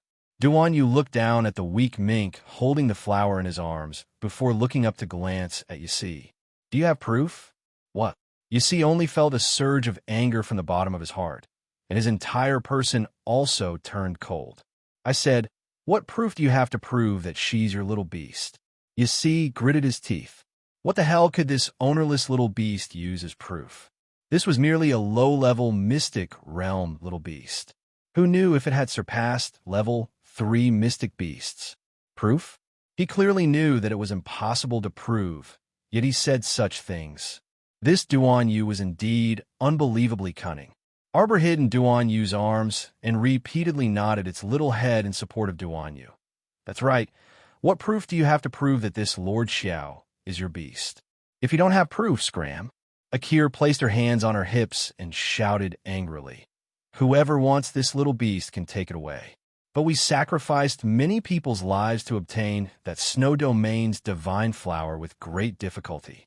It must be returned to its rightful owner. It turned out that this little fellow had obtained this Snow Domain's divine flower in passing. Oh no, it was in passing that, as a habitual offender, how could Miss Xiao return the flower in her mouth to someone else? That was absolutely impossible. Her beady black eyes stared vigilantly at Akir across from her. That look of his shocked everyone in the room that this truly was an exotic mink. They had never seen such a greedy mink. You're just a low-level little mystic beast. How could you chew this Snow Domain's divine flower? Why don't you try? They could even write their names backwards if they didn't make you explode and die in minutes. Little Furball, come here. Duan Yu extended a hand in front of the little ferret. Miss Xiao's eyes instantly brimmed with fury. That gaze was simply ruthless. This damn Duan Yu was itching for a beating. What kind of nickname did he give her? What kind of freaking name was Little Furball? Also, he actually stared at her so directly. He actually extended his hand toward her with the Snow Domain's divine flower in his mouth. Shameless. He wanted to rob JoJo's Snow Domain's divine flower again. Duan Yu, I was wrong about you. You actually dared to rob Lord JoJo. The little ferret's furious gaze made Duan Yu somewhat embarrassed. Inexplicably, he explained to her, Look, this Snow Domain divine flower loves the cold. Now that you're holding in your mouth, its stem and leaves are wilting. It's going to die soon. A pair of black bean eyes glanced at the flower. Sure enough, the flower was wilted and looked like it was about to wither. Weakling. JoJo cursed in his heart. You're so weak. How can you have the face to be a saint medicine? Although he was cursing in his heart, he still couldn't bear it. He could not let such a rare divine flower of the snow region die. Sir JoJo looked up at Duan Yu with a don't-lie expression. He glared at Duan Yu with his beady eyes. Duan Yu said in amusement, Don't worry. I'll store this Snow Domain's divine flower in a jade box for you. I won't snatch it from you. This is your Snow Domain's divine flower. It was only then that JoJo nodded and spat the flower into his hand. There were even a few drops of suspicious liquid hanging from the flower stem. It was sparkling and translucent. Duan Yu secretly twitched his mouth. Chapter 2366. With a lift of his wrist, he placed that Snow Domain's divine flower into a long jade box. He grinned as he waved the jade box in front of the little fellow. Do you want to pick it up? Pick your sister. Are you retarded? Who wants to pick up an ice-cold jade box? It's longer than her ball-like body. This guy was definitely mocking her on purpose. Don't be fooled by how she was usually all smiles and looked like she would laugh at anyone. In reality, she was very wicked. Then leave it with me for now. Duan Yu was still grinning as he withdrew his fingers and stored this jade box into his inner world. Sir JoJo had a bad premonition. Duan Yu's fox-like smile really looked like he wanted to embezzle her Snow Domain's divine flower. Ow! The little fellow pounced at his face. Duan Yu was already prepared, so he swiftly picked up her small body and stuffed her into his arms with a helpless expression. All right, I'll give it to you when we return. What's the rush? Ming Yasi's handsome face darkened. At his signal with his eyes, a group of personal guards swiftly surrounded Duan Yu in the center. What are you doing? Duan Yu grinned at Ming Yasi's face that was smeared with a layer of charcoal. You want to fight with me? You can take the Snow Domain's divine flower, but you have to leave my little pet beast behind. Ming Yasi's face was cold, and he practically enunciated every word when he said the last sentence. He simply didn't understand why he had such intense emotions. It was as if he would regret it for the rest of his life if he didn't leave this little pet beast behind. Although he didn't understand why he had such thoughts, he had always been someone who followed his heart. He could just find another Snow Domain's divine flower if it was gone. but he had to keep this little beast with such a dramatic gaze. Xiao Mu turned to glance at Ming Yasi before swiftly shrinking back into Duan Yu's lapel. Her heart was brimming with anger as she inwardly mused. This Ming Yasi definitely wants to take revenge on Xiao Qiao for stealing his flower. Don't think Jojo doesn't know what he's planning. Don't think of making Jojo go back. Big brother Yas. Akir couldn't help but scream. Akir's eyes were filled with malicious fury as she stared at the little white mink in Duan Yu's arms. She wished for nothing more than to immediately rush up and tear that little beast to shreds. She simply couldn't understand why Yas, who is usually quite wise and far-sighted, would care so much about that little beast. In Yas's eyes, that trash little beast was even more precious than a snow domain divine flower. How could this be? She must be hallucinating. Shut up, Akir. Isai impatiently shouted at her before turning to glare at Duan Yu and coldly ordering, "Leave it to me." Duan Yu exuded an indolent aura, and the polar ice wolf he was riding on was very unfriendly as it repeatedly flashed its claws at ACI. Ownerless little beasts are everywhere. They belong to whoever gets their hands on them. Duan Yu giggled as he lowered his head to gently press the little fellow's head. Moreover, she seems to like sticking to me. Bah, arrogant. That was because he had no other choice. The little fellow crawled her claws on his lapel and impatiently urged, "Hurry up and leave. Don't waste your breath. Hold on. Look at how others look like they want to pick a fight. How can I, the dignified Prince Chun of Sangzhou, boost other people's morale and diminish my own prestige?" Ming Yasi angrily drew his sword, a hint of gloom pressing down on his brows. "You are courting death. Broken dreams." Chapter 2367. Looking at the fellow in front of him who confidently said, "She likes to cling to me more," Ming Yasi was infuriated to the extreme. That's right, as long as one wasn't blind, they could see that this little beast was indeed clinging tightly to Duan Yu's clothes with a begging to be taken away expression on its face. Of course, this begging to be taken away was purely Ming Yasi's conjecture. Just seeing that dumb beast snuggling in Duan Yu's arms and warily looking at him with its beady black eyes made Ming Yasi's displeasure boil to the extreme. Bang! The sword in his hand slashed out a stream of air that abruptly exploded under Duan Yu's feet. Who exactly is the one courting death? Duan Yu leaped up with a grin. The two of them leaped onto a protruding ice wall at the speed of light and exchanged over 100 blows without any explanation.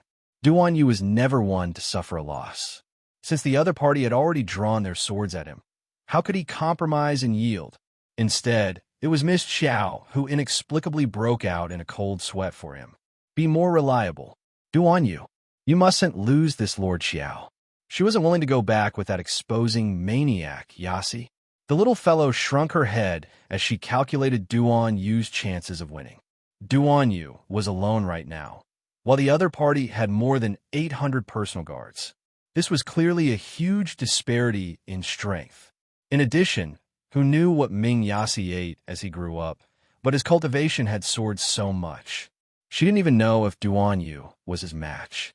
If Duan Yu couldn't defeat this Yasi, could it be that she would be captured by this Ming province's crown prince? When the two of them met earlier, one of them eccentrically called out His Highness Prince Chun, while the other called out Ming province's crown prince in a strange tone. In the past, she really didn't expect that Duan Yu was actually the Sangzhou's emperor's son who had wandered outside. Furthermore, this Yasi's true identity as the Aikido tribe's young chief was actually that Ming province's crown prince. While the little fellow was pondering, Duan Yu and Ming Yasi had already exchanged several hundred blows. Both of them leaped from the smooth ice wall to a place filled with icicles. While exchanging blows with spiritual energy, they also had to constantly pay attention to the situation beneath their feet. Miss Qiao was somewhat surprised. Sure enough, when her cultivation was rising, everyone's cultivation was rising as well. She didn't need to worry about Duan Yu at all. This fellow hadn't even used his full strength yet, but he still had the strength to fight Ming Yas. After exchanging a few more blows, Duan Yu withdrew his hand dispiritedly and said indifferently, "What kind of power did you use earlier? You've already sustained internal injuries. Right now, you should be returning to cultivate and meditating instead of continuing this unrealistic battle with me." MHM. Xiaomu poked her small head out and nodded in deep agreement. ACI glared at Duan Yu, his gaze involuntarily turning furious. Without another word, he reached out to grab Miss Qiao's small head. This was simply unreasonable. Miss Qiao glared at him angrily, and with a whoosh, she shrank her head back. Duan Yu couldn't resist laughing, and he abruptly swung out a water spirit whip to block Ming Yasi's attack. At the same time, a group of Sangzhou guards who came with him also arrived. When they saw that their master was actually in conflict with that group from the Ming province, they hastily ran over to help. For a moment, the two sides were at daggers drawn. Duan Yu sneered, "If you still don't retreat, I'm going to get serious." Chapter 2368. You should have been serious a long time ago. Miss Qiao swept him a disgruntled glance as she mused. "Hurry and deal with him so we can go home." Duan Yu lowered his head to glance at the little fellow. He saw her pair of small, black eyes staring straight at him. Her watery eyes were quite amusing. "You're hungry, right?" "Hungry my ass." Miss Qiao couldn't be bothered with this idiot anymore. Yet Duan Yu was grinning as he suddenly stomped the ground. Tens of thousands of icicles exploded in an instant and were turned into balls of ice by the airflow around him. They flew up with a whoosh and split open between the two with a bang. Countless ice shards shattered into tiny ice shards that shot toward Dark Yas. Miss Qiao could see everything clearly from hiding in his arms, and she couldn't help but gasp in amazement. Duan Yu, this guy, actually grasped the power of water spirit to the point of perfection.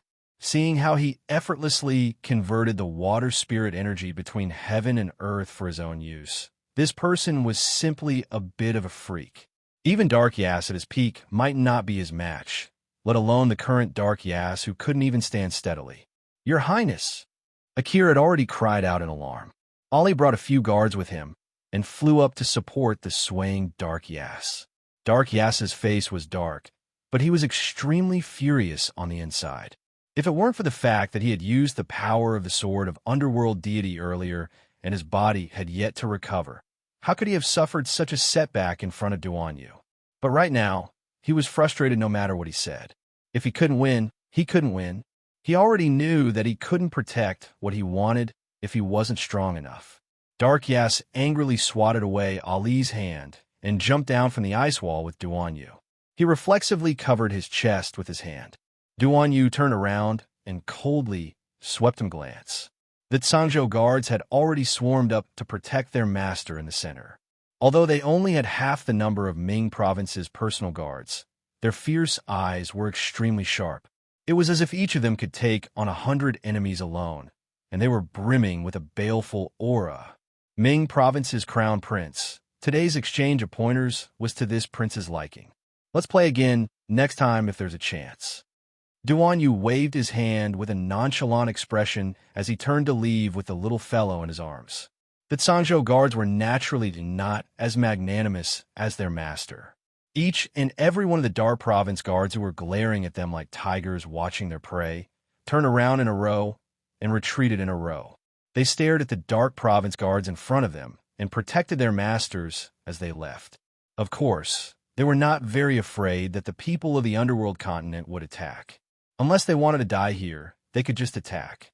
The heavenly ice and snow region was within the territory of the Tsang state. It would be strange if the people of the underworld state dared to make a move.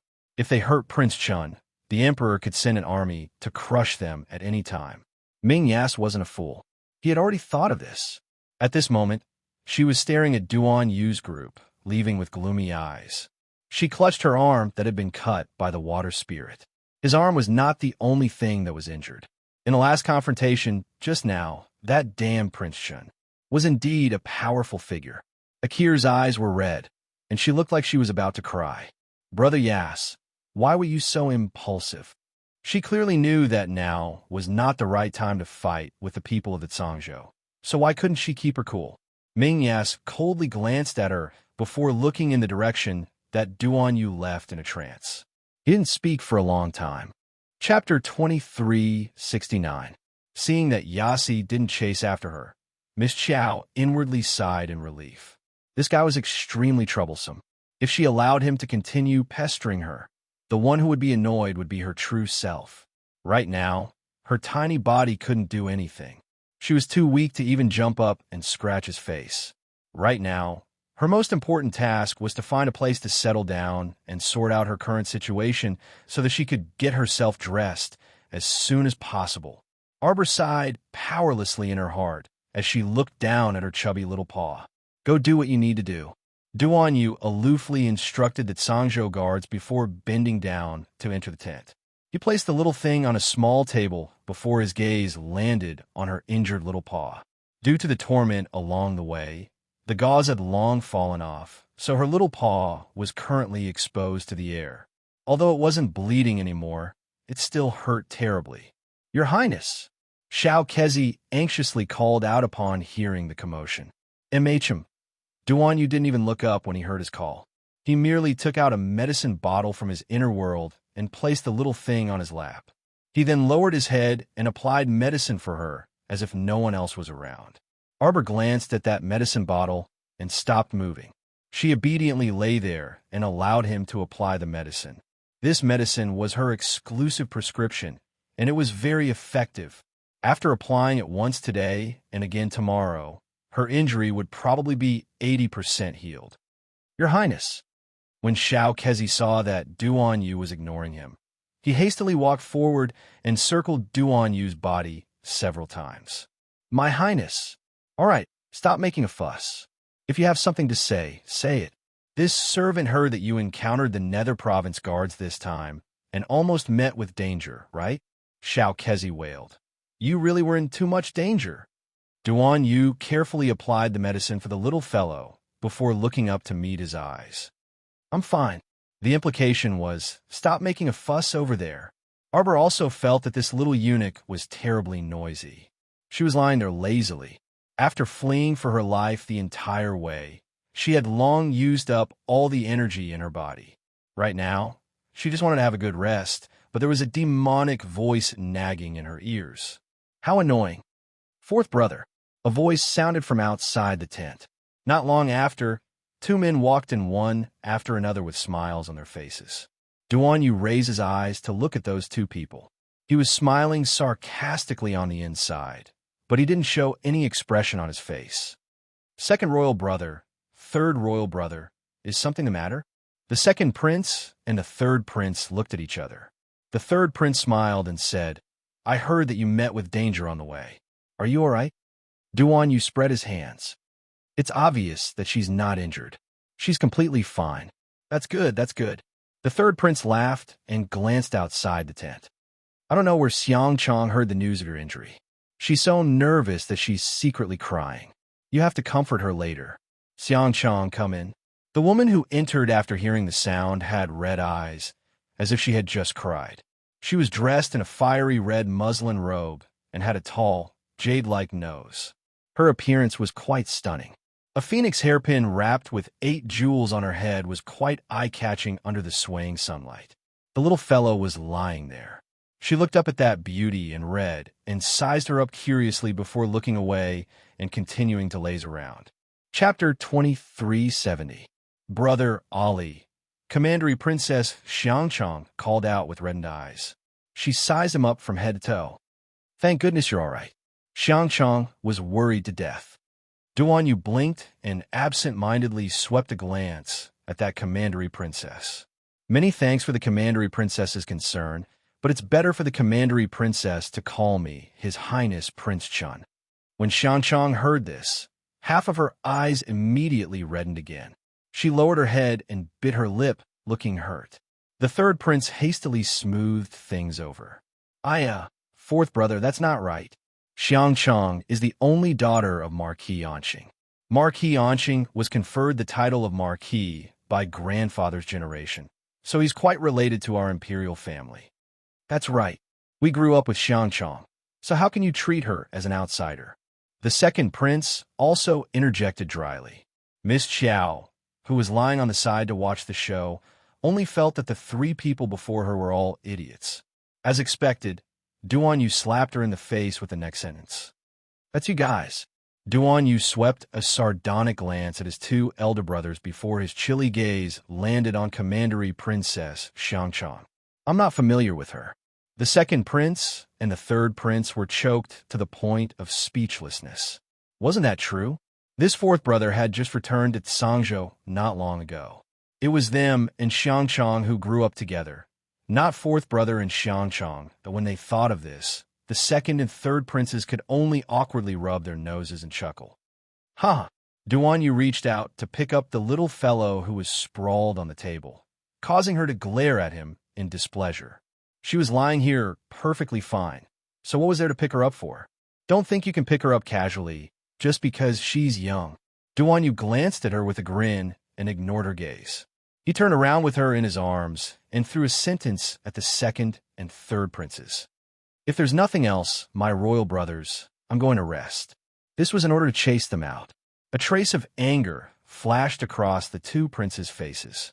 They were increasingly displeased with this unbridled fourth brother. However, they couldn't say anything right now. They could only hatefully fling their sleeves and growl at Xiangchang. Xiangchang, let's go. How could Xiangchang Commandery Princess's eyes shift away from Duan Yu? At this moment, she was staring at him with infatuation. How could she hear the second prince and the third prince's cries? When those two people saw Xiangchang's love-struck appearance, they were even more infuriated, so they simply abandoned her and left Duan Yu's tent, slamming down the curtain. Ungrateful fellow. The third prince spat as soon as he stepped out of the door. They had come to see him in vain. They didn't expect him to be so rude to his elder brother. Second prince remained silent with a dark expression. He was naturally displeased with Duan Yu in his heart. However, with his current status and the importance he received from Imperial Father, even if he wanted to make a move on him, he would have to assess the situation and plan before making a move. If he acted rashly, it would only make him more unlucky. Xiangchang? Let her be, the second prince said coldly. He was not very optimistic about that woman from Xiangchang. Just by looking at his fourth brother's cold attitude towards her, he knew that there was no chance. Unfortunately, that woman's brain wasn't good. She insisted on sticking to him and asking for humiliation. So be it. She would soon find out who was more suitable for her. If it weren't for giving face to Marquis and Xingho, he wouldn't care about a mere Xiangchang.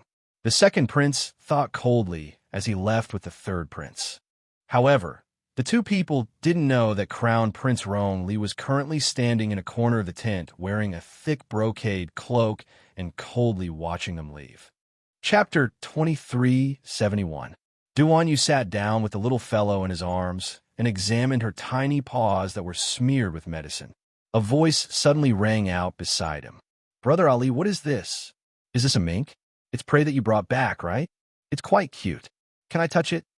Duan Yu furrowed his brows at the string of voices, and he rudely blocked Xiangchang's hand. He asked dryly, Why haven't you left yet? Xiangchang Commandery Princess's eyes immediately reddened from grievance. Her lips quivered as she sniffed and cried pitifully, Brother Ali, Duan Yu felt all the hairs on his body stand on end. Unexpectedly, the fur ball in his arms also stood on end. It was mainly because Xiao Mu felt that this woman's voice was clearly coarse, but she still had to tighten her voice and pretend to be weak and easily bullied. This made her hair stand on end. Duan Yu looked up and finally glanced at this Xiangchang Commandery Princess. The latter was secretly delighted and put on a gentle expression as she looked back at him with watery eyes. Xiao Mu's body trembled, and she could even feel Duan Yu, who was hugging her, also trembling. The Xiangchang Commandery Princess naturally did not notice the two people's identical actions. Duan Yu, who sensed something, looked down at that fur ball in amusement. Xiangchang, this prince is going to rest. Wasn't this eviction order obvious enough? As long as one had a bit of foresight, they should be able to scram obediently. However, Xiangchang Commandery Princess was an oddball. She was secretly happy that she finally had a chance to be alone with Prince Chun, so she pretended not to understand Duan Yu's words and naturally could not leave. Miss Xiao, who was exhausted from the day, stretched out her paws and yawned rather sleepily. Xiangchang Commandery Princess's eyes instantly widened as if she had seen a ghost. She pointed at Arbor in Duan Yu's arms and exclaimed, "It, Brother Ali actually knows how to yawn." Duan Yu, who was thinking that the little fellow was very adorable, only heard Xiangchang Commandery Princess's coarse voice. He felt it was ear-piercing, and anger involuntarily flitted across his eyes. Little cook, this little eunuch, when she needed him, he was nowhere to be found. When she didn't need him, he would be noisy all day long. He was really useless. When Lil Kuzi saw the second and third princes enter, he very consciously retreated and gave the space to his masters. However, he naturally did not dare to walk far. When he heard Duan Yu shout, he hastily dashed inside the tent. "Your Highness, chase away all the irrelevant people. I'm going to sleep."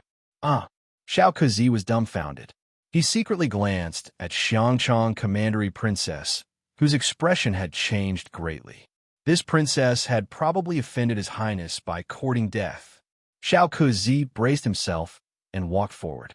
Following his master's orders, he coughed lightly and said, "Count, Princess, please." According to Xiangchang Commandery Princess's temper, she should have slapped Xiao Kezi's face and given him a slap while shouting at him, "Are you blind? Don't you know who I am?" However, when she saw Duan Yu's aloof expression, she did not dare to do anything. She could not do anything. She could only turn to look at him with a very sad expression. "Brother Ali, I said to call me Prince Chun." Duan Yu's good temper was instantly worn away by this whatever commandery princess, so he bluntly said, "I'm really not that familiar with you." Chapter 2372. Xiangchang Commandery Princess looked like she had suffered a huge blow and endured humiliation. She covered her face and sobbed as she left. After she left Duan Yu's tent and returned to her own, she hugged her pillow and cried bitterly, scaring the maidservants.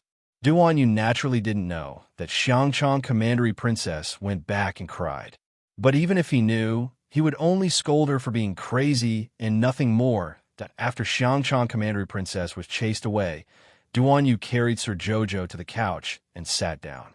He indeed wanted to rest for a while after going through so much trouble outside.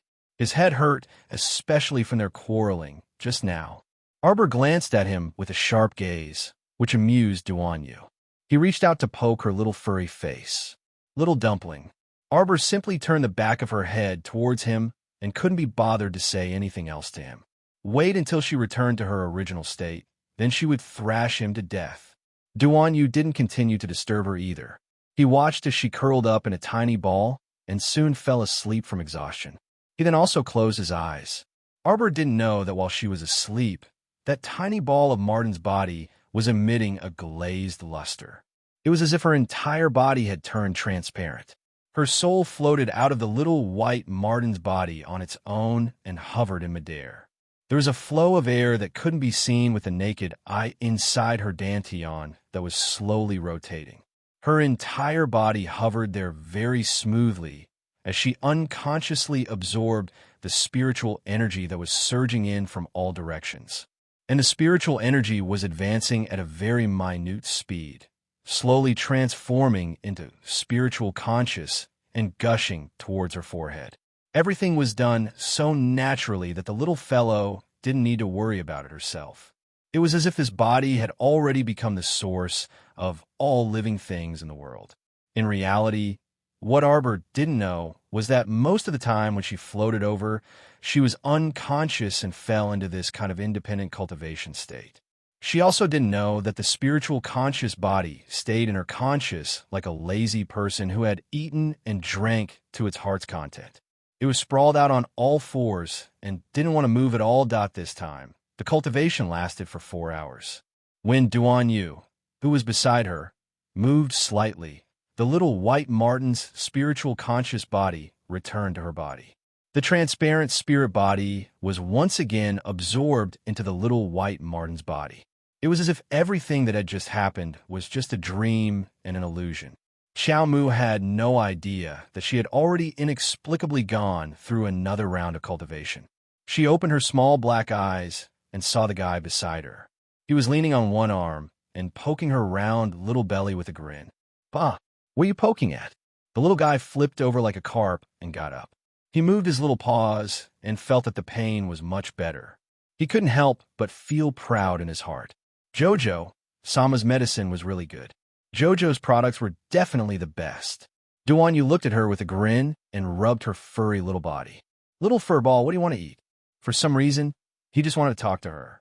This little guy could understand human language, and it was also very human-like. Although it was only a low-level little Xian beast, she didn't know why its intelligence was so heaven-defying. There were too many bizarre things in this world, so Duan Yu naturally wouldn't delve into these. Roar! Puffed! Duan Yu couldn't resist laughing out loud. He felt that his mood had become much more cheerful. He stood up and hugged this round little thing before getting off the couch. He said to Xiao Kezi, who was waiting outside the door, "Set the table." Xiao Kezi was overjoyed.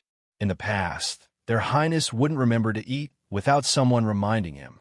Today, the sun must have risen from the west. Chapter 2373. Once all the food was served, the little fellow leaped onto the table. Xiao Kezi was dumbfounded as he waved his hand to chase it away, but Duan Yu calmly stopped him. "All right, you can leave."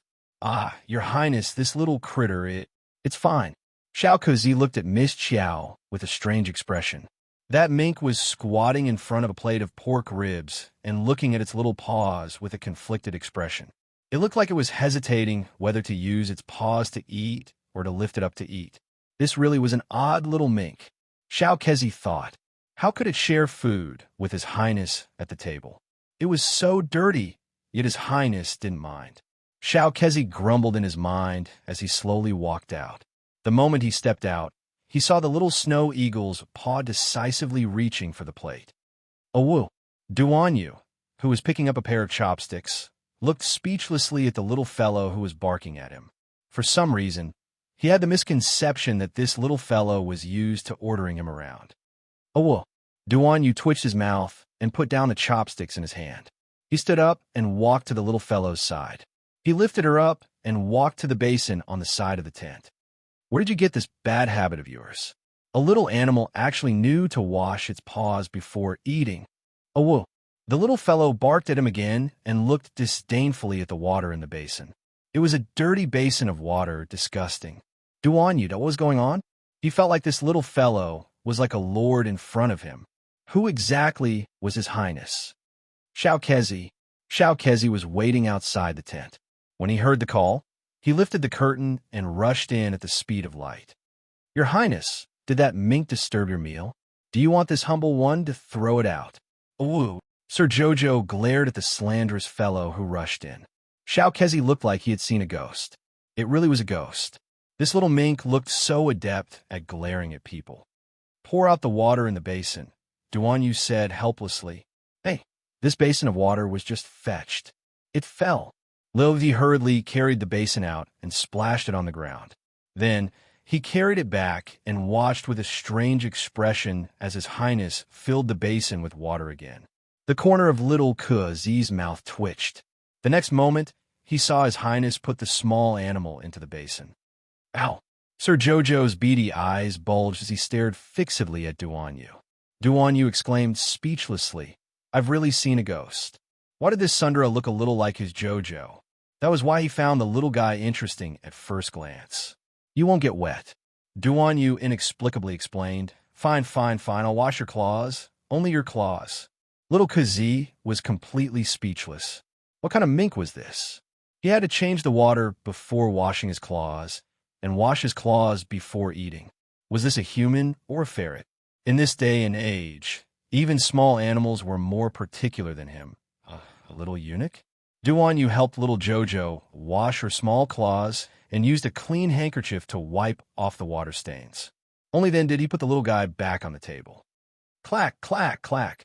The little guy even bounced to that plate of spare ribs and picked a bone that was easier for her claws to grab. She lowered her head and gnawed on it. When she saw Duan Yu looking at her with a grin, She even rolled her eyes at him. Chapter 2374. With a turn of her little butt, Sir Jojo used the back of her head to eat him that Duan Yu couldn't resist laughing out loud. He took a pair of chopsticks and took 2 bites. When he saw Lil Kezi standing beside him like a statue, he frowned and said, "Why are you standing here foolishly? Your Highness, don't you think this mink is a bit mystical?" "Of course it's mystical." Duan Yu smiled smugly. "Don't you know who adopted this mink? Do you think His Highness, I, can adopt a normal mink?" She couldn't be bothered with the smug Jojo. After eating a bone, she looked at the pot of soup and fretted. In the end, it was Duan Yu who considerately gave her a small plate and poured some soup for her to drink. This solved a huge problem. Lil Kezi felt like he was fucked. Not only did this neurotic mink have a lot of problems before eating, but she was also so anthropomorphic when eating.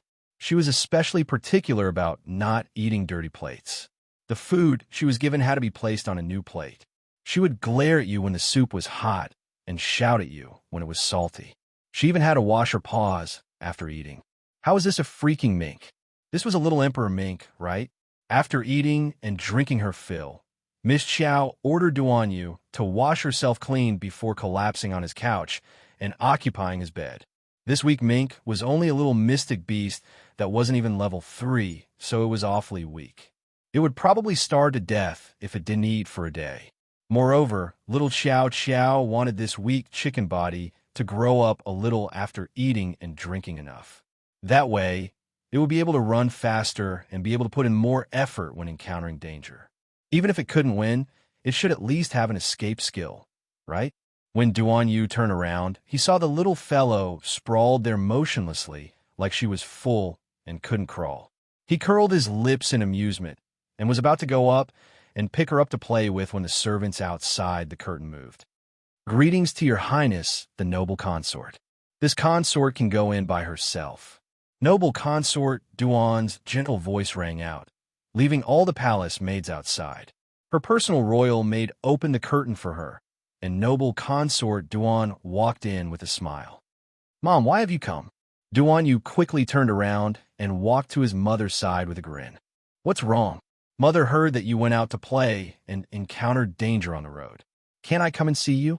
"Mother, why are you listening to their nonsense?" Duan Yu helped his mother sit down on the stool. "I, your son, am mighty and domineering. How could a few insignificant thieves injure me?" "What little thief?" "I heard that it's the cruel and merciless crown prince of the underworld region." "Humph." Duan Yu raised his slender brows noncommittally. "Just a defeated opponent, not worth mentioning." "You child." Noble consort Duan glared at her son in amusement and anger. "You're too proud." "Mother, your son, I, naturally have the ability to be proud."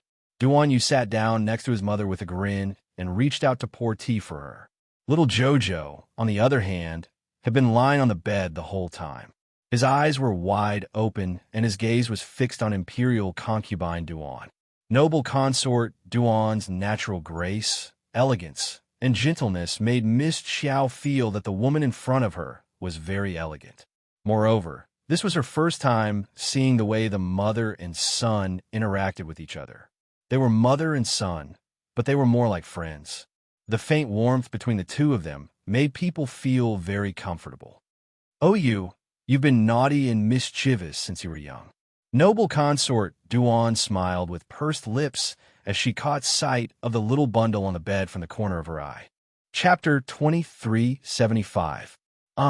She stood up and walked towards the side of the bed. "Mother, I heard that you caught a little snow eagle. Is it this little one?" Duan Yu's body swayed, and he quickly scooped up the little fellow. He hid her in his arms and grumbled, "Mom, I can't give this to you." Noble consort Duan laughingly scolded him and poked his shoulder. Look, someone even boasted earlier that everything they hunted would belong to Mom." Duan Yu rubbed his nose and instantly felt a bit embarrassed, but he still tightly protected the little mink in his arms. "Just this won't do." Unexpectedly, Miss Chow kicked him in the chest. Her chubby little body rolled and pounced towards noble consort Duan. "Mom, don't be scared, she won't." Duan Yu was startled and wanted to remind his mother that this little mink was quite human, so she probably wouldn't scratch her. Unexpectedly, when he turned around, his mother had already cradled that little thing in her arms and giggled. Son, look, this mink is really interesting." Noble Consort Duan looked at this soft and adorable little bundle and laughed happily.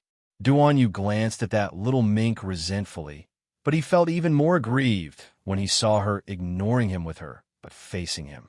This heartless little thing wanted to run off with someone else after feeding her. Arbor rolled around in Noble Consort Duan's arms. He liked this woman's soft embrace and the faint fragrance on her body. The little fellow's nose twitched, and she curled up in Noble Consort Duan's arms. Her two round, beady eyes sharpened sharply. "Son, rest well. Mama's brought Jiaoer back." "Mom." Duan Yu was infuriated and reached out to hug Jojo. "Mom, you don't know how to take care of her. My little dumpling has a lot of bad habits. She has to wash her feet before eating, and then I have to help her wash her feet twice after eating. Spit on your face." The little fellow turned around and glared at him with her round eyes. "You're the one who washes her feet before eating. Your whole family washes her feet." "Mom, MHM, Mom will remember. Mother will treat the little dumpling well." "Thank you, son. Mother likes your gift very much." Imperial concubine Duan talked to herself for a while before jokingly snatching the little fellow and running away. She left her son with a face full of resentment and stood in the tent, glaring at her mother, who left her son behind and ran away. She was so angry that she rolled her eyes. "Mother, your son didn't say he was going to give it to you." Arbor rolled coquettishly in Imperial Consort Duan's arms. It was really strange. She didn't know why, but she liked this noble Consort Duan at first glance. It was hard not to like such a gentle and kind woman, Arbor thought. It was better to stay in Noble Consort Duan's tent at night. Otherwise, a man and a woman alone in a room, humph, that Duan Yu had taken advantage of her for nothing. Although with her small body, there was no problem of a single man and a single woman. The little fellow's soft and fluffy appearance made it very rare for Noble Consort Duan. After carrying her back to his place, he personally fed her water and even gave her some pastries to eat. The maidservants on the side had long been petrified. Just like little Kezi, they stared at Arbor with wide eyes, as if they had seen a ghost. They had never seen a mink that could eat pastries before, so their knowledge had been broadened this time. This time, the little fellow really ate until she was stuffed. She didn't sleep well the entire night because she was stuffed. As a result, she was listless the next morning. Duan Yu ran to his mother's tent early in the morning to see her. When he saw her listless appearance, he immediately said that he wanted to carry her back. Chapter 2376. "Mom, I already said you can't take good care of her. This little fellow is full of problems and is very precious. Let me carry her back and raise her." Our dear Duan Yu inexplicably didn't sleep well the entire night. Every time he closed his eyes, the little ferret kept hovering in front of him, making him feel anxious and worried. As a result, he ran over here early in the morning without eating breakfast. Noble Consort Duan rolled her eyes at her son and slapped away his hand that was reaching for the little ferret. "Stingy, you said you were giving it to Mom, but now you want it back." Duan Yu looked at his mother aggrievedly. "Mom, don't you feel guilty saying this? When did your son say he was giving it to you? Your son already said he wasn't giving it to you, but didn't you still snatch it and run off? You don't know how to raise it and raised a spirited little fellow into a listless thing. Now, you refuse to return it to me, your son, no matter what." Truly aggrieved, Jojo didn't want to move at all. She merely raised her eyes and continued to lie there with her head drooped listlessly. Noble Consort Duan took more food to feed the little ferret, wanting to tease her. Duan Yu's eyelids kept twitching as he watched from the side, and he quickly went up to block his mother. "Mom, don't keep feeding her. Look, she can't even crawl after eating. I'll carry her out to digest the food." Noble Consort Duan was about to block her son, but Duan Yu, that guy, reacted quickly and picked up the little Jojo in his arms. Just as she was about to fly away, Xiao Kezi's report came from outside the tent. "Your Highness." Noble Consort Duan's hand froze in midair as she reached out to snatch the little ferret from her son.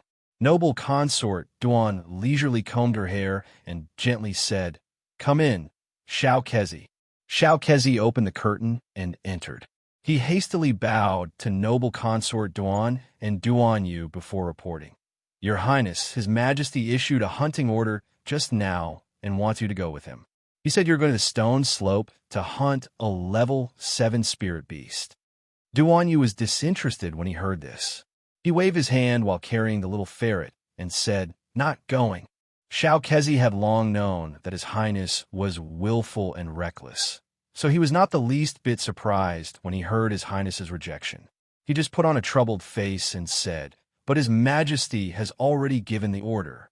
If Your Highness doesn't go, someone with ulterior motives may come to make things difficult for Your Highness and say that you openly disobeyed His Majesty's decree." When Noble Consort Duan heard this, she frowned and looked at her son. "Humph, so what if I disobey?" Duan Yu harumphed disapprovingly. Imperial concubine Duan didn't insist on persuading her son to head to the stone slope to hunt 7th grade spirit beasts. Instead, she looked at her son and said, "If you don't want to go, then don't go. That place is very dangerous. It's best if you don't go." Sir Jojo flipped over in Duan Yu's arms to make himself more comfortable. She stuck out her ball-sized belly and wished she could use her claws to beat herself. Yesterday, he had eaten 2 pieces of desserts, which made him last the whole night. This ferret's body was simply too weak. She originally wanted it to grow stronger, but she didn't expect the little guy to wilt after eating 2 pieces of pastries. Too vexing, too vexing. Jojo rolled around in Duan Yu's arms again. Duan Yu lowered his head to glance at her. Suddenly, he raised his sharp brows and suggested with a chuckle, "How about we bring our little fur ball to the stone slope to let some fresh air to aid digestion?" The stone slope was surrounded by steep and towering ice walls. Inside, there were many strange stones that were naturally formed. It was quite suitable for the little guy to climb the stones, bask in the sun, and stroll around in case he was stuffed to death. Chapter 2377. Noble Consort Duan harumphed. "I didn't feed him until he was full." Yes. It's all Xiao Tuanzi's fault for being immature and gluttonous." After Duan Yu finished nagging, he greeted his mother and hastily slipped out of the tent with Jojo. Noble Consort Duan angrily glared at her son's back and inwardly scolded him for being petty. This little mink was clever and adorable. She liked it when she saw it. No wonder her son also wanted to snatch it from her. "Xiao Tuanzi, Master will take you for a stroll." Miss Xiao glanced at him listlessly and couldn't be bothered with him. The moment Duan Yu left the tent, he heard a hearty laugh. "Fourth brother." When he turned around, he saw Crown Prince Rongli walking over with the 2nd and 3rd princes. Behind the 3 of them was Commandery Princess Xiangchang, whose eyes were clearly red as if she had cried the entire night. When the 3rd prince saw Duan Yu, he couldn't resist saying, "Old Fourth, look at how you angered Xiangchang yesterday. She didn't sleep well the entire night, and even cried until her eyes were swollen." Crown Prince Rongli couldn't resist chuckling. Fourth brother really shouldn't have done that. Duan Yu pretended not to hear them. After greeting the 3 of them, he turned to leave with the little mink in his arms. The 3 people who landed behind him clenched their fists and gnashed their teeth as they looked at his back. Xiangchang looked like she was about to cry again. Facing Rongli beside her, she weakly called out, "Crown Prince Gidge, is there some misunderstanding between Ali Gidge and me?" Crown Prince Rongli shuddered for no reason. Don't blame the Crown Prince for being unromantic. It was mainly because Xiangchang Commandery Princess's voice was quite rough. She purposely pinched her throat and spoke like this, so it was even worse than her usual tone. It made one's hair stand on end. "It's nothing, don't think too much." Crown Prince Rongli smiled awkwardly. "All right, the group is about to move out. Let's hurry and prepare. Let's go." Xiangchang sniffled and nodded. She had the maidservants bring her a date-red spirit stallion and nimbly mounted it. As for Duan Yu, He had already mounted that polar ice wolf and fled with Sir Jojo. He couldn't be bothered to travel with the group. Since the destination is the stone slope, then let's meet at the stone slope. The great emperor had long known that his fourth son did not follow the routine of ordinary people. Looking at his departing figure, he could only sigh speechlessly. Meanwhile, in South City of Shinjo, in front of a mansion in a busy alley, the passers-by couldn't help but rub their arms and look back in confusion. Only pedestrians were seen hurriedly passing by. The peddlers on both sides of the street were also selling their wares with all their might. There was nothing out of the ordinary. This street could be considered one of the main streets of South City. Usually, it was quite lively with people coming and going. However, what was strange today was that everyone who walked on this street felt a strange chill. It was as if there were dozens of ice sculptures beside them, faintly emitting cold air. These ordinary people naturally didn't know what was going on. However, the two Taoist priests sitting in the restaurant across the street frowned deeply and looked coldly at the street across from them. A slightly younger Taoist asked, "Senior brother, what's going on? Why are there so many ghosts gathering on such a bustling street?" "This matter is very strange. The sect's elders sent the two of us to investigate first. We must remember not to act rashly and alert the enemy. Senior brother, do we have to wait until nightfall before sneaking into that mansion?" Chapter 2378. The older Taoist priest nodded slightly, yes. The two made up their minds and stopped talking. It was not until night fell that they exchanged a glance and quietly went down from the restaurant. At this time, there were not many people on the street, but the gathering of ghosts was more and more serious. The two glanced at it with their spiritual sense, and their faces were quite dignified. They went to the back of the house and jumped in. As soon as they sneaked to the door of the house, they heard a man's low voice from the main hall. "Since my friend is here, why don't you show yourself?" The two Taoist priests looked at each other. Just as they were about to walk out of the hiding place, they heard a wind in their ears.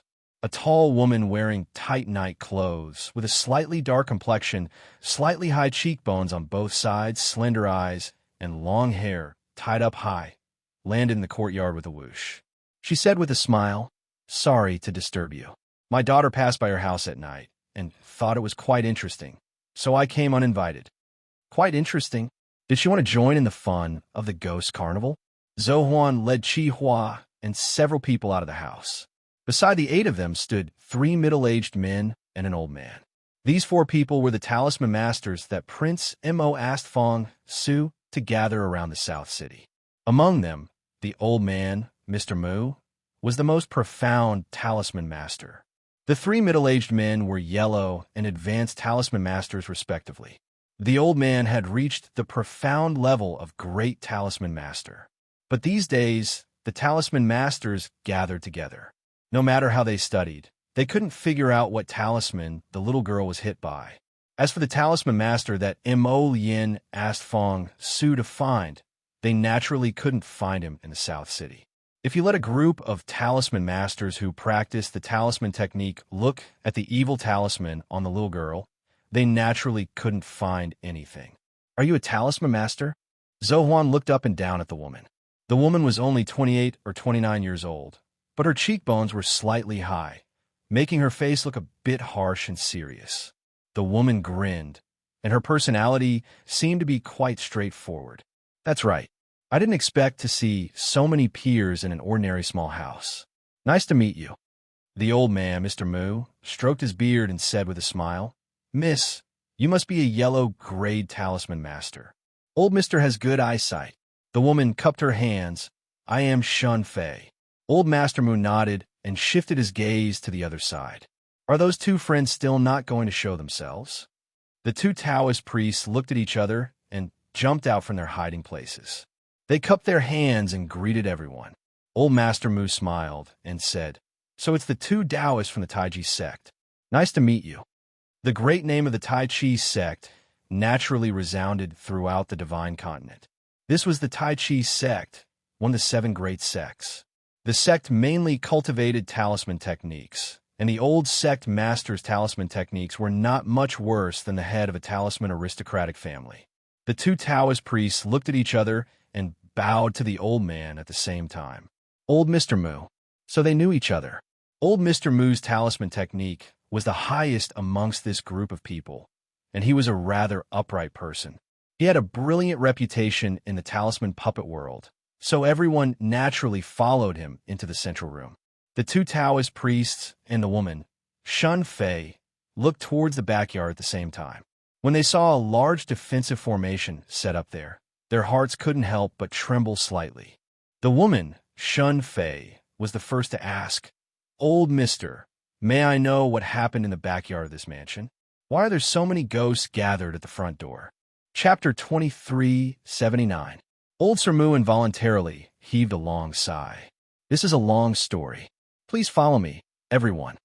Since they were all talisman masters, the more people there were, the better. Old Sir Mu also hoped that these people would be able to discern something, especially the two disciples from the Taiji sect. He hoped that they would be able to give a different opinion. The people who followed Old Sir Mu into the backyard passed through the defensive array and arrived at the door of a row of rooms. Tong Zheng was standing guard outside the room. When he saw the people who came, he merely glanced at them indifferently. Old Sir Mu cupped his hands and said, "Please inform them." Tong Mo silently flashed into the room. However, he flashed out a moment later and said indifferently to Old Sir Mu, "Everyone come in." The room was extremely large. When they walked in, they saw a row of low cabinets carved with flowers. At the corner, there were several double-sided bamboo screens embroidered with green bamboo. Shun Fei focused his gaze and saw a large bed made of rosewood. Indistinctly, he could make out two figures, one sitting and one lying down. During this period of time, Imo Yin had been feeding the little fellow spirit fluid every day and had the maids help her change her clothes regularly.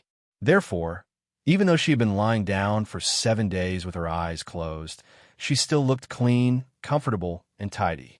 Her small face was rosy and glossy.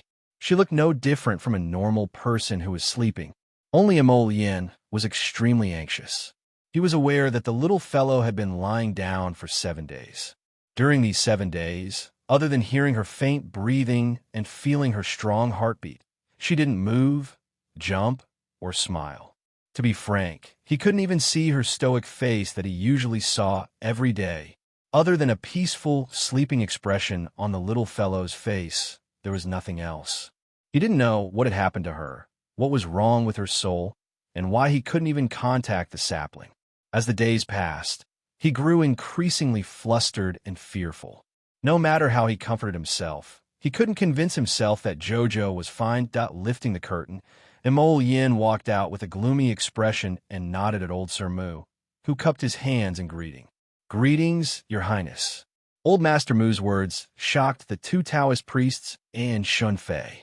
They thought to themselves, "So this magnificent and outstanding man standing in front of me is actually the crown prince who hasn't returned to the divine prefecture for a long time? Your Highness, these two are disciples of the Tai Chi sect. This young friend Shun is also a talisman master who was attracted by the ghost spirits outside. Let these three take a look at the crown princess's condition. What does Your Highness think?" So the one lying inside was the crown princess, Shun Fei thought. After receiving the crown prince's approval, Old Master Mu led the three of them behind the screen and looked at the young girl lying on the bed with a calm expression. The young girl was covered with a golden velvet quilt. Although her eyes were closed, her face still looked very delicate and beautiful. Shinjin could guarantee that she had never seen anyone more beautiful than the one in front of her, at least in the great divine land. Old Master Mu sighed and explained the crown princess's condition to the three of them. The two Tai Chi sect disciples first threw 2 awakening talismans and then used several different talismans. Then they frowned and said, "How could this be? Could it be that the ghost spirits gathered outside because they took a fancy to the crown princess's body?" Chapter 2380. Shun Fei suddenly thought of this and could not help but ask in shock. Old Mr. Mu nodded with a grave expression. The two Taoist priests of the Tai Chi sect naturally had ugly expressions. Shun Fei sneered and said, "Since we have encountered such a situation, we naturally cannot stand by and do nothing. This one does not have any other abilities, but it is still possible to assist Old Mister in setting up a few defensive glyph arrays. Shun Fei, absolutely would not allow those ghosts to freely occupy other people's bodies. Old Mr. Moon nodded with gratification. Then I will have to trouble everyone to help. It's our duty. The few glyph masters discussed for a while and decided to go out later to reinforce the formation of the courtyard. As for Mo Lien, she called over a submissive maid. After instructing her in a deep voice, she left the maid by the little fellow's side to watch over it. She raised her hand to rub the space between her eyebrows and walked out with a heavy heart. The slightly cold wind blew against his face, causing his head to clear up a little. Now, he naturally had to keep a clear head at all times and think of countermeasures. This little fellow's body was completely fine, which meant that there was a problem with the soul. As for why the soul had left the body, Emolian naturally did not have any clue at this moment. The courtyard under the winter sun looked rather bleak and desolate. In the small garden, the flowers had long withered, leaving only a few withered leaves that swirled on the ground with the cold wind. Emolian walked under a faint ray of sunlight. Her thoughts had long drifted to an unknown place, but a few sharp voices sounded in her ears. There is still no movement today. A woman's scornful and sharp laughter sounded. That's right. He hasn't woken up for 7 days. I think there is an 80% chance that he is about to die. Another voice was slightly lower, but the tone was full of disdain. Prince Mo's footsteps paused, a violent rage suddenly surging in his heart. What nonsense were these women gossiping about? Who are they saying is about to die? He narrowed his cold eyes and looked through a few withered trees. He saw 3 gorgeously dressed young women sitting in a pavilion, drinking tea and lazing around. Mo Lien naturally recognized the 3 of them. Fong Su had sent 4 maids to serve Jojo, along with the maid who was left to serve Jojo. In the past few days, they had been very respectful in front of him, not even daring to look at him. But he didn't expect them to be so unruly behind his back, daring to curse his master. The Crown Prince is really pitiful. Accompanying a living dead person day and night is truly torturous. I think so, too. We could have set off for Dragonflame City a long time ago, but because of that living dead, our journey was delayed for so long. I don't know what's so good about that woman.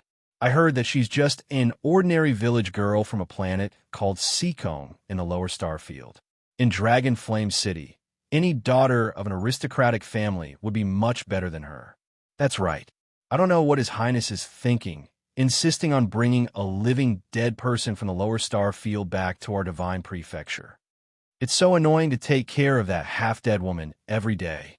Fortunately, I can come out to get some fresh air, or else it will be even more uncomfortable. They were brought here from the palace by Fong Su, especially waiting for His Highness in South City and waiting for him to return to the palace. Now, the 4 of them, who had high status in the palace, were asked to serve that half-dead and submissive village girl. Dissatisfaction and resentment accumulated in their hearts day by day.